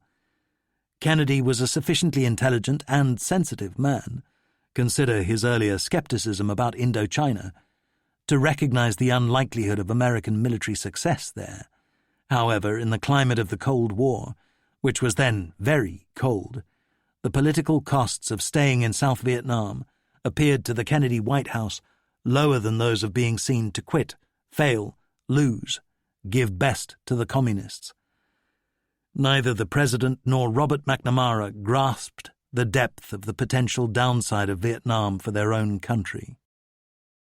By the end of 1963, the Saigon government had no physical presence in some parts of the Mekong Delta, designated by the Communists the 27 Zone, date of the 1954 Geneva Accords, and such liberated areas expanded rapidly in the confusion following the death of Diem. Southern troop morale slumped, and even supposedly elite formations showed little appetite for engaging the enemy. The Strategic Hamlets program collapsed. With astonishing suddenness, across large areas of the country, the NLF found themselves in the driving seat. Americans enjoyed a black joke about an alleged conversation between Lodge and Big Min, in which the ambassador urged the general to promote reassurance among the Vietnamese, just as Lyndon Johnson did, with his televised address after Kennedy's assassination. Min said, "Fine, give us TV." The fall of Diem prompted a crisis meeting of Hanoi's Central Committee, which began on the 22nd of November. Ho Chi Minh offered to moderate, but the Hawks rebuffed this suggestion. There's an unconfirmed claim that he stormed out in dismay or disgust. Such a gesture would have been uncharacteristic, though a month later he is alleged to have told the Soviet ambassador that he was retiring from politics. What is certain is that the meeting marked the end of Ho's significant influence upon events, though not of his status as the personification of his country in the eyes of the world, and confirmed Le Duan as foremost power in Hanoi, with Le Duc Tho, his most influential subordinate.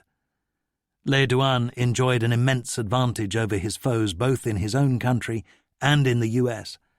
He was the only important player whose objective was clear and unwavering, to create a unified, Stalinist Vietnam. It is worthy of notice that less than 30 years before the collapse of the Soviet Empire, he displayed no glimmer of understanding of the epochal failure of its economic model. Relations with Beijing, now more Stalinist than Stalin's Soviet successors, had become much closer. On the 2nd of August in Beijing, the Chinese had signed an agreement promising direct military support for North Vietnam in the event of a US invasion. Whether Mao would have honoured this is highly debatable, but in the autumn of 1963 the pact greatly strengthened the hand of Le Duan and his activist comrades in the Politburo. China's president, Liu Shaoqi, visiting Hanoi, offered more active encouragement for the Southern liberation struggle than had any recent Beijing leader. Chinese weapons began to arrive in quantity and to flow southwards, while 7,850 troops from the north made the epic trek to Battlefield B, as Hanoi designated the south. November's Party Central Committee meeting ended with an unequivocal commitment to a new proactive, aggressive, explicitly military campaign. Le Duan and his colleagues thought the new Saigon regime would quickly implode, and thus that the Americans were unlikely to dispatch ground troops in support of a lost cause. Anxiety to fill the power vacuum in the South caused them to decide upon an urgent escalation, expressed in Resolution 9, formulated in December 1963 and enshrined in two documents, of which one was published on the 20th of January 1964, the other remaining secret. Strive to struggle, rush forward to win new victories in the South. Meanwhile, at home, the hardliners launched a new purge of rightist deviationists, some of them heroes of the Viet Minh era. Thousands of officials, journalists, and intellectuals were dispatched for re-education.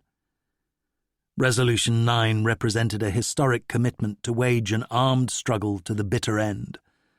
While Moscow and Beijing were uneasy about its possible consequences, both felt compelled to be seen to support the cause of revolution and liberation with ever more generous arms supplies. Hanoi roused its supporters.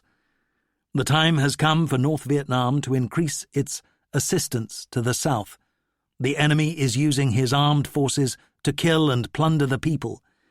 The only way to smash them is through armed struggle, which hereafter becomes decisive.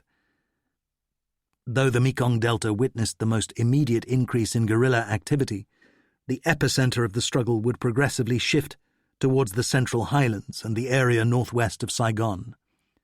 The Communists' ambitious new objective was to engage, maul, and break the spirit of the South Vietnamese army. Some historians believe that in 1962-63, important opportunities were missed to make a peace deal. This may be true, insofar as the North Vietnamese and Le Duan himself, for a season considered negotiating an American exit, followed by neutralization. It is wildly unlikely, however, that President Diem would have accepted a deal that involved sharing power with the NLF. Moreover, had a bargain been struck, this would have provided only the briefest pause before Vietnam became a unified communist state. Neither Hanoi nor COSVN would have renounced violence in exchange for anything less. Hindsight may suggest that such an outcome, such a surrender, would have been preferable to the decade of murderous strife that instead ensued. Most South Vietnamese, and especially the Buddhist leadership, would have chosen peace on any terms. It was their American sponsors who rejected such an outcome, arguing that to sentence the people of South Vietnam to share the dismal economic, social and political fate of their northern brethren would represent a historic betrayal. The Communists and the United States rightfully share responsibility for the horrors that befell Vietnam after the death of John F. Kennedy, because both preferred to unleash increasingly indiscriminate violence rather than yield to the will of their foes. American Field Artillery officer Doug Johnson said the first major turning point in the war was the assassination of Diem. From that day we had lost the moral high ground. Everyone knew that we were complicit. Who was going to trust us? Serving in Vietnam, I thought, I will do the best I can, and I wish these people well, without much hope that this will end in a good way. Chapter 8. The Maze. 1. Enough war for everybody. A general soothed the impatience of Lieutenant Don Snyder on his passage to Vietnam, saying, "Son, there's going to be enough war for everybody." Snyder, born in 1940, hailed from an Ohio cattle farming family. He had loved West Point because it represented the kind of values I had been raised with, and in 1964 found himself training and advising Vietnamese special forces. All the Americans who served in those early days went, by choice, found thrills and also frustrations. Snyder made operational parachute descents near the junction of the Vietnamese, Laotian and Cambodian borders. When I jumped out of the plane at night, I couldn't have told you what country we were over. They landed atop triple canopy jungle, then roped themselves to the ground. He loved some of his American comrades, especially a formidable NCO named Sergeant Zaki. What an opportunity it was to go to war with somebody like that, he said wonderingly. After days and nights of probing the enemy's territory, the hard part was to make the rendezvous with extraction helicopters. Snyder never bonded effectively with his men, most of them Nungs, ethnic Chinese. In 3 tours I never really got to know them, to work out whom to trust. They were mercenaries. They said, "If you pay me, I'll fight." Eventually, however, the pay wasn't enough. Snyder completed 7 deep recon missions before transferring to the Delta to train and lead local defense forces on the Cambodian border. They ran into some bad ambushes while searching for Lieutenant Nick Rowe, a Texan Special Forces man held by the Viet Cong for 5 years. Snyder came out of one clash humping a wounded interpreter on his back with bullet holes in their radio. There was no will among the Vietnamese people I was with. I thought, if this is the way we're going to fight this war, it's not going to be a successful proposition. By his tour's end, I didn't want to do any more with Special Forces or with the Vietnamese. I wasn't disillusioned with war. Experience had just taught me that what I was doing wasn't worth it. Snyder came to believe that the only advisers who accomplished worthwhile things were those who, unlike himself, forged relationships with local people. Frank Scotton, soon after arriving in country, rode in a jeep with a sergeant who waved and smiled extravagantly at every civilian they passed. Scotton asked, "Why the big show?" The driver replied, "If I get captured, I want the Vietnamese to remember me as a big, dumb, friendly American." Helicopter door gunner Eric Dietrich loved his Arvin comrades, among whom he ferried many wounded back from battlefields. Or maybe not. They died quietly, sometimes even with what I took to be an apology for the inconvenience and mess they were causing. Dietrich nonetheless admitted embarrassment when a little paratrooper whom he befriended tried to hold hands. His last letter wandered about the country for a time before finding me. "A month missing you. I couldn't help remembering of our working days. I never forget. I wish you a good luck on your way of duty, and when we see each other again, I shall give you a good narration." Dietrich reflected sadly later. The narration never got told. "Nguyen Chan Su, Vo Van Ko, Bong Nghu. What became of you all? Pam Jia Kao, you dear brave man who fought at Dien Bien Phu and walked south at the partition, to whose capabilities I unhesitatingly entrusted my life. You are ever in my prayers." Yet some Americans were driven almost to despair. On the 1st of March 1964, Foreign Service officer Doug Ramsey wrote home to his parents. "The fabric of this government is rotten to the core, and from top to bottom. You pull a lever and find that there is no cable attached to it. And if you manage to get hold of a cable, there's nothing on the far end of that either. Unless we are willing to promote real revolutionary change, I'm afraid I must agree with those who say we have no business being here. If we cannot offer the people of Vietnam anything better than a protracted struggle, if we merely continue to bolster a feudal regime that is doomed anyway, we cannot expect real support." Ramsey later became assistant to John Vann, out of the army and serving as regional pacification chief in the Delta. He described the colonel, starting with the small, determined, reverse-slanting eyes, somewhat reminiscent of the movie star Lloyd Bridges, which transfixed you like blue-grey laser beams. His voice was slightly harsh, with a Southern Virginia accent. He was fairly short, with blonde hair thinning in front, and at 41 he was beginning to develop a slight paunch. Ramsey respected Vann's animal physical vitality, which persisted through 16 hours of every 24, and the man's competitiveness. He wanted to know everything about everything and everybody. With his prodigious memory and eye for detail, he could have been an immensely successful administrator, save that he cherished a passion for action. He described himself as a Virginia redneck at heart, and maybe he was. His loyalty to friends and loathing for foes were absolutes.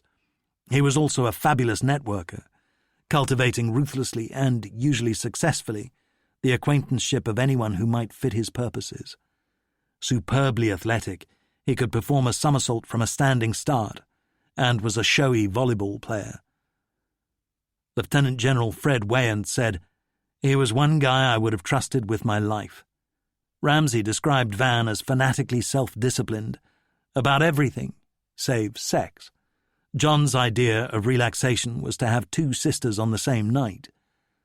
But I had no right to complain because he offered to cut me in.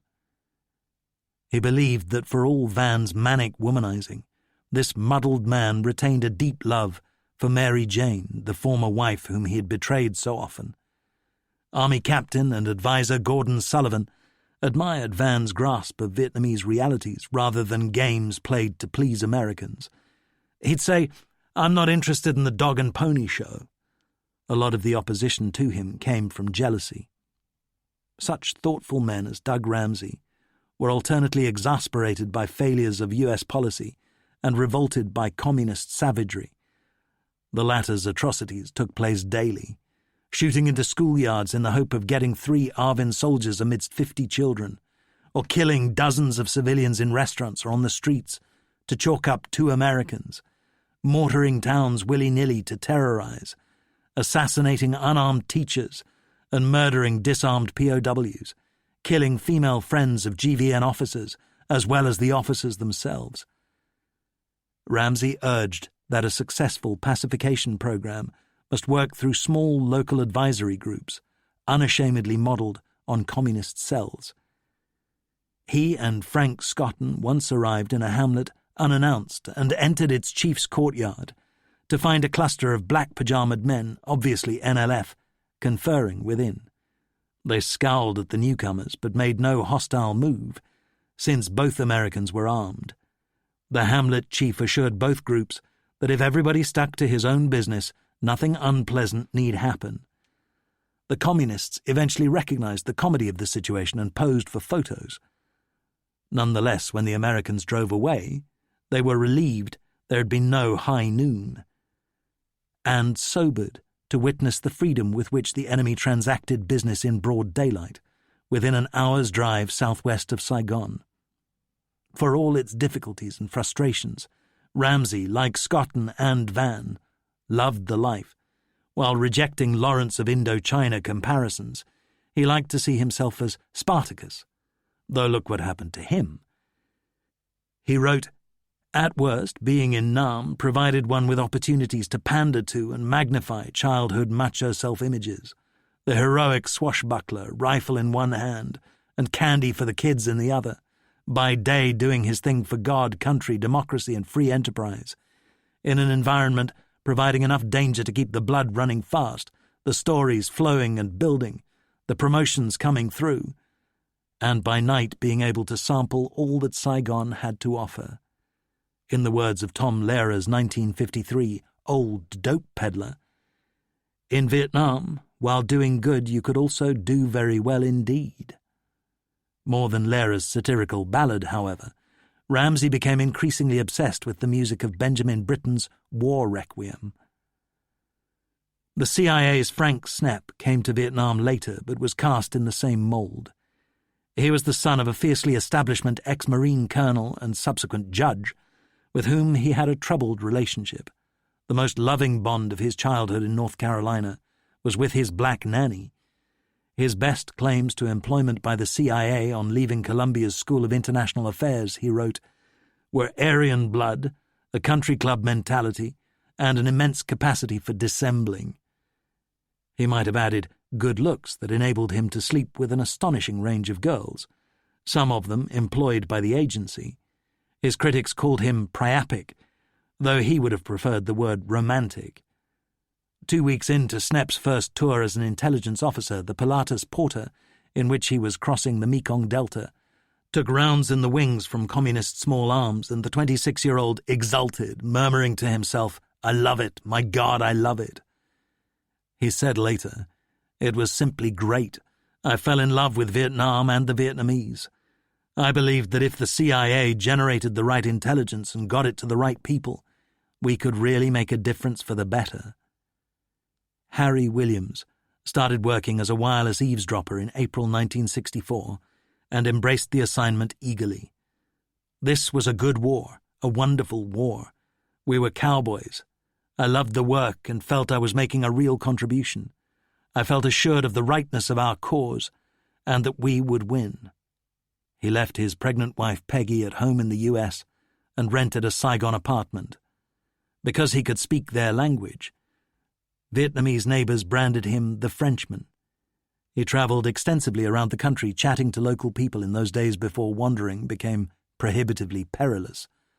One day, up near Da Nang, a village elder asked him in puzzlement, "Why did they kill Kennedy?" Williams found that many Vietnamese grasped the notion that the president had been seeking to help them, and vaguely suspected that his death might have been linked to this. The American decided that the default political stance of most local people was indifference to both sides. The average Joe on the street really couldn't care less, except to stay alive. The longer sensitive Americans stuck around, the more they lamented the change coming over Saigon. The tall plane trees on Tu Do were felled and traffic doubled. Old hand Howard Simpson said, "The sleepy colonial capital had become a crowded, dirty, wartime metropolis." Advisor Colonel Sid Berry wrote, "Saigon has greatly changed. It has grown crowded, vulgar, glossy, commercial, grasping, greedy, dirty, tinny. Too many Americans, far too many Americans, who drive up prices, attract the cheap and gaudy and tasteless."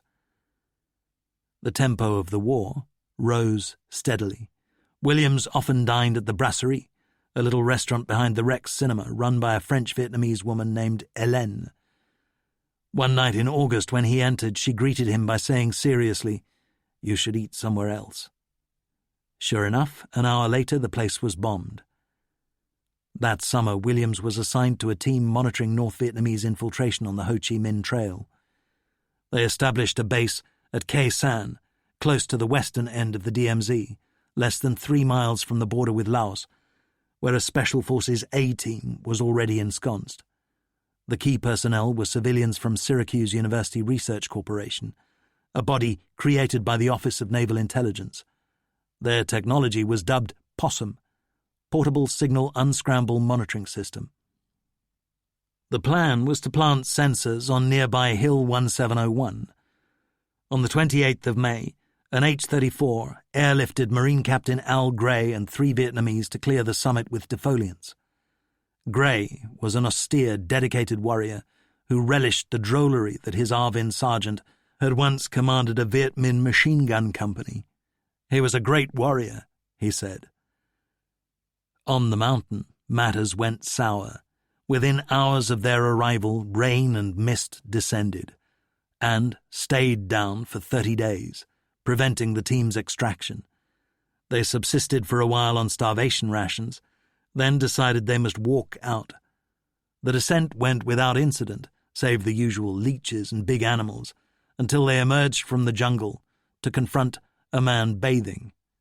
VC. They shot him, then bolted towards Khe Sanh. For the last 6 miles, Gray carried a wounded man, earning himself a Bronze Star. The electronic monitoring eventually got started. Many of that first crop of Americans were earnest men who feared God as well as honouring the flag. Sid Berry wrote to his wife Anne, "A good rest this weekend, needed it. Now back to the fray. 101 sit-ups, 40 push-ups, 30 waistbands, 2 chapters of Romans, a shave, shower, and now a letter to thee." Even some of those who spent fewer hours with their Bibles than did the good colonel were less preoccupied with bar girls than legend suggests.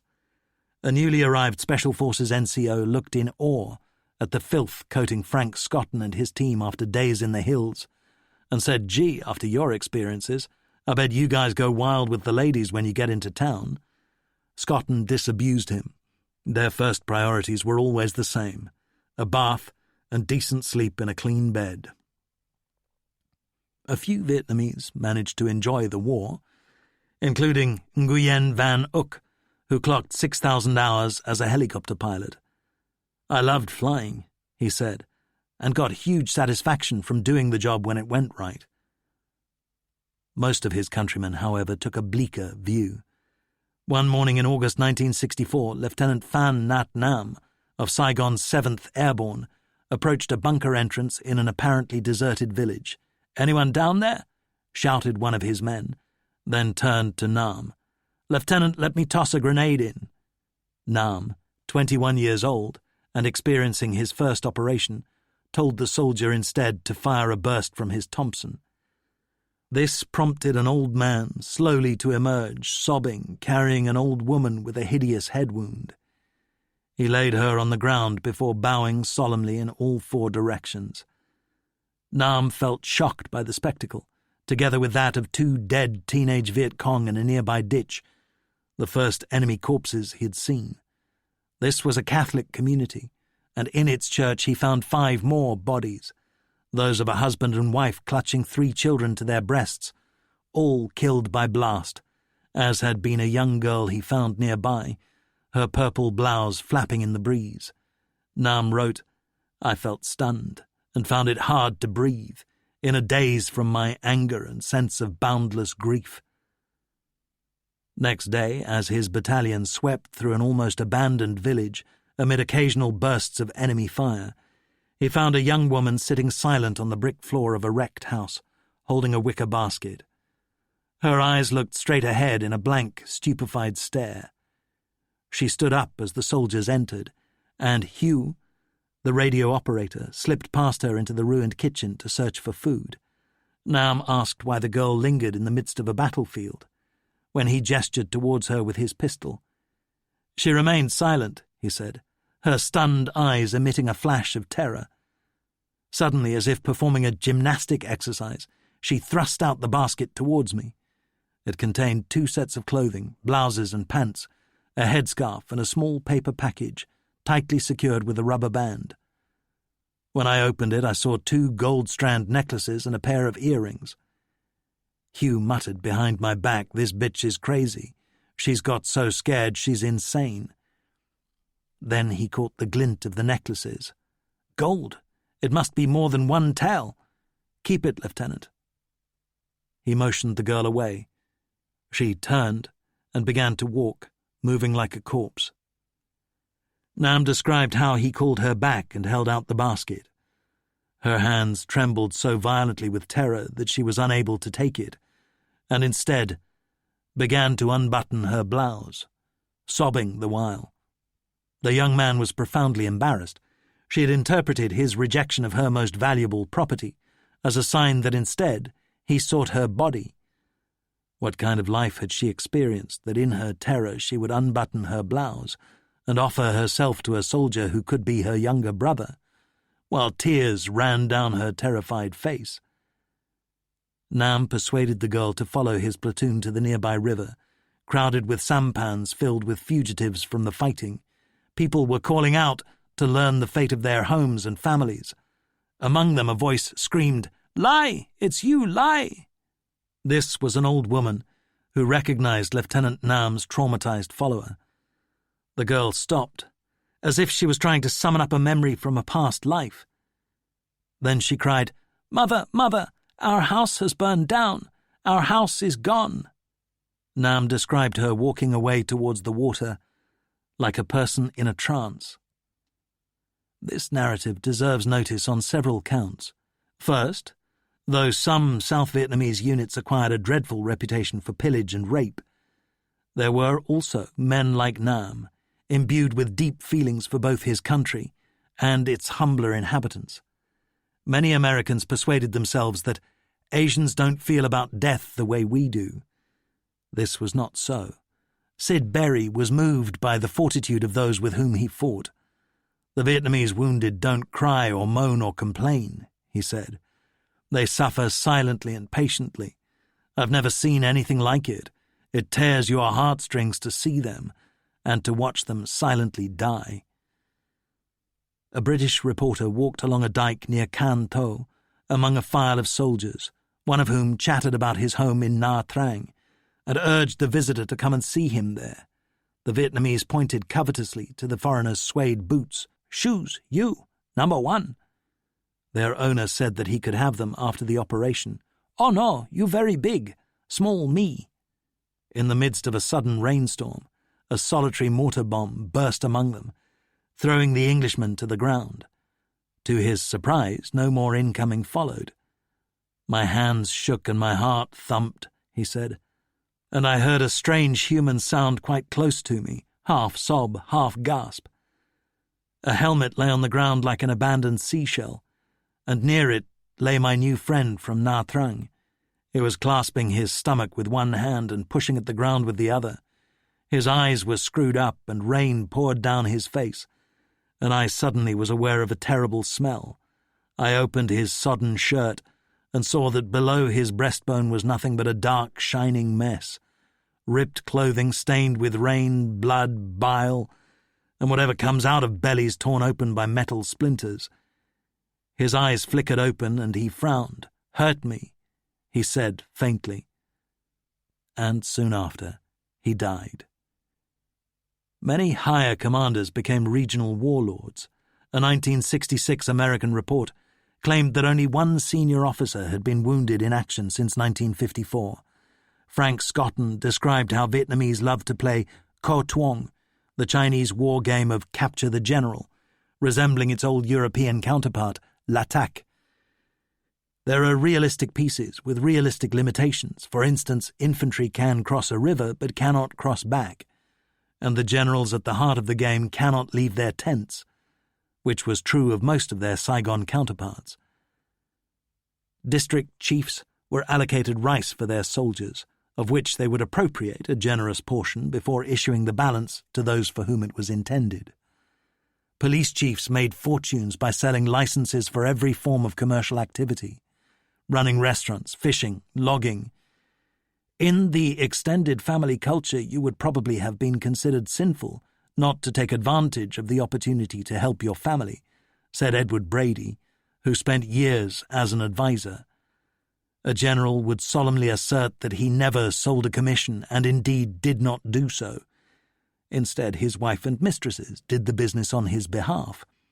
The officers divorced themselves from that reality. The Vietnamese are great at that. They have this mental ability to dissociate themselves and claim innocence, Nguyen Cao Ki wrote sourly. Most senior Vietnamese officers were concerned only with pleasing their American advisor. Then there was the other side.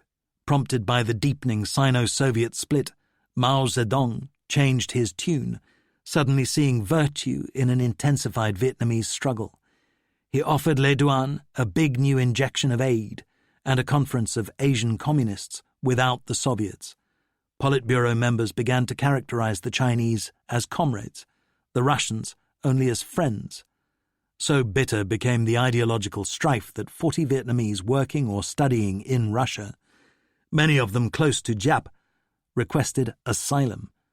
Foreigners noted that Russian works were withdrawn from sale at Hanoi's only foreign-language bookshop. Le Duan nonetheless turned down Mao's conference scheme. He had no desire to precipitate an absolute rift with the Bear, who could offer more sophisticated weapons than did the Dragon. He and Le Duc Tho led a delegation to Moscow to reassure the Russians that they would not breach the Soviets' global policy of peaceful coexistence. At a March 1964 conference in Hanoi, Ho Chi Minh made a remarkable personal plea for moderation, emphasizing the leadership's decision to send no NVA regular formations south. Nonetheless, an increasing number of cadres, advisors, and specialists made the journey down the trail, suffering hardships that owed little to American interference, almost everything to the terrain. Shortages of food and medical supplies, weather and insects, malaria. The Viet Cong campaign received from the north 15 tons of munitions per day by land and sea, to service a force of which the strength was estimated at around 170,000, including 30,000 deployed in main force units. Among both northern hardliners and the southerners at COSVN, bitterness persisted about the perceived pusillanimity of Ho's faction when the Viet Cong were fighting for their lives. Yet North Vietnamese war-making, driven by Le Duan and Le Duc Tho, was becoming infused with a new urgency, a determination not to wait 20 years for unification. Within weeks of the spring 1964 promulgation of Hanoi's Resolution 9, in the south there was a 40% rise in Viet Cong-triggered local incidents and a 75% rise in bigger attacks. The guerrillas introduced their own conscription system, intensifying peasant miseries in areas they controlled. In one Delta village, 300 young men found themselves forced to take up arms for the revolution, whereas a mere 80 served with Saigon's forces. A VC draftee's aged father abused the cadres, saying, "You always criticize the imperialists, but you are even worse. I want my son back." David Eliot has written, "Brute force and subterfuge were the main methods of dragging reluctant recruits into a service which the rural youth had come to dread as an almost certain death sentence." Meanwhile, NLF taxes were higher than Saigon's, forcing the average peasant to surrender at least 20% of his income. One, who lived in a nominally government-controlled village, said that in 1964 he paid 125 Vietnamese piastres to the government and 900 to the NLF out of an income of 17,000 from selling mangoes. In the following year, disaster struck. His income fell to 3,000 piastres, but the communists were implacable in extracting from him all but 200. The best of the Viet Cong's main force units were now deployed in the Central Highlands and the so-called Iron Triangle, 125 square miles of dense country, 15 miles north of Saigon. Most of their operations were carried out in company strength, because it was hard to concentrate larger units. Esprit de corps was highest among the sappers, demolition platoons, who, in exchange for playing the most skilled and dangerous role on the battlefield, were subject to more relaxed discipline away from it. When the guerrillas sought soft targets, they attacked civilian vehicles, especially buses, often with fatal consequences for passengers. Village and local VC units were instructed to establish anti-American annihilation perimeters to protect the revolution's areas of control. Some government RF and PF, regional forces and popular forces militiamen, sold their weapons for cash, and the Viet Cong established a tariff: 2,000 piastres for an M1 carbine, 8,000 for a Browning automatic rifle, 8 per round of ammunition, and 20,000 for the surrender of an entire post. The commander of one such place did even better, emerging in darkness with a lantern over his head to collect 30,000 piastres from the local guerrillas, who then rushed through the gate he had opened, prompting the flight of the little garrison, leaving behind 5 dead and 2 wounded. Unless Viet Cong units bivouacked in remote and secure sanctuaries such as the Plain of Reeds, most shifted camp every 72 hours, marching 18 miles a day in the dry season, 15 in the wet. They were at their most vulnerable when they moved, especially when traversing roads. One of Van Key's old Viet Minh ballads was entitled Crossing the Highway. Wet feet left telltale tracks, and thus the guerrillas carried waterproof cloth to unroll ahead of their passage at sensitive points. Village chiefs were expected to maintain hidden reserves of rice for units that bivouacked with them, and also to supply porters.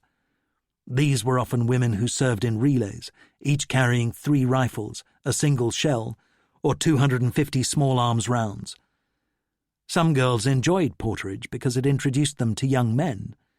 By contrast, the task they all hated, guerrillas and conscripted labourers alike, was digging trenches and bunkers. This at least they had in common with their Arvin and American foes. The VC lost a steady stream of defectors, but the government's treatment of these Chu Hois was often unimaginative.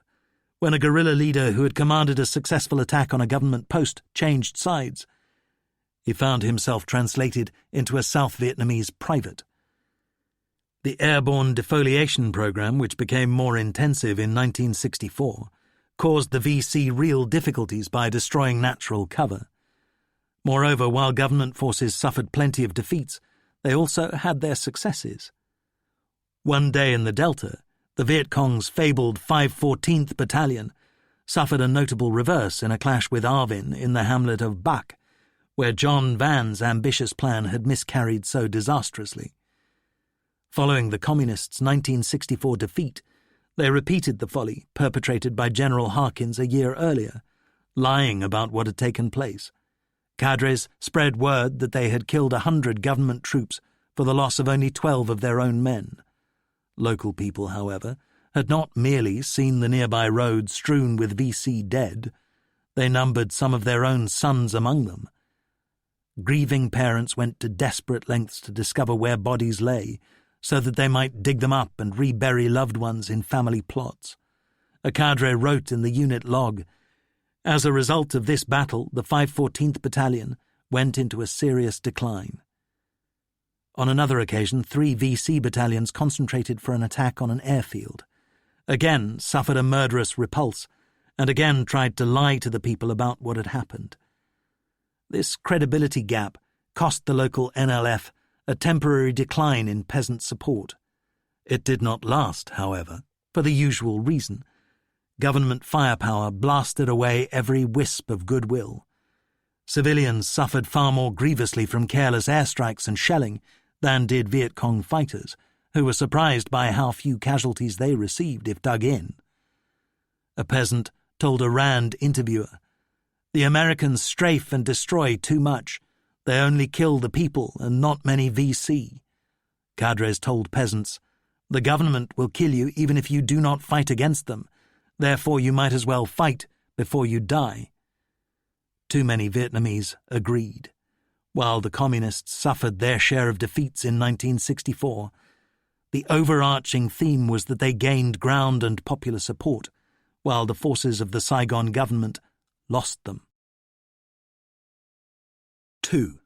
Dodging decisions.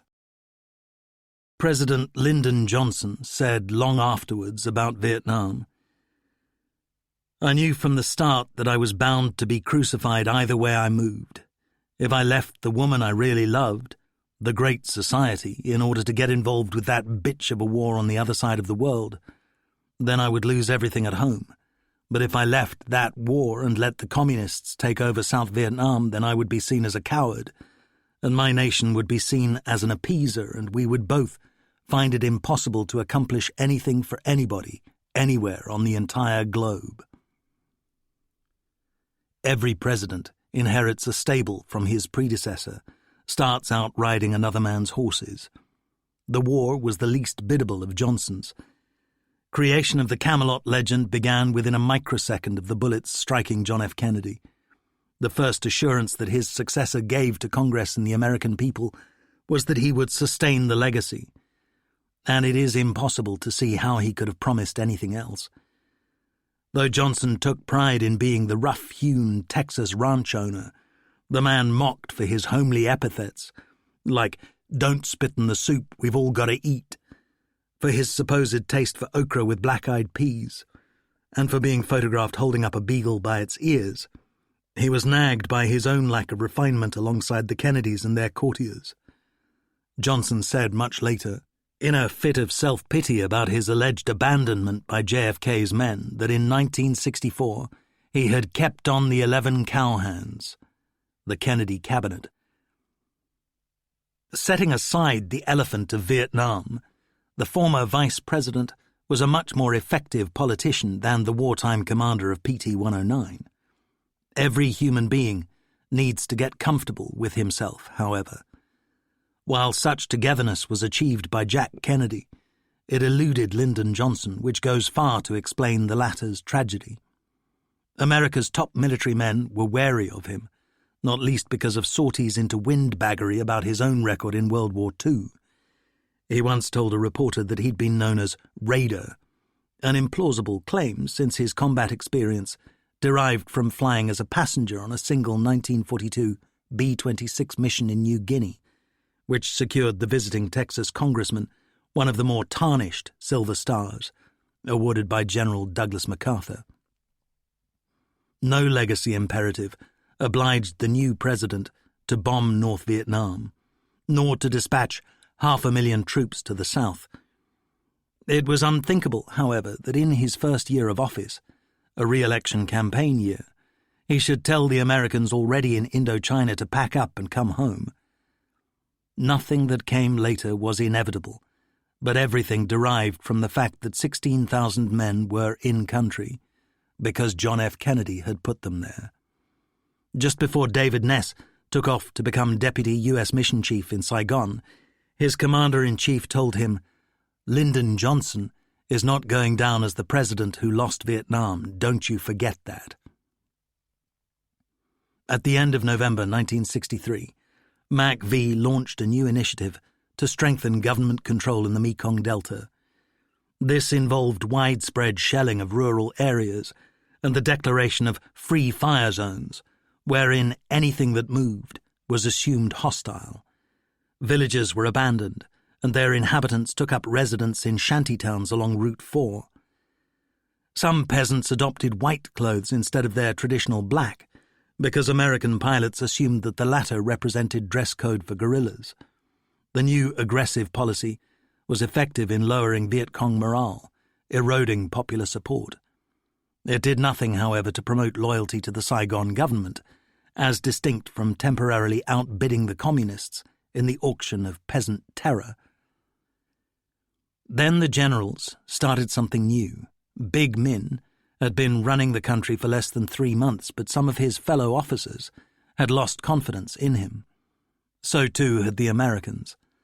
McNamara visited Saigon in December and was appalled by the chaos. The U.S. mission believed that Min, like Nu before him, had become dangerously interested in talking to Hanoi. The general was also a skeptic about the Strategic Hamlets program and the merits of bombing.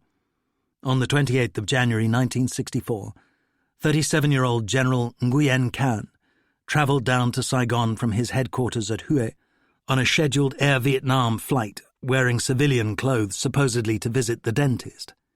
In the early hours of the 30th, he donned uniform and drove to Arvin headquarters with an aide.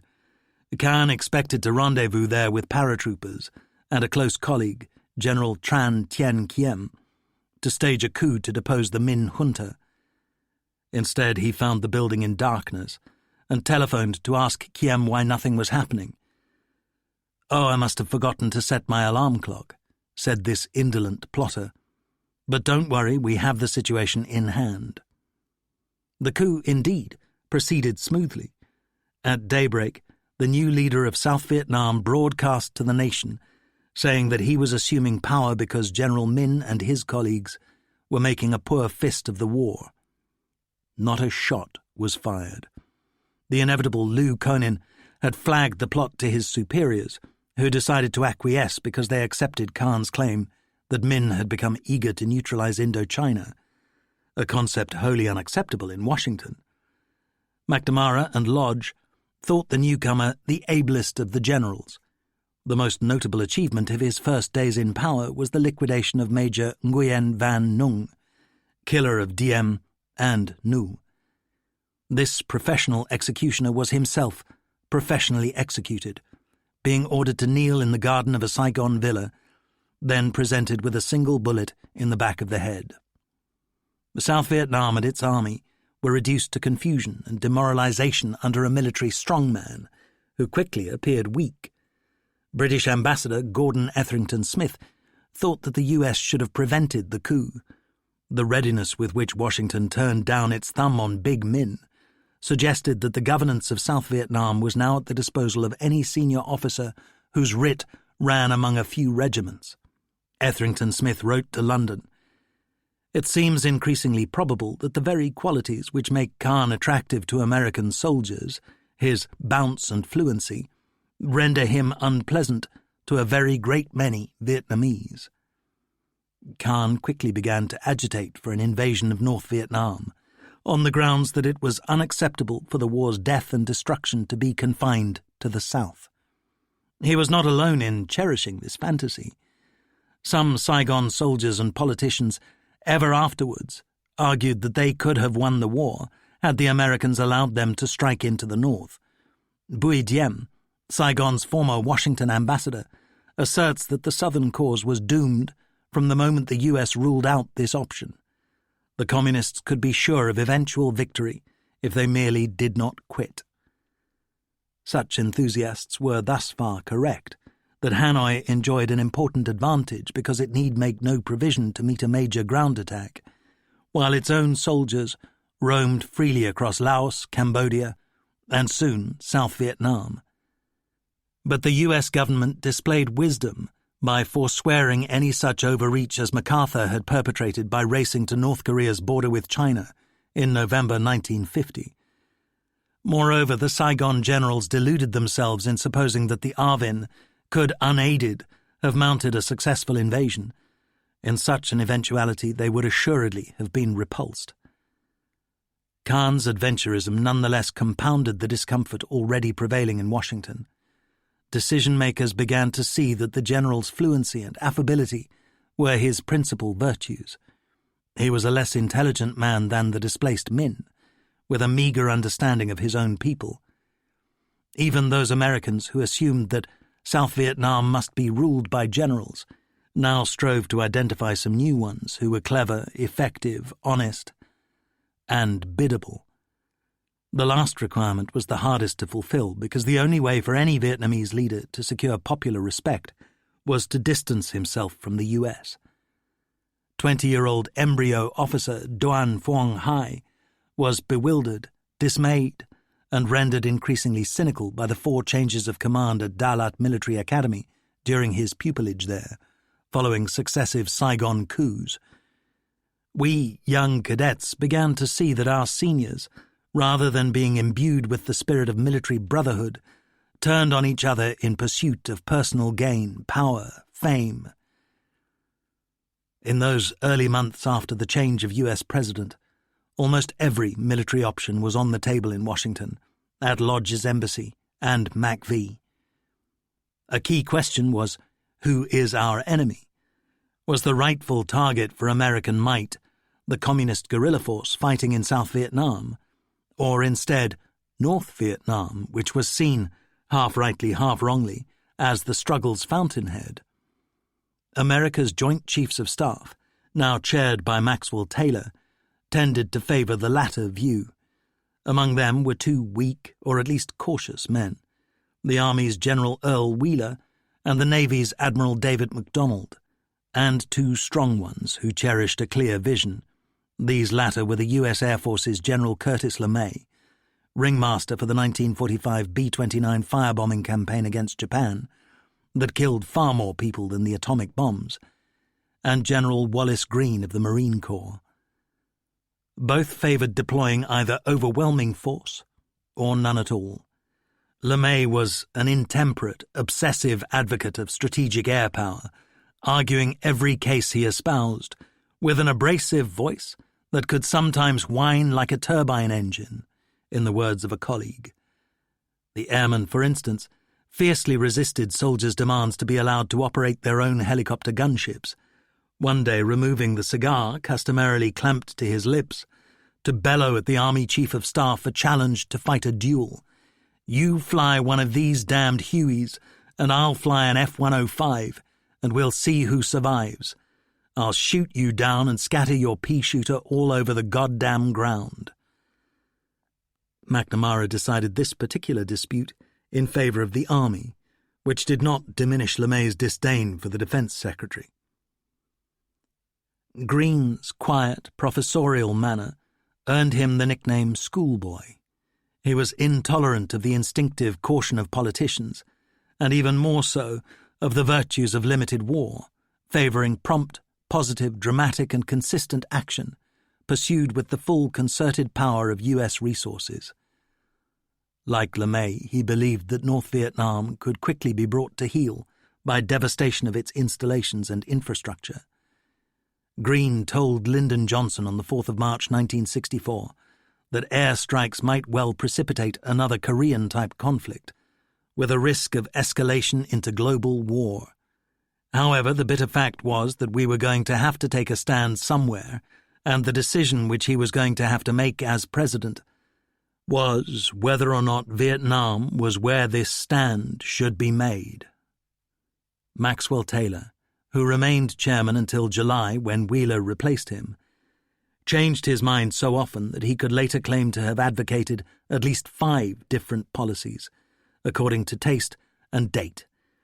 The general came increasingly to believe that, since defeating the Viet Cong in the South was so intractable a task, the U.S. should instead focus on punishing the North.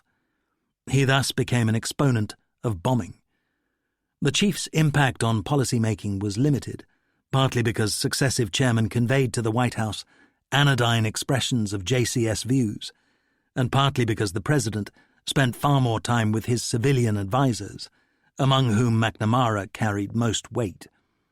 A more unexpected influence was lawyer and soon to become Supreme Court Justice Abe Fortas, who knew nothing about Vietnam, but was the president's most intimate counselor, communing with him almost daily.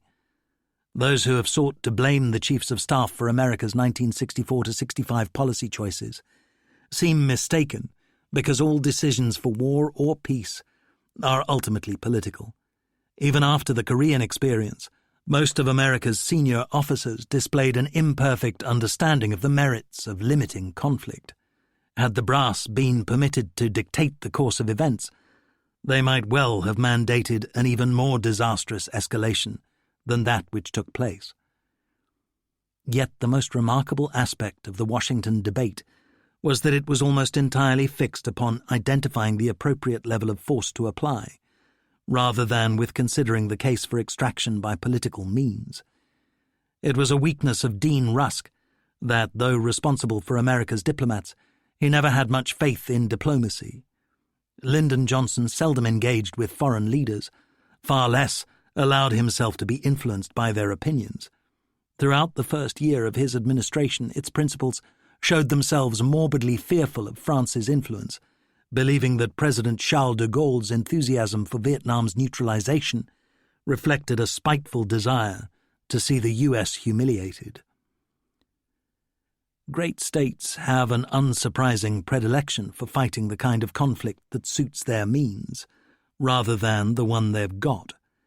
In World War II, the Western Allies were spared from most of the embarrassments of being 2 naval powers confronting a land power, because the Red Army did the heavy lifting to destroy Hitler's Wehrmacht. In Vietnam, Washington policymakers assumed that U.S. technology and firepower could substitute for the acknowledged absence of a viable political and social structure. Lieutenant General Andrew Goodpaster once warned Robert McNamara, "Sir, you are trying to program the enemy, and that is one thing we must never try to do." An American prisoner told his communist interrogators that he thought his compatriots' presence in their country was prompted 10% by concern for the Vietnamese, the rest by a determination to check Mao Zedong. In that case, demanded his puzzled captors, why do you not go and fight him in China? We do not like the Chinese either. In the spring of 1964, Walt Rostow, Director of Policy Planning at the State Department, reprised LeMay's enthusiasm for the application of overwhelming air power. No credible studies were carried out about the costs and consequences. It was merely assumed that the North Vietnamese would find the experience of being bombed sufficiently damaging and dispiriting to mend their ways. Some senior officers favoured going further, dispatching ground forces into Laos to cut the Ho Chi Minh Trail or into North Vietnam. The phrase, "going north," which recurred repeatedly in meetings and memoranda during the 1964 debate, embraced the bombing option, covert operations, full-scale invasion. In April, Curtis LeMay asked the Commander-in-Chief Pacific what would be needed to win the war. Admiral Harry Felt responded that the U.S. would have to go north sometime. From the spring of 1964 onwards, McNamara was conspicuously gloomy about Vietnam. Instead of causing him to advocate withdrawal, however, pessimism moved him slowly and reluctantly towards favouring escalation, eventually with perfervid zeal. In April, a reporter sallied that Senator Wayne Morse was calling Vietnam McNamara's war. The Defense Secretary riposted defiantly, "I don't mind it being called McNamara's war. In fact, I'm proud to be associated with it." Bobby Kennedy observed that this remark did not seem very smart politics. Conservative journalists such as William F. Buckley, Marguerite Higgins, Roland Evans and Robert Novak insistently urged fighting to a victorious finish. Joseph Alsop taunted Johnson for an alleged lack of guts, unleashing the dreaded charge of appeasement. Yet while the president would certainly have received slings and arrows from such people had he pulled back, there were now also plenty of media folk who understood the mess the U.S. had gotten itself into. Johnson's personal standing was sufficiently high that he would have been believed had he told the American people that they were backing losers in Vietnam. He would have received influential backing for such an admission from the likes of Walter Lippmann, New Republic, and the New York Times, which predicted disaster if the nation committed combat troops. Inside government, from May 1964, Under-Secretary of State George Ball displayed prescient pessimism. He rejected the view that the U.S. had vital interests at stake and said he could not see why attacking North Vietnam should boost the Southern government. He argued that the war was unwinnable, whatever level of force the administration committed. The intelligence community was of the same opinion and gloomy about the Khan regime's sustainability. At the U.S. Embassy, after 2 months in Saigon, on the 17th of February, David Ness put on record to lodge his belief that de Gaulle was right. The U.S. should either get out or reconcile itself to a major escalation. Willard Mathias, an analyst with the CIA's Board of National Estimates, described the Viet Cong as under the direction of the Hanoi government, but dependent largely on their own resources. He, too, urged a settlement. Pentagon aide John McNaughton, though a passionate admirer of McNamara, who followed his boss up the escalator, in the spring of 1964 experienced a stab of doubt and self-knowledge when he told his friend Michael Forrestal, "You always think we can turn this thing off. But I wonder. I think it gets harder every day.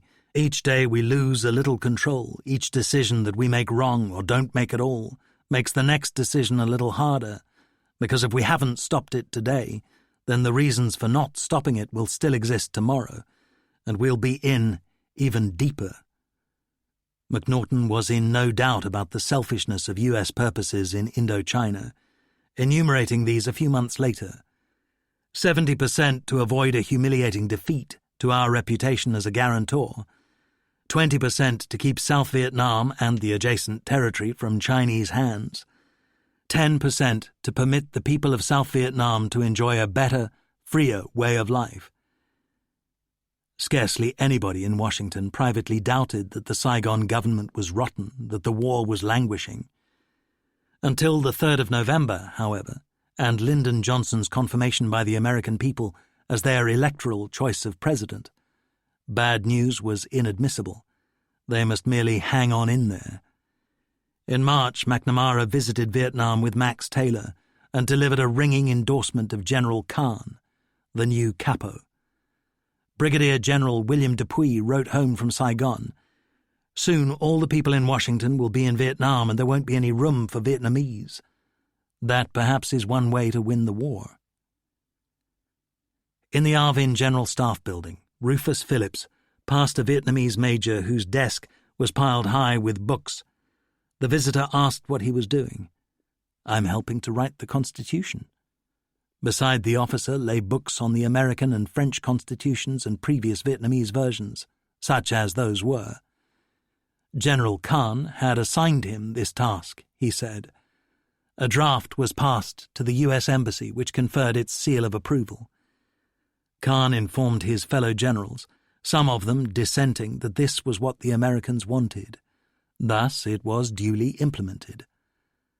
Then the new constitution provoked Buddhist and student protests. Max Taylor scolded Khan for doing things all wrong. The Vietnamese was understandably indignant.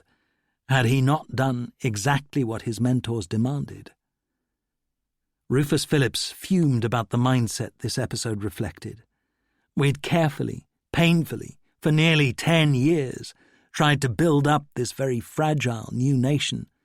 Then we destroyed any kind of stability. And every time a general would run a coup during the revolving door period, all the previous guys were kicked out. We were getting people in power who just didn't know the score at all. And the bigger our involvement became out there to compensate for the chaos, the more we displaced the Vietnamese leadership. We decided that we were going to win the war and then give the country back to the Vietnamese. That was the coup de grace to Vietnamese nationalism, and this became the basic issue that the communists played on. The Defense Secretary submitted to the President a report which, characteristically, McNamara had drafted before visiting Saigon, articulating his perception of U.S. purposes.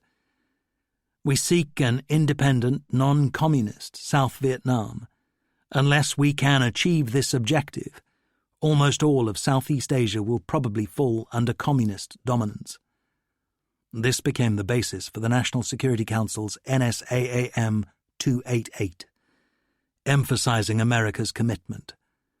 Thereafter, the administration proceeded on the assumption that its goals could be fulfilled by the application of military power, heedless of the attitudes of the Vietnamese people. The only virtue it deemed indispensable in a local ruler worthy of Washington's endorsement was that he should forswear any parley with Hanoi. Behind closed doors, McNamara readily admitted that the situation in Vietnam was a hell of a mess, and that another Saigon coup could take place at any time.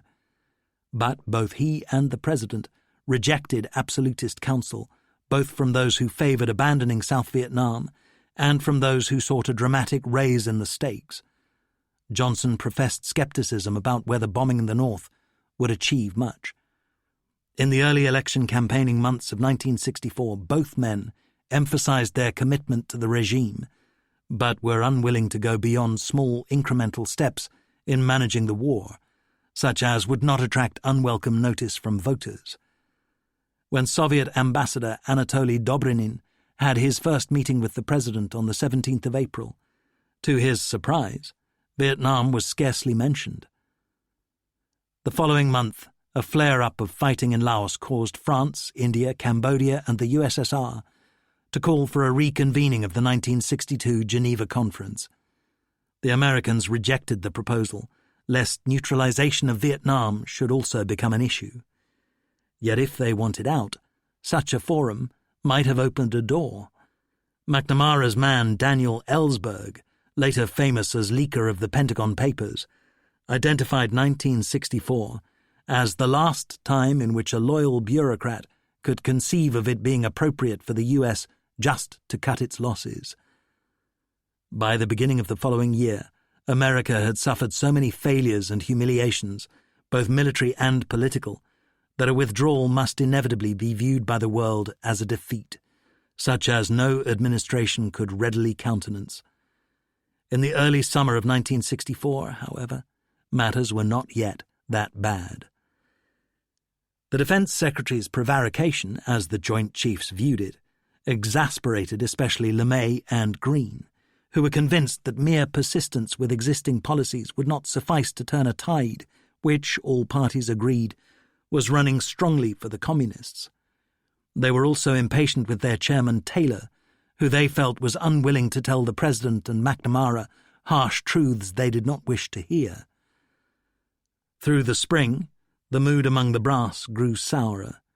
Johnson's military aide, Major General Chester Clifton, wrote on the 27th of March, "I sense a potentially difficult and even dangerous situation. The chiefs are badly split." Greene wrote contemptuously on the 18th of May, "We see both McNamara and Taylor deliberately fishing for courses of action." The election seemed too far off to keep losing the war meanwhile, a view shared by such commentators as Hanson Baldwin, influential military correspondent of the New York Times, who now favoured bombing the North. Greene not merely despised the Defense Secretary, but also believed that the chiefs were being prevented from fulfilling their proper role as military advisers to the nation's commander-in-chief. However, both he and LeMay at the time, and some historians afterwards, displayed naivety in failing to recognize that in all countries, at all times, frustration with political leaders is the default posture of professional warriors, who are themselves almost invariably blessed with less wisdom than they suppose. On the 17th of May, the lean little World War II veteran and aspirant military intellectual, Brigadier General William Dupuy, wrote to his wife Marge from Saigon, "I haven't made up my mind whether we're gaining or losing ground. It is grave indeed. Whether the will exists, I do not know." He added a week later, "It is awfully difficult to tell how all this turmoil will come out. Without a miracle, it will drag us further down." By the end of that month, in Washington, matters had moved on thus far that McNamara discussed with the chiefs the option of committing U.S. ground troops, and also commissioned a study of bombing targets in North Vietnam, which produced a list of 94. It was acknowledged that one or both of these courses would be adopted unless Hanoi backed off. Reconnaissance flights indicated increased usage of the Ho Chi Minh Trail. There was a recognition that some legislative underpinning would become necessary if it was decided either to bomb or to send troops, what Acting Attorney General Nicholas Katzenbach called the functional equivalent of a declaration of war. Late in May, States William Bundy produced a resolution empowering the President to commit U.S. forces, but his draft was merely docketed. No need just yet to face the Senate's awkward squad, headed by Mike Mansfield and Wayne Morse. In the presidential election campaign, now engrossing the nation, far more rhetoric was addressed to Johnson's promised Great Society than to Vietnam. Kennedy had demanded sacrifice. Johnson promised happiness, wrote Theodore White, chronicler of presidential contests in 1965. Even the quaking globe seemed to settle down during spring and summer, to permit Johnson to conduct his foreign affairs from what may be called an at-ease position. Vietnam was the only crisis, slowly worsening from week to week, but the President arranged temporarily to sterilize that politically. The White House nonetheless decided that new blood was needed in Saigon. Both the ambassador and MacV's commander-in-chief were replaced. Lodge had run out of ideas and was scarcely on speaking terms with Harkins.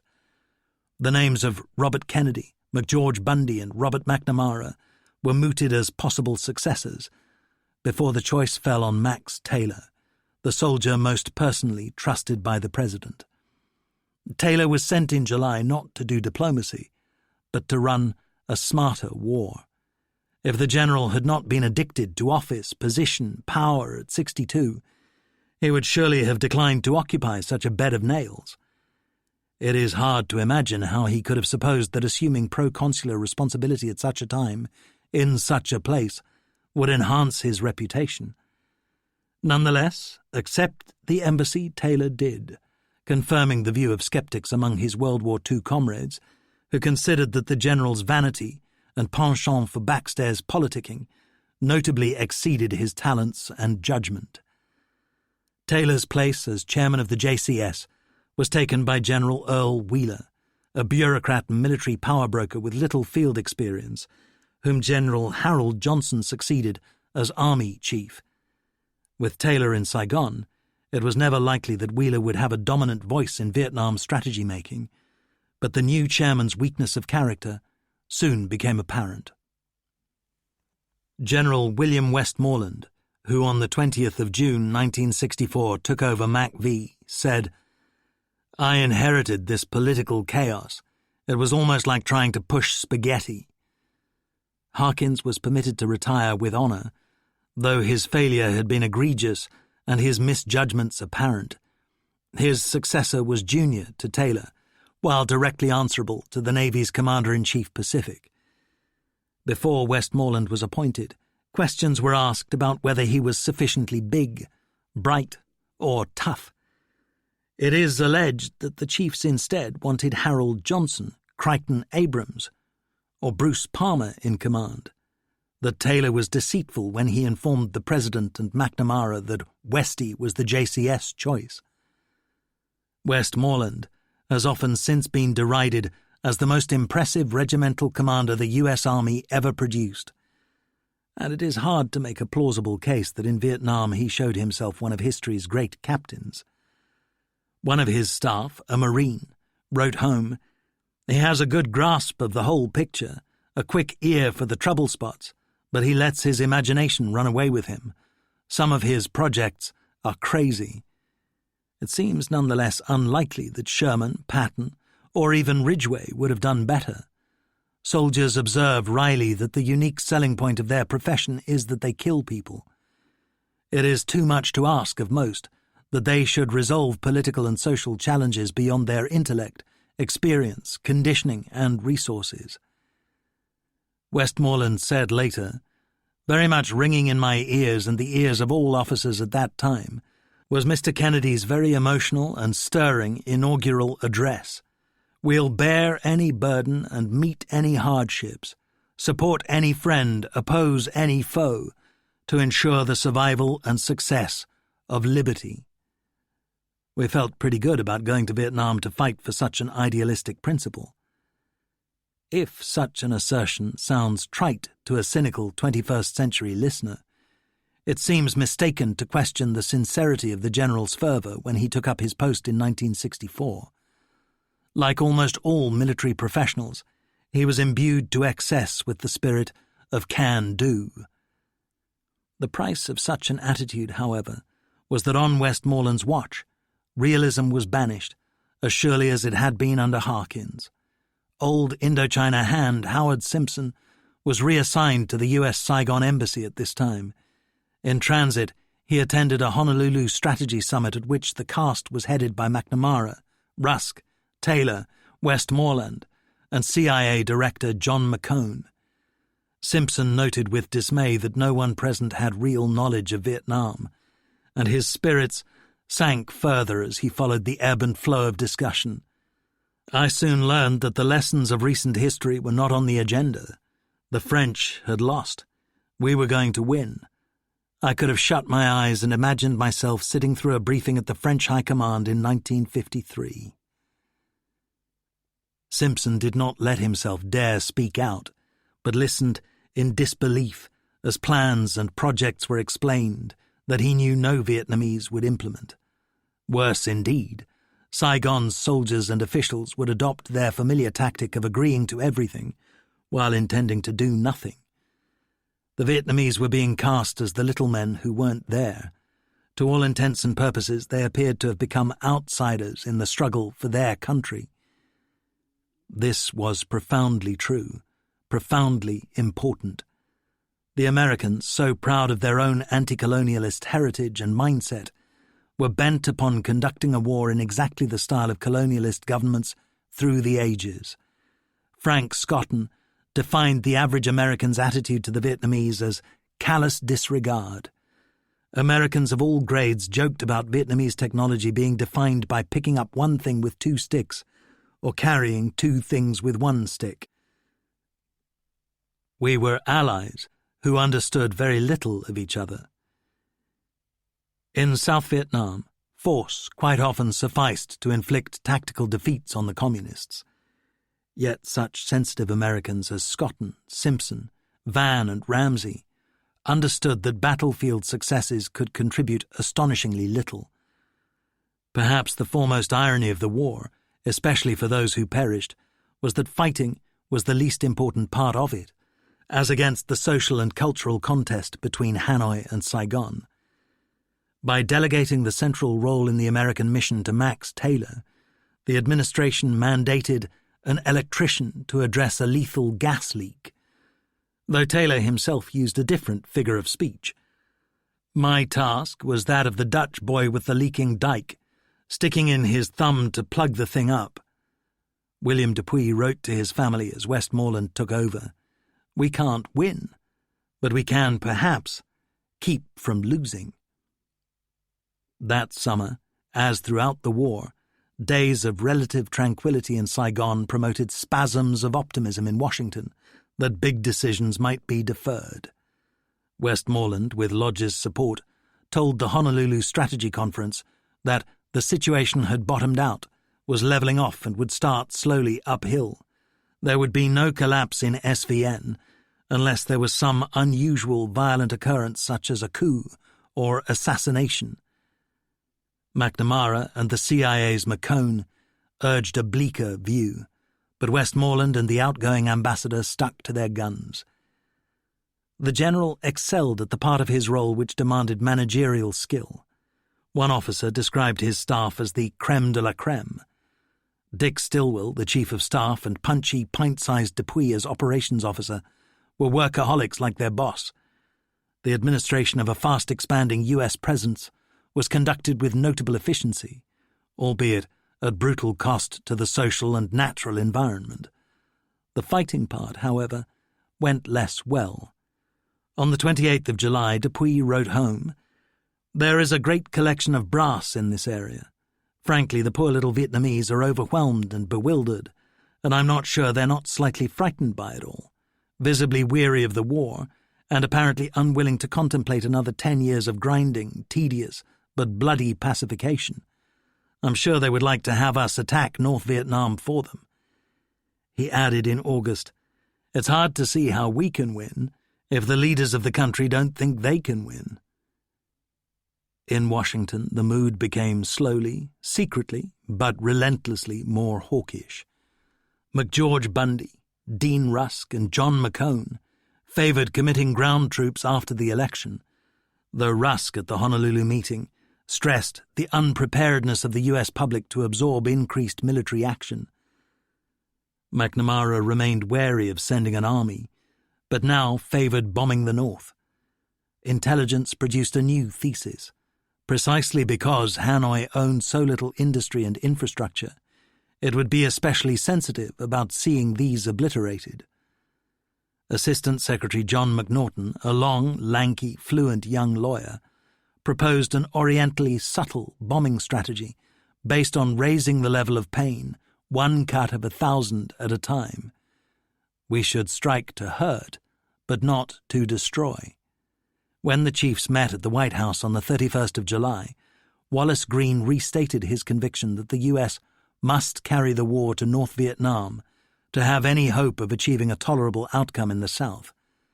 Present policy, said the stiff Marine, was a violation of a fundamental military principle, that is, letting the enemy dictate the ground on which battle would be joined. The President said bizarrely that in many ways South Vietnam's problem was much like America's, recovering from the assassination of Diem as of Kennedy. Although he told the brass there would be no political hesitation about doing anything militarily urgent, nobody present believed him. Everything, absolutely everything, would be subordinated to achieving victory in the presidential election, now less than 100 days away. Chapter 9. Into the Gulf. 1. Lies. It will always be a matter of dispute whether Lyndon Johnson sought an opportunity to showcase his virility before the American people voted in November 1964, or whether crisis was thrust upon him. In August, 2 weeks before the Democratic Convention, the struggle in Southeast Asia took a new turn. Since January, the Americans had been running into North Vietnam covert missions with the umbrella designation Oplan 34A. These were designed to destabilize Hanoi through agent dropping and commando raids. Whatever alternative judgments are possible on the wider war, Oplan 34A sacrificed the lives or liberties of some hundreds of Vietnamese, to no purpose whatever. Since 1961, communist intelligence had been playing radio games with American paramilitary operations chiefs, using turned operators from captured agent groups. This, combined with double-agent penetration in the South, ensured that each capture paved the way for the next. In 1963, 80 groups entered the North by parachute or small boat. The CIA's Gilbert Layton said, "In my shop, you assumed the South Vietnamese were penetrated. When I started recruiting these people, somebody said, 'Aren't you afraid there might be some Viet Cong in there that you're hiring?' I said, 'We figure on about 10%. But then we outnumber them 9-1. Bill Colby recognized failure when he saw it. "The message sent to me was that the thing wouldn't work," he said, "so stop doing it." In the winter of 1963, he said as much to Robert McNamara, who made no response. The Defense Secretary persuaded himself that covert ops could help to sustain pressure on Hanoi if placed under MAC-V control and backed by military muscle. He argued this to Lyndon Johnson in December, and soon afterwards the Oplan 34A series was launched. Almost 200 South Vietnamese were trained to parachute, paddle, or swim into the North. Their briefings were imperfect, however. Agents tasked to head for towns were urged to seek out Catholic priests, who would assuredly be anti-communist. So indeed the clergy were, but in consequence, churches were also under close surveillance. Some parachutists were detected because they wore shoes rather than the universal sandals.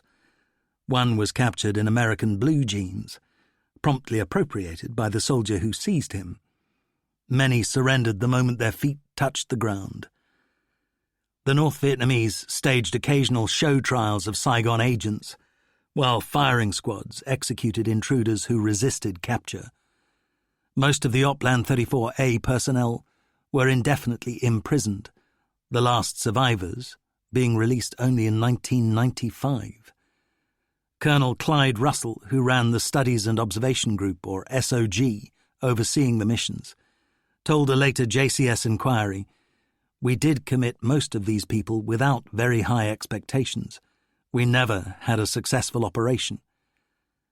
Yet the raids continued because some soldiers and officials, McNamara foremost among them, fancied that they represented a low-cost, low-visibility means of keeping heat on the enemy.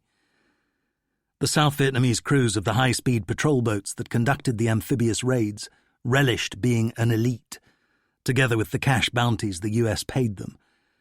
Most missions launched out of Da Nang lasted only a few hours of darkness. Craft operated in pairs, an average of once a week, their officers briefed by Americans using aerial photos.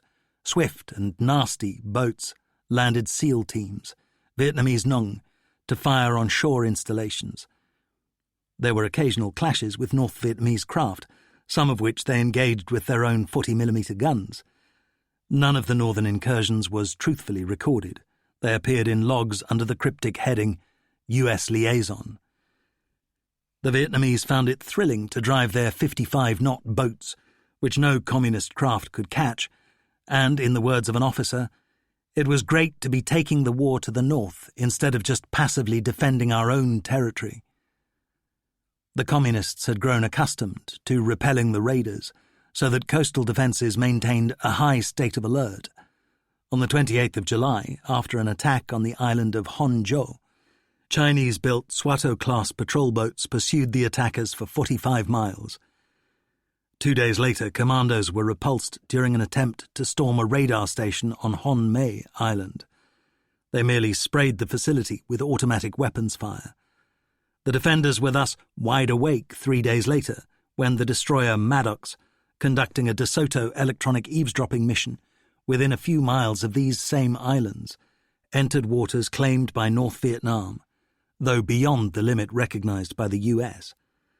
One of Maddox's appointed tasks was to gather intelligence for MAC-V, including determining DRV coastal patrol activity, and to stimulate and record North Vietnamese reactions in support of the US SIGINT effort. On the 1st of August, interceptors warned USN Captain John Herrick, the mission commander at sea, of North Vietnamese transmissions indicating that their naval commanders had decided to fight the enemy tonight, which persuaded Maddox to retire into less contentious waters. The Communists then ordered P-4 torpedo boats and 67-ton Swatos to concentrate off Hon Mei Island next day, the 2nd, which the Americans interpreted as meaning that they intended to engage the US destroyer. The NSA sent urgent warnings to that effect to MAC-V and assorted naval commands, though not to the warship itself, early on the 2nd of August. The indicated sensitivity on part of DRV, as well as their indicated preparation to counter, possible the DRV reaction to De Soto patrol might be more severe than would otherwise be anticipated. This was followed by a critical message from the SIGINT unit at Phu Bai at 11:44 G, reporting a Swato boat's acknowledgement of attack orders. Despite all this, the destroyer was allowed to resume its inshore De Soto mission. Around noon on the 2nd, Maddox caught sight of 5 communist craft off Hon Mei, yet held its own course. The command duty officer in Hanoi that afternoon was Senior Colonel Tran Quy Hai, a deputy chief of the General Staff. Colleagues later asserted that when telephoned by Naval Headquarters to report the presence of Maddox and seek instructions, he said, "What? They're asking how we should respond? When an enemy ship violates our territorial waters, we have to attack it. What the hell are they waiting for?" The Deputy Director of Combat Operations called the Naval Command Duty Officer, who ordered 3 boats of Torpedo Group 135, supported by 2 patrol vessels, to engage Maddox. At Saigon's Tan Son Nhut Air Base, Harry Williams, duty officer at the NSA interception station, received a Navy SIGINT warning from San Miguel, Philippines, that an attack on US warships was imminent. There was also evidence of confusion within the North Vietnamese command chain. Decrypts included a recall order issued to the P-4 boats, which failed to prevent the brief clash that followed. At 1400 G, Maddox spotted the North Vietnamese boats, turned east, and increased speed to 25 knots. 40 minutes later, Herrick signalled Shore Command that he would use his guns in self-defence as seemed necessary. 4 F-8 Crusader aircraft, flying cap above the carrier Ticonderoga, were vectored to support the destroyer. At 15:05 G, and absolutely contrary to the administration's later claims that the Communists fired first, Maddox's 5-inch guns loosed 3 warning rounds, then began to shoot in earnest at the boats, which were making 40 knots, bouncing across the swell towards the destroyer. The American shells missed, as did torpedoes fired by the attackers, but at 15:20 G, the Crusaders arrived, dived on the P-4s, and hit them hard with cannon fire. All 3 were badly mauled, 4 crewmen killed and 6 wounded. Maddox ended the action with a single bullet hole in its upper works. 1 Crusader suffered damage but landed safely back on Ticonderoga. On the 3rd of August, North Vietnam's Chief of the General Staff, Van Tien Dong, flew to the coast. The boats had not yet returned, having taken refuge beside an offshore island to repair their damage. The general professed to congratulate the Navy. Yet on the helicopter flight back to the capital, Dong told an accompanying officer that he thought the attack had been a mistake, at a time when we were trying to limit the conflict, he said. He thought the command duty officers had exceeded their authority. Washington's initial reaction to the clash was muted, but on the president's instructions, a stern warning was dispatched to Hanoi that any further unprovoked attacks on American warships would have grave consequences. On the 2nd of August, McNamara was escorting Jackie Kennedy to Mass when he was summoned back to the Pentagon. Next day, he presided over a meeting with the Joint Chiefs, at which they discussed a gloomy new general sitrep from Saigon. The secretary said, "We are losing. We can't afford to take this, and we won't."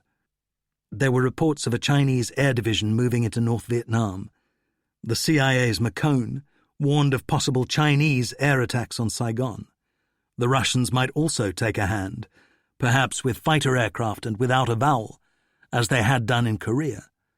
A second carrier, Constellation, was sent to support Ticonderoga off the northern coast.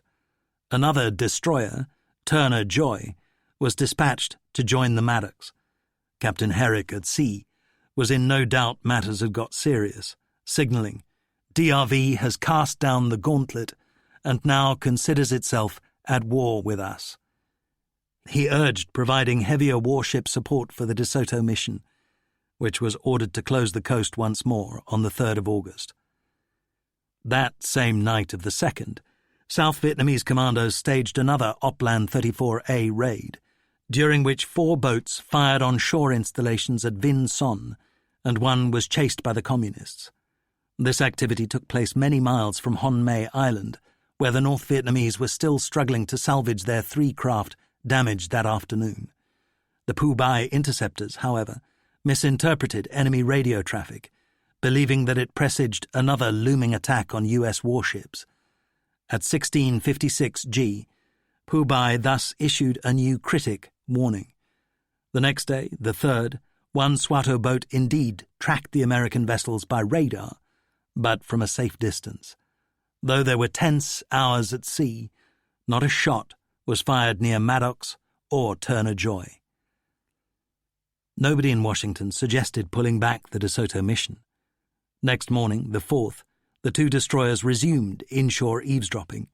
At 18:40 G, Phu Bai issued a new warning: post-DRV naval operations planned against De Soto patrol tonight. Less than 2 hours later, in worsening weather, the Maddox reported 2 skunks, surface radar contacts, and 3 bogies, air contacts, on its radars, range 100 miles. Herrick speculated later that the latter might have been false terrain returns from China's Hainan Island. At 20:45 G, Herrick reported losing the surface skunks, but at 21:08 G, picked up another. Navy Skyhawks overhead reported spotting the destroyer's white wakes in the darkness, but no sign of any hostile craft. At 21:34 G, every alarm bell rang aboard Maddox, following a new radar contact at 9,800 yards, apparently closing at 40 knots. Turner Joy's operator also reported activity. Then the sonar team spotted something underwater, which Maddox's Combat Information Center, though not the sonar operators, identified as an incoming torpedo. At 21:40 G, Herrick reported that his ships were firing on attackers, but said the destroyers were finding it hard to sustain a radar lock on them. This was unsurprising, because they were figments of American imagination. Reports from the warships, under continuous torpedo attack, passed to the Pentagon that night, still early morning in Washington, reflected errors by technical personnel afloat and excitable reactions by their superiors. Admiral Ulysses Grant Sharp in Hawaii briefly endorsed the false reports as renewed hostile action. The North Vietnamese Combat Operations Log, published years later, and almost certainly authentic, shows that they deployed no ships near the Americans. Nonetheless, the destroyers responded to the new radar contacts by taking wild, evasive action. Maddox could not identify a target for its guns, but Turner Joy expended over 300 rounds of 5-inch ammunition, and recorded 24 incoming torpedoes. All this, though flare-dropping aircraft glimpsed no sign of any enemy. At 23:35, the action was finally broken off, with Herrick reporting 2 enemy boats sunk and another damaged. Yet some of his subordinates remained sceptical that any clash had taken place. It soon became clear that the incoming torpedo effects spotted by sonar operators were caused by drastic rudder movements as the destroyers manoeuvred. Within an hour, Herrick was signalling, "Entire action leaves many doubts," and soon afterwards, never positively identified a boat as such. Yet in Washington, following the critic warning from Phu Bai, McNamara had warned the president of an imminent North Vietnamese attack. 3 hours after the battle ended, Johnson authorized a retaliatory strike against North Vietnamese bases. 5 hours before the planes took off, Admiral Sharp warned the Pentagon that a review of the action makes many reported contacts and torpedoes fired appear doubtful. But then SIGINT produced an NSA intercept in which the North Vietnamese claimed to have shot down 2 planes in the battle area. "We had sacrificed 2 ships, and all the rest are okay. The enemy ship could also have been damaged." This message related in reality to the events of the 2nd, about which the Communists themselves were still confused. McNamara, however, seized on it as confirming the new 4th of August attack. Along with specious eyewitness reports from the destroyers, the Defense Secretary felt confident that he knew enough to allow the President to launch his airstrikes. At 6 p.m. on the 4th, a Pentagon spokesman announced to the world a second deliberate attack. Rusk told aides at the State Department to dust down Bundy's May draft of a congressional resolution. Johnson stormed to McNamara. "I not only want those torpedo boats that attacked the Maddocks destroyed, I want everything in the harbour destroyed. I want to give them a real dose." The Defense Secretary did nothing to restrain the President's fury, to correct his misapprehensions, even though evidence was available to do so. McNamara's use of SIGINT was highly selective. Both then and in subsequent evidence before Congress, the Defense Secretary chose first to ignore, later to suppress, a mass of data showing the North Vietnamese preoccupied with rescuing their damaged boats, and explicitly ordered not to tangle with the Americans again. The fundamentals are plain. Of what history knows as the Tonkin Gulf incident, Maddox was coat-trailing on a mission explicitly linked to Oplan 34A. Given the repeated coastal commando raids taking place, it was unsurprising that North Vietnamese fingers were tight on triggers. The decision to commit their boats against the U.S. warship was taken by a gung-ho communist officer whose decision was nonetheless regretted, and soon known in Washington to be regretted by many of those in high places, albeit not by Le Duan and Le Duc Tho. No second attack took place. McNamara, however, was impatient for action. The President, at a critical moment in the election campaign, was anxious not to concede any opening for Republicans to charge him with weakness. He won plaudits for his prompt and tough response to an assault on the American flag. Thereafter it was almost inevitable that the administration should lie and lie again, to conceal the multiple blunders and deceits perpetrated to justify airstrikes on North Vietnam.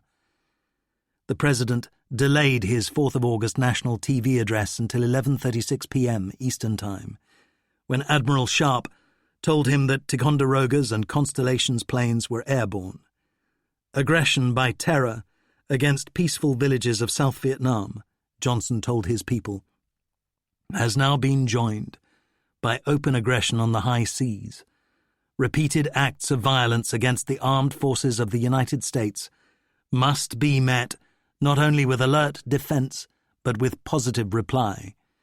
We know, although others appear to forget, the risks of spreading conflict. We seek no wider war. The Joint Chief's order to the Navy began, by 0700 local conduct a one-time maximum effort, with objective of maximum assurance of high level of target destruction. 64 sorties were flown, which destroyed some North Vietnamese boats for the loss of 2 U.S. aircraft. One of the pilots, Lieutenant Everett Alvarez, said that it was sort of like a dream, suddenly to find himself committed to a combat mission after years of make-believe. His dance with unreality turned into a nightmare. He spent the ensuing 8 years in a North Vietnamese prison. The President's response to the Tonkin Gulf incident reflected an anger of state, a frustration that a tin-pot Asian communist republic should dare to defy the United States. The detail did not much matter to him. Already on the morning of the 4th of August, Johnson indicated his intention to exploit the second attack, conjectured by Sigint, to secure a resolution from Congress supporting escalation. He would have been dismayed if, later that day, anticlimactic facts had pricked the bubble of his carefully crafted indignation. It nonetheless reflects poorly upon his advisers, and above all on McNamara, that they failed to correct the earlier misinformation, or to calm the Commander-in-Chief. They allowed him to elevate into a major drama, a brush at sea that could easily, and should rightfully, have been dismissed as trivial. The only plausible explanation is that the Defense Secretary had himself become impatient for aggressive action. America's leaders chose to exploit a skirmish provoked by their own inshore gamesmanship to rationalize a demonstration of will and capability. Earlier that summer, Washington had sent a message to Hanoi by way of Canada's ICC delegate, warning Pham Van Dong of the greatest devastation if North Vietnamese meddling in the South persisted. After the Tonkin Gulf incident, at American bidding, the Canadian repeated his earlier words. There were lots more bombs where the 5th of August ones had come from. In response, Dong became very angry and said, "The more USA spreads war, the greater will be its ultimate defeat." Following the Tonkin Gulf clash, McNamara told an important lie before the Senate. Our Navy played absolutely no part in, was not associated with, was not aware of any South Vietnamese actions in the same operational area as the Maddocks, if there were any. The so-called Tonkin Gulf Resolution, closely following Bill Bundy's draft, was now laid before Congress. It empowered the administration to take all necessary measures to repel any armed attack against the forces of the United States and to prevent further aggression.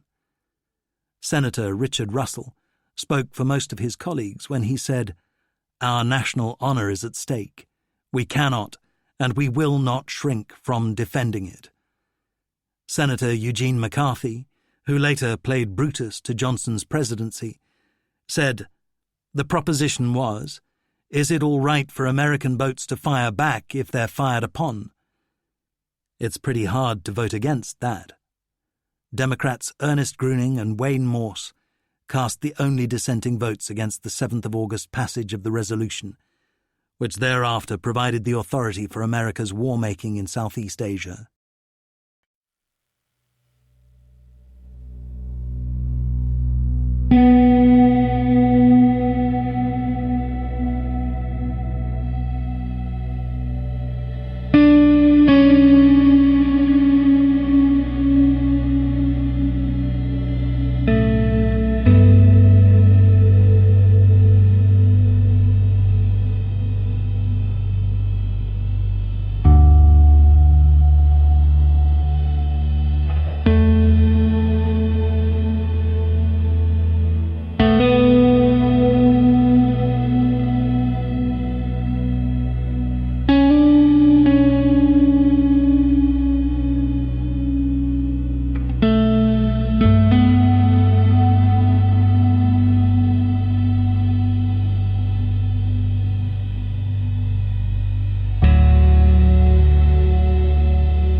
2.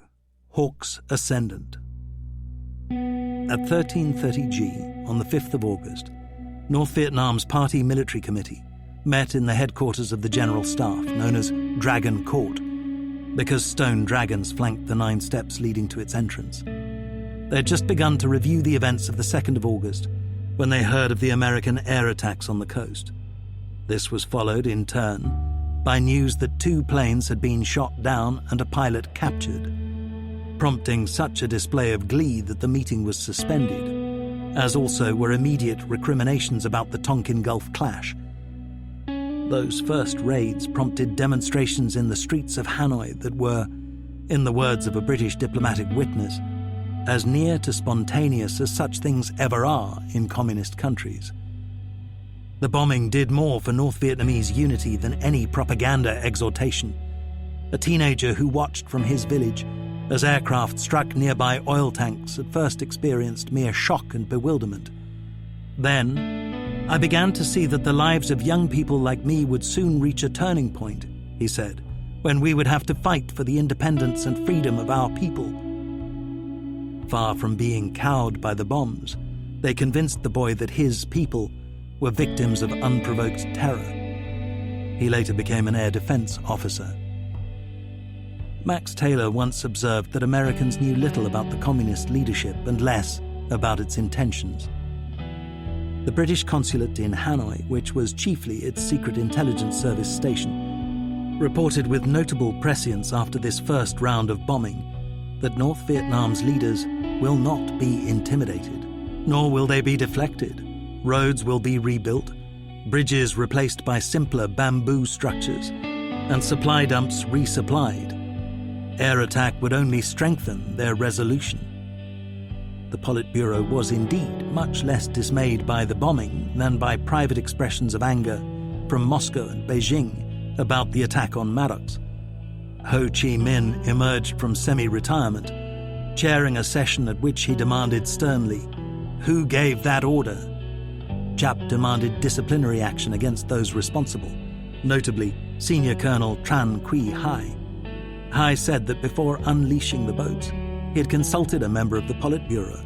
He refused to identify the responsible comrade, but they all assumed that he meant Le Duan.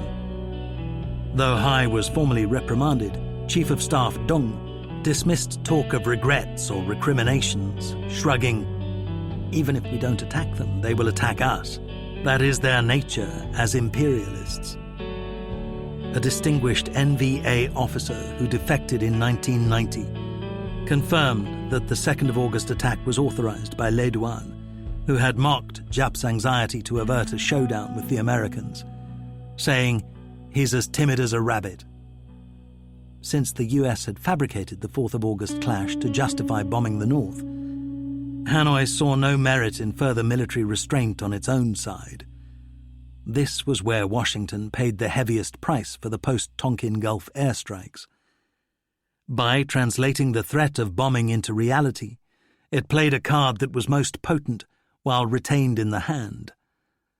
Following a 25th to the 29th of September Party Central Committee meeting, Nguyen Chi Tan was appointed chief of COSVN, and a warning order was issued for the first regular North Vietnamese army formation to prepare to march south. Elements of the 325th Division set forth in November, after a delay imposed partly by the need to square Moscow and Beijing, partly by equipment shortages. China, which on the 16th of October raised East-West tensions by testing a nuclear weapon, dramatically increased its deliveries of arms. The NVA began to receive AK-47 assault rifles, 7.62 machine guns, 82mm mortars, rocket-propelled grenade launchers and recoilless rifles. For the North's home defense, Beijing supplied 34 MiG-17 fighters, for which Vietnamese pilots had been training in China for 2 years. Their Chinese advisor remained with the unit through its early combat sorties. In Hanoi, flak guns were deployed on rooftops.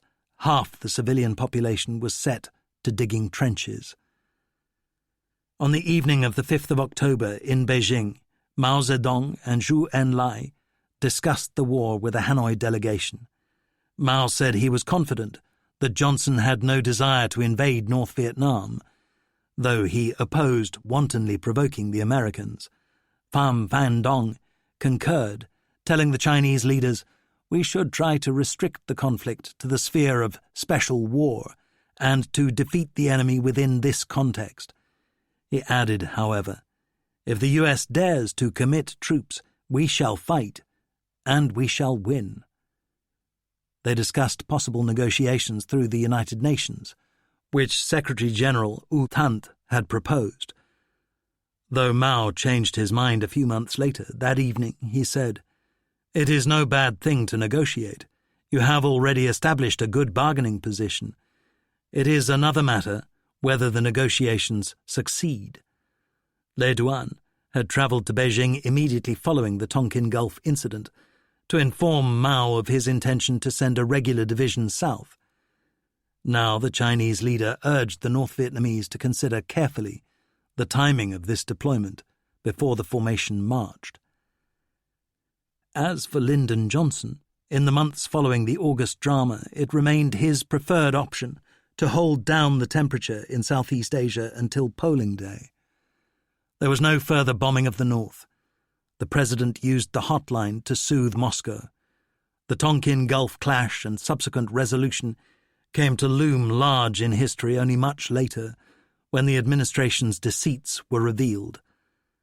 Soon after the event, journalist-historian Theodore White could write respectfully in The Making of the President 1964, "The deft response of American planes to the jabbing of North Vietnam's torpedo boats had been carried off with the nicest balance between boldness and precision. The country was vastly more interested and impressed by the 2nd of July enactment of the Civil Rights Act, the Mass Transit Act 4 days later, the Civilian Pay Act and Anti-Poverty Act, the first wave of Great Society legislation." Johnson took justified pride in his 45 major proposals that passed the second session of the 88th Congress, a far higher strike rate than Kennedy had contrived. Vietnam proved a marginal election issue. Turmoil in Saigon had come to be accepted as the city's default condition. Yet as General Nguyen Can assumed ever more authoritarian powers, these were challenged on the streets by Buddhists and student demonstrators. Can made matters worse by promising that he would discuss their demands with Max Taylor, an admission of his own vassal status. On the 25th of August, the general supposedly agreed to share power with two other familiar military figures, Tran Tien Kiem and Duong Van Minh. Then troops fired on a protest, killing 6 people. The capital descended into new chaos, while the Viet Cong continued to create mayhem in the countryside. Through the autumn, there was a constant stream of bad news about both terrorism and political protests. The Americans convinced themselves that the Buddhist demonstrators were tools of the communists. Veteran British correspondent Gavin Young took a more nuanced view.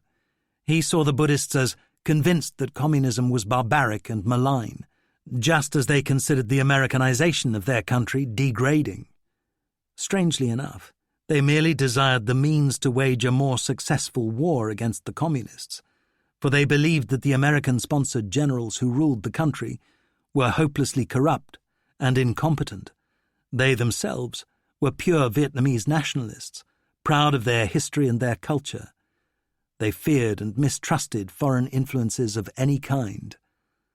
The Buddhists were certainly naive, but no more than were the generals who presided in Saigon. An Arvin officer, Lieutenant Nam, described his unit's experience of a Saigon street demonstration. A yellow-robed monk held in his hand a small flag which he raised high, spreading his arms in a V like a boxer climbing into the ring and greeting the audience. Most of the young male demonstrators were wearing Japanese sandals and tight trousers, with their shirt tails hanging out. There were a few young girls hugging book bags like they were going to school. The two most active and animated, however, were older women wearing black trousers and flowered blouses. They carried staves, and one would scream curses for a while, run over to a water fountain and take a long drink, then run back and resume screaming. The soldiers stood back while riot police charged the demonstrators, firing tear gas until the street stood empty, littered with abandoned wooden clogs, book bags, coolie hats, and sandals. Under the blazing sun, troops lined a wired barricade across the street. Then, wrote Lieutenant Nam, one guy with a sharp rat face pointed at me and screamed, "You motherfucker! How much are the Americans paying you? When you die, there is no hell hot enough to punish you for your crimes." A rock flew out of the crowd and hit Corporal Long in the chest. He shouted in pain, then smashed his rifle butt into the face of a kid cavorting in front of him. I tossed a CS gas grenade, and my bottled-up rage exploded. I swung my own rifle butt, prompting a scream of pain. I heard bones cracking under the impact of the stock. My platoon burst forth, surging into the crowd in a wild fit of anger and hatred. When his men pulled back, gratefully dragging off their gas masks, Nam felt a stab of wretchedness that the high military calling he thought he had embraced was reduced to a sordid street squabble. This was how many South Vietnamese people felt, bewildered and trapped between rival malign forces. An American advisor asked a province chief, "If you were 20 years old, had no family responsibilities and no record of support for the Saigon government, which side would you be on?" The man sat mute, leaving his visitor in no doubt of the answer. At a 9th of September White House meeting, Max Taylor said, "Eventually we must go north because we cannot afford to lose this war." Johnson responded that there must be a stable Saigon government before anything big was attempted elsewhere, which meant further delaying strategic decisions deplored by JCS members.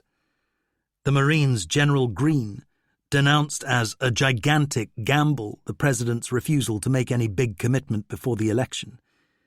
He instead urged that the administration should give Khan 100% support, declare martial law, suppress all riots and demonstrations, authorize the ARVN to attack the Ho Chi Minh Trail in Laos and Cambodia with American air support, and assault North Vietnam for the purposes of either forcing the North Vietnamese to cease support of the Viet Cong or establishing a base for bargaining and withdrawal of U.S. forces. In September, MACV estimated that 66,000 Viet Cong had been killed in the previous 3 years, but admitted, even to those who swallowed this statistic, that half South Vietnam's population was now paying communist taxes. USIA Chief Ev Baumgardner told Frank Scotton that Nguyen Khan's brief stint as regime leader was drawing to a close. "Americans are all over him like flies," he said, "and his sun is setting." Baumgardner advised Scotton to meet 5th Division Commander General Nguyen Van Thieu, who was the coming man. Scotton expressed surprise. Surely Thieu was just a lightweight. Baumgardner laughed. "Maybe he is," he said, "but that might allow for floating to the top. None of the others feel threatened by him, and when they do, it just might be too late." Sure enough, when the military rulers shuffled their deck yet again, for the first time the 34-year-old Air Vice Marshal Nguyen Cao Ki, together with Thieu, emerged as important players on a so-called Armed Forces Council. On the 20th of October, a civilian government was announced, led by Tran Vang Huong. Nobody expected this to survive long, however, and it did not. Meanwhile, the Viet Cong battered relentlessly at everything appertaining to the Americans and the government. Compared with what came later, ARVN losses were relatively low, less than 6,000 killed in 1963, and not many more in the succeeding year. But Washington Hawks were dismayed by a spectacular 31st of October attack on the B-57 flight line at Bien Hoa, in which 8 Americans were killed, and by Washington's refusal to respond with another airstrike on the north. On the 1st of November, Earl Wheeler formally reported to McNamara the JCS view that the US should either make a major military commitment or withdraw. Next day, the Defense Secretary described the situation as damn serious, critical. Yet still he felt that strikes against the North, as recommended by the chiefs, will not bring any major change in the attitude of the Viet Cong in South Vietnam. He reaffirmed his concern that the Chinese might come in and said that the president wanted to move, but he wants to be goddamned sure of himself before he does so. Most Americans who went to the polls next day believed that by endorsing Lyndon Johnson rather than Barry Goldwater, they were voting to escape an escalation of the Vietnam War. The Democratic candidate was royally cheered when he told crowds that he would not send American boys to fight a war Asian boys should fight for themselves. On the 3rd of November, the election was finally over. Johnson got his landslide victory, the largest plurality in American history. This huge mandate offered what was probably the last, best chance to order a withdrawal from Vietnam. Yet for weeks, within the administration, it had been assumed that domestic political success would be followed by escalation. Only an effective North Vietnamese capitulation could have prevented a troop commitment. It was taken for granted by McGeorge Bundy, Robert McNamara, and the rest that if the enemy remained unyielding, he must be addressed with appropriately increased force. Johnson's determination to assist the people of South Vietnam in spite of themselves was strengthened by the rise in his Lewis Harris poll ratings after the August airstrikes. Americans responded positively to a perceived display of strength, purpose, decision. The president managed Congress with his accustomed skill, while its key arbiters of foreign policy, Senators William Fulbright, Mike Mansfield, and Richard Russell, were privately skeptical about the administration's Vietnam policy. Johnson persuaded them to keep their doubts to themselves until the big decisions were history. It was an extraordinary aspect of the war that the American people and their legislature acquiesced with little remark in a vast military commitment to a faraway country, heedless of the fact that the rest of the world, including Britain, France, Japan, Canada, almost every developed democracy except Australia, thought US policy foolhardy in the extreme. George Bull, Rusk's Under-Secretary, became in 1964-65 the most eloquent in-house opponent of escalation. He expressed his views in a 67-page memorandum of the 5th of October 1964, which was read by the President only 5 months later. This was because McNamara, its initial recipient, regarded the paper with repugnance. In Bull's words, like a poisonous snake next to treason. The Undersecretary argued that withdrawal, far from weakening US prestige, would enhance it, since all her allies opposed the war. Instead of relentlessly debating military options, he urged, the same energy should be deployed to find a political exit. He found it grotesque that when what we had charitably referred to as the government in Saigon was falling apart, yet we had to bomb the North as a form of political therapy. He cited the 1962 Sigma II Pentagon war game, which highlighted the unlikelihood that the North would buckle under air attack, and later dismissed bombing as a pain-killing exercise that saved my colleagues from having to face the hard decision to withdraw.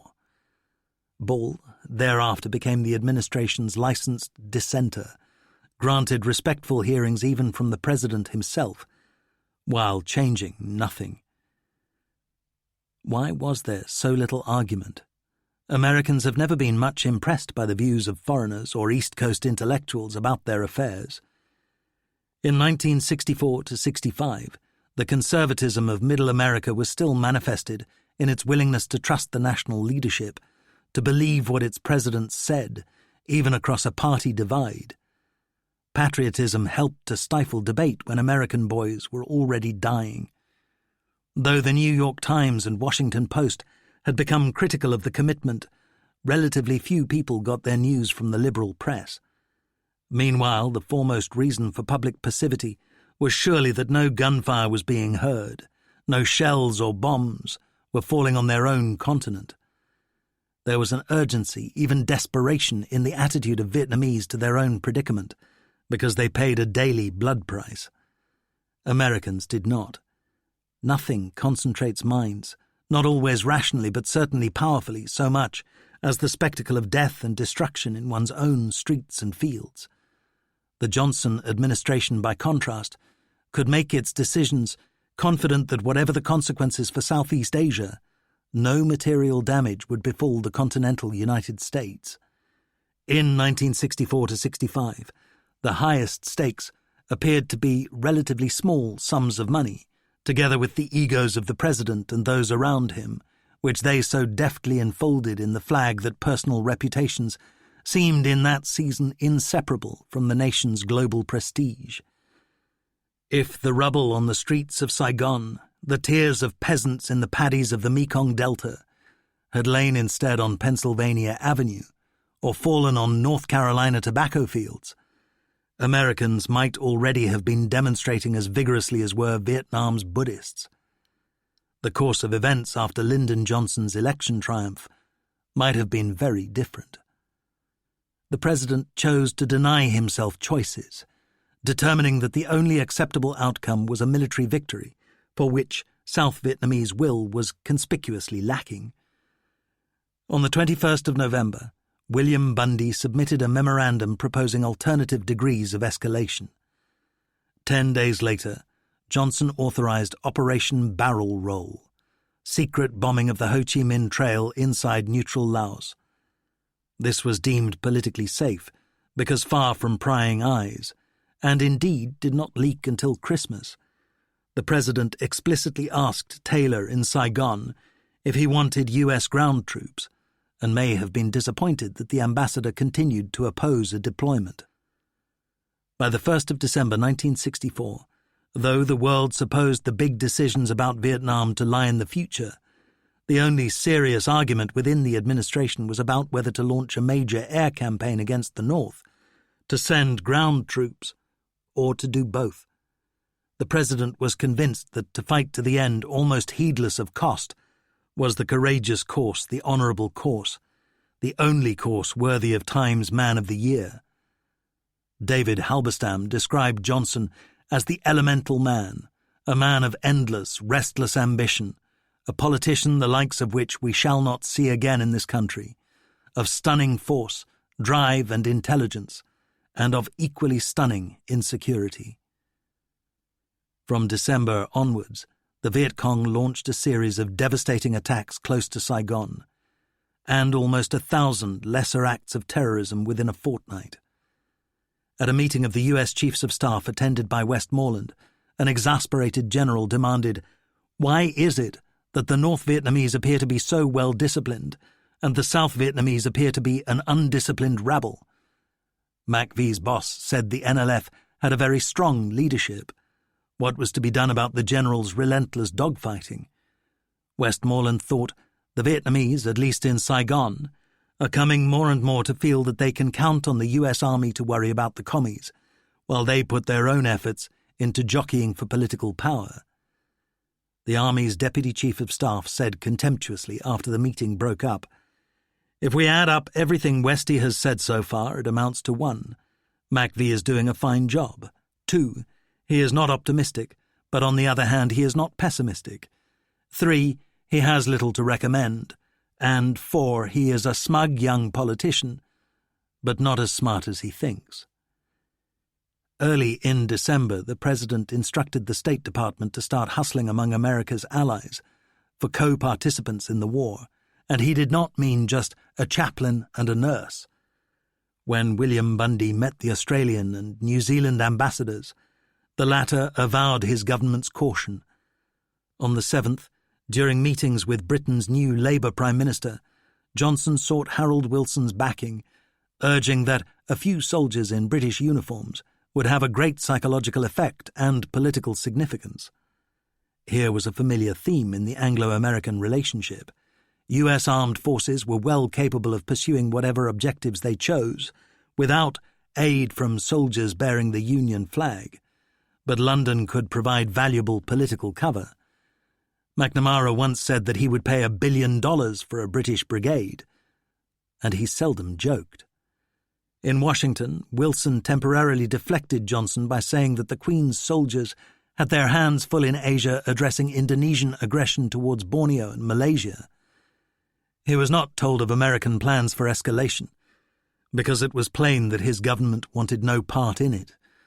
Dean Rusk told a British journalist with considerable bitterness, "When the Russians invade Sussex, don't expect us to come and help you." On the 20th of December, amid continuing Buddhist demonstrations, a new coup took place in Saigon, a shake-up of the Armed Forces Council now led by Can, Thieu and Key. This prompted a shouting match between an enraged Maxwell Taylor and the generals. They were summoned to the embassy to hear a harangue about the damage their reckless politicking was doing to the war effort. Taylor started by demanding, "Do all of you understand English?" Then went on to say, "Now you have made a real mess. We cannot carry you forever if you do things like this." Taylor's insults disgusted the Vietnamese. Key wrote later, "We young Turks were well aware that the military was the only institution capable of leading the country. Our challenge was to do so in the face of continuing U.S. pressure to bring in civilian leadership." Following successive coups, rumours of CIA conspiracies, some of them true, became a staple of Saigon conversation. A junior officer wrote, "In all my years serving the Arvin, the events in late 1964 brought me the deepest despair." The martial tunes played over Saigon radio during coup attempts became the stuff of jokes. When a soldier begged for a few hours' grace to visit home, his platoon commander asked how he would know when he was needed for duty again. He responded cheerfully, "No problem, Lieutenant." When he heard the radio playing coup music, he would know that it was time to report. Even some passionately anti-communist South Vietnamese had come to regard Saigon as the hub of everything they hated about the squalor and cynicism of their own society. A month in the capital, an airborne officer wrote, "was enough to destroy one's soul, to see how we were betrayed by a duplicitous rear area built on the blood and tears of soldiers.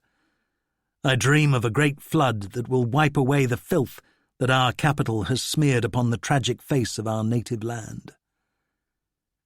During December, coordinated Viet Cong assaults culminated in a Christmas Eve attack on the Brinks Hotel in Saigon, in which 2 Americans died and 58 were injured.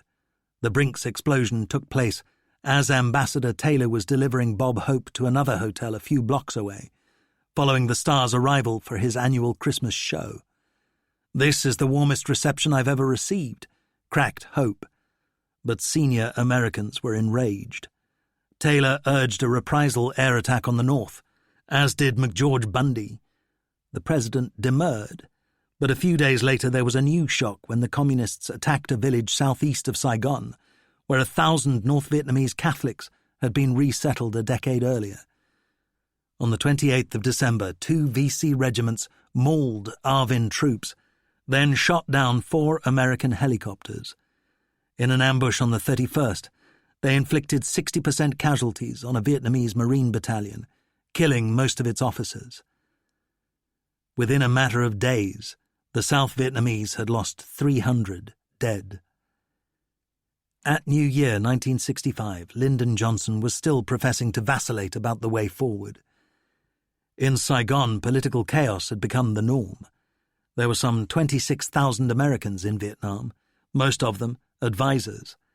If more were to reinforce these, Johnson favoured sending special forces, rangers and such like. What the Hawks saw with a clarity that eluded some doves was that pursuit of any political option, neutralization, a new Geneva conference, bilateral negotiations with Hanoi, meant acquiescing in a course that could only end with a unified communist Vietnam. No political or military force in the South possessed the will. Means were less important, long to resist the iron men who ruled the North. And since such an outcome was gall and wormwood to Robert McNamara, McGeorge Bundy, and above all the President, a dramatic expansion of America's war in Vietnam had become inevitable. Chapter 10. We are puzzled about how to proceed. 1. Down the trail. Vietnam's communist leadership, supposing victory at hand, entered 1965 in a mood of fierce excitement.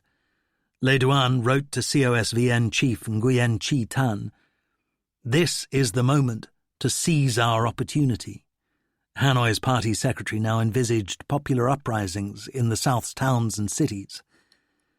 Northern officer Colonel Nguyen An wrote exuberantly of a high tide of mass insurrection sweeping through the rural lowlands and mountains. An had commanded the Viet Minh regiment that stormed Elian II at Dien Bien Phu in 1954. 10 years later, this hoary veteran assumed command of the 325th Division, earmarked to become the first NVA formation to march south. He was suffering from bleeding hemorrhoids, that humiliating and painful complaint which often affects soldiers, and told Dragon Court, "Give me a week so that I can get them treated." In the event, he was granted longer grace. The deployment was postponed until November, because of the requirements of our struggle on the diplomatic front. An was briefed that rice for his men was stockpiled in dumps along the Ho Chi Minh Trail. An Army logistics officer added encouragingly, "It's been stored a long time and has worms, but is still edible." The general spent the next 2 months in his division's thatched bamboo headquarters at Dong Hoi, labouring in intense heat to scrape together enough equipment to outfit his troops. Each man was issued with a frog pack, hammock, 2 khaki uniforms, and a little Saigon currency. There were no sweaters, however, and in the face of night chills, the shortage of warm clothing adversely affected the health and morale of the troops during our long march, meaning that they shivered as well as almost starved on their harrowing progress to the battlefield. Early in November, An led a 100-strong advance party south. At first they found that the rotting rice stockpiled at way stations stank, but didn't taste too bad. The trek was an epic, however, as it would remain for every North Vietnamese until much later in the war, when trucks took some of the strain. One day they waded a wide river, then followed a path along its bank towards the base of 1001 Mountain, the first high ridge they traversed from east to west. Pioneers had cut steps and positioned supports, but An complained that the ropes and branches one had to grab were worn slippery by many previous hands. I could feel the weight of every fly that landed on my pack. In places the track was so narrow that it could accommodate only climbers in single file. When Bao Nin, a college lecturer's son, later endured his own agony on the trail, he felt envious of his peasant comrades' strength, notably greater than his own, and was grateful when they sometimes relieved him of part of the contents of his pack. As An and his party advanced, rations shrank. Each man started out on 2 daily milk cans of spoiled rice, but this was reduced to 1 can, mixed with stinking and mildewed manioc, accompanied by a token shake of salt. They began to dream of meat, of boiled spinach and fish sauce, of lemonade. The cooks shook their heads in despair when they tried to wash the old rice in stream water and watched it turn to powder, leaving behind only worms. Eventually the men were served a gruel, thickened with wild vegetables, scavenged in the jungle. An felt bitter that Hanoi could have allowed such privations to fall upon his formation even before it started to fight. Looking at the pale, haggard faces of my officers and men, I became so upset that I sat down and wrote a letter, so that the High Command could learn from our experience. At long last they reached a way station just short of South Vietnam's Central Highlands, commanded by a colonel who had attended the same Russian language course as himself.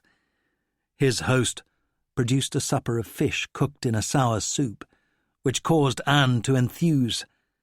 I have since attended many banquets, but none so good. It was December when they reached Kontum province. Anne and his staff marched to the local front headquarters, where they found plentiful food and had time to rest while they awaited his division's main body. There were 3 cans of rice a day, bamboo shoots and potatoes gathered from the jungle, occasional fish caught by soldiers. Orders arrived from Hanoi. 2 of the 325th regiments were to move further south, while Anne remained in the highlands with the 3rd as deputy front commander. He directed a series of local attacks to blood his men before launching their first major operation against a district capital. The plan exploited familiar communist tactics. They encircled and bombarded the objective, having laid an ambush for an Arvin relief force approaching from Tan Khan. After a brutal night exchange of fire lasting several hours, there was still no sign of movement from Tan Khan, so Anne anyway ordered forward his sappers. Their commander answered the field telephone in a nervous and hurried voice. He said, "Sir, Company Commander Luong, Executive Officer Mo and all the other officers of 9th Company are dead." Anne responded, "Shut up and attack." It was essential that the sappers should move to relieve pressure on other elements of the regiment being heavily shelled. Dawn found his men triumphant, having overrun the 1st Southern District headquarters to fall into communist hands. Through 3 days and nights that followed, hungry and impatient, they waited in ambush for the expected Arvin relief force. At last, the South Vietnamese obliged Hanoi's colonel by driving headlong up the road into his positions and receiving a pounding. Next, the 325th overran a series of strategic hamlets without firing a shot, and briefly occupied Dak To. Anne celebrated by holding a feast, of which the centerpiece was a tiger, shot by 2 young soldiers to whom the beast had given the fright of their lives. "It was delicious," wrote the colonel, whose memoirs reflect a preoccupation with his stomach. As Saigon began to respond to the NVA presence, they fell back into the jungle. Their foremost prizes from those early battles were 2 105mm howitzers, which they dismantled and bore over the border into Cambodian sanctuaries.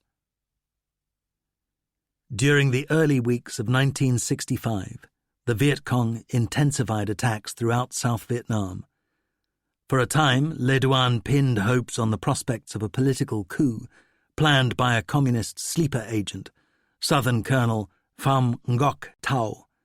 When a senior northern cadre who'd marched down the trail reached COSVN headquarters, exuberant staffers told him he had better hurry, because if we didn't get our men down quickly, we would be too late. The Saigon regime would have collapsed.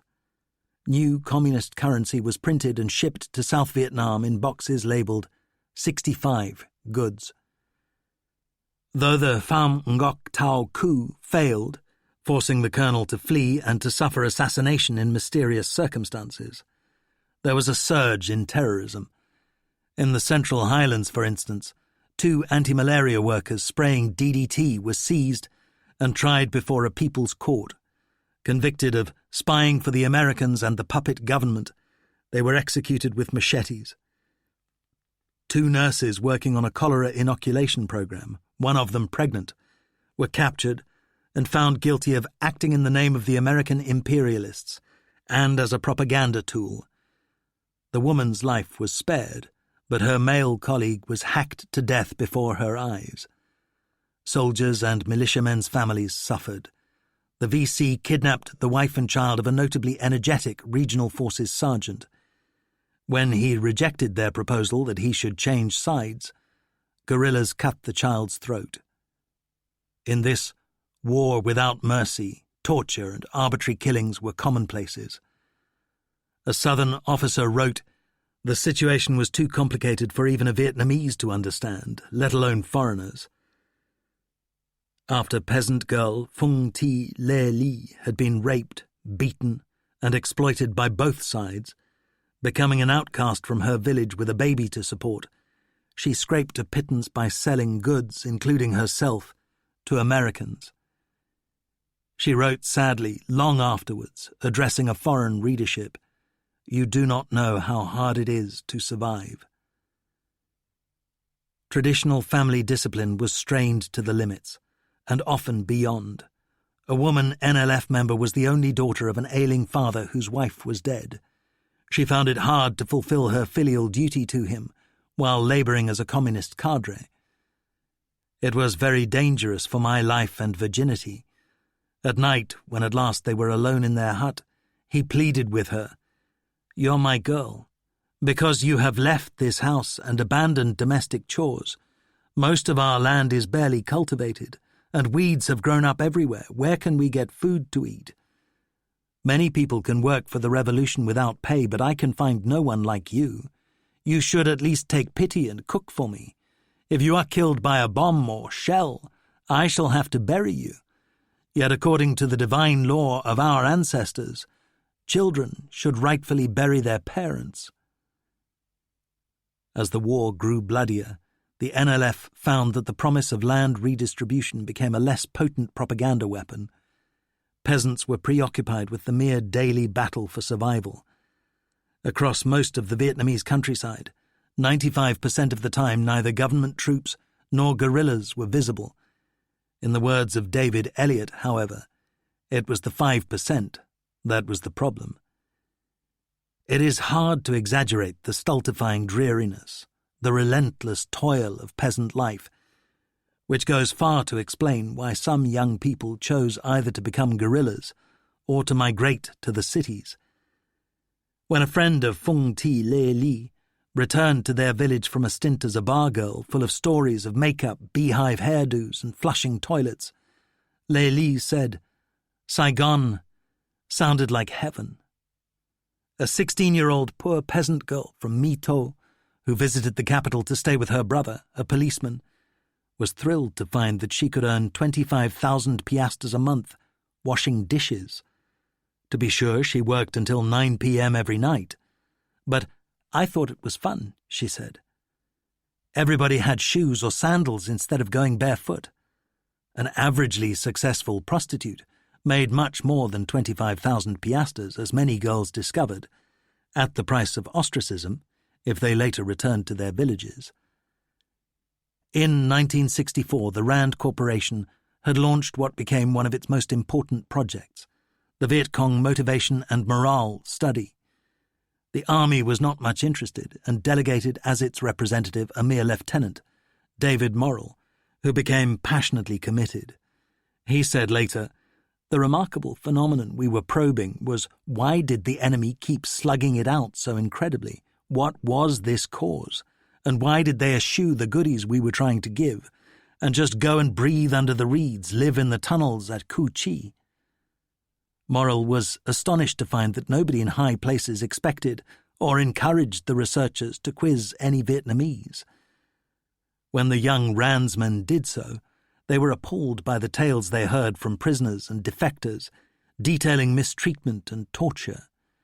In December 1964, the field team presented its initial findings to Westmoreland, arguing that the Viet Cong must be regarded as a far more committed foe than his staff acknowledged. The general demanded whimsically, "Do they believe in God?" The interviewers were not sure about that. They were sure, however, about torture, which made Ambassador Taylor look uncomfortable when they highlighted it during a briefing that he attended. The military were unimpressed by the Rand report, which implied that the enemy was in a considerably better strategic place than were the rulers of South Vietnam. They remained baffled by the unwillingness of Vietnamese peasants to recognize that their material interests absolutely demanded partnership with the U.S.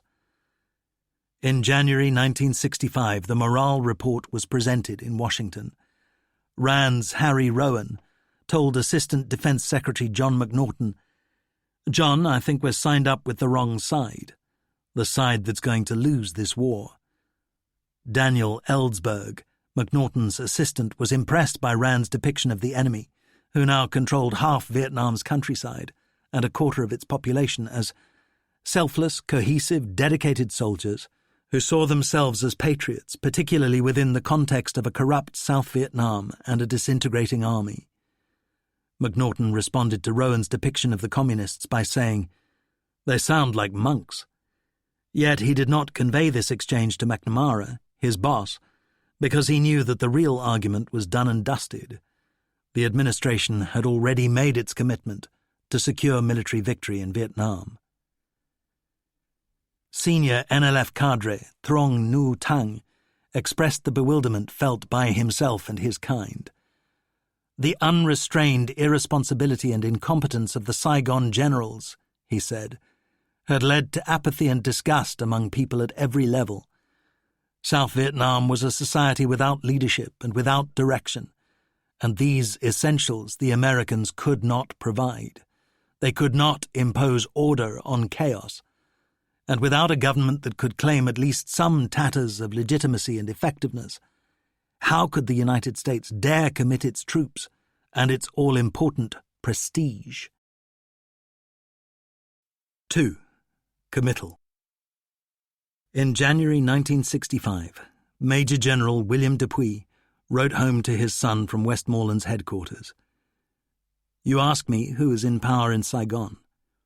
The fact is no one is in power, and this explains much of the trouble we are having." Ambassador Taylor sent a similarly gloomy assessment, saying that the US must either bomb the North or commit American troops. He himself strongly favored the former option, still resisted the latter. On the 21st, in Washington, the President invited key members of Congress to hear from his Defense Secretary a euphorically optimistic and almost entirely unrealistic account of the war. McNamara said that covert operations against North Vietnam were going well, likewise bombing of the Communists' Laos infiltration routes. The Southern Army was increasing in effectiveness. When McNamara said that only 254 Americans had thus far died, he failed to mention that half that total fell in the previous year. Johnson said nothing about his private determination to renew bombing and asserted that he saw no need for US troops. Once again, he played the Patriot card, calling for bipartisan support. There are no Democrats or Republicans on Vietnam. Less than a week later, on the 27th of January, however, following another wave of Buddhist demonstrations in Saigon and pillage of the American Library in Hue, the Armed Forces Council dismissed the Huang government and reinstated Khan. Taylor cabled that the general appeared to be in league with the Buddhist Institute, which held a position of dominant power and influence. The most sinister aspect is that the Buddhist victory may be an important step towards the formation of a government which will eventually lead the country into negotiations with Hanoi and the National Liberation Front. In other words, the South Vietnamese might be preparing to abandon a war Americans were determined that they should persevere with.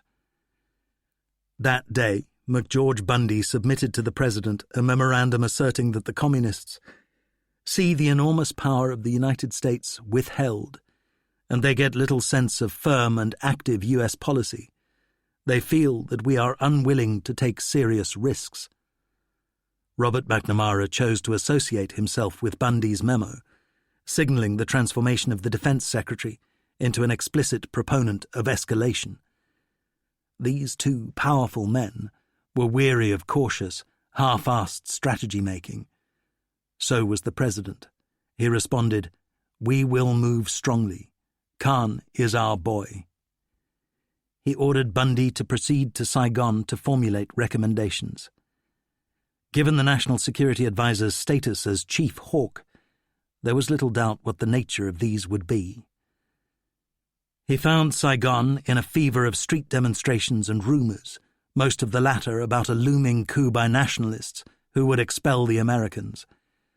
General Khan at first refused to meet the presidential emissary, apparently because he was fearful of upsetting the Buddhists. News of this snub caused a spasm of Johnsonian rage against the Vietnamese leader, whom he had endorsed only days earlier. The Americans began to search frantically, farcically, for a replacement, to be installed in yet another coup.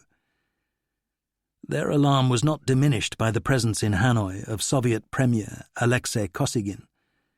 Washington had no inkling that privately this distinguished guest was urging Les Douanes against escalation.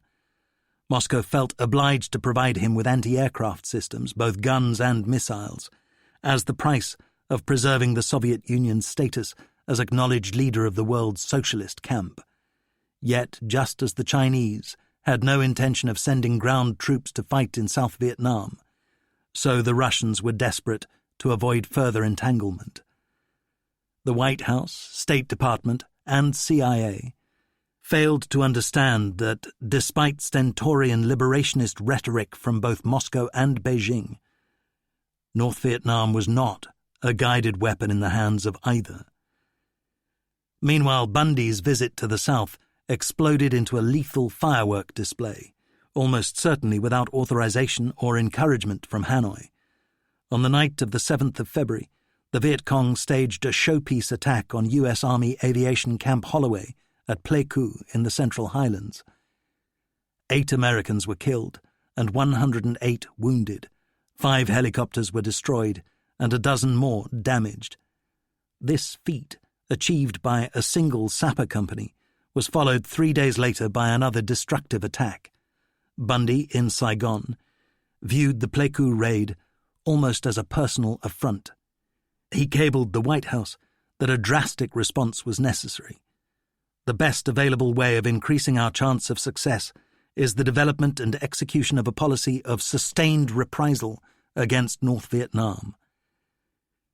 In Washington, the National Security Council approved renewed bombing, oddly enough with the support of George Ball.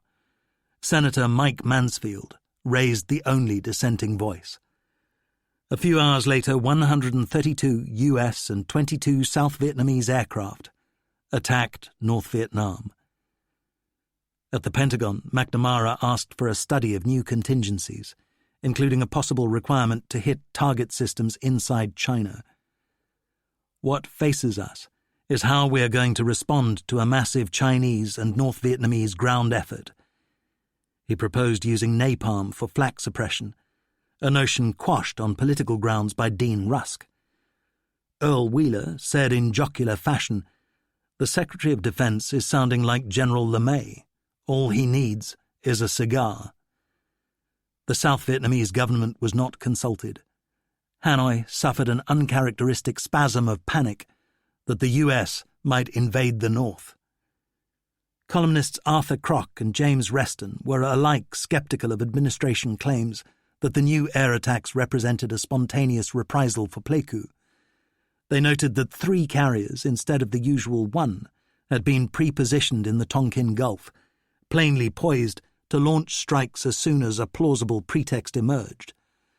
Reston wrote in the New York Times, "The time has come to call a spade a bloody shovel.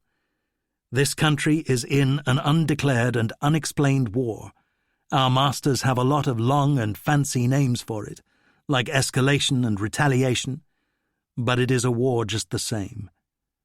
Bundy, in Saigon, saw a feeble local government struggling against a surge of anti-Americanism.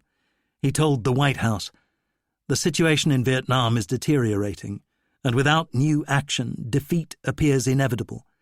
The energy and persistence of the Viet Cong are astonishing.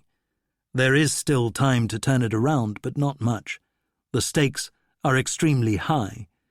Any negotiated U.S. withdrawal today would mean surrender on the installment plan."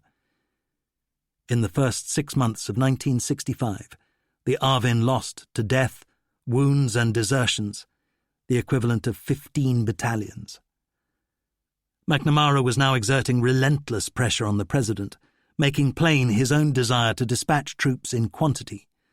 A figure of 175,000 was mentioned. His biographer has written of his deep personal instinct for activism. A few months later, he avowed to British Foreign Secretary Patrick Gordon Walker that he saw no alternative to escalation because it was impossible to admit to the American people that the war was unwinnable. Yet domestic considerations made it seem prudent to dispatch troops in doses modest enough for voters to swallow without taking fright. The chiefs of staff later asserted that they never had a chance properly to argue to the president that a piecemeal commitment was doomed, that the US needed to go for broke. Yet it remains hard to accept that even a full-blooded commitment from the outset, accompanied by a call-up of the reserves, would have secured victory. McGeorge Bundy deserves credit, at least for urging the president that the American people should be warned to expect a long war.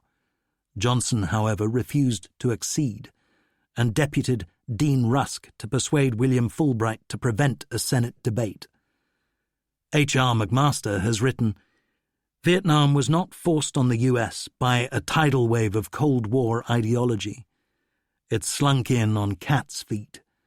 Johnson and McNamara succeeded in creating the illusion that the decisions to attack North Vietnam were alternatives to war, rather than war itself.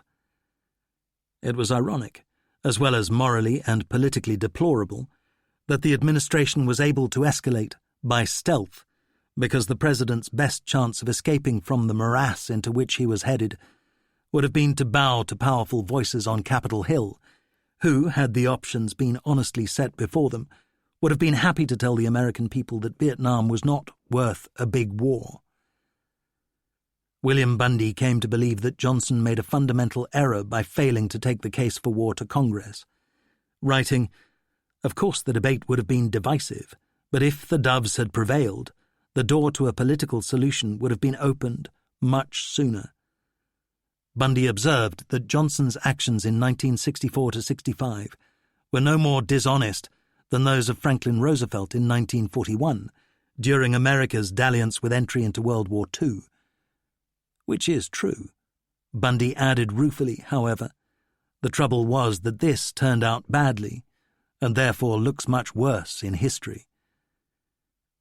On the 11th of February 1965, British Prime Minister Harold Wilson telephoned the president to protest against escalation and to seek an invitation to Washington to discuss it. Johnson rebuffed him, saying, "I won't tell you how to run Malaysia, and you don't tell us how to run Vietnam."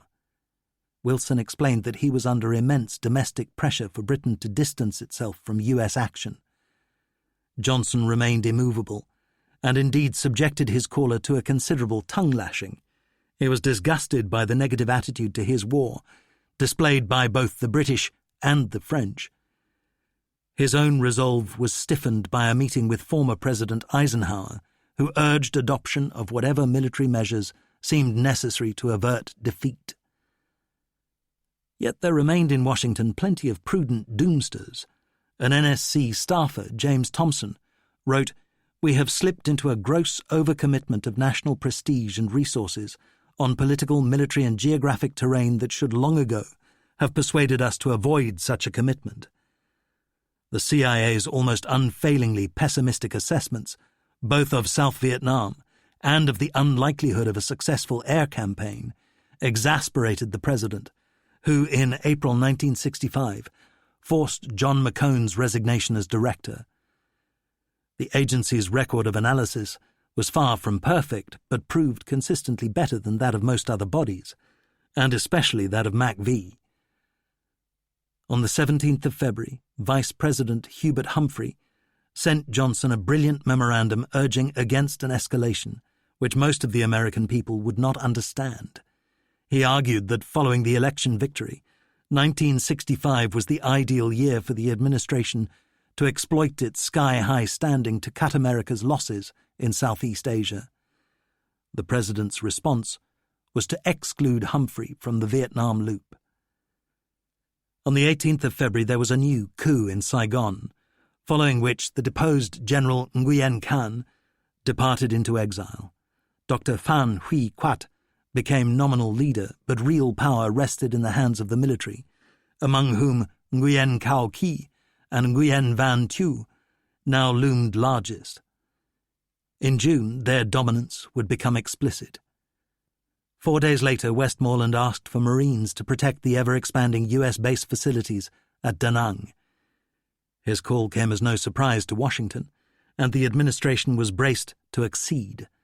Max Taylor wrote later, It was curious how hard it had been to get authorization for the initiation of the air campaign against the North, and how relatively easy to get the Marines ashore.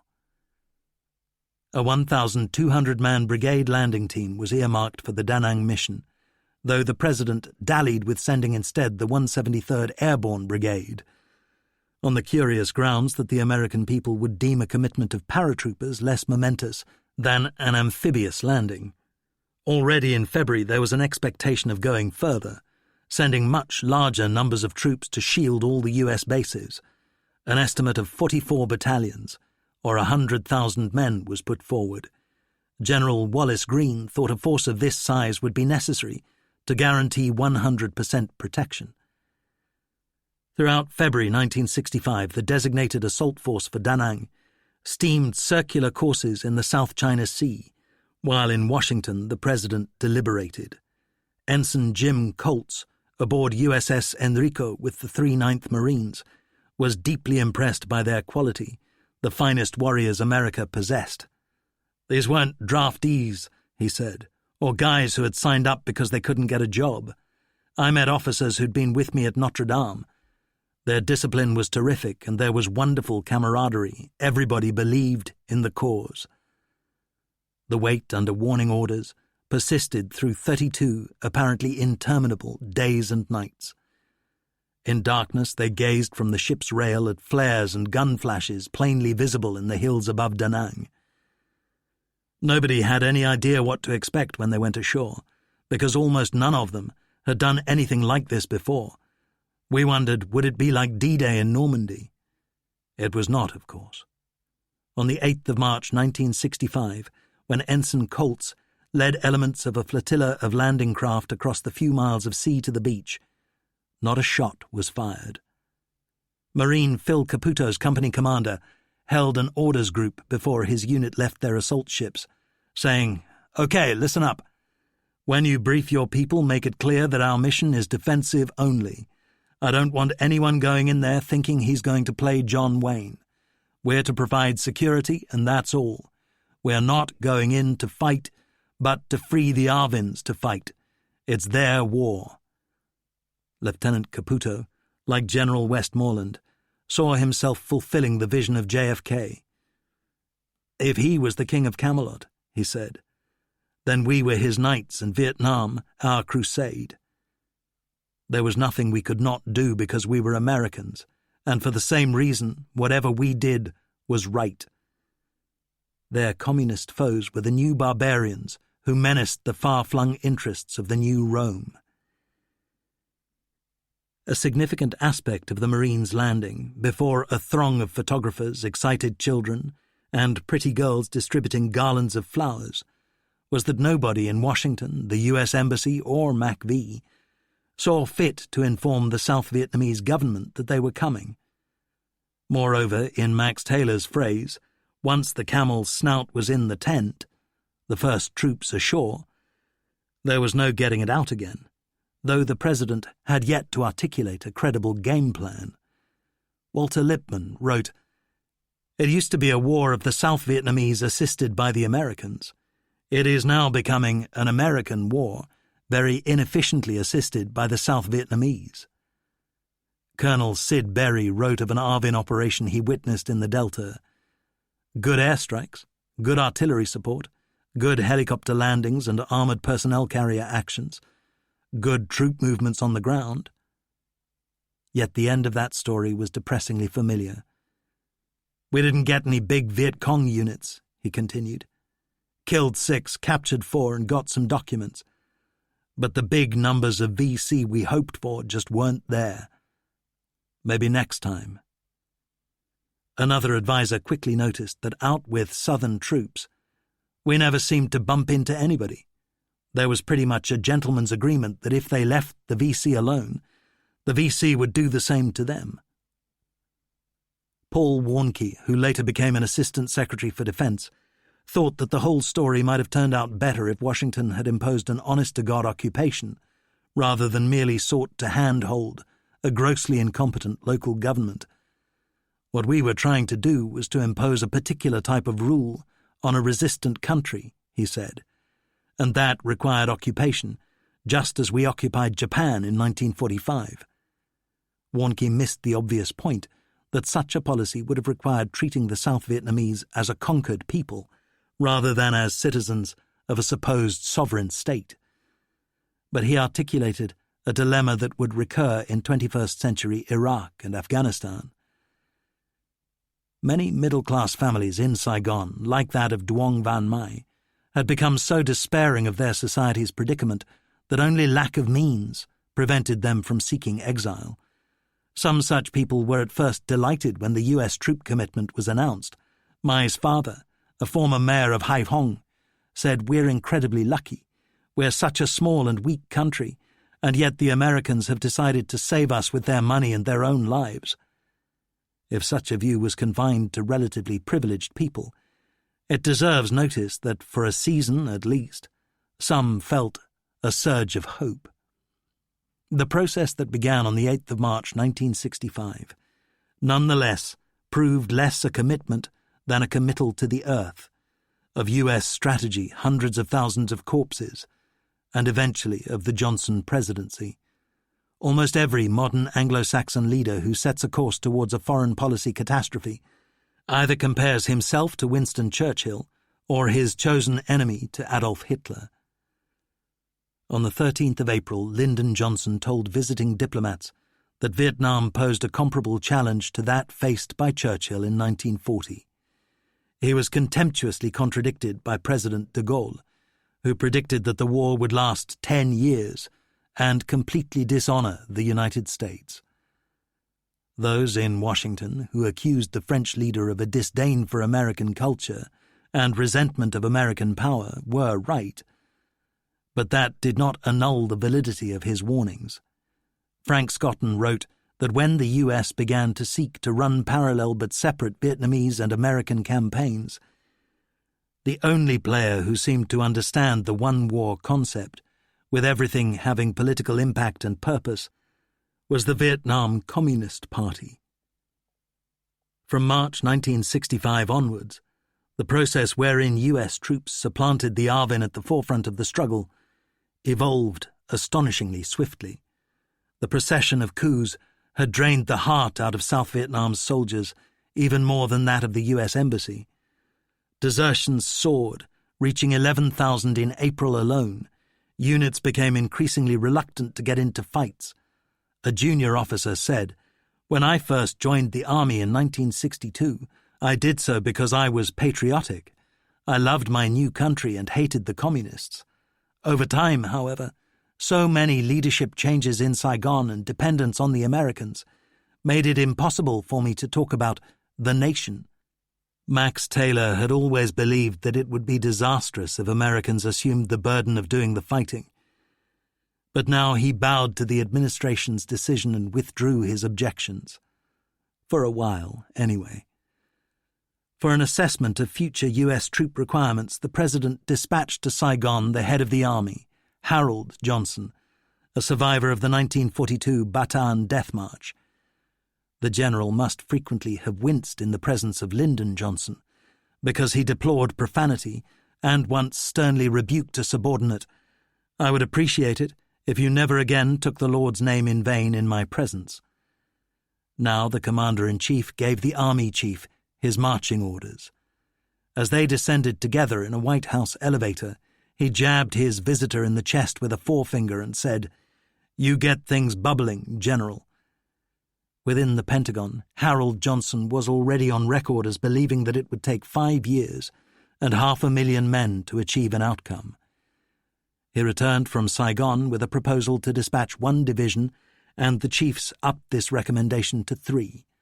The President said at a 10th of March meeting at Camp David, "Come hell or high water, we are going to stay there." On his notes was written, "To give in equals another Munich." He temporarily delayed a response to the Pentagon troop proposals, but on the 1st of April approved the dispatch of 2 more Marine battalions and 20,000 support personnel. 3 weeks later, he authorized deployments that by June would put 40,000 Americans into the theater. Taylor urged that these men should be confined to defence of coastal enclaves. Westmoreland protested, however, that this would be intolerably inglorious, and the President agreed. Once troops began to move from the U.S. West Coast to Asia, the White House faced a barrage of proposals for escalation. Westmoreland wanted more men, and yet more men. Admiral Sharp, as Commander-in-Chief Pacific, urged that Marines were especially well suited to counterinsurgency. On the 6th of April, the President approved Rolling Thunder II, an Air Force program for sustained, though target-restricted bombing of North Vietnam. In the days that followed, the first anti-war protesters appeared outside the White House. Still, the military situation continued to deteriorate. On the 9th of May, Doug Ramsey wrote in his diary from Hang Nha province, "Report that at least one platoon of 33rd Ranger Battalion was nearly wiped out at bivouac positions at about 02:45. VC also blew bridge. Total friendly military killed in action 41, with 36 wounded in action and 50 missing. VC attack reportedly accompanied by procession of villagers carrying knives and spears, torches. Number of civilian and VC combatants each said close to 500. According to Province Chief, troops of 33rd were again caught asleep." Saigon's army was crumbling before the Americans' eyes. On the 18th of May, Ramsey described how RF militia and Rangers had conducted a comradely half-hour battle with each other, apparently provoked by a row over cards, in which a Ranger was killed by Tommy gun fire. He wrote to his parents, "Military discipline, never very good, has been atrocious during the past 2 months. Every few days someone shoots up the town and no one does anything about it. The Arvin are almost universally detested for their misbehaviour and aggressiveness towards unarmed civilians. The pacification effort is rendered meaningless by the inability of Saigon forces to provide security. The American government, furthermore, is almost as bad as the Vietnamese in covering up or lying outright about the situation." Hanoi also deceived its own people, but did so more successfully, because it exercised ironclad control of its society's information streams. The Communists scarcely needed to employ spies when Saigon newspapers recklessly flagged troop movements. On the 9th of June, as airborne soldiers rode trucks towards an airfield, they read on the morning's front pages that their unit was to be committed to a heli-borne assault against an unidentified objective. An officer wrote, "We cursed to each other, saying, 'Those mothers. We've not yet received our orders or the battle plan, but the papers are publishing sketches of the landing zone.' Some brass hat in starched fatigues obviously wanted to make himself seem important to some journalists." Lieutenant Duan Huang Hai led the point platoon onto the battlefield, some 40 miles north of Saigon.